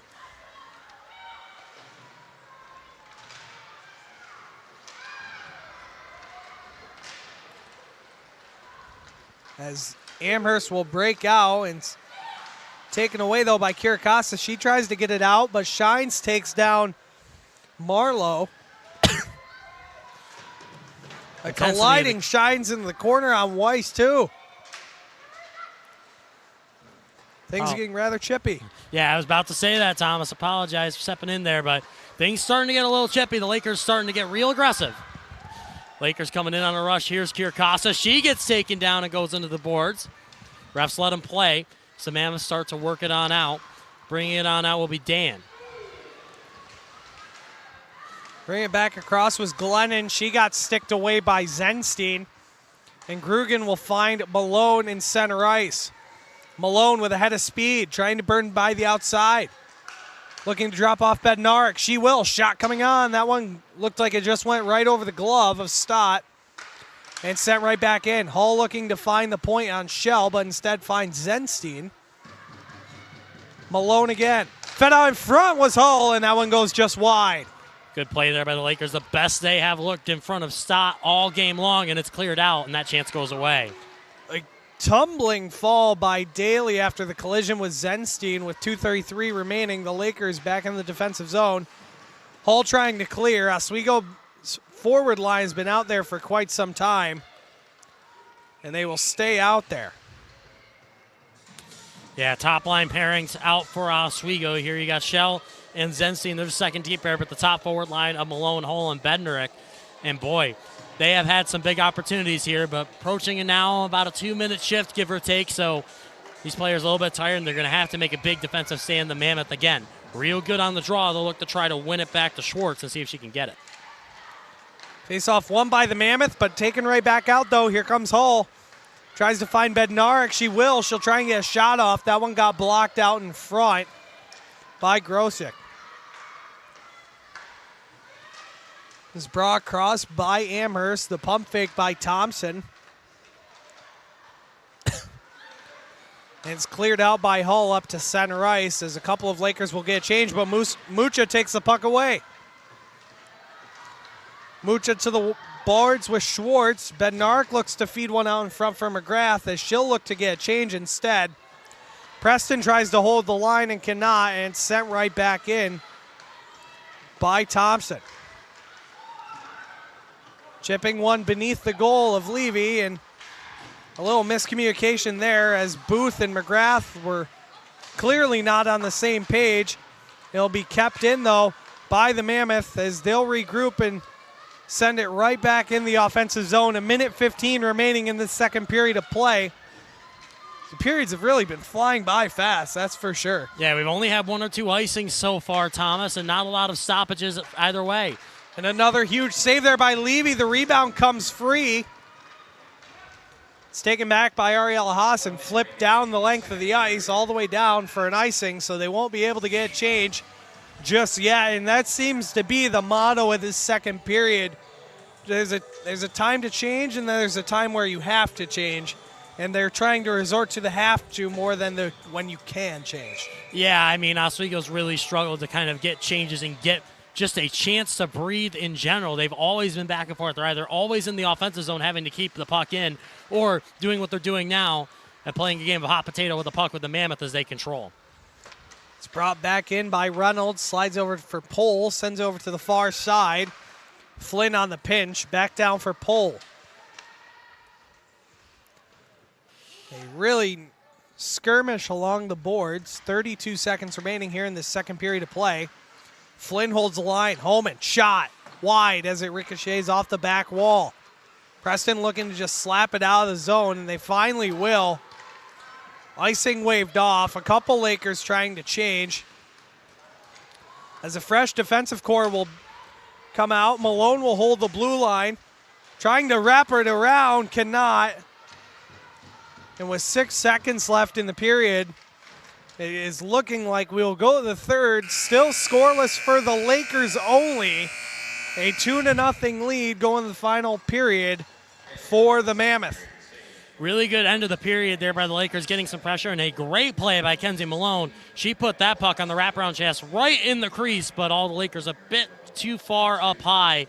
Something I'm noticing, Thomas, the Mammoth, very systematic. They're very locked in. They know where they are relative to each other.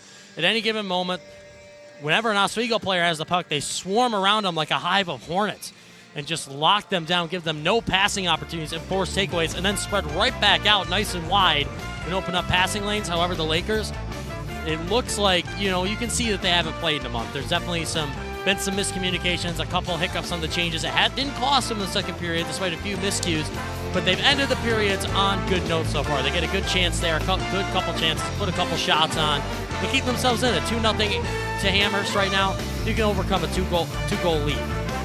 And with Mark Digby and company looking to start off the new year with a win, but they're going to have to fight their hearts out to get it done. They're down 2-0 after the second period of play. When we come back, the third period is next.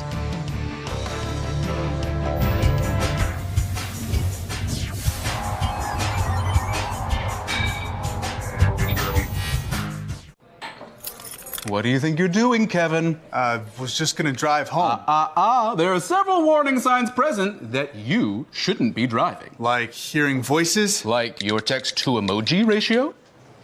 Oh man, the selfies. Selfie, nailed it. We all have warning signs that let us know that we're probably not okay to drive. Mine is pretending to be your subconscious.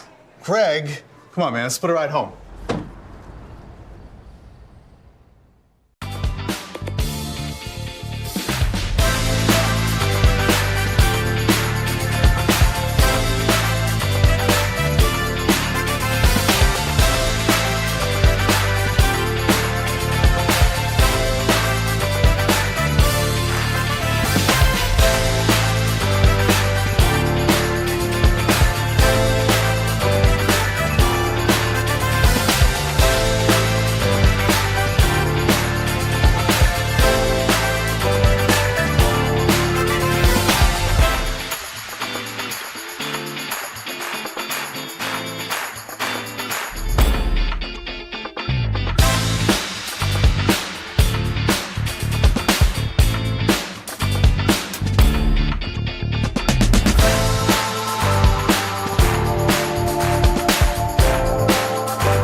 Look at that, it's so sad.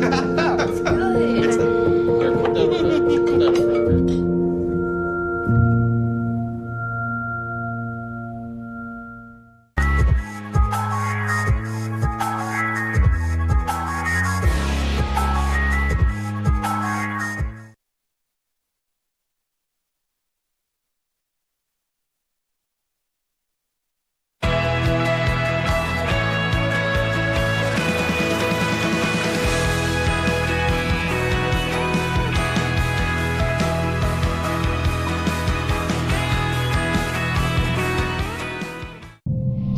You quit smoking and thought, that's that.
on a Tuesday night. The Amherst Mammoth currently up 2-0 against the number 15 Oswego State Lakers.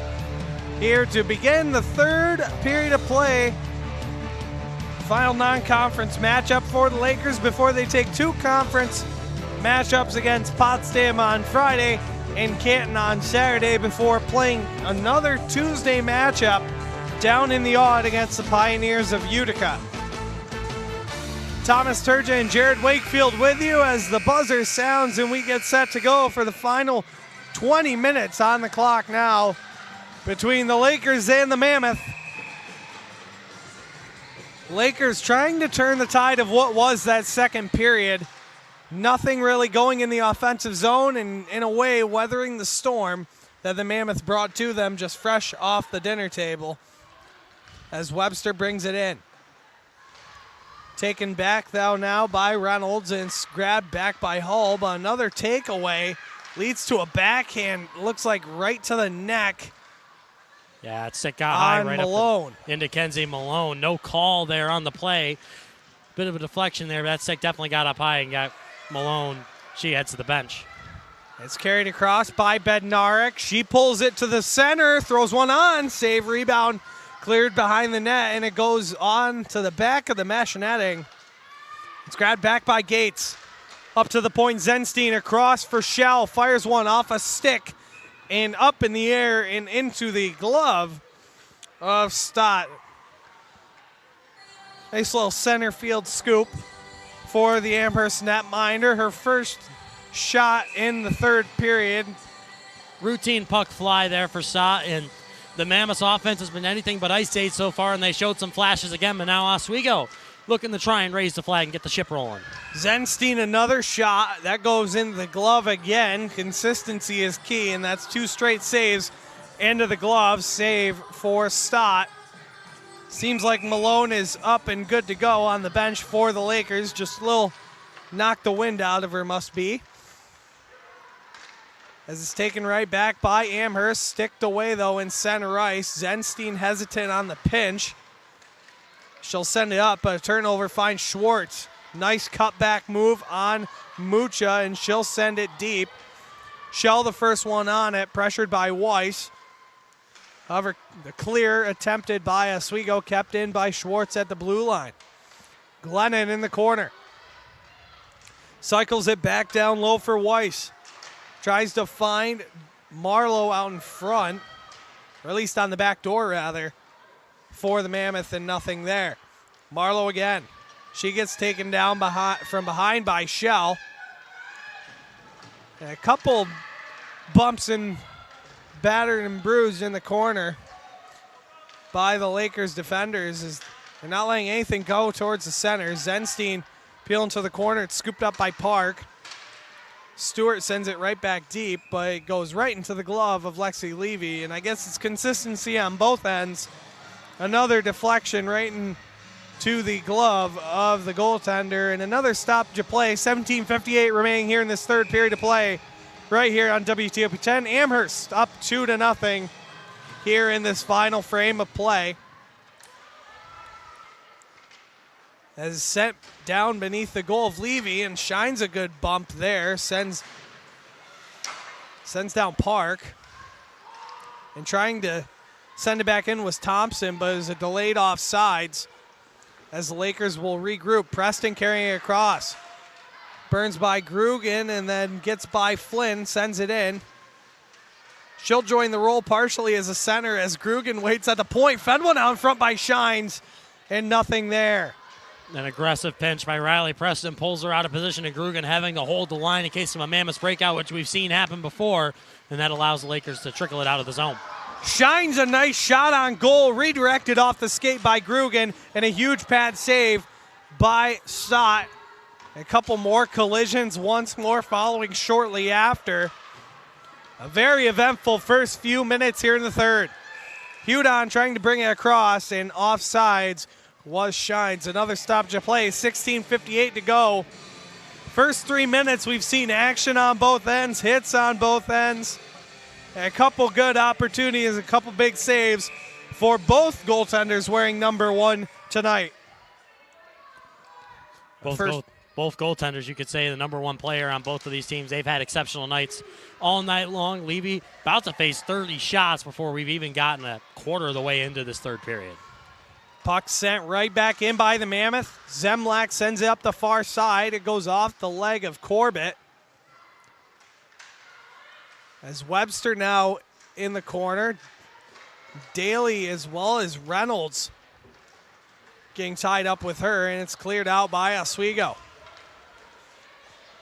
Brought back across his pole, angled off by Hudon. Sent back out in front, though, looking for Daly. Nothing there. Another shot by Reynolds and a huge glove save by Levy. And another wholesale change for the Lakers. Back on now, Kenzie Malone. She'll be back out with that top line of Hall and Bednarik. Shell and Zenstein, the defensive pair. Lakers stepping up physical play, and it certainly worked, as it almost looks like Amherst isn't quite sure how to handle it. They've been tied up. They've been pushed out wide. The same thing that the Mavs have been doing to the Lakers, with the Lakers not afraid to get their sticks in there, use their bodies. Another shot, save, rebound on the back door was attempting to crash was Marlowe. Nothing to be accounted for. And a missed opportunity for Amherst is cleared. Shell bringing it in. It's corralled deep. Bednarik looks to send it around once more, but an instant breakout for Amherst. That is sent back in by the Mammoth on the redeflection by Glennon. Miscue on the pass, rolls off the stick of Malone. It's taken away. Thompson peels back. A couple Mammoth get a change. Slid across for Flynn. Fires one on. Pad save. Rebound out in front. Taken back by Hull and Bednarik. It's a 2-on-2 the other way. Bednarik jukes and jives and goes down the right side. It coughs up the puck, and Oswego will have to regroup. Preston looking to join the rush again. See how much he gets into some offensive possessions for the Lakers. As it's dumped right back in by Amherst. The first one to scoop it up is Booth. Finds the stick of McGrath. A little bit in between her skates, though. And it's sent right back the other way for Amherst. Preston off the boards. It goes through the skates of Schwartz and will be nullified. No icing. A 3-on-2 forecheck by the Lakers. Haas the first one on it, but a nice cuck back there by Dan. Dan dumping it in. Goes off the glove of Booth. He'll go to the corner. Good tie-up by Booth on Reynolds there. Reynolds with a little bit of time and space, but Booth took away her ability to do anything, stick lifting her, and prevented a good chance there for Amherst in the zone. Dumped right back in, though, by Dan, and the Lakers are trying to beat the clock. A pass intended for Haas will go past her and will be an icing. 14:21 remaining here in this third period of play. Can see the Lakers starting to get desperate a little bit, Thomas. You know, they're playing with a bit more urgency, a lot more intensity, that's for sure. But the passes still aren't coming together. A few pucks bouncing off sticks in the neutral zone. And every time the Mammoth have been right there, right on top of the Lakers, giving them no space for mistakes. Even the smallest of mistakes by the Lakers turn into big chances for Amherst. Little bumps along the way off the face-off and finds its way to the glove of Lexi Levy. Another stoppage. They'll get a line change immediately after that face-off. Rightfully so, though. Preston and Booth been out there for quite some time along with this second line. Another shot coming on. That one goes right into the glove once more of Lexi Levy. And Jared, like you mentioned, just over a quarter of the way in this third period, Lexi Levy now seeing 30 saves so far for the Oswego netminder, 32 shots for Amherst. And as we mentioned earlier in the broadcast, they're averaging about 45 shots per game right now, so this is nothing unoriginal for Amherst, so to speak. A lot of other teams, you know, average team will get about 30 shots or so, but Amherst peppers the opposing goaltender.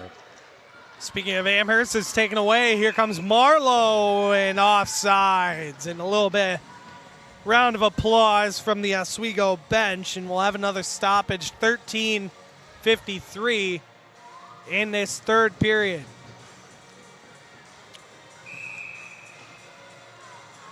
As Shines will be on the faceoff with Park, and it's won by the Mammoth and sent in deep by Homan.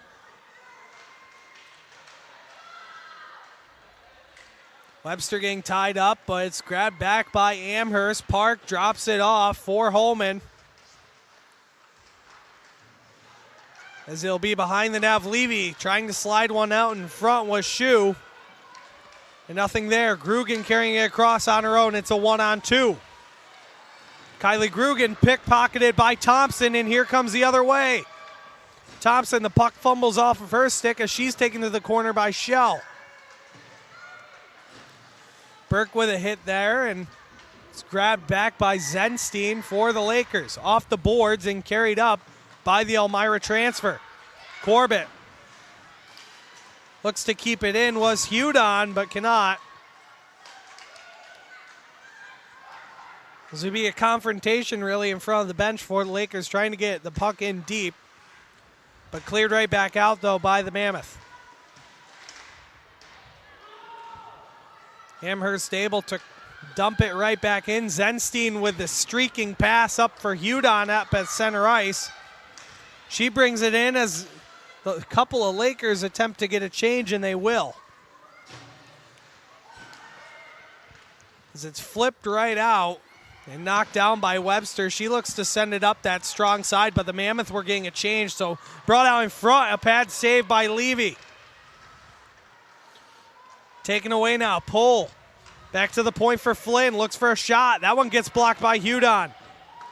Sent to the right side. Holman a shot on. That one got deflected out in front by Reynolds to the corner. Mammoths getting a lot of shots, but it's a good job by the Lakers defense right now to prevent any second chance attempts. The Mammoths getting a shot on, and then the Lakers clear it to the corner. Sent right back in by Amherst. This forecheck absolutely relentless as we've seen the last few shifts. A shot by Flynn, patted away to the same exact corner. Cleared right back out though by Oswego. Now a 2-on-1. Bednarik with Hull. Bednarik to Hull and blocked away by Stott. There might have been Flynn. Yes, we'll find out eventually, but either way, it's a block and no goal for the Lakers. And sent in by the Mammoth. A huge opportunity goes out the back door for the Lakers there. Good play there, and Bednarik opting to pass instead of shoot. Hull there is the trailer looking to make something happen. Hull with a good shot. An impressive play by Flynn and Stott. Some teamwork there to prevent a chance. Brought back in across by the Mammoth. Dan misses the cue on the pass. Muchik got a stick on it and nullifies the icing. Her and Haas are racing each other to get the puck. And it's sent to the opposite corner. McGrath just takes a swing at it and sends it right back beneath the goal. Webster hesitant on the pinch. We've seen some hits and some misses when it came to the Oswego defenseman joining in the offensive plays. But sent backwards by the Mammoth as they'll regroup and maybe kill off some more clock. And a pinch there by Webster goes wrong. And it's taken right back up Marlowe. Marlowe drops it off. A shot off the blocker and off the high glass by a shot by Glennon. Glennon doing a good job right there. Oswego covering the pass, but leaving Glennon maybe a little bit too much room, and she's able to walk it in and get a puck to Levy. Amherst bringing it back again. Here comes Shu. She had the second and goes right into the glove of Levy for another save. 10:06 remaining here in this third period of play. 2-0 is your score in favor of the road team. Oswego having their ups and downs, and we see the close opportunity there by Oswego State on that 2-on-1. So a big opportunity there. Oswego looking to clear. A drop pass intended for Preston by Booth goes off a stick. Booth swats it down. A swinging shot by Park. Kind of fans on it. Booth gets tied up along the boards. Preston looks to send it up the near side, cannot. Instead, Booth will just reverse it around, find Hall. Now to the stick of Bednarik. She can't really handle that pass as well as she'd like to, and it leads to a turnover, but she scoops it right back up again. Bednarik puts on the brakes. A spinning puck intended to pass it over to Hull, but it's grabbed back by Thompson. Thompson across, fires one on, sticked away by Levy in the corner. Levy approaching the 40 shots face mark. Only 2 goals gone in so far. A good day for Levy in that. Hull dumping it in, and Oswego will get a couple more line changes. Grugan looking to send one out in front, and the Mammoth just collapsing in front of the goal of Stott as it's sent right back in by Shell.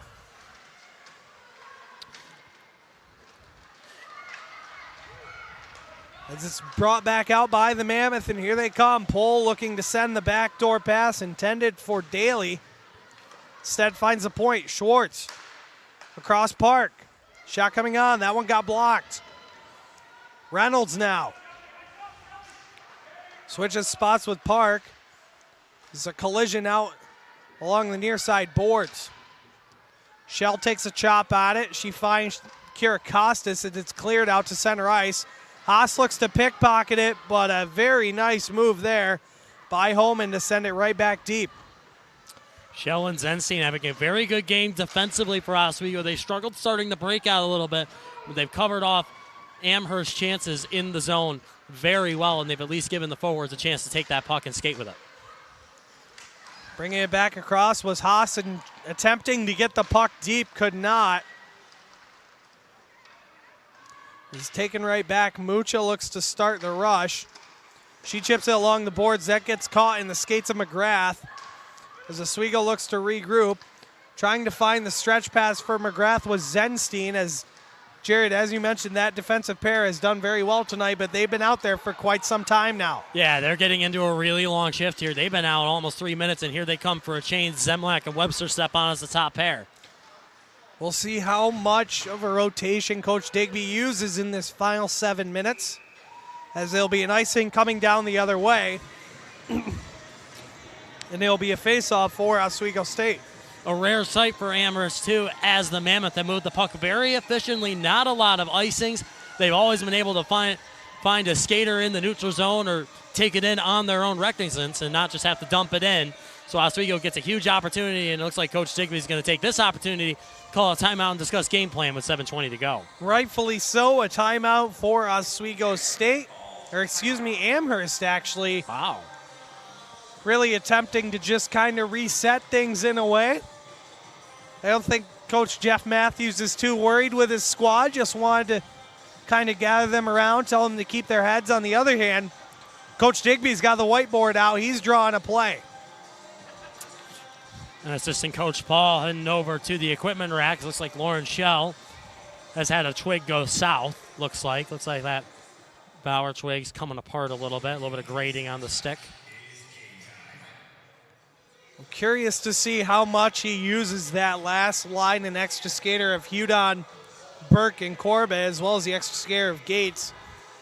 We've seen him play relatively consistent with rotating that McGrath line with Mucha and Haas, as well as the Hall, Malone, and Bednarik line, while throwing a pinch of Kiracosta, Shines, and Grugan in there as well. On the defensive end, it seems pretty routine, just 1-2-3, 1-2-3, the same defensive pairs, no switches on the back end either. As we'll see the Hull line be the first line to come out with Zemlak and Webster on the point.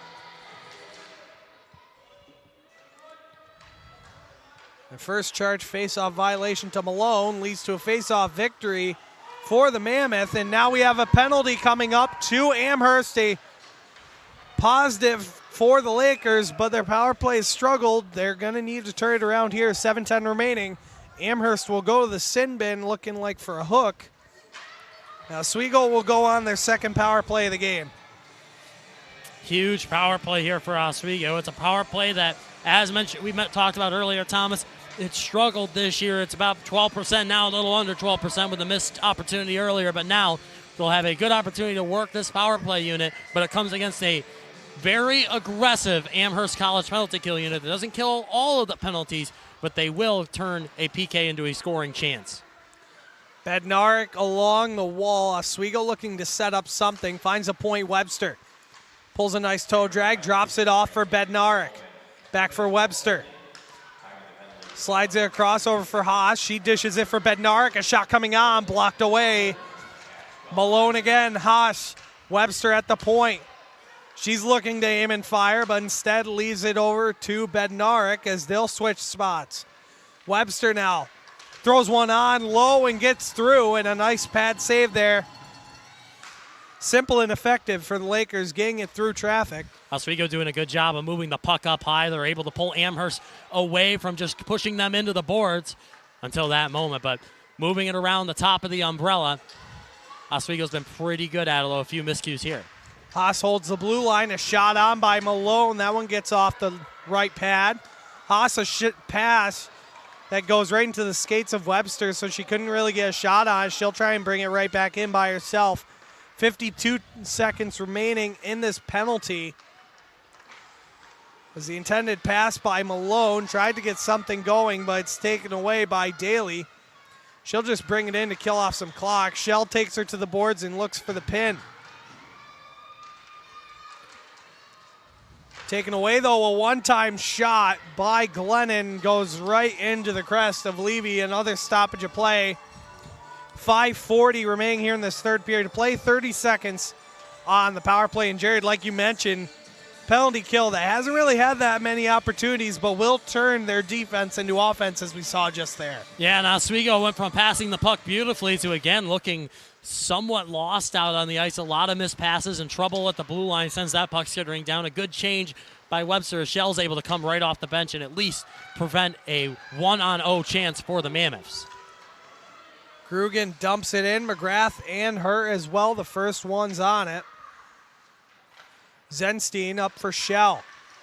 Gets one through. A redirection save. Rebound was Grugan on the back door, but she gets taken out. Shines with frustration now will go to the box, and she'll just coast her way to the sin bin. An unfortunate turn of events. A close opportunity was Grugan at the back door. Now leads to a 2-minute penalty for Shines. Well, it will be a minute 58 power play for Amherst with 2 seconds remaining on the penalty. Going to be interesting to see what happens here, and Shines knew she was going to take that penalty there again. A frustration penalty as the Lakers, first time they've seen a wide open net all game, and the puck ends up trickling into the corner. And the Mammoths will get a chance at the man advantage. And Oswego, if they do decide to pull Levy here, if they can clear the puck out, they're only going to be able to work it to 5-on-5 until about 3 minutes to go. And I imagine they're going to want to pull Levy fairly quickly. Absolutely, and it's a 2-minute penalty to Shines for hooking. As Amherst will go to work on the power play, it's going to be Shue. Back up top for Flynn. Down low, Schwartz out, and the point for Shue, a shot that got deflected and went to the boards. Glennon again, cuts to the center. Fires one off a pad. Bednarek looks to clear, but she got sticked up by Shue. It's carried across by Zenstein. Slides over Bednarek, shot off the blocker. Levy's still between the pipes, not going anywhere anytime soon, it looks like. Schwartz carrying across a 2-on-1. If they hurry up in the front for Shue, and that's taken away. Trying to clear it out was Bednarek, but goes off the skate of Flynn, but a swinging stick by Zenstein provides a 3 out of the 4 change for Oswego State. Zemlak and Haas and McGrath will come on. Webster, the lone defender that has not came off the ice for the first change. She's been out there now for roughly about a minute 13. Sock went out to play that puck before the Lakers came back in their own defensive zone. It went off her skate and trickled towards the net, trickled behind the net, but a scary moment for the Mammoth.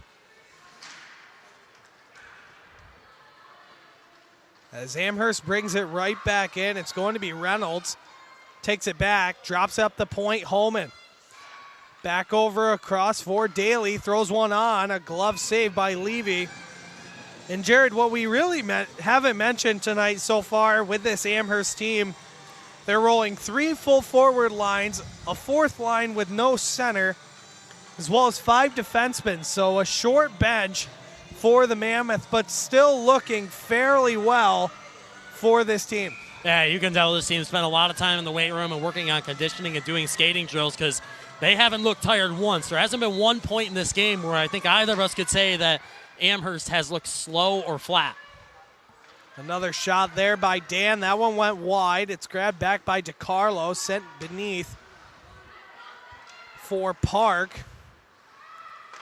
A Shell will send it down, and the Lakers kill off the penalty, but 3 minutes remaining now, down by 2. It'll be an icing for the Mammoth. Does Coach Digby take his timeout right now? I'd say no. He was motioning to Levy when the Lakers went the other way and started screaming. He's saying watch. That's always the goalie metaphor. It's never a let's go, let's run and gun. It's always pay attention, hold, wait. I'd have to think that the next stoppage, if it's in the offensive zone, Coach Digby's calling his timeout. Time will tell. A shot coming on. That one gets deflected and cleared by the Mammoth. It's carried across by Stewart. Throws one on, and it's taken by Levy. Now what the Lakers needed here, they're going to have a face-off right in their zone, and Levy didn't creep too far out of the crease, but got about 3 or 4 pushes out and then went back in position as Thompson came charging in. Lakers just going to have to look and try and get it cleared out without an ice, and then Levy's just going to have to go. And right back out comes Zemlak and Webster. It's looking like he might roll those 2 D pairs going this final 2 minutes. Time will tell. It's taken to the corner is Reynolds. Grabbed back by Pohl. Oswego can't clear the zone right now as they don't even have possession. And Avery Webster doesn't even have a stick. Good play right now by the Mammoth. Keep it low, and keep them trapped on the boards. Brought back out with a point shot. A huge block off the shin of Mac Hall. As Flynn looks to send it right back, it's grabbed by Malone. She tries to carry it in. She gets taken down, and that will be a penalty. And the Lakers will go to a power play with 2:13 remaining. I feel like you got to take a timeout at this point now. 2 minutes left, and I think he just gave the signal to the official. He just did. Yeah. Oswego will be calling a timeout with 2:12 remaining here in this third period of play. I can't imagine that Levy's going to go back to the net after this on the man advantage. I imagine Oswego will try to roll 6 skaters out there instead. But good timing by Digby to call that timeout with 2:12 on the clock. They'll finish just about most of the game on the man advantage. And a badly timed penalty for Amherst. 2 minutes, tough to do a lot with that, especially with how good Amherst has looked on the penalty kill so far. But regardless, a bit of a needless hook on Malone there, as Malone was pretty well tied up, and Malone goes down, gets a good call, and the Lakers one last chance to make something happen. The penalty going to Reynolds, and Oswego will have the man advantage for a majority of this third period. 2:12 remaining in a 2-minute power play for Oswego State. We'll see who comes out. I've got a feeling that it's going to be somewhere along the lines of that same power play unit with Haas, Webster, Bednarik, and that crew.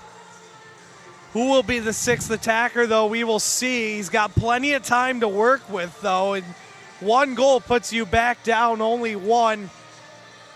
And depending on when you score, you could have a lot of time. It looks like Levy will be on the bench to start off the power play with... I'm curious to see who the 6th is going to be, Thomas. I mean, we know our 5. It looks like it's going to be McGrath. Yeah. It's going to be Ashlyn McGrath being that extra skater, and we are correct on the power play unit. Haas, Malone, Bednarik, Hull, McGrath, and Webster for the Oswego State man advantage.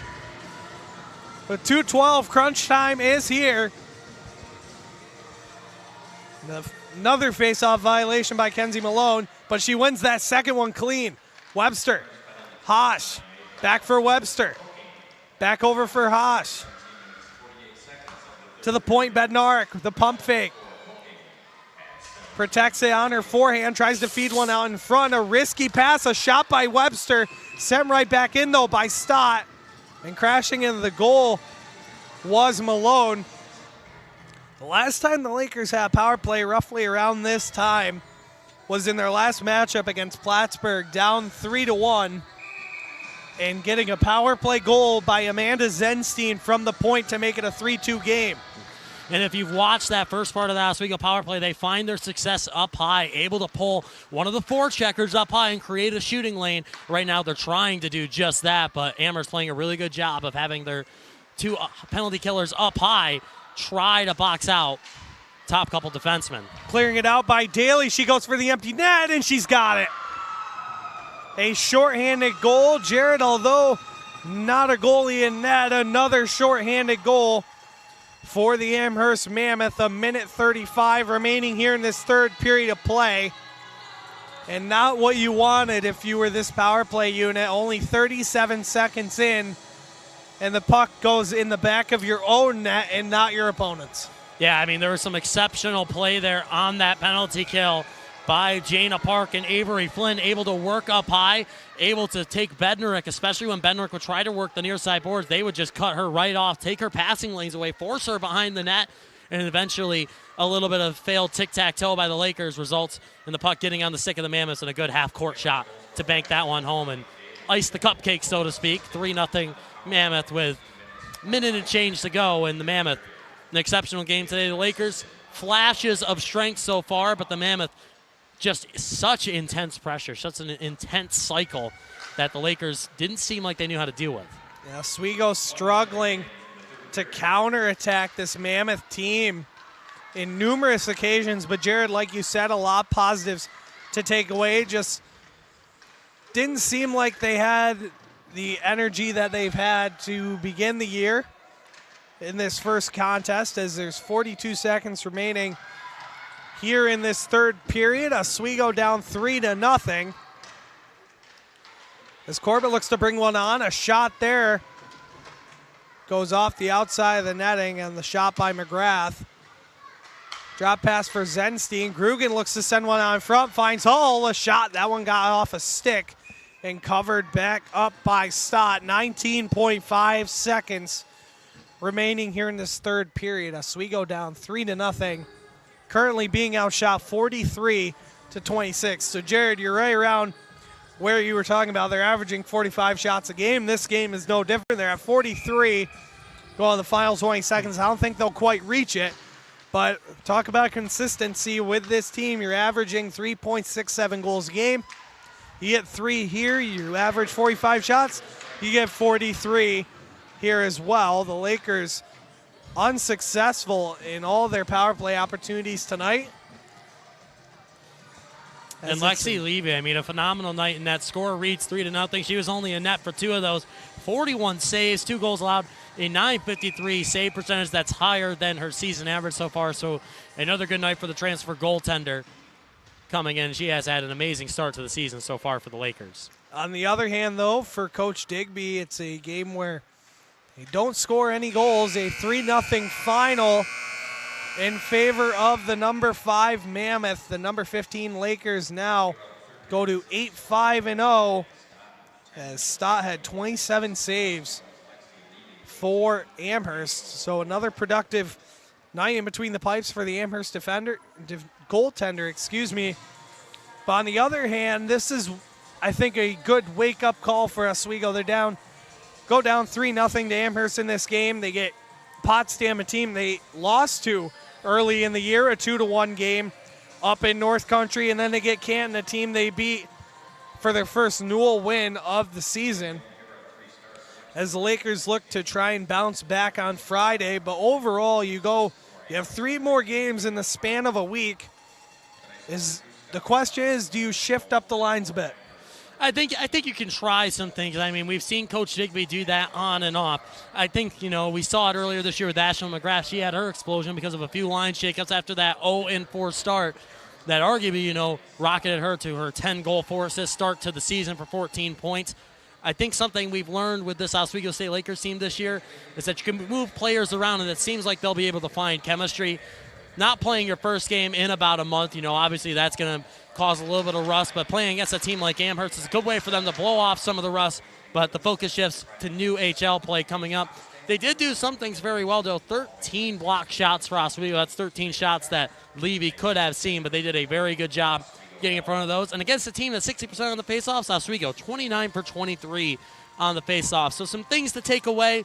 If they could just clean up the play a little bit, make a couple more passes, and just get a bit more comfortable with each other in their line pairings, I think this Oswego team will be back to winning ways in no time. Well, they got 2 days to figure it out before their next contest, as they'll be back in action right back here at the Deb on Friday when they take on the Potsdam Bears for a Newell Friday night hockey matchup right here on WTOP 10.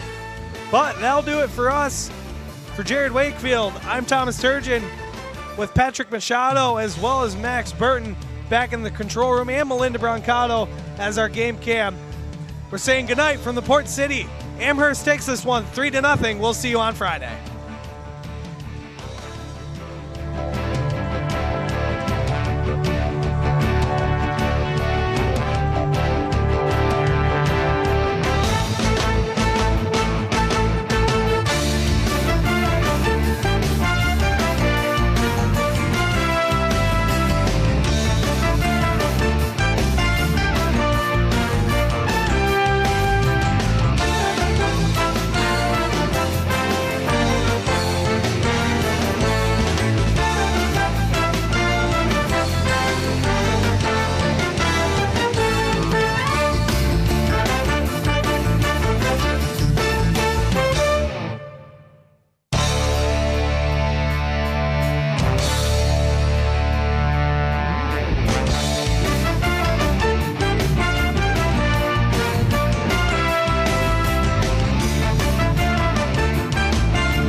And on the shores of Lake Ontario, after a tough outing last night, the Oswego State women's team is back in action here in a very quiet Deborah F. Stanley Ice Arena today.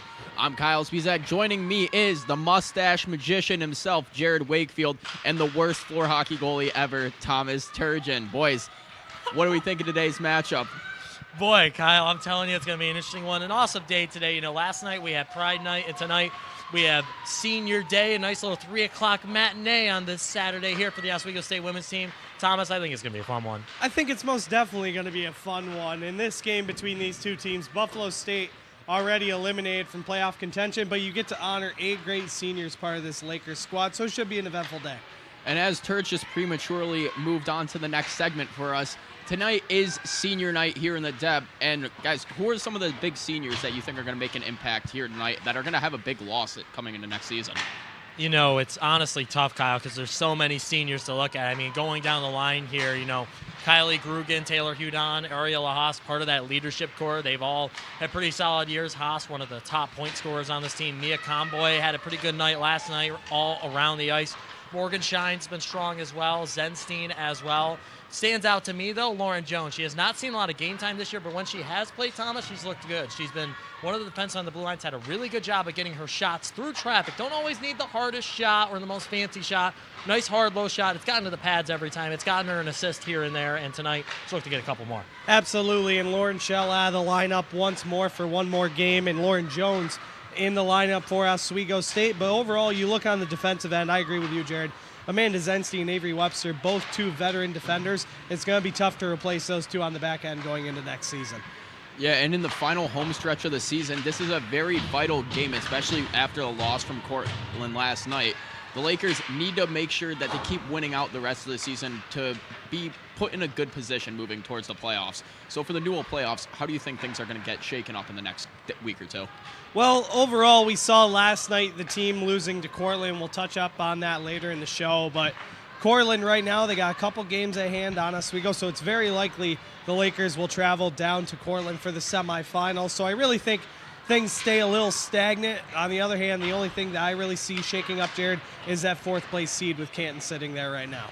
Yeah, absolutely. That 4th spot has kind of been the toss-up. We kind of figured at the start of the year, more or less, the Newell playoffs is going to be some combo of Plattsburgh, Cortland, Oswego. Likely Plattsburgh on top. Cortland, Oswego could flip.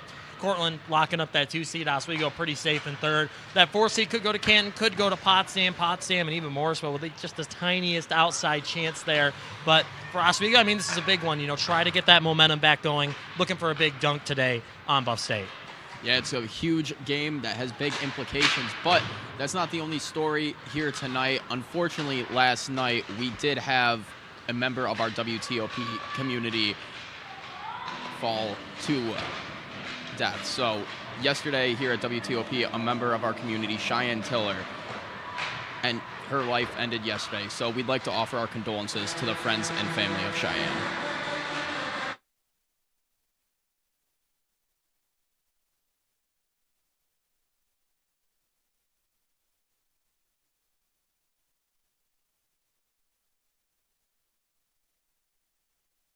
When you look at the number of disasters in the U.S., chances are every area will deal with some kind of emergency in the next decade. And between school, sports, and social lives, chances are you won't be with your kids when it happens. Will they know what to do?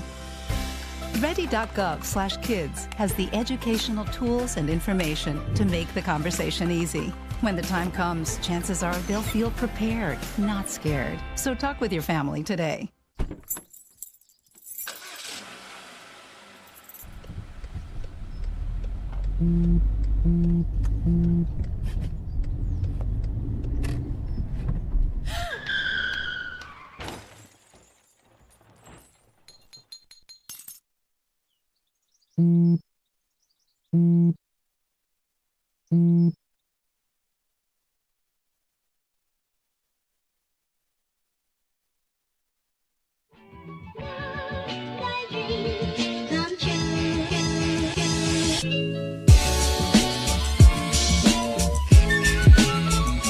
I think you could build a house here with how many bricks are being laid in this game. That is a rapid nosedive, and it is at the point of no return, guys.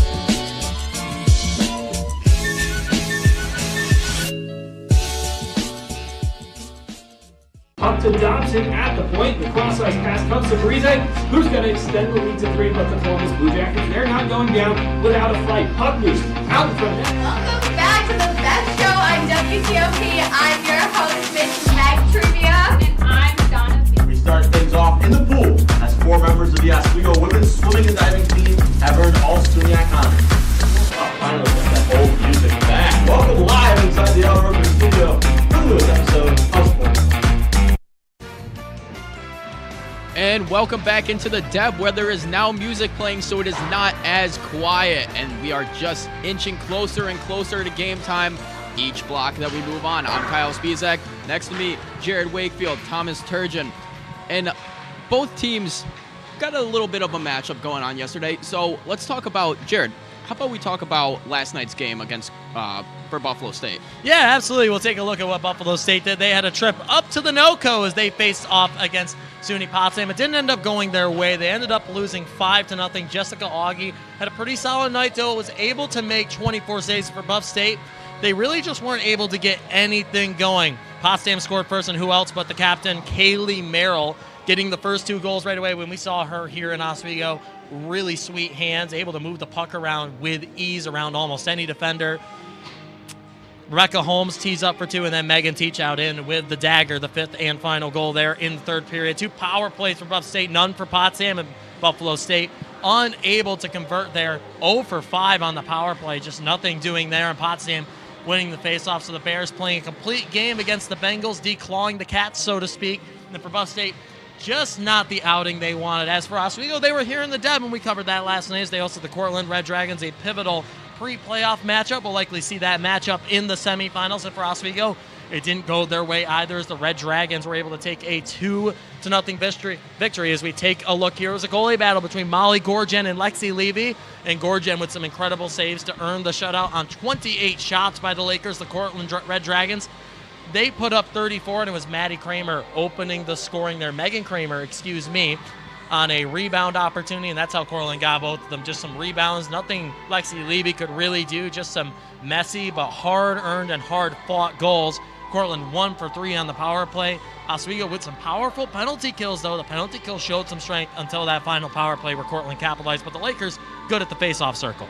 Yeah, after a rough night for both teams, both are going to be looking to bounce back here in this matchup tonight. But we also mentioned goaltending was a huge part of yesterday's matchups, and it's going to be a big part of today's matchups as well. Luckily, we have our very own Thomas Turgeon, a former goaltender himself, so this is what we like to call Turgeon's analytical breakdown. So give us it all, Turge. How about the goalie matchup? Well, it's definitely going to be a sight to see Jessica Augie, the lone goaltender for Buffalo State in this lineup.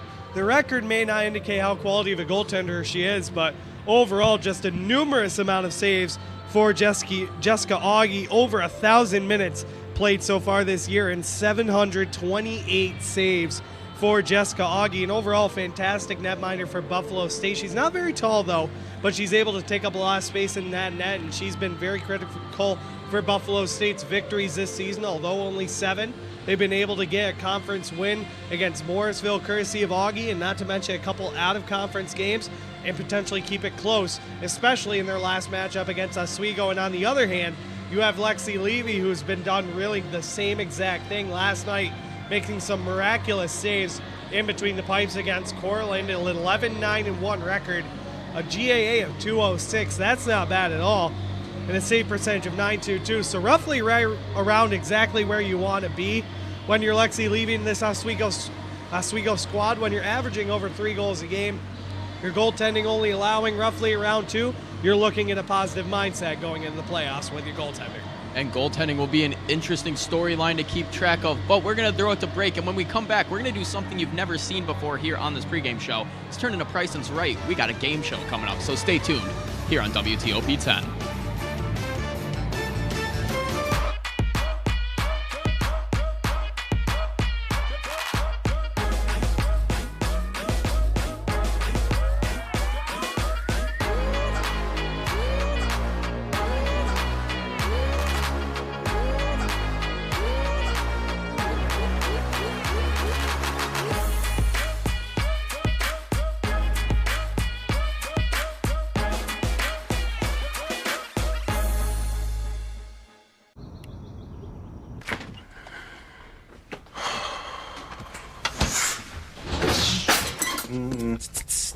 The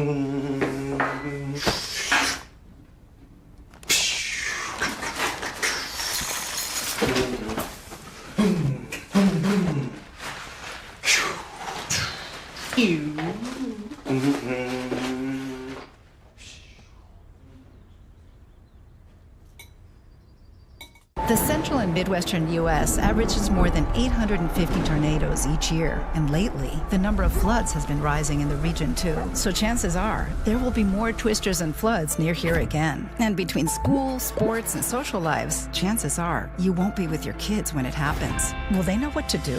Ready.gov/kids has all the educational tools and information to make the conversation easy. When the time comes, chances are they'll feel prepared, not scared. So talk with your family today. When I was in foster care, I never knew when I would have to move. So I always had my suitcase ready to go. Then one day I was adopted. My new parents opened their hearts and home to me. My parents cook my favorite breakfast for me every morning.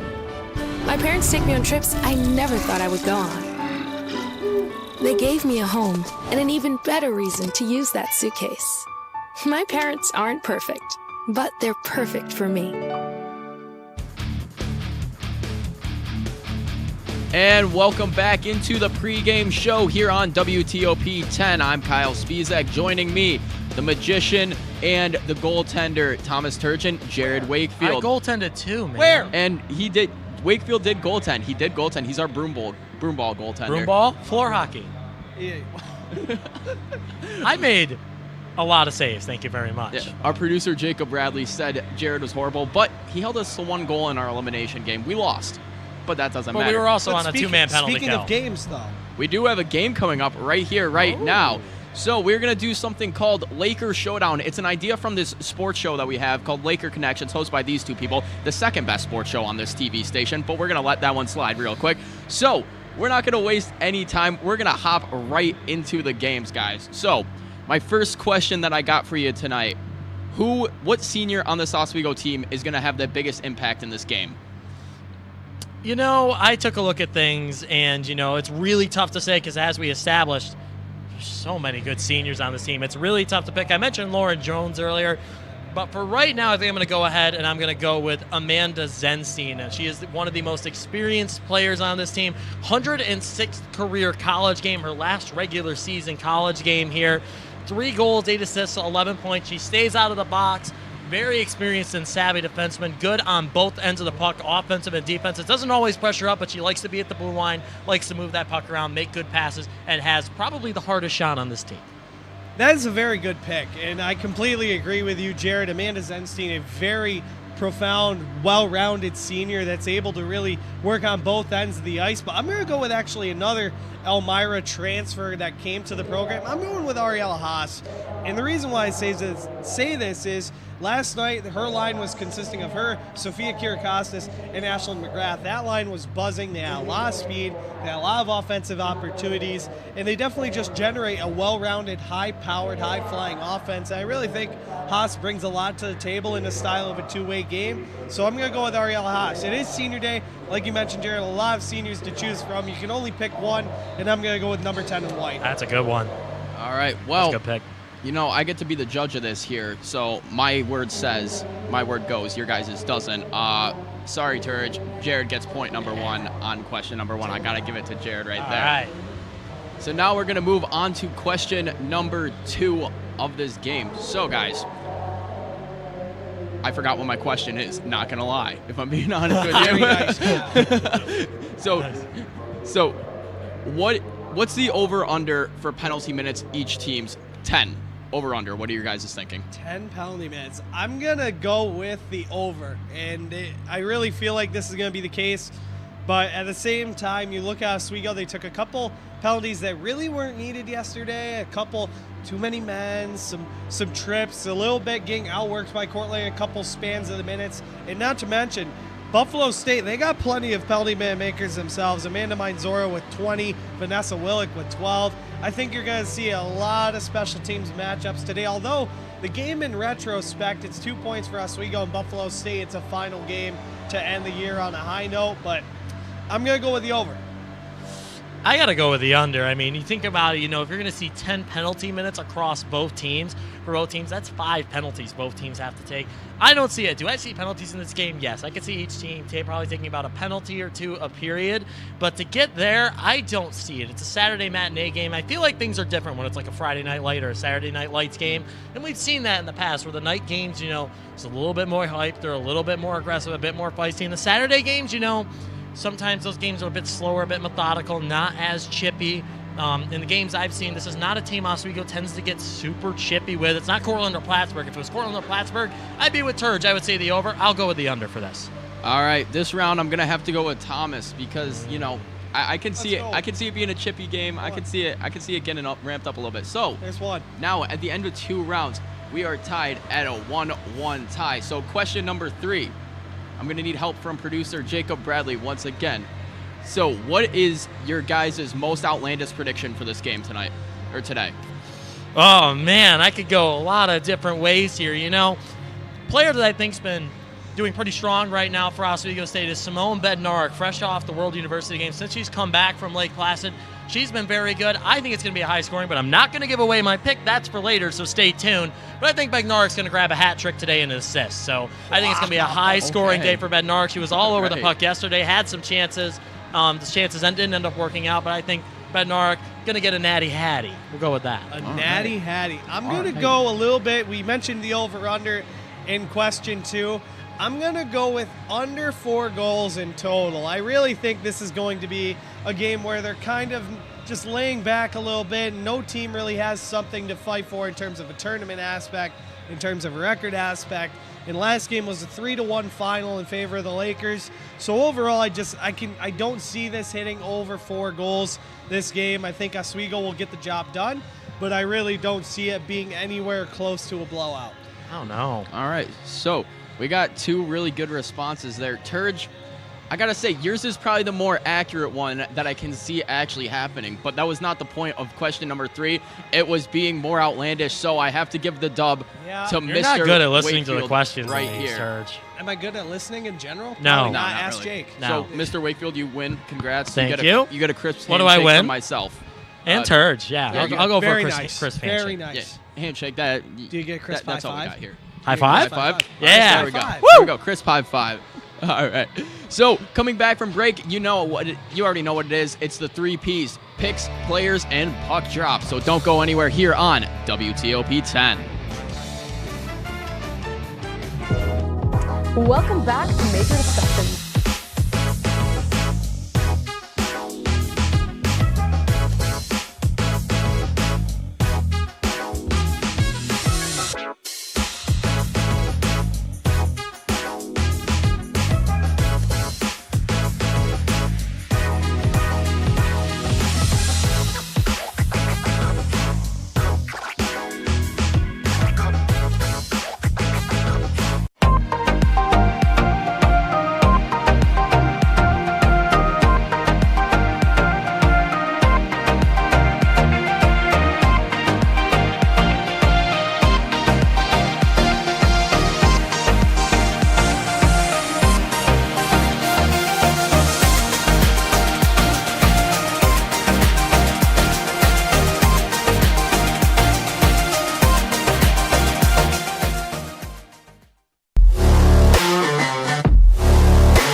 apples and bananas.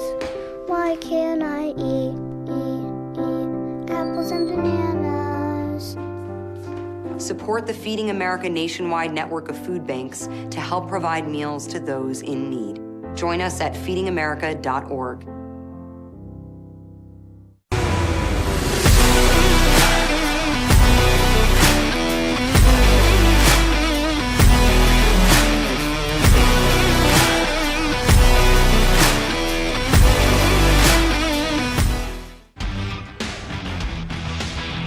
And welcome back inside the Deborah F. Stanley Ice Arena for the final few minutes of your pregame show. I'm Kyle Spiezak, Jared Wakefield, Thomas Turgeon joining me up here.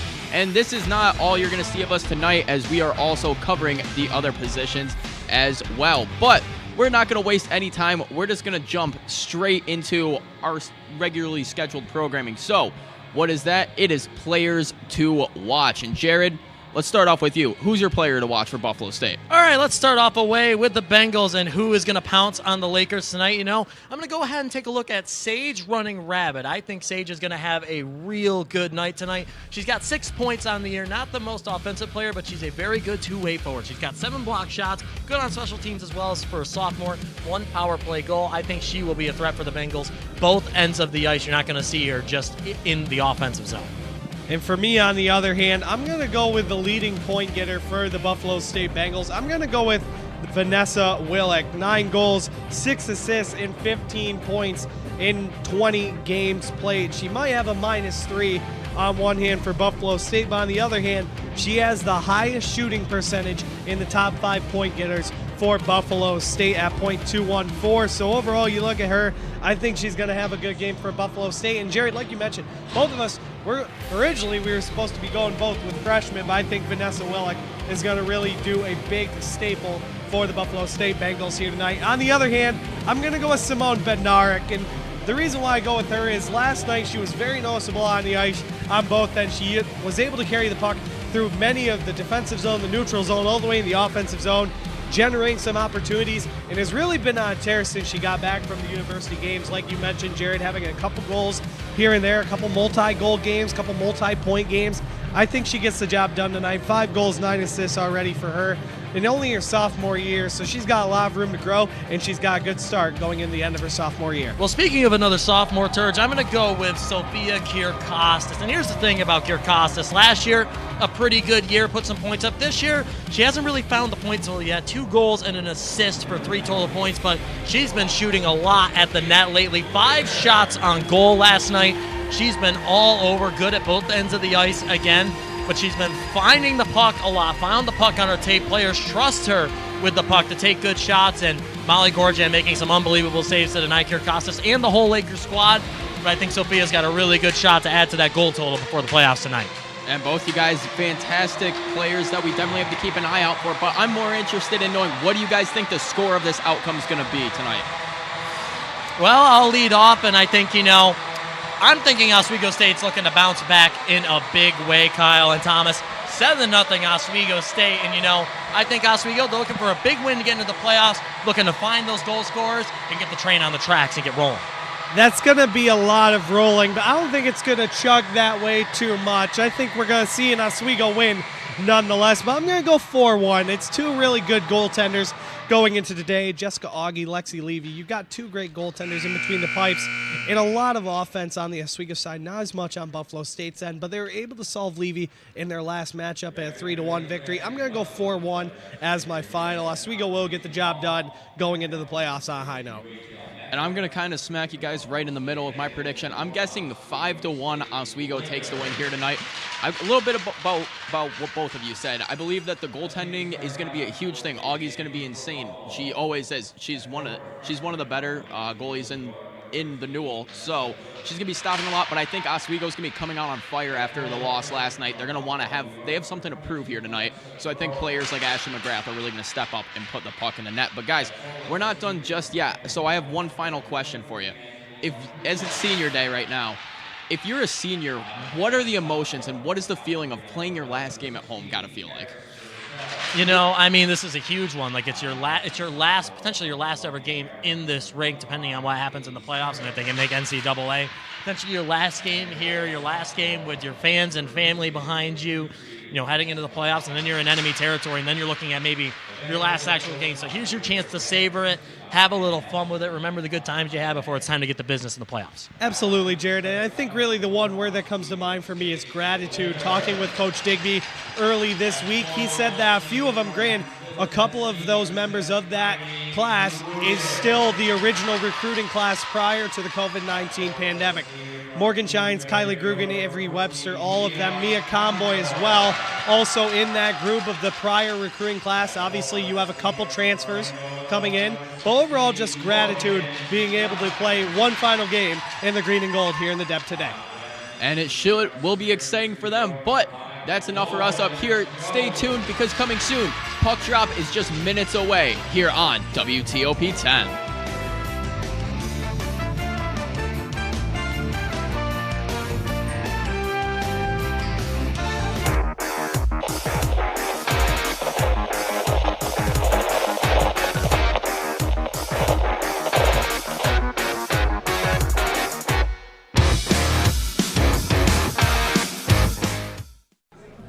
Put the keys down, Kevin. But I'm gonna drive home. There are several warning signs present that you shouldn't be driving. I guess I have really been looking for love in this dating app. Yep, I'm definitely gonna call a ride home.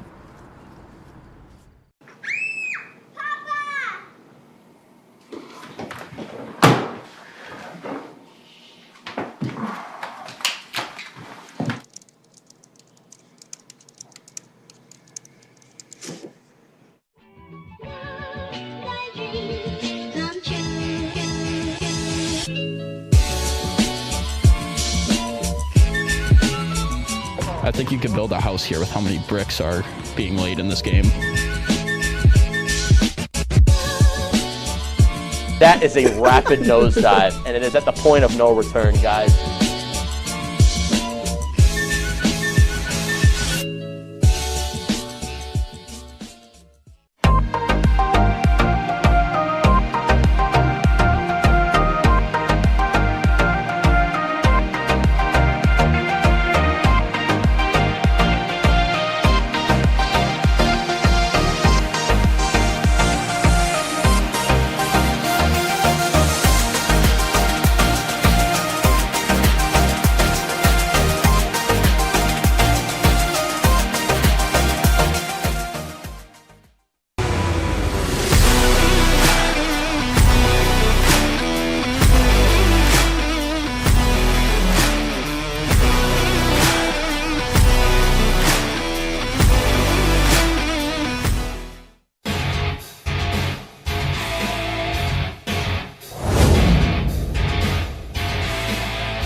Put the keys down, Kevin. But I'm gonna drive home. There are several warning signs present that you shouldn't be driving. I guess I have really been looking for love in this dating app. Yep, I'm definitely gonna call a ride home.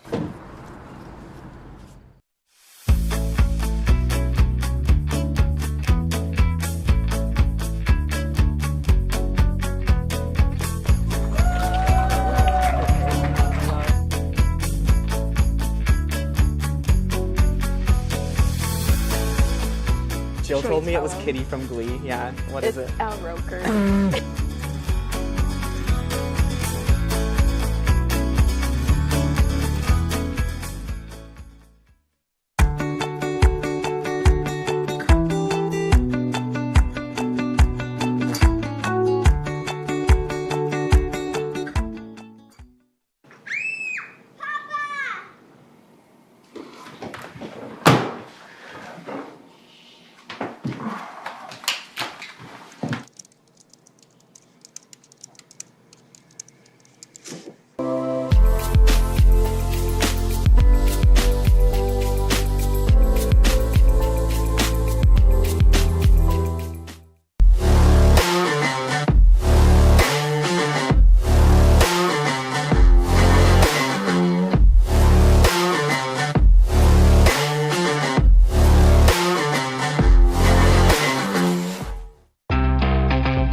And just like a stubbed toe, you can't get rid of us that easily. Me and Turge are back up in the press box for the call here today.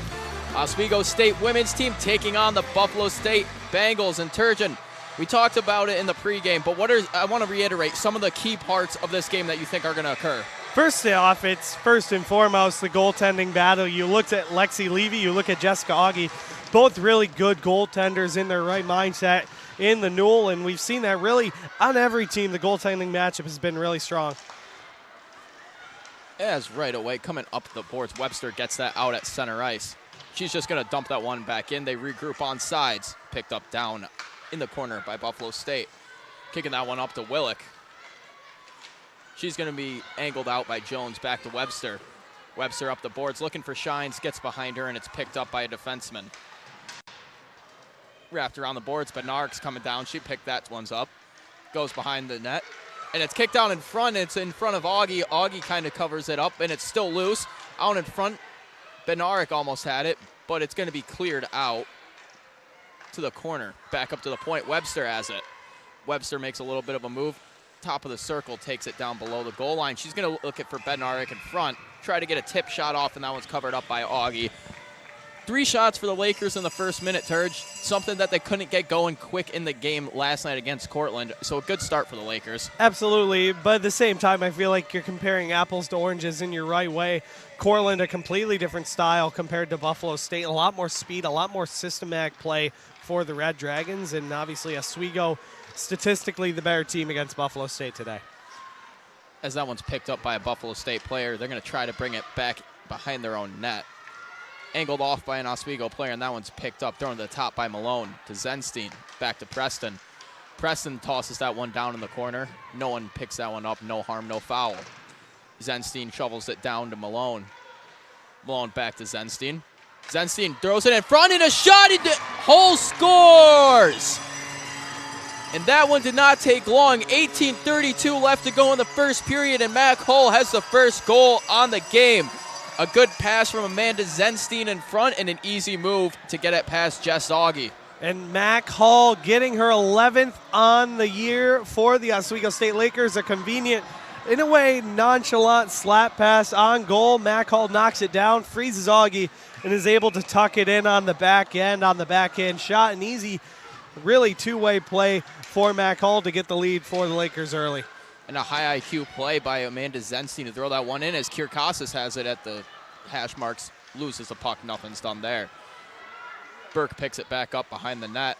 She takes a body, but she fights through it, gets the puck, drops it back for Kirkosas once more. Kirkosas takes it. She gets it over to Haas. Haas cycles it back down for Kirkosas once more. Stumbles a little bit, but maintains possession, drops it back to Burke. Burke gets it at the top of the circle. She tries to throw it across to Zemlak, can't keep it in. They're going to have to regroup on that one. Bounces off the boards. Burke once more. She tosses it back behind the net. Haas on the forecheck. She's going to be battling against McDonald. McDonald throws it over the corner. Back up in front, looking for Horvatis. Grugan's going to get that one. She wheels around the top of the circle, looking for the one-timer to Mucha. Couldn't connect on that one. Mucha looking for Preston. Misses the pass there. 2-on-1 for Buffalo State. They're just going to dump that one down in and go for a change. Tingley throws that one on net. Zenstein has it back behind Levy's cage. She gets poke checked away, regroups it, gets it back to Preston. Preston up to Mucha. Mucha tries to punch that one up to Grugan. Grugan circles back and picks it up. Using her size, gets some space there, comes in. She throws it across ice, looking for Shines, or Corbett, my apologies. Couldn't connect on that one. Throwing it down from the blue line once more is Buffalo State. Hudon, she'll get that one out. Buff State will have to regroup on this one. Zemlak picks it up. Back to Webster. Webster up the boards to Hudon. Hudon's going to backhand that one down, and chasing that back down in their own end will be Sarek. Hudon intercepts the pass. Throwing it in front. Shines picks it up. Back to Zemlak at the point. Couldn't keep that in with her feet. Webster will have to regroup and drop back, pick that up. Webster comes down, gets to the middle of the ice, and puts that one straight in Augie's breadbasket. 16:21 to go. And some good passing so far to start the game, Thomas. Wouldn't you say so? Yeah, I would say so, and I think one of the things that we want to look forward to is the defenseman on Oswego's end getting into the play. And we're going to throw it down to sideline reporter Jared Wakefield. Jared, take us away. In a way, Mac Hole with that goal, but Amanda Zenstein, the first senior to put a point up already. And as you can see behind me, Oswego really applying a lot of pressure. The Bengals have gotten a chance or two, but every time they've had it, it's been dumped right in, and the Lakers get it right out in the matter of a second. So not a lot of zone time for Buff State early, and Oswego, they look real hungry, and they've already feasted on the Bengals. 1-0 score. Kyle, back to you. And thanks, Jared, as a missed pass in front there. A good look for Bednarik. Couldn't connect on it as Booth's going to pinch up and punch that one back in the zone. Little bit of a miscue on Buffalo State there, but they're coming back up the ice now. Jones picks it up at Oswego's blue line. D-to-D pass over to Booth. Booth, a nice center look for Malone. Malone couldn't regroup that one. Coming up the board, Silva. Silva's going to dump that one down in, back in Oswego's zone. Levy drops behind, stops it for Booth. Bednarik, quick chip pass up to Malone. Couldn't connect on it. Hull almost had it, but couldn't get there in time as Horvatis is coming in. Horvatis coming down the middle of the ice, and she takes a hit from Haas. No penalty called. Play moves on. No icing called as a race goes down into the corner. Back behind the net, a big battle. Oswego gets it. They throw it in front. Nobody was there to regroup it. Coming up the boards is Tingley. Tingley's going to take it across herself, and that one's going to be just offsides. Really close play, but couldn't get there in time.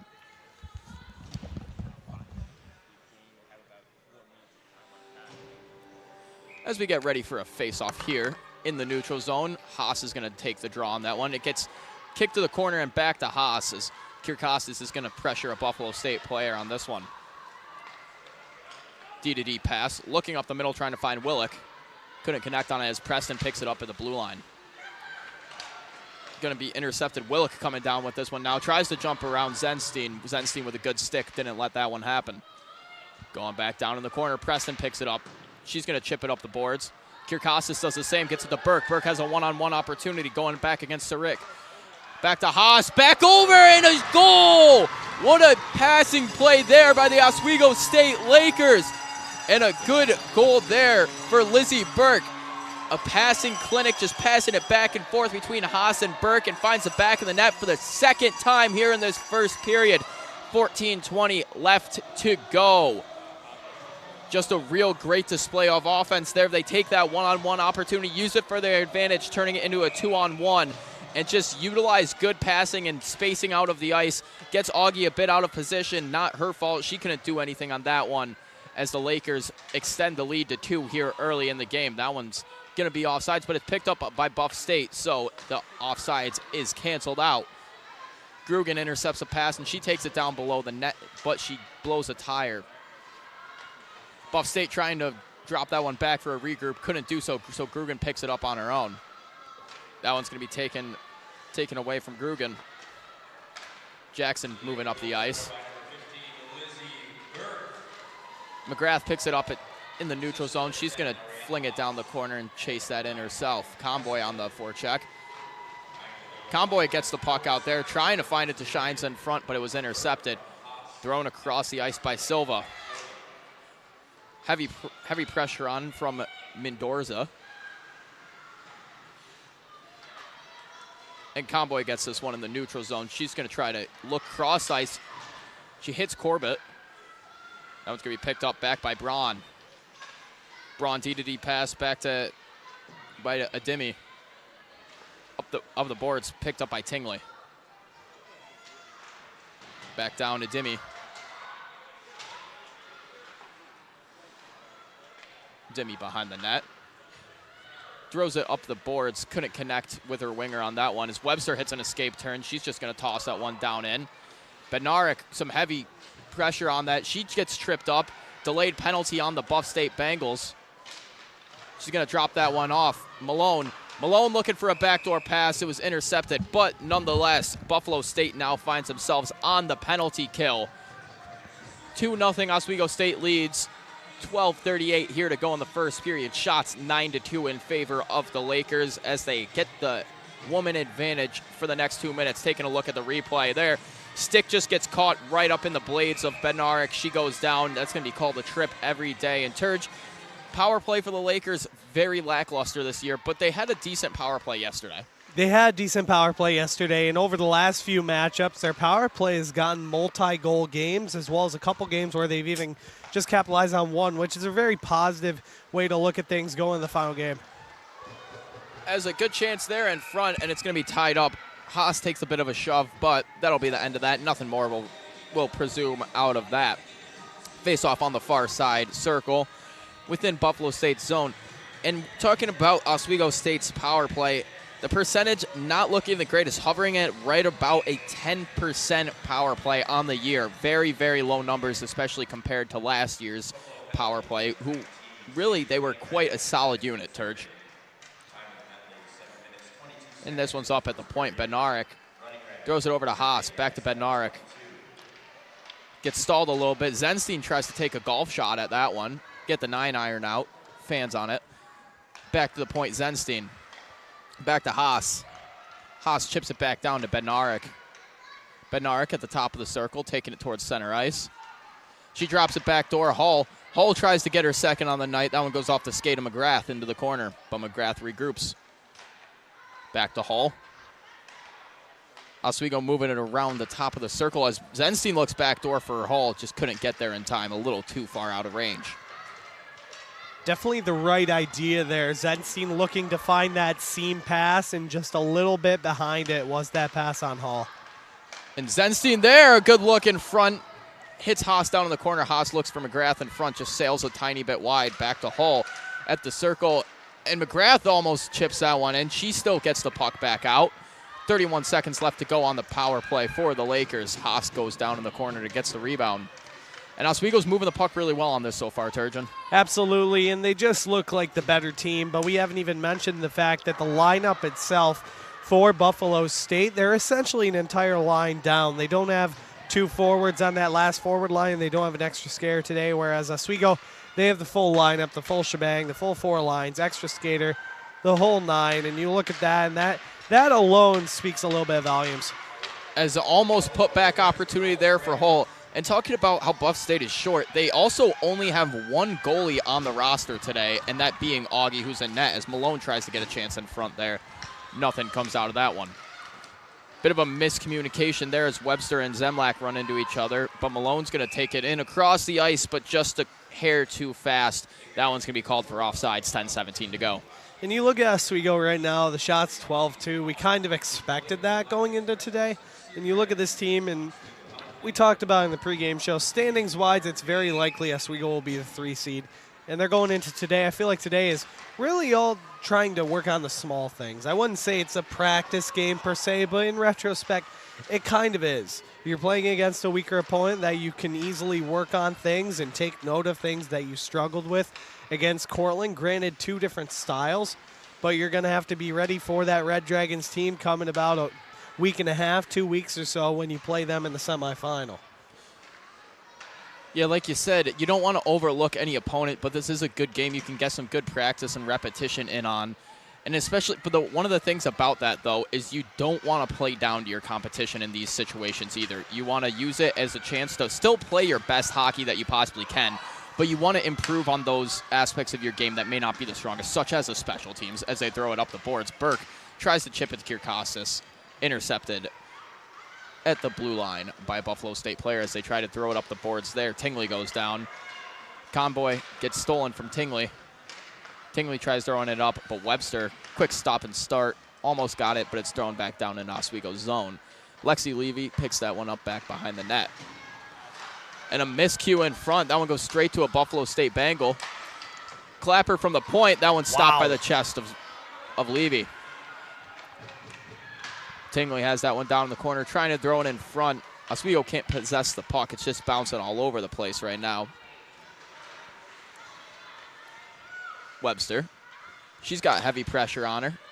She's going to stop that one, throw it up the boards for Burke. Burke's going to throw it up for Conboy. Tried taking up the middle, got a little bit out of reach, but nothing too bad as that gives them more time, and Oswego State's going to go for the change. Picked up the boards. This one's picked up by Shine. Shine has Corbett in front, and Corbett tries to poke that one 5-hole. Augie shuts it down. Coming off the boards is Horvatis. Jones gets that one back at center ice. She's got time to think about what she wants to do with it. She's going to elect to go over to Booth. Booth fans on the backhander. Tied up in the feet of a bunch of players, but it's going to be Buffalo State gets it. Buffalo State's just going to throw that one down in from the point. Sage running rabbit. Jones across the red line. She gets poke checked away, and Horvatis has a breakaway, and she just loses control of the puck on that one. Has to push it to the side. Easy blocker save for Levy. Hull has it at center ice. Taking it across, looking for a streaking Malone. Couldn't find her.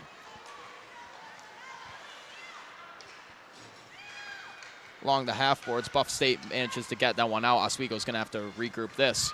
Malone comes in with a little bit of speed, takes it to the far side, cutting in on her own. Couple of good moves, and the first collegiate goal of Riley Preston's career.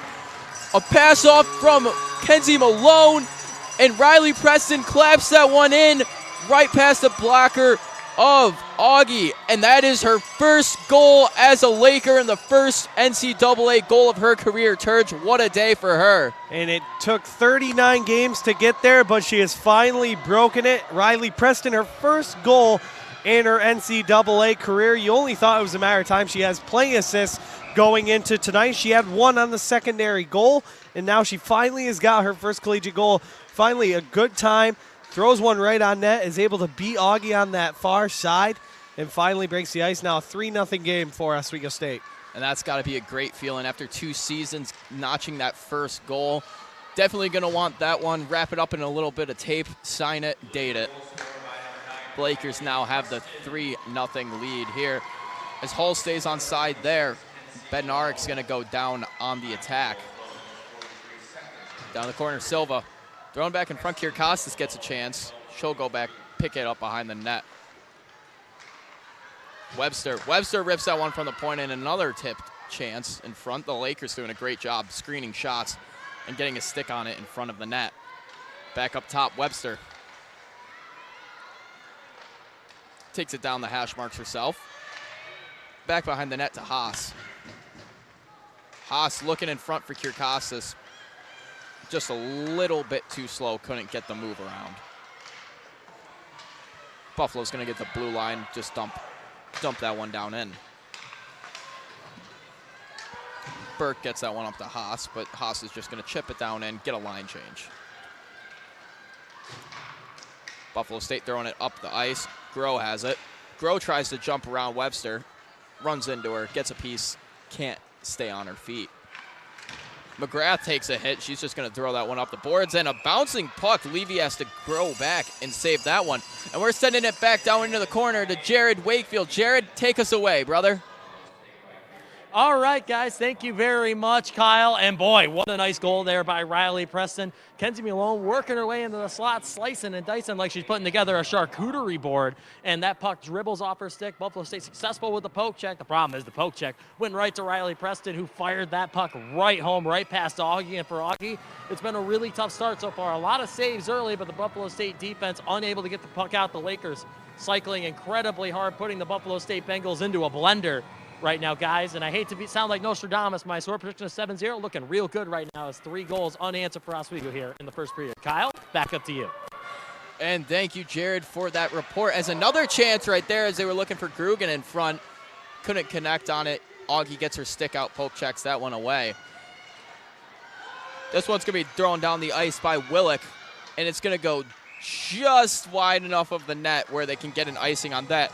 And Turge, the Lakers are rolling here in this first period. 3 goals so far in the first. They had none last night. What's been the big difference between today and yesterday? I think overall you're looking at 2 different goaltenders. Granted, Augie's a very good goaltender herself, but Molly Gorgon having a .942 save percentage going into yesterday. It's a completely different game. You got a completely different defensive core in front of their netminders. So overall, you look at Oswego played well last night.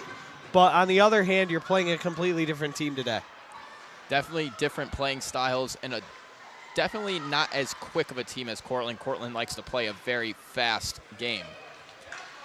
That one's going to be dumped down into the corner by Groh. They're going to go and get a change. Oswego has the chance to get something running here. Hudon trying to look for somebody coming up the middle of the neutral zone. No one was there. But Zenstein steps up to the blue line, gets a skate on the puck, keeps it out of Oswego's zone. And some good forecheck and pressure from Malone there, stalling the Bengals' entry to Oswego's zone. Looking across for Horvatis. Horvatis gets that one around Zenstein, but Zenstein's going to get it right back after.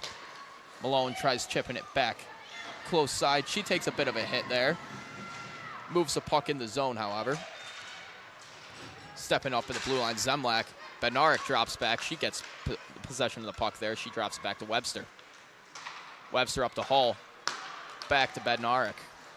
She circles around a little bit, trying to find some space to skate with the puck, but she gets pickpocketed. Now skating down's Tingley. Tingley's going to get a shot on net, and that one's a ground ball, an easy routine ground ball play for Lexi Levy. A pretty routine save by Lexi Levy. She hasn't really been having to really contest much in this contest, and only 7 shots so far compared to Augie's 14 shots faced. And you look at Levy, on the other hand, there's going to be games like this, and there has been games like this all season long, where the team that you're playing, their offense may not be as highly powered as Oswego State, and you're just going to have to be ready when your number is called, and or that situation right there when a puck comes from the blue line flying right at you.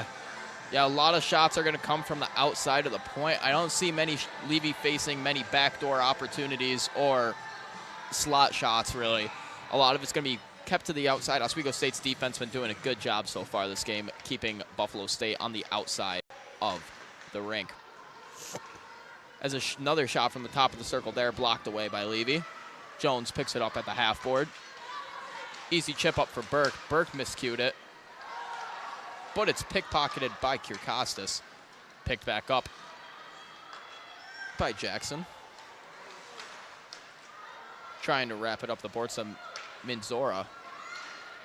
Setting this one up is Silva. Silva's going to toss it down the length of the ice, but she did not get the red line, and the other number 3, Maya Booth, beats her out there. 3:03 to go in the first period.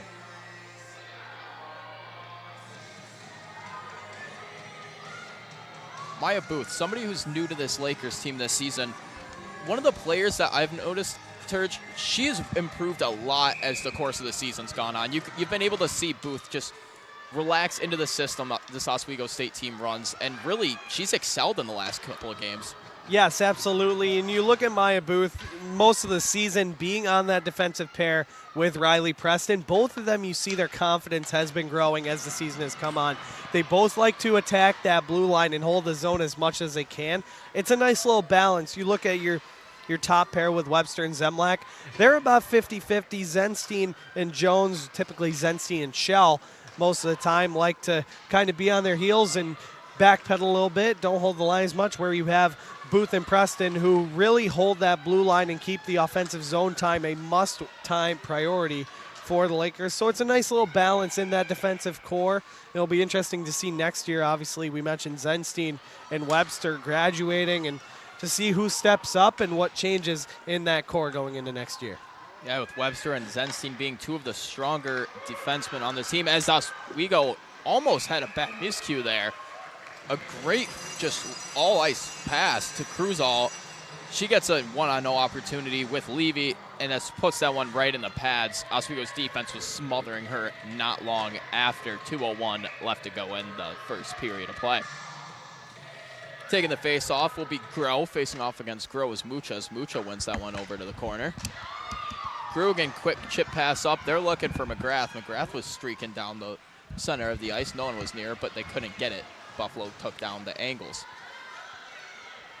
McGrath goes down to the ice there, but not after a hard-fought battle coming up and making a great play to keep the puck in.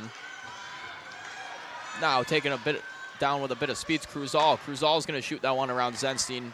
Easy kick save for Levy.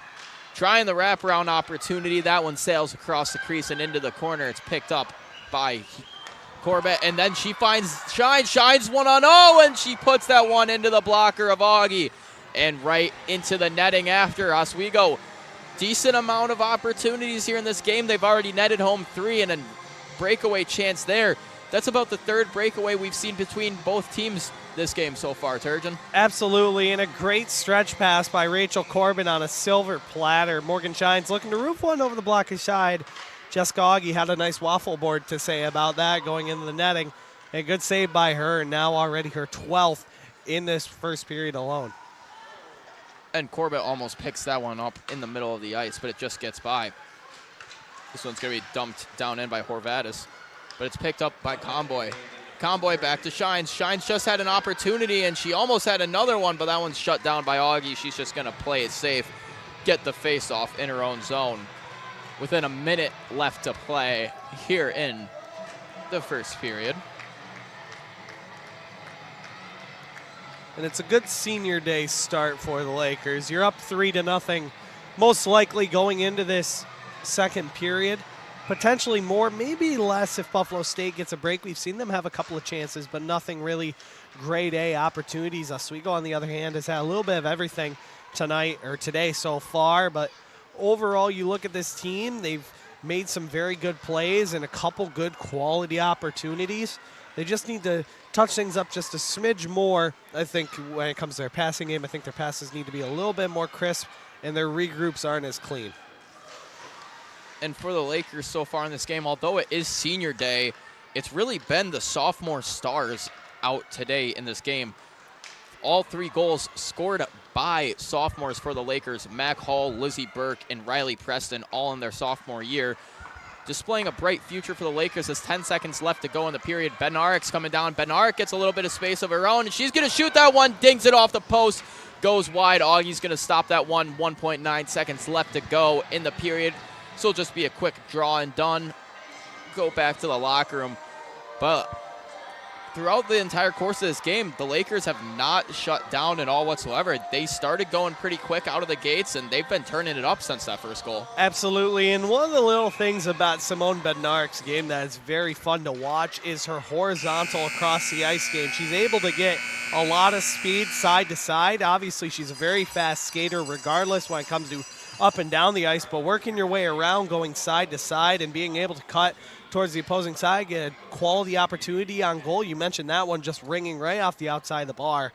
And a close opportunity for Simone Bednarik, being able to capitalize in the last few games. Granted, not the shutouts against Cortland and Canton, but she has been able to find the score sheet over the last few games when Oswego has scored on the board. And you look at now, you're going to the 3-0 game. Overall, it's just cleaning up the little things for the Oswego State Lakers. Yeah, and like you said, Turgeon, I mean, I had a coach growing up. He used to say hockey's a directional game. It's not just north and south. You have to be able to go east and west as well if you want to get space and be able to get opportunities to get on the board. But so far, 3-0 at the end of the first, and Jared Wakefield is with an Oswego State player right now, so we're going to send it down to him and see what their insights are after that first period. Thank you very much, Kyle. I'm down here with Ariel Haas, and boy, what a first period. I don't know what you guys are doing. I don't know if there's some magnets in the tape or what, but boy, pucks were finding everybody out there. An explosive first period. Talk me through it. Obviously, we needed a comeback after last night. Wasn't our best game, but it's nice to see things capitalizing for us, things we've been working on in practice finally coming together in the game. Yeah, I was going to say, obviously, way to bounce back, and hey, it's senior day, a pretty fun day. It's got to feel really good to get on the scoreboard nice and early on a big day for all of you. Yeah, that's always good. It was a really good first period for us. We just got to keep the energy going throughout the whole game. Stay consistent. And, having a little bit of fun on senior day, so we're going to throw a little bit of a wild card at you. What's your pregame routine? A coffee order, something like that? What do we got going on when you're walking into the rink? Honestly, I don't really have any specific routine. Not super superstitious, but I always play a little catch with Matt Cole, Ash McGrath before the game. We play a little football up on the mezzanine, so definitely have to do that before every game. Hey, that works out. Thank you very much, Ariel. Good luck in the second period. Thank you. Guys, that's all I got. Spees and Bubba, back up to you boys in the box. And thank you, Jared, for that post-period interview right there. We're going to send it over to break. And we would come back. Jared's going to join us up here in the booth, and we're going to run you through an intermission report on that first period. So don't go anywhere here on WTOP 10.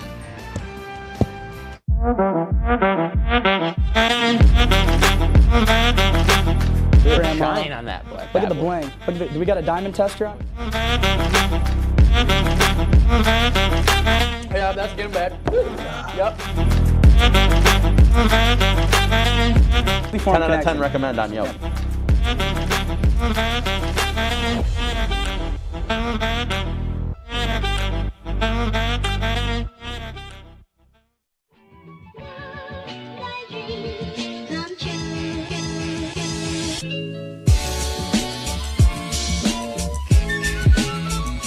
I think you could build a house here with how many bricks are being laid in this game. That is a rapid nosedive, and it is at the point of no return, guys.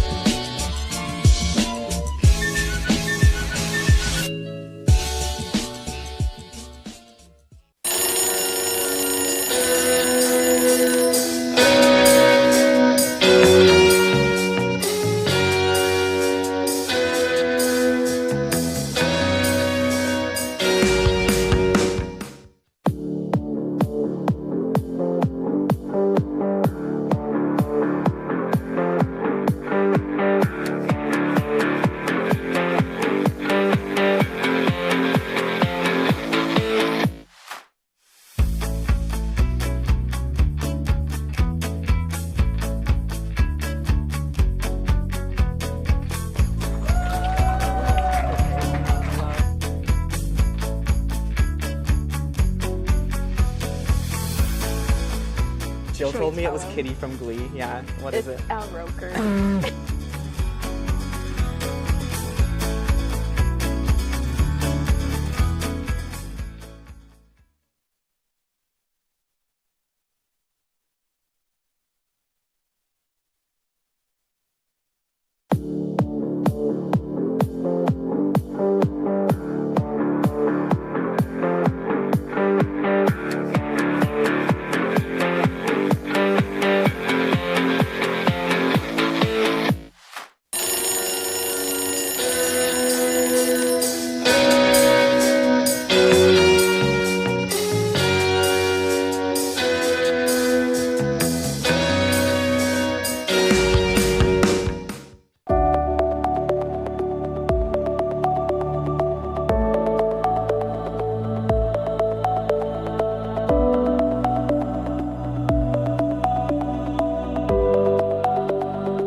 Probably middle, right?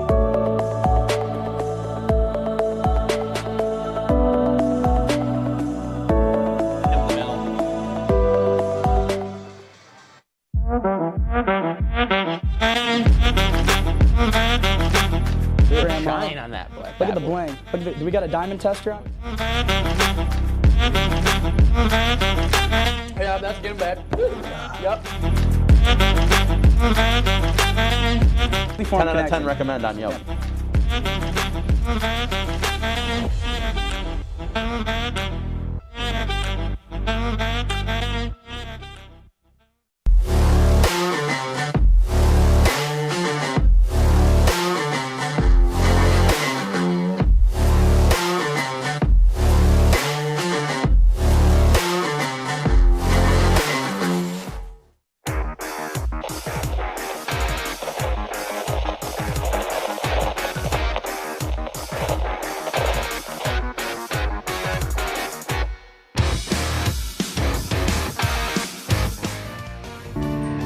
And after first period play is come to a halt, we have a 3-0 lead for the Oswego State Lakers here in the Deborah F. Stanley Ice Arena.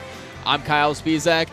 We got Jared Wakefield, Thomas Turgeon, and this isn't the perch. No, we're up in the Steve Levy press box for this intermission report today. And guys, wild first period for the Lakers. What are your thoughts on that first frame? You know, that was absolutely a wild one and kind of what I expected. The Lakers were going to come out hungry, and as Ariella Haas said, they really wanted to get one and get one good after last night, which stings a little bit, but I'm sure 3 goals will wash that one right away, and 3 pretty ones too, Thomas. Absolutely, and you look at that first one, Mac Hall, we'll take a look at in just a moment. This team was firing on all cylinders in that first period of play. They didn't score against Cortland, so 2 out of the last 3 games being shut out definitely doesn't feel too good. But going into this second period of play, up 3 goals, you got to take what you want and move forward. Yeah, as we take a look at Mac Hall's replay of that first goal, just an absolute passing display right there. It was a fantastic work of just good ice vision and knowing where to move the puck and when. Yeah, I mean, as you can see here, the Lakers doing something that, honestly, we saw that Cortland team do so well last night, cycling and structure. They looked like a well-put-together building. They could have withstood an EF5 tornado with how good their structure was on that play there. And Mac Hall, the little backhand, and Augie, nothing she could do. Looking for a shot coming post side, and Hall just gets that puck right out in front, walks on by, and sneaks it on through. Absolutely, and you look at Amanda Zenstein, you're not really sure if she intended to have Hall, knock it down in front of the goal, but at the end of the day, you take what you want. Amanda Zenstein, another assist. She's had a very good year on the defensive end, already a career high on defensive end for points for the Oswego State Lakers defender, and now senior graduating. So a good night, good day so far for her. Yeah, and moving on to the second goal of the period now, because the Lakers were lighting it up so far. As we take a look at that second goal replay, guys, I want you to walk me through what happened on this one right here. Just an overall nice dish to Lizzie Burke, and it's just a beauty. Preston to Haas, all the way over back to Burke, and just a pinpoint passing play on the soft finish on the back door, and really a 2-on-0 at the end of the day, Jared. It's really hard to stop those and slide side to side like Augie. Very small goaltender. Lizzie Burke getting her second on the year. Yeah, and you know, Buffalo State, a little bit of a defensive miscue. The defender there was defending the shot, and in that case, you know, Augie needs to be looking for that pass, and she was also on the shot too, so double committed there on the defense and in net, and that leaves that back door wide open for Burke to blast right through it and walk in unwelcomed in the Buffalo State's net, and that makes it 2-0. And as we mentioned on the call, Riley Preston got her first goal in her 39-game NCAA campaign so far, as we take a look at her first goal in her career. And what an experience that has to be for her right there. Yeah, and I mean, that was certainly a weird one there as Kenzie Malone was trying to dish her way through the slot. Buffalo State poke check there, ends up hurting them. Buffalo State obviously trying to get that puck out and get a little bit of space so they can turn around and pounce on the rush, but unable to do so. That puck pitter-patters its way right to Riley Preston's stick as she fires home an absolute bullet past Augie again. Augie, like that first goal, not a lot she could do in that situation, especially with how rapid fire that play was. Yeah, absolutely, and it was really right place, right time for Riley Preston, and the good shot beating Augie on that far side post.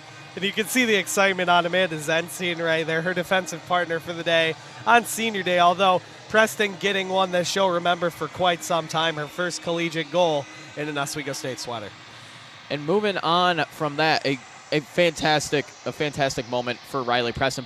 Buffalo State, what do they have to change going into the second period? For me, on the other hand, I'm going to have to go with their breakout. They seemed very, very slow on their breakout, and that's what Oswego loves. They're a run-and-gun type of team where they're going to be right in your face on the forecheck. They don't like sitting back and playing that trap-style game. They want to be all speed, and they have plenty of it. So with that, they're able to counter that Buffalo State breakout, and you saw it plenty of times. Buffalo State wasn't able to clear the zone much, and Jared, you look at Oswego's offense, on the other hand, they're firing on all cylinders. Oswego's offense absolutely is, but for Buffalo State, I think the change is pretty simple. Patience. A few of those goals caused by a desperation play. That Preston goal, for example, if they let Malone wheel there, she really doesn't have a shooting lane, but they make that poke check a bit untimely as the checker was a little bit off to the side of a play, just kind of a weird stab at it, and that trickles that puck into the corner, and more times than not, there's going to be a shooter on that near side dot.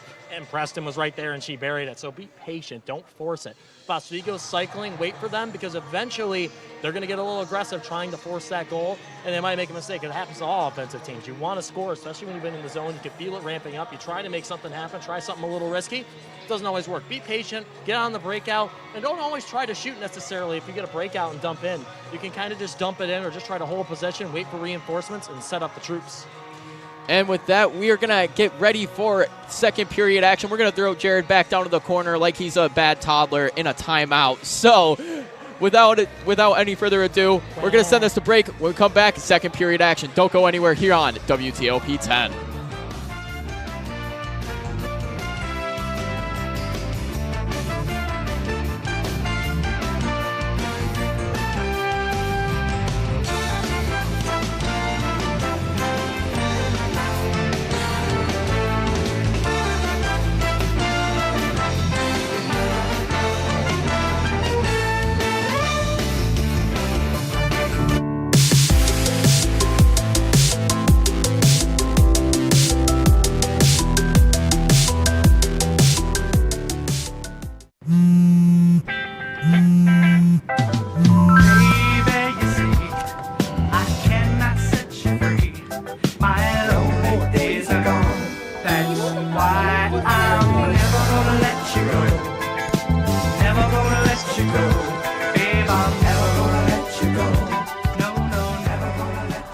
Here you go.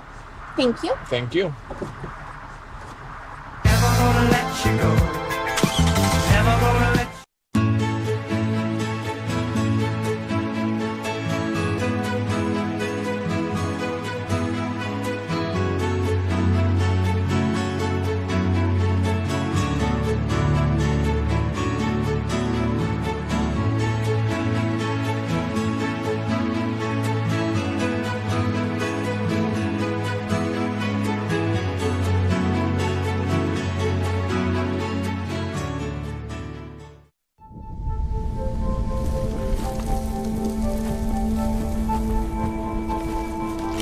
Eva Marie smoked 12,000 packs of cigarettes over 15 years. She quit, and now there's a new lung cancer screening that could save her life. You stopped smoking. Now start screening. No matter how much you smoked, early detection could save you. Talk to your doctor or learn more at savedbythescan.org.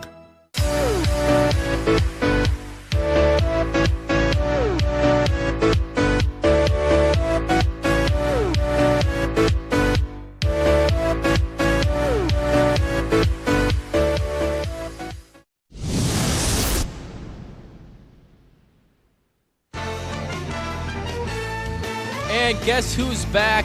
Back again. That's right, it's me, Kyle Spiezek, and Thomas Turchin back on the call for some second period action. Oswego State leads the Buffalo State Bengals 3-0 after the first 20. Going into this one, the Lakers looking to extend the lead, and Buff State trying to claw back a little bit here, get some points up on the board. Turch, what do the Buffalo State Bengals got to do if they want to get a few points on the board here? Really, I think you got to start off with a good first shift, and that's really a staple for any team. And you look at that first period, Oswego had the mojo from the very first drop of the puck, and Buffalo State really couldn't bounce back from it. I wouldn't say claw back, as you already pulled that claw mark regardless, but either way, this team really just needs a first few good shifts, and then after that, you got to let it work from there. As right off the bat, Buffalo State ends up in their own zone. Oswego's on the forecheck already. Hull moves it back up to the point to Webster. Webster tosses it one back down in the corner, letting her teammates pick it up. And a thrown in front, Hull almost gets another opportunity in front. But this one's going to be taken out by the Bengals. Dumped down on net by Cruzall. Levy's going to kick that one away into the corner. Zemlak with a little bit of pressure on her. Hull gets that one up to Bednarik. Bednarik coming in with speed. She's been on a tear the last couple of games, looking very impressive so far this second half of the season. She chips it back up to the point. Webster tries to get it back to Bednarik, but she was cutting in, looking for a give and go. Haas battles through the pressure, gets it behind the net, takes it into the corner. She's going to chip that one back behind the net. Kirkostas gets tied up against the boards by Jackson. Haas battles this one out, throws it back down behind the net again. Kirkostas goes and battles for it with Jackson once more. Kirkostas start and stop. She gets a little bit of space. Looking for something to do with it. She throws it back for Haas. Haas throws it, and backhand chance for Burke on the rebound. Shot from the point just misses wide from Zemlak. Webster down to Haas. The cycle's working very effective for the Lakers right now, not allowing Buffalo State to get any possession of the puck. But that one ends up in the skate of Silva. She's going to skate this one up on her own. Silva takes it to the blue line, just chips that one down in a little bit wide of the net, picked up by Preston. Preston slap passes that one up to McGrath. McGrath's going to chip it in, take it, go for herself. McGrath battles that one out. Mucha and McGrath on her. Buff State skating this one out. Quick start and stop move for Sarik. Preston blows a tire. And there's going to be a penalty called on that one. It's going to be a tripping call for the Buffalo State Bengals. It's going to go to number 4, Hannah Tingley. And Oswego State gets their second power play opportunity of the night, Turge. And a good effort by Riley Preston. Granted, we've seen a little bit of a slip and slide type of style in these first few minutes. A couple forwards and defenders on each side taking a few tumbles here and there, but Riley Preston again being able to draw the penalty. Oswego will go on the power play early here in the second period. And believe it or not, Turge, much to our own surprise, ice is a little bit slippery at times. It is. As that one's picked up by Haas. Bednarik at the point. Back over to Zenstein and Bednarik once more. Bednarik, Zenstein clapper from the point. That one's stopped by Augie. Trying to throw it up the board. Zenstein pinches down, grabs it, back to Bednarik. Throwing it around the top of the umbrella. Into the skate. Back to this point. Zenstein with another shot. That one goes wide. Zenstein. Haas. Haas at the top of the circle. She finds Bednarik backdoor. Good shot opportunity. That one's up, ends up in the chest of Augie, and she stops that one. 1:19 left to go on this power play. And a good passing play there with Haas. She has the puck right in the slot. You have a little bit of traffic there. They're all sucking in the middle of that slot. Able to clog up a passing lane in the middle and a shooting lane right there. You have Bednarik on that back door. You're able to slide it towards that back door, but good maneuver by Augie to keep it a 3-0 game. And Haas, not the most goals on the year, but one of the top playmakers for this Oswego team, leading the assist category as Webster gets it at the point. Back down to Malone. Malone kind of chips that one in, almost goes off the skate of Grugan. Buff State's going to skate this one out on their own. 2-on-2 chance here. They cross the line. They're just going to dump that one down into the corner. That is Willick. Willick stays on the pressure, though, as Webster throws it up to Shines. Shines chips it back to Webster. A little bit out of reach. He's going to have to skate for that one. Goes around Silva. Webster looks in front for Shines. That one goes into the skate of Ademi. Zemlak drops it down to Grugan. Grugan in front and a shot from Malone. That one's a backhand. Goes straight into the mask of Augie and back down into the trapper. Another good save by Augie. It seems like we say it time and time again, but she's really kept him in this game, and it's a no-brainer. You got 30 seconds left on the power play, on the penalty by Tingley, and Oswego already 19 shots on goal, and we were sitting here before the game even started wondering how many shots will Oswego end up firing on Augie, because she has seen plenty from this Lakers squad over the last 2 years. Last year was no different, and it was interesting to see how many shots Oswego will fire away on this, but good on-man rush here. And McGrath way off on that one. Tried to drag the toe, just going a little bit too fast. Couldn't slow down enough. Face-off's going to be at the near side face-off circle in the neutral zone. They're going to throw it to the other side, far side face-off. Taking the draw for Oswego is Haas. Haas is going to win that one over to Hull. Hull's going to dump it down in. Off the skates of Bednarik. Oswego has now a chance. Haas throws it back to Bednarik. Back down, Hull. Zenstein at the point. Coming Full on. strength, Buffalo State. Haas takes this one to the top of the circle. Shoots that one down, trying to find an Oswego stick. McGrath tries to backhand that one. Bednarik with a shot. That one gets lost. Hits a Buff State player. Looks like it hit a Buff State player in the wrist there. As Augie covers that one up. Play stopped. Face-off in the near side face-off circle. You know, that's one of the parts of defense, Turch. You got to be willing to put your body on the line, and sometimes it does hurt, but it's one of the sacrifices that you make for the betterment of your team. Yeah, absolutely. Overall, the accuracy choice on that probably wouldn't have been the best, as you saw a couple Buffalo State defenders in traffic.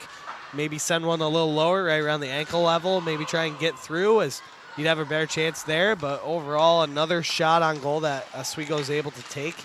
They're generating opportunities. Granted, they have the lead. I don't think they're very, in a way, adamant to potentially add more goals onto the scoreboard when it's really not needed. You have the lead, and this is a team where you expect to have the lead. So I think Oswego's kind of just content with where they're at right now. Yeah, playing a bit more safe this period. Haven't been as aggressive as they were in the first.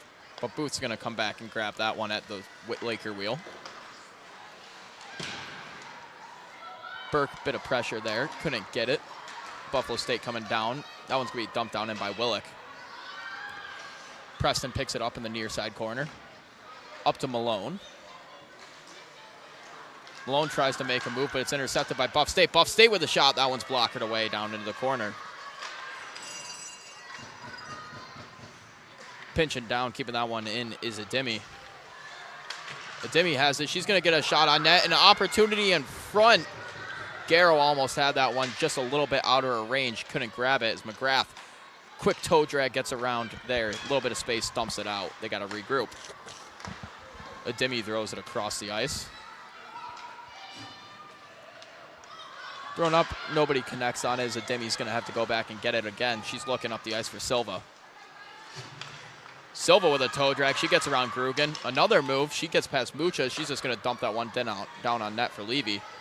No Buff State players in the zone. They're going to have to play it. Corbett tries to make a move there. Faces a few Buff State players.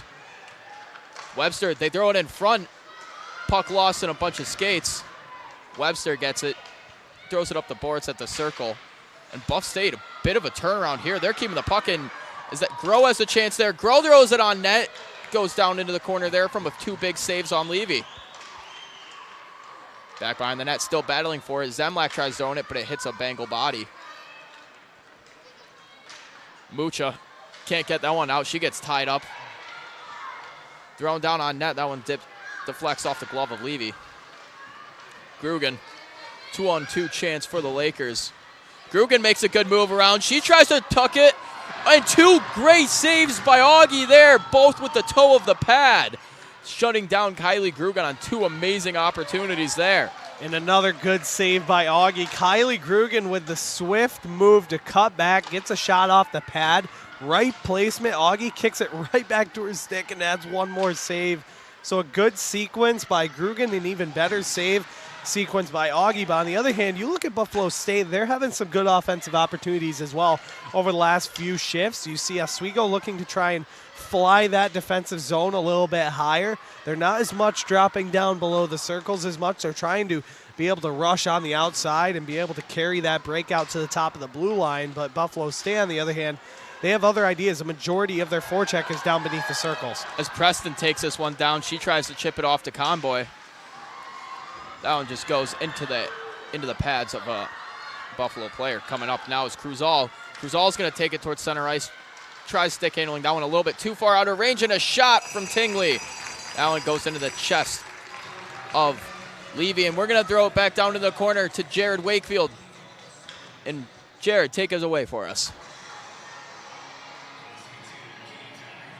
So let's take a look down here. The Romeo Convoy, very classic look. Some nice letters there. Kylie Grugan, big old cowboy hat there. And Taylor Hudon with the classic look down there as we continue to work our way down. Ariella Haas, a nice little picture thing right there. Nice little collage, some nice little pen work there. And then we get down to Zenstein. A lot of color, a lot of pop. Some polka dots on Avery Webster. A little Becky in the corner. Not sure what that means. Lauren Jones, some candy canes, a crown, an emoji. Some schmuck standing in the middle. And then we got Morgan Shines with some exercise stuff and a little bit of frills here and there. So, you know, if there's any opportunity, here's your sign. But cool to see a lot of creativity down here. A fun way to honor the seniors. And standing down here at the end of the boards, we have a little stoppage and play, a little timeout. Boys in the booth, what do you guys think of the signs?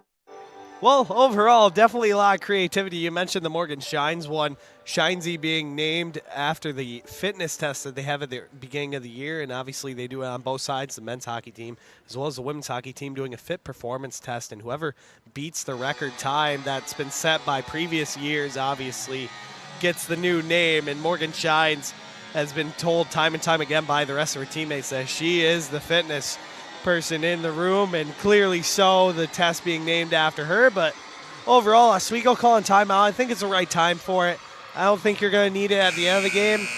A little bit of a reset. You've kind of been, in a way, it's almost like a boxing match. You've been trading hits back and forth over the last few minutes, and I don't think Coach Digby really wants that. I think he says, hey, guys, we're getting a little bit carried away with this. How do we go? We're going to have to settle it back, okay? We got to move back to what we've been working on. What are we trying to improve upon going into 2 weeks from now against Cortland or whoever you're playing in that semifinal? Yeah, they got to reel it in a little bit. The nerves getting on edge. You can tell Buffalo State starting to get some more chances as the second period has gone on. As right there, Silva cuts across. Picked up back behind the net by Booth. Booth just going to pound that one off the boards, and it's going to go all the way down, but it hits Augie, so no icing is called. We'll have a face-off at the near side circle. 11:23 to go in the second period. That puck had eyes right on goal, and you never saw it settle down. It was constantly on side rolling right down to the paddle of Augie, and she was able to cover it up. But the one thing I've noticed in this second period, we've seen a lot more whistles than we have in that first period. A lot of stoppages here in this second period, whereas the first period, a little bit different, a lot more possession time. As Haas dumps that one off to Kirkostas, she tries to get it, but Augie shuts that one down. Back up, Webster takes a shot from the point. Easy glove save for Augie.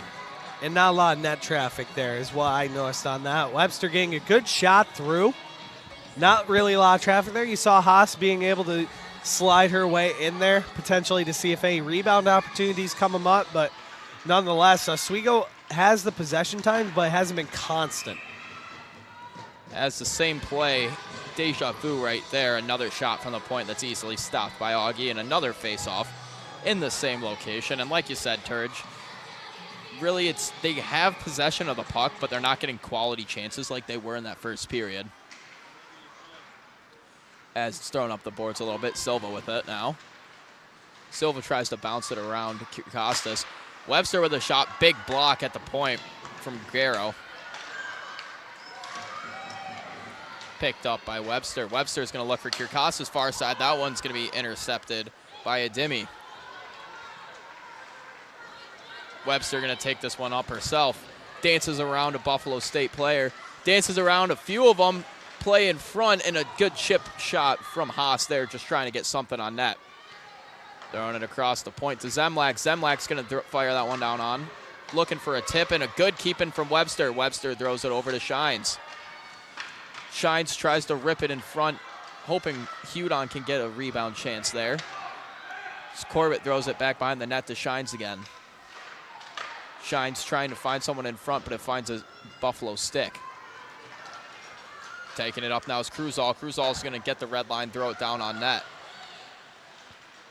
Webster picks it up again. She's been controlling the puck a lot along this shift as she goes for a change. Convoy's taking it down the far side wing. Convoy cuts back behind the net, tries to wrap around, puts that one right into the pillow of Augie. That one's dumped down in, regrouped center ice by Preston. Preston whiffs on that one. Whiffs on another one. Zenstein's going to get it now. Throws it up. That one hits the stick of Hudon. Icing's going to be called, but I thought it hit Hudon's stick after the red line. But the refs have the call, not us, so it'll be icing all the way back down to the other end. And it goes down to the Oswego State defensive zone. The one thing that I've noticed, on the other hand, Lexi Levy, a couple of times where Buffalo has thrown it on goal, it's been a spinning puck. And at that point, that's a little bit scary on the goaltending end. You're afraid if you have your paddle down, it might skip over your shoulder. That's happened to me. It's not an enjoyable time.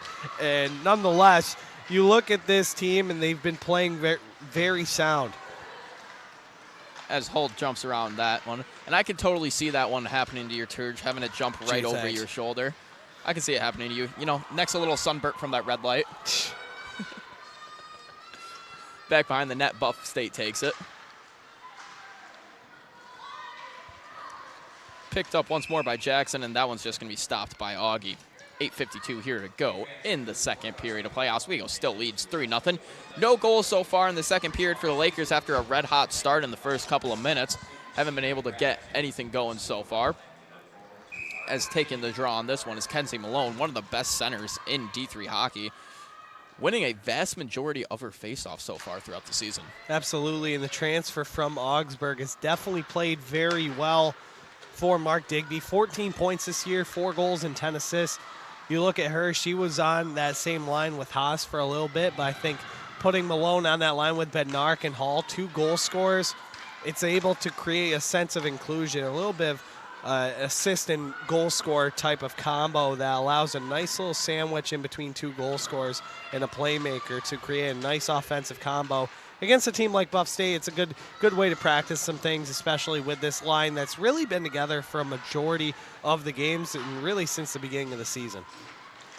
You just give them time to work out some new strategies, try out some new plays, new looks. As wide open is Kirkostas, but Burke gets it coming off the bench instead. Kirkostas goes down in the corner, and she's been having a good stretch of a couple of games as she takes down a player there. Back behind the net, 3 Oswego players below the red line. Burke up to Webster. Webster with a shot. That one finds the stick of Haas, but then goes into Augie's pad. Haas picks up the loose puck, and Haas a little bit of a dangle, and that one goes in. She tucks that one right in, and happy senior night, Ariella Haas.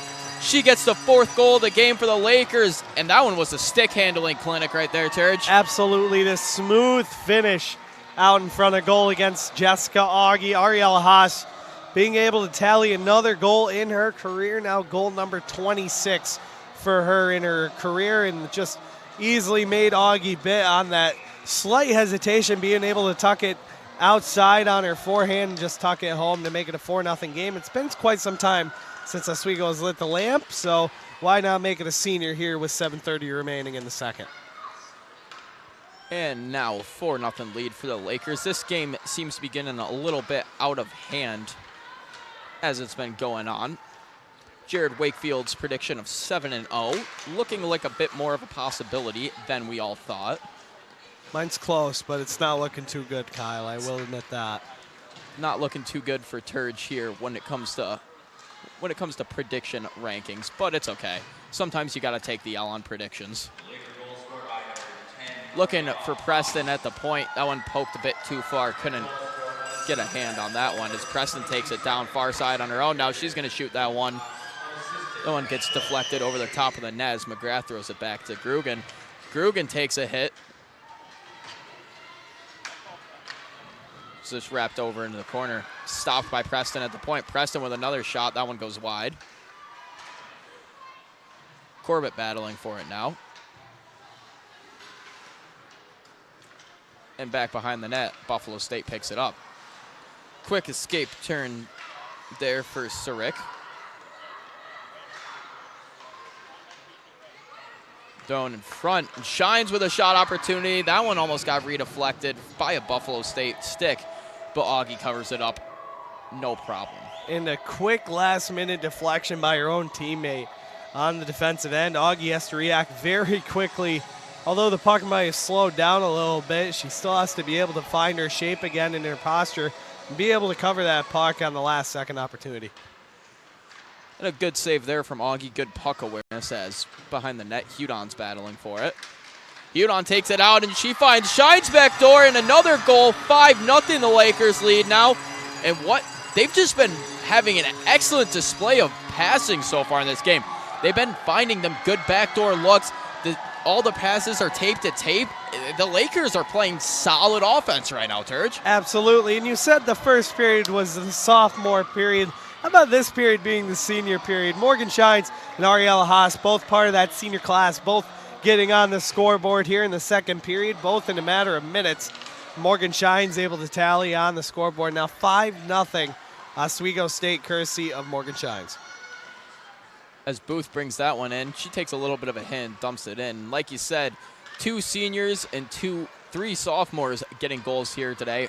Nobody repeating any goals, so a good team performance from the Lakers so far. No juniors or freshmen yet, but there's still a period and 6 minutes to go to see with that. As Malone gets a little bit of pressure on him there. Goes out Hall. Hall chips it up. Malone's going to take it down. Malone with a little bit of a stick handle there. Toe drag. Throws it back up to Jones at the point. Jones is going to try to get that one, and it's going to go to the neutral zone. We're going to send it sideline to Jared Wakefield and see what he's got to say. Thank you very much, guys. I'm here in the Hockey Hall of Fame. A lot of men's hockey history in here, but there's also women's hockey history here as well. As we take a look down here, the first ever women's hockey program here. First one in a while. They did a little bit of stuff, but the first NCAA D3 program here. 2006, 2007, the same year the men's team won the championship. Season 16 for the women's team right now. They'll enter season 17 here in the fall, guys. A lot of cool history here in Oswego, and some of these players out on the ice right now. Amanda Zenstein, Avery Webster, some of the longest tenured Oswego women's hockey players in the program's history. And guys, been a pretty fun game so far. 5-0 Oswego, and some cool history here in the Hall of Fame. Back to you. And thanks, Jared. A little bit of a cool background there, getting some more info on the women's hockey team. As a huge block there from Rhea Zemlak. The men's team obviously has quite some notoriety here, but the women's team is just as exciting and just as good as the men's team is. just a solid all-around hockey school and a hockey program here in Oswego. Absolutely, and we talked with it's a little bit interesting to see that senior class we mentioned in the pregame show, the ones that have been here all 4 years, Comboy, Grugan Shines, and Webster. They were here in a way to the pre-Mark Digby era. Coach Digby was an associate head coach back in 2019-2020, and then obviously Diane Dillon was the head coach at that time. So it's interesting to see how things have changed over the last few years. And talking with Kylie Grugan this week, she said it wasn't really much of a transition, being able to have Digby not only as an assistant bench boss and really the second chief in charge during the 2019-20 season. She said it really didn't change much, and it was an easy way to adapt as he was there pretty much the entire time that this senior class was there. So it's interesting to see what this team has come through and been through as they came back to play last year. And that's really all you want when you're going through a coaching change. You want it to not affect the players, because obviously whole different coaches have whole different systems. So you want it to be as seamless as a transition as possible. So having somebody who's already been in the system, already knows the players, has worked with them, has built a connection with them, it's going to be a lot easier to jump into that than somebody who has no idea or any history of the program.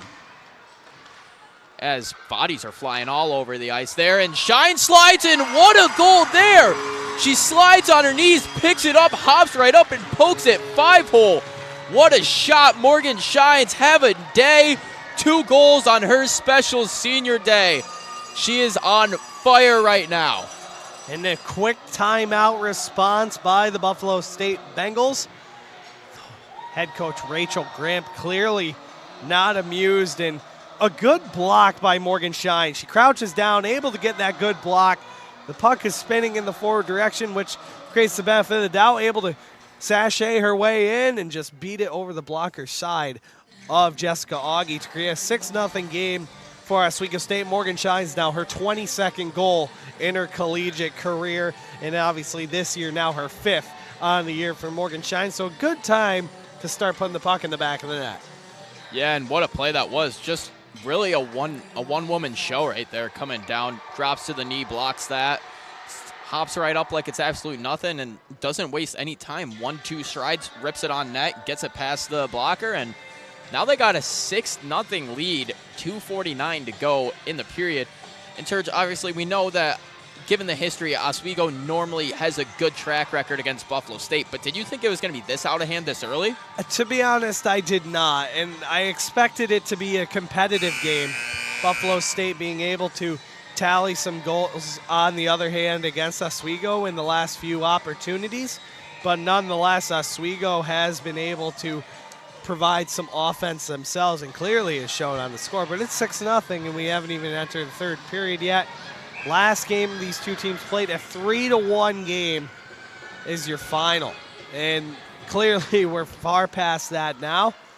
But on the other hand, you look at Oswego, you want your offense to be high-flying in this game. Granted, it's 2 points nonetheless, but it's a very positive note. It breaks some players out of some slumps. Lizzie Burke getting on the scoreboard. Riley Preston generating some offensive opportunities. So you got a lot of positive takeaways to go from this.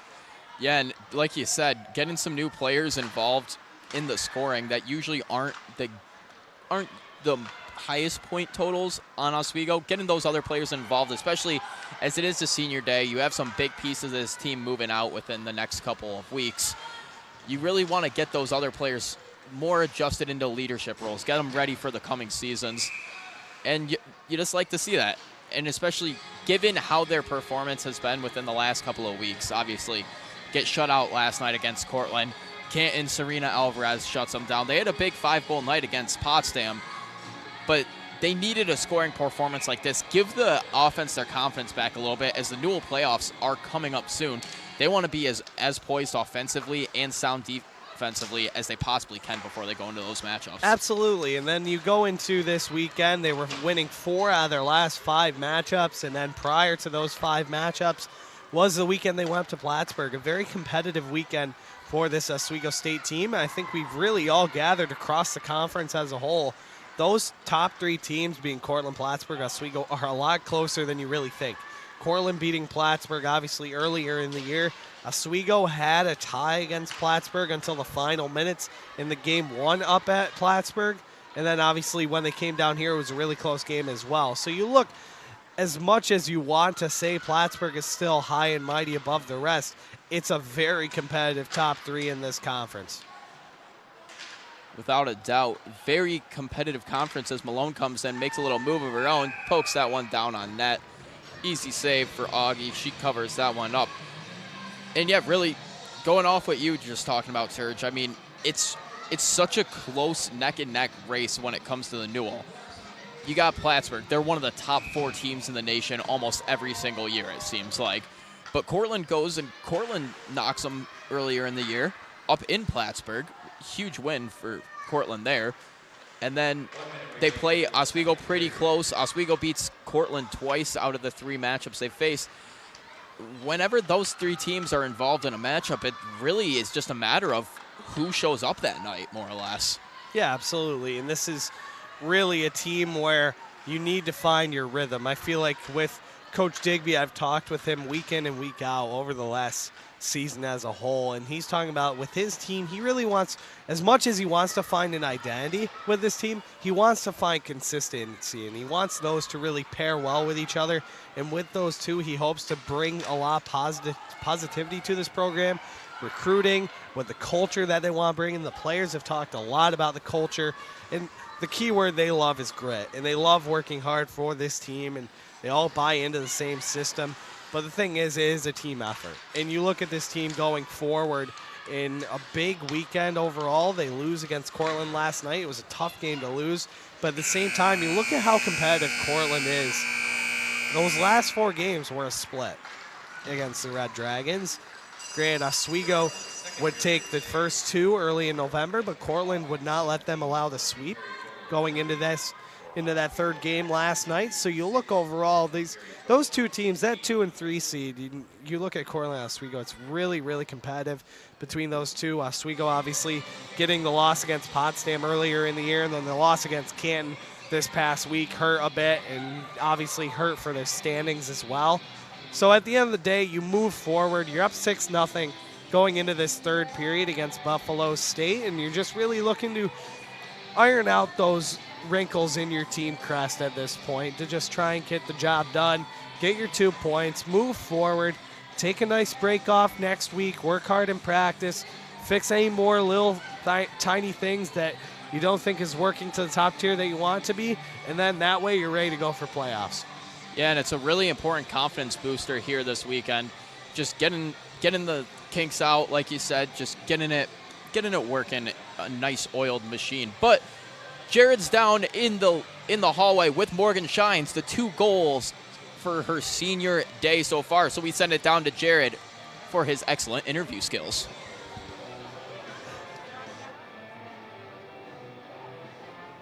Thank you very much, guys. I'm down here with Morgan Shines and Morgan. A quiet first 10 minutes of period on both sides, but in the second period here, last 10 minutes, you guys just popped off and you put 2 on the board. What was that switch flip in the second period? I think just one line started to get it rolling, and everyone returned the energy, and we just kept going and going after each other. And I think we just lift each other on the bench, and when it's loud, we play well. So I think that's what it was.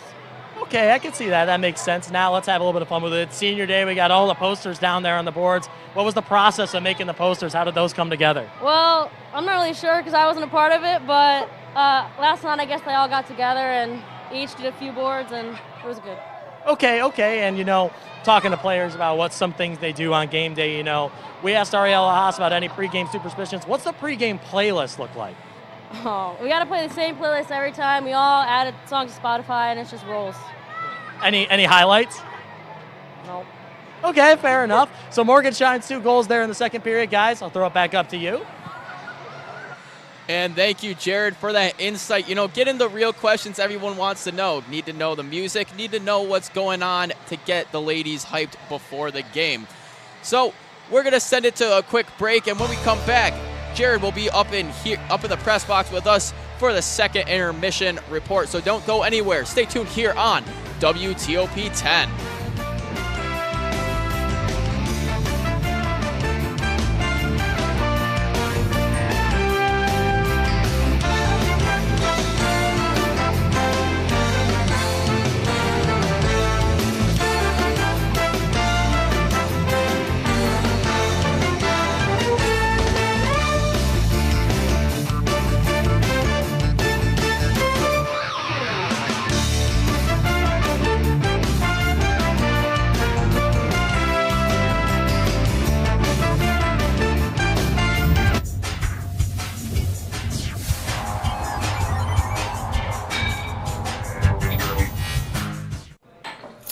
What do you think you're doing, Kevin? Was just gonna drive home. There are several warning signs present that you shouldn't be driving. Like hearing voices? Like your text-to-emoji ratio?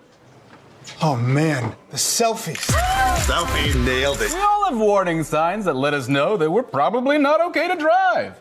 Mine is pretending to be your subconscious. Greg, come on man, let's split a ride home.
Look at that. It's so sad.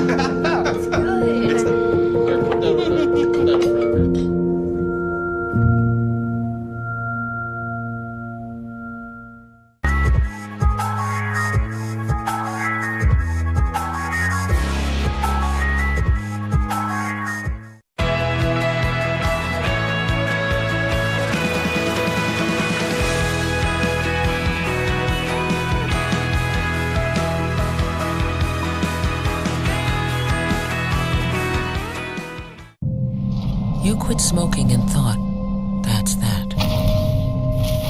But here's the thing about lung cancer. By the time you see the symptoms, it could be too late.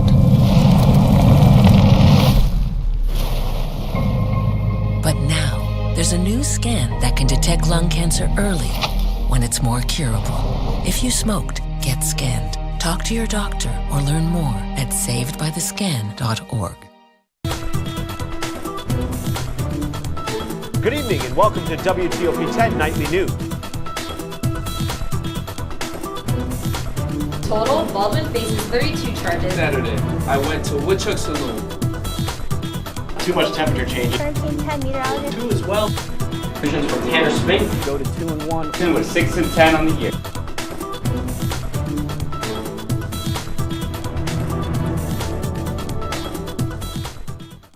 One in 3 adults has pre-diabetes. That means it could be you. Your barber. Your barber's barber. Nice work. Thanks. With early diagnosis, pre-diabetes can be reversed. Take the risk test at doihaveprediabetes.org.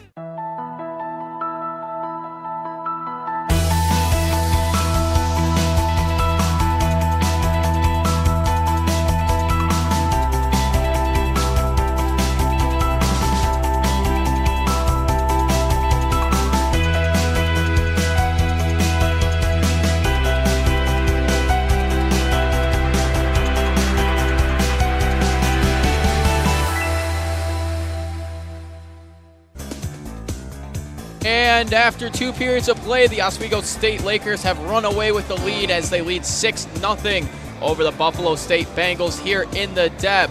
Shots 36-16. I'm Kyle Spizak. Joining me is Jared Bob Ross, Wakefield, and then we got Thomas Fake Canadian Turgeon. Wow! I had to throw out the shots early on. But a really good second period for the Lakers. Same thing as the first, almost deja vu. 3 goals in the first, 3 goals in the second. Absolutely, but Jared, a completely different start of the second period, and I'm sure you're going to agree.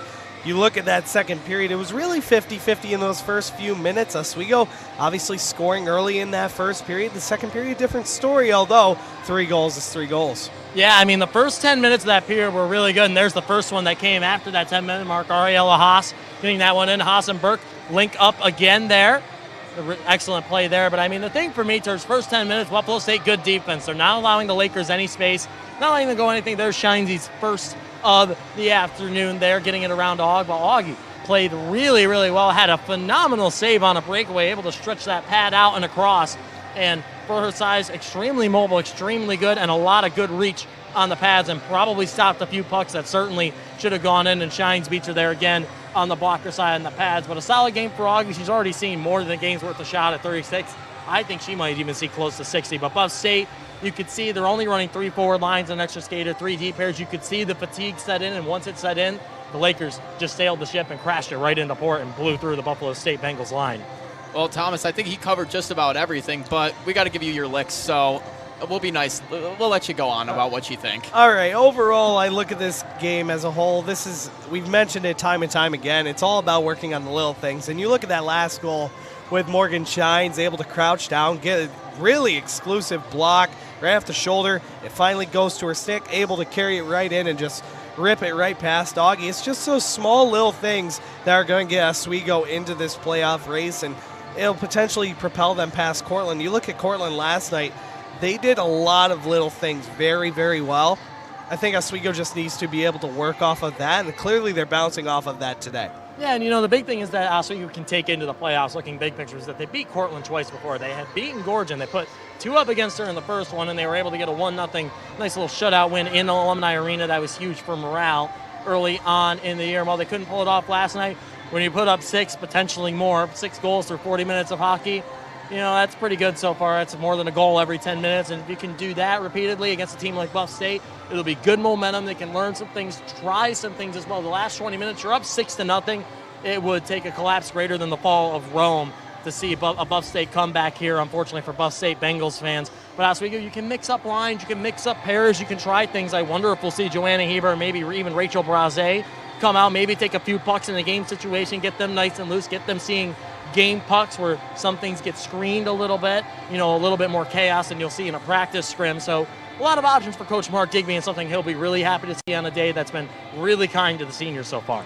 And given the fact that we do have 2 all-star intramural goalies here, given respective different sports, we're going to take a look at some of Augie's saves, as we got a little bit of a highlight reel in that, as she has seen 36 shots so far in this game. Take a look at this. Church, I'll start with you because you're a hockey goalie. Give us your rundown. The actual goalie. Well, I think Jessica Augie is very good down low, and her lateral movements are very crisp. The thing is, yes, size is definitely a question mark, but she's making the very routine saves. She made some very good breakaway saves as well. We remember that one in the first period, another good blocker save. Morgan Shines finally got Augie's number in that second period, not once but twice. But she's made a couple good quality saves to keep it. Could be a lot more than 6-0, but overall, I mean, check out that one, being able to drop down to the barfly, being able to slide across and regather your shape, regather your form, Jared. I think it's just really crucial, just the little things as a goaltender for Buffalo State. Yeah, that's been the huge one too. The other thing I've liked and that I've been watching is, you watch her helmet, she tracks the puck extremely well. Even on the few times she got beat, she kind of had an idea of where that puck was going. It was just good shot placement by the Lakers that got by. So Augie, especially for her size, a really solid goaltender. Good with the glove as well. Something you look for in goalies very often is you want that nose to the glove. You want to follow that puck all the way in after it stops, know where that puck is at all times. And even through the screens, Augie's looked really good. She's looked really good on some of the tougher shots. Those screen shots and some of those breakaway shots, that breakaway save makes that first save, puck comes out, and she's able to spread across and not allow any holes, and allows that puck to get buried right into her pad and keeps Buff State in that game, especially early in that second period, but a defensive breakdown, and eventually the goalie can't do it all. If you have a man advantage for long enough in the zone, you spend enough time getting pressure, a defenseman's going to get pulled out of position. The offensive team is going to score. So not a lot Augie could do on a couple of those, but she's had a pretty solid performance. 6 goals on 36 shots, 30 saves. It's a pretty good night. Yeah, and given Buffalo State has had quite a rough night when it comes to score total, what are some things that they can do here in this third period to give them a little bit of a boost, something they can hang their hat on, given going into the last week or two of the season? Well, ironically enough, 2 years ago, back in the 2019-20 season, we were in this exact same boat. Oswego State, Buffalo State, senior day, Buffalo State already eliminated, Oswego State already clinched for the playoffs. So in a way, you look at that. For Buffalo State, I think you're turning to your freshmen and sophomores at this point. You want to see what you can build off of going into next year. This year they already had something that they didn't have in last year's season, and that is a conference win. So you're able to build off of that, but at the same time, I think you got to find your balance, give your seniors the credit they deserve for putting in the effort, putting in the hard work all season long over their last 4 collegiate careers. So Jared, on the other hand, for you, what are your thoughts? I mean, I agree with a lot of things you said, Serge. You know, you turn to those younger players. The good thing for the seniors is that this isn't the last game they'll play, but they're going to go up against a very tough Plattsburgh Cardinals program that's already clinched the 1 seed in the Newell, and they're the 3 seed in the nation in the USCHO poll at home to end their season. But, you know, that's an opportunity to spoil an upset. Like, hey, you know, this game, it's not going to hurt Plattsburgh if we beat them, so let's take them to task. You know, Buff State looking to the future, looking to try and build a little bit more depth. Their freshmen and sophomores are their high point, but the seniors and juniors have gotten that program to that point. And, hey, this year, 7 wins. Last year, they were only able to muster 1. So this is a program that's heading in the right direction in the midst of a rebuild, and that can be very hard to do at a college program, especially at the Division III level. But I have some good faith in that Buffalo program if they can get goaltenders like Jessica Augie and a few of their other skaters who have had solid years so far and continue building on that. In a few years, they could easily find themselves battling for that 4 and maybe even that 3 spot in the Newell playoffs. I definitely agree with you guys there. Getting the younger players in is going to be crucial. But Oswego, they've been on fire so far this game. What are some of the smaller things that they've done really well in this game? Because obviously scoring they've done a fantastic job at. We're better than that. Let's dig a bit deeper. What are some small things they've done well? Absolutely, and granted, their scoring has been very noticeable, but the one thing that really stands out to me is how well their forecheck has been. Their F1 is being able to forecheck hard, F2 the trailer, F3 right on that side boards, because Buffalo State liking to force things along the outside edge. So their forecheck is being very crisp in the way they attack Buffalo State's defenders and not really letting anything slip. So I think it's going to be their forecheck that's been very well so far this game. Jared, I'm sure you have other thoughts. I think the big thing for me is I've noticed that they've been able to maintain possession really well. The defenseman and that center playing in the F3 position, playing up at the top of the slot. They've been able to do a good job of preventing Buffalo State from getting it clear. Buffalo State, they find a little open ice, they send it down. Amanda Zenstein or Mia Convoy or someone playing up high is there to get that puck corral, and they start the cycle again. It's that relentless pressure that's found on success. One thing I think they could do a touch better, and I've seen it in minuscule, and I mean minuscule parts, a couple bad giveaways. The F2 trying to come in, trying to cycle in, get it down low to the F1 right in front of the net. A couple bad giveaways, just cutting to the slot, not keeping their head up, not tracking the Buffalo State defenseman. Any defenseman, even in a beer league, that's an easy poke check, get that puck out, and have one of your forwards come get it and start the breakout. So just be mindful of turning into the slot. Try to stay in the slot adjacent area. Maybe avoid cutting the slot unless it is wide open, and I mean wide open, plenty of clear daylight. But that only happened a little bit in the first period, once or twice in the second period. In the last 10 minutes, not at all. They were flawless in their execution and their puck protection.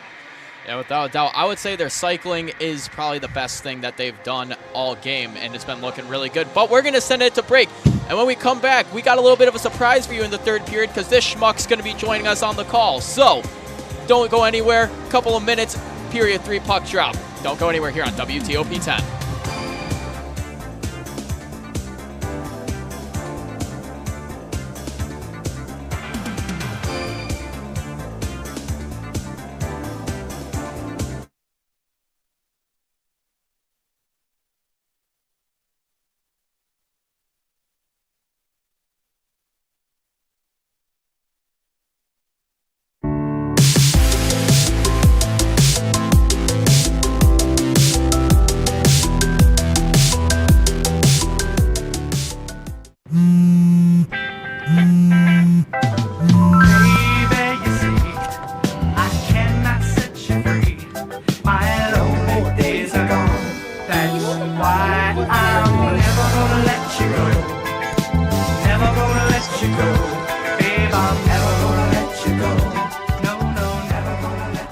Here you go. Thank you. Thank you.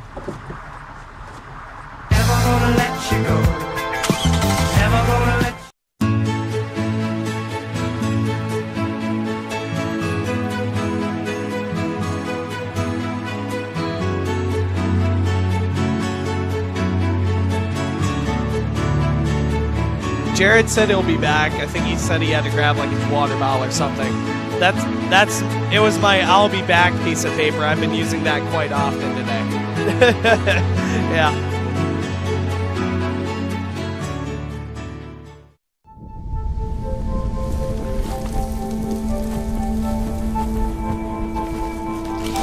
Eva Marie smoked 12,000 packs of cigarettes over 15 years. She quit, and now there's a new lung cancer screening that could save her life. You stopped smoking. Now start screening. No matter how much you smoked, early detection could save you. Talk to your doctor or learn more at savedbythescan.org.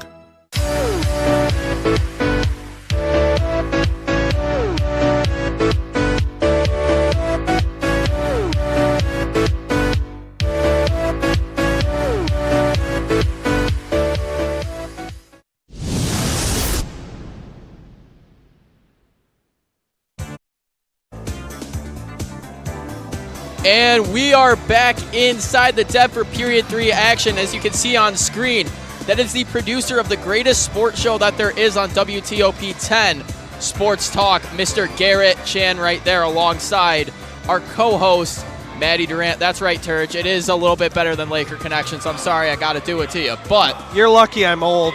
Yeah, you're lucky I'm old. Turge is an old guy over here, big senior guy, and it appears we have a curveball to start this third period as Rachel Braze is going to get in net for the Lakers. Braze hasn't seen a game yet this year.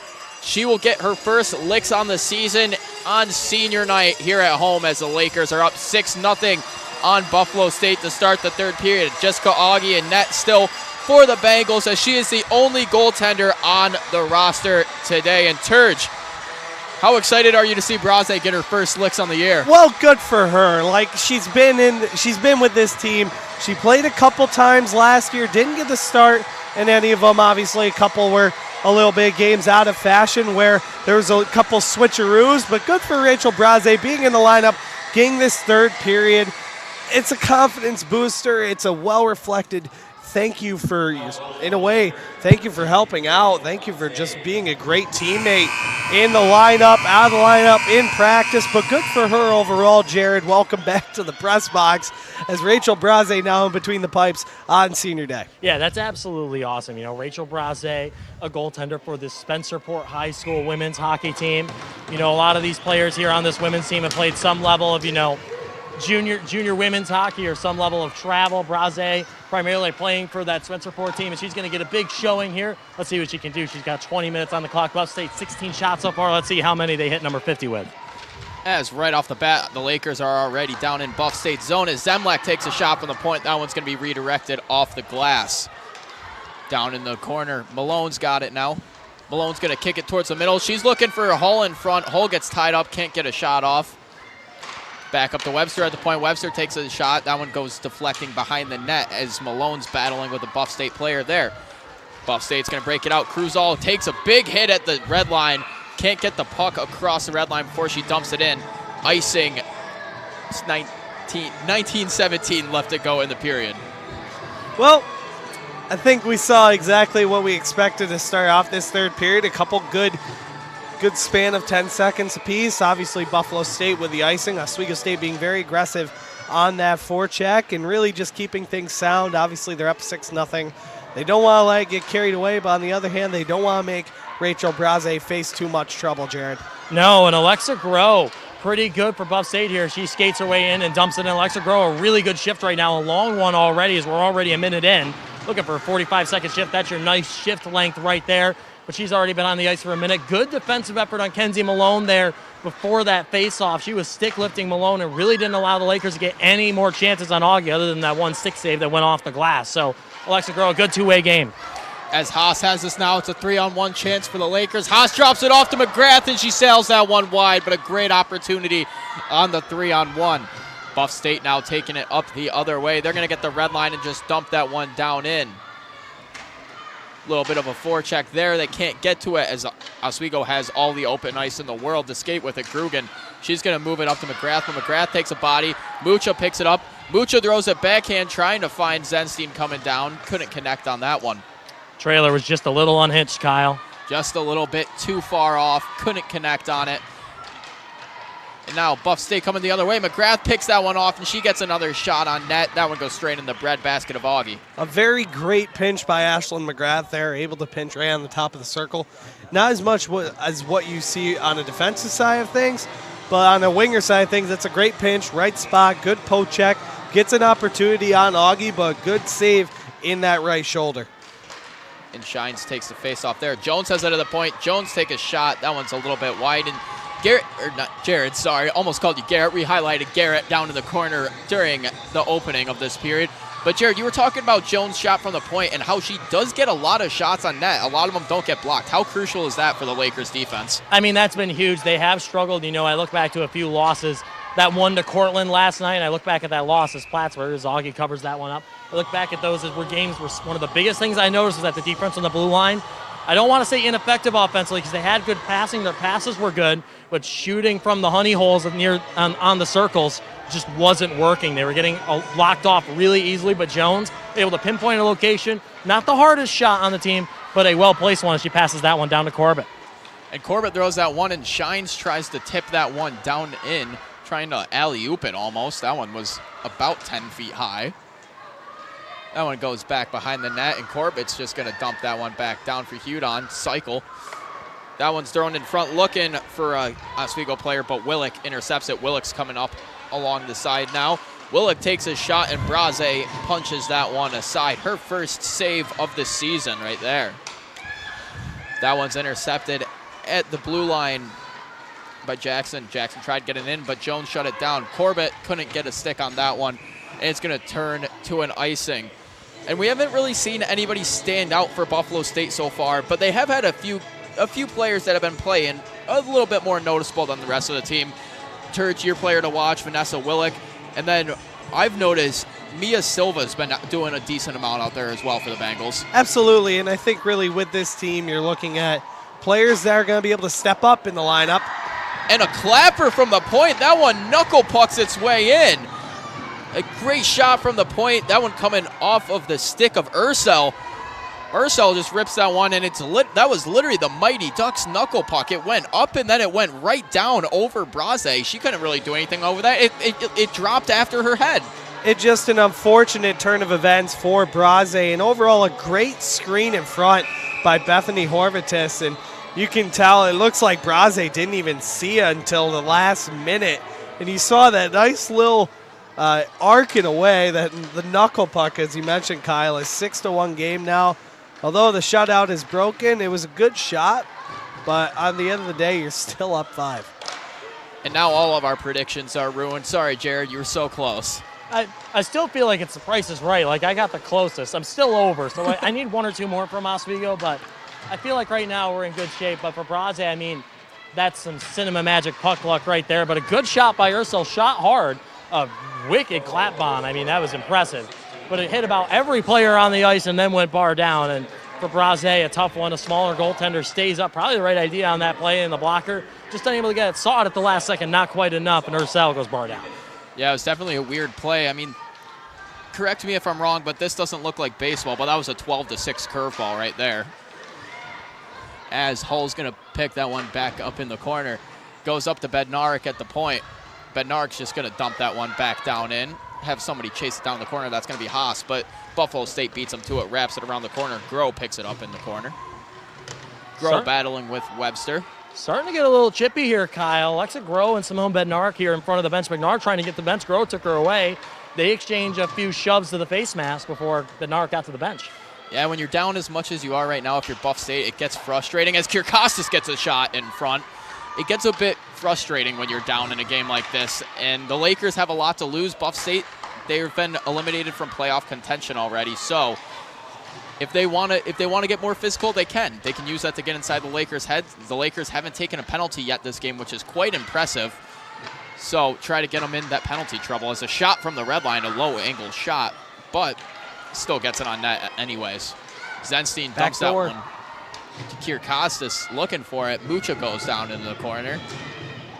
Mucha's going to take it up the half-board. She drops it. A Zenstein clapper from the point. That one almost got redeflected in. Zenstein just rips it from the point. She grabs it like she's got her driver, and a breakaway chance here. Shot. Coming down the ice right here. Chance for Buff State, and Braze slides out of the net. That one doesn't hit her, goes wide. But a 2-on-1 opportunity shut down for the Bengals as Mucha picks it up at the red dot. Groh Grugan's going to circle back, come get that one. And Mucha gets it now. Mucha's taking it down that half board. Rides it out into the corner. She takes a bit of a body in the corner from Braun. Thrown in front, McGrath looking for someone, nobody's there. Skating this one around Jackson. McGrath looking in front again and shines when it almost had the Hattie there. Rips it a little bit too high over the net. Had the chance for the three-peat. Shines is going to pick that one down to half boards. Little bit of confusion there. Gets picked up and taken out by Sage Running Rabbit.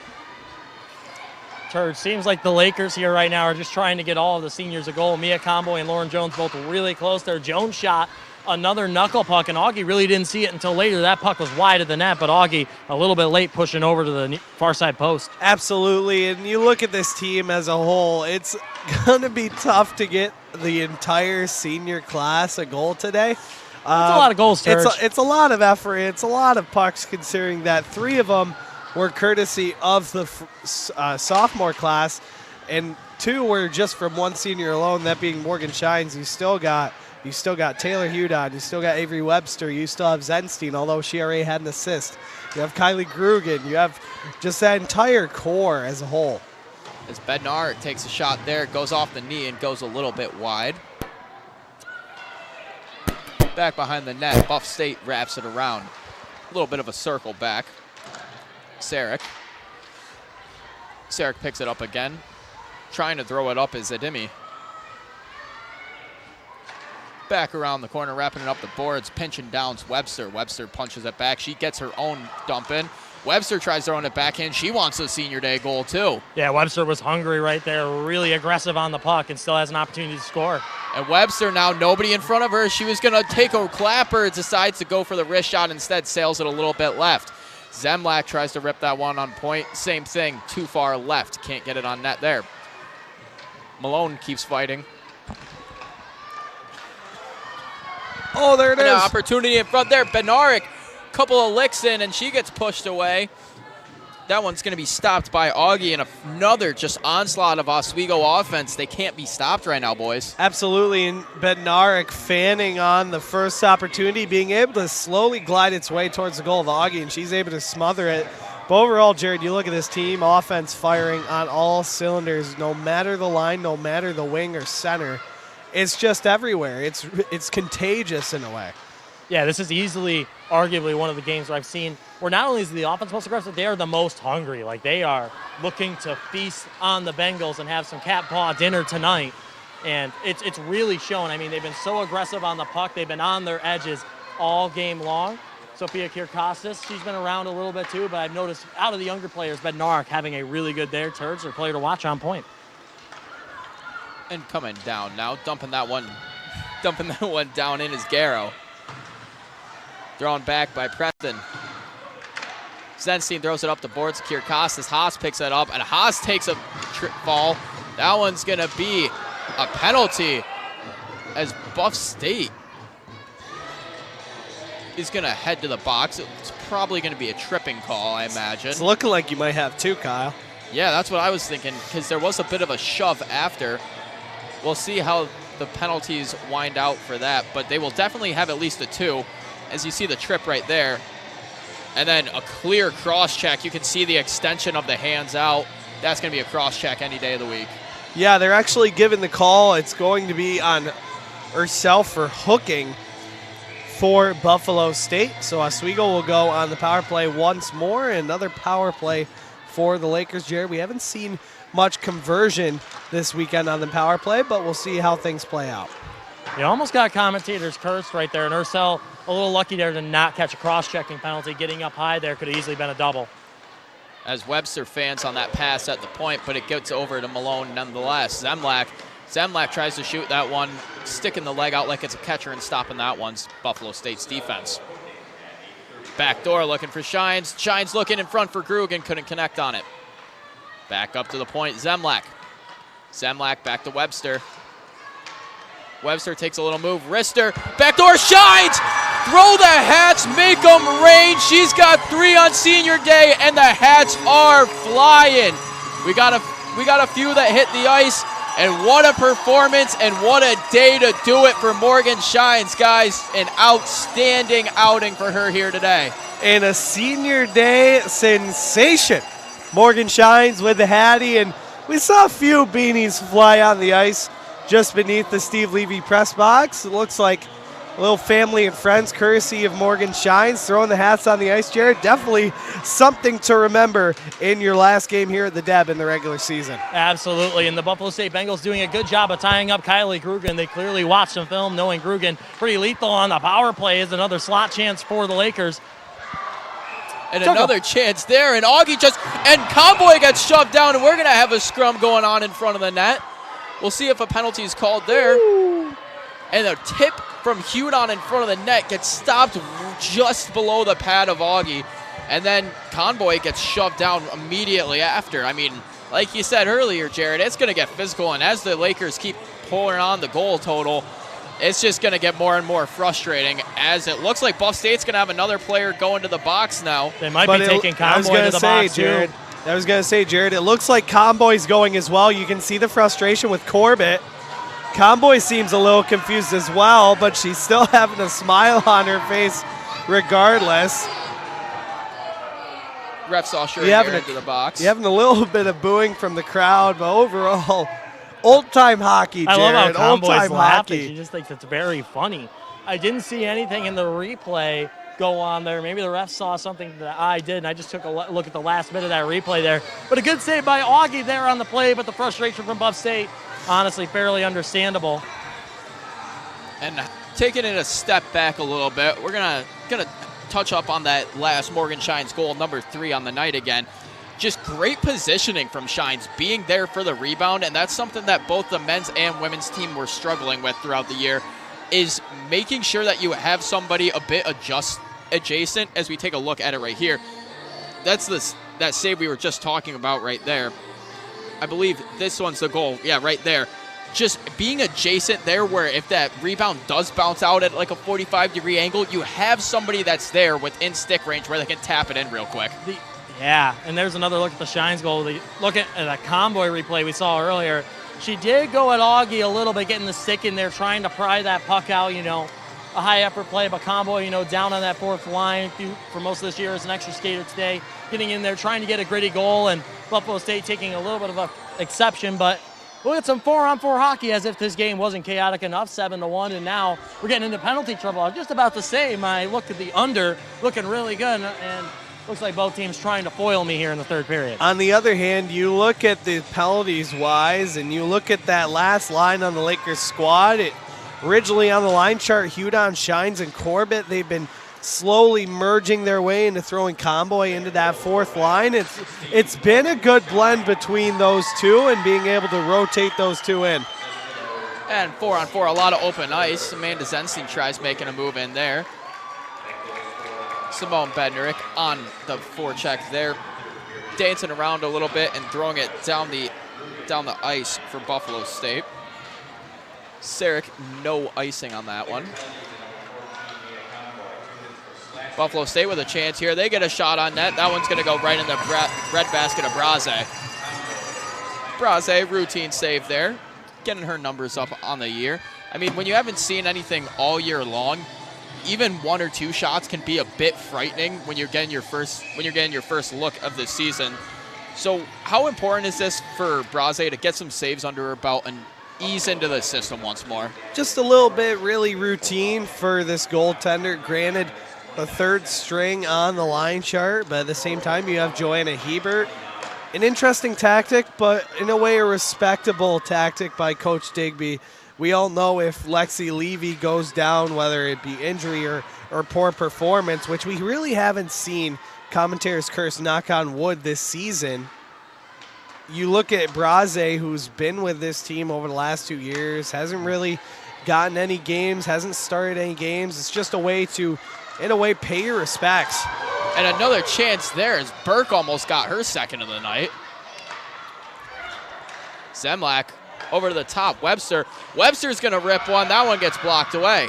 Haas picks it back up down in the corner at 4-on-4. 31 seconds left to go in that. Webster's going to skate it down the side herself. She's going to cut on the inside. She tries backhanding it. She thinks she's Sidney Crosby dancing around and going for the backhander. Yeah, Webster did get a point on that Shines goal of Grugan. And a shot right there for McGrath, just a bit wide. It was senior night last year against Canton. Ashley McGrath had about 3 or 4 shots all by herself. Wasn't able to hit the net. Did hit one for a goal, getting real close here. And Kirkosas tips that one up just a little bit high off the deflection. As we return to 5-on-5 play, Buff State with a little bit of momentum going, but it stopped immediately as Webster's coming down now. Webster's got a chance, 2-on-2 for the Lakers. Webster's going to shoot that one off the pad of Adimian, goes wide.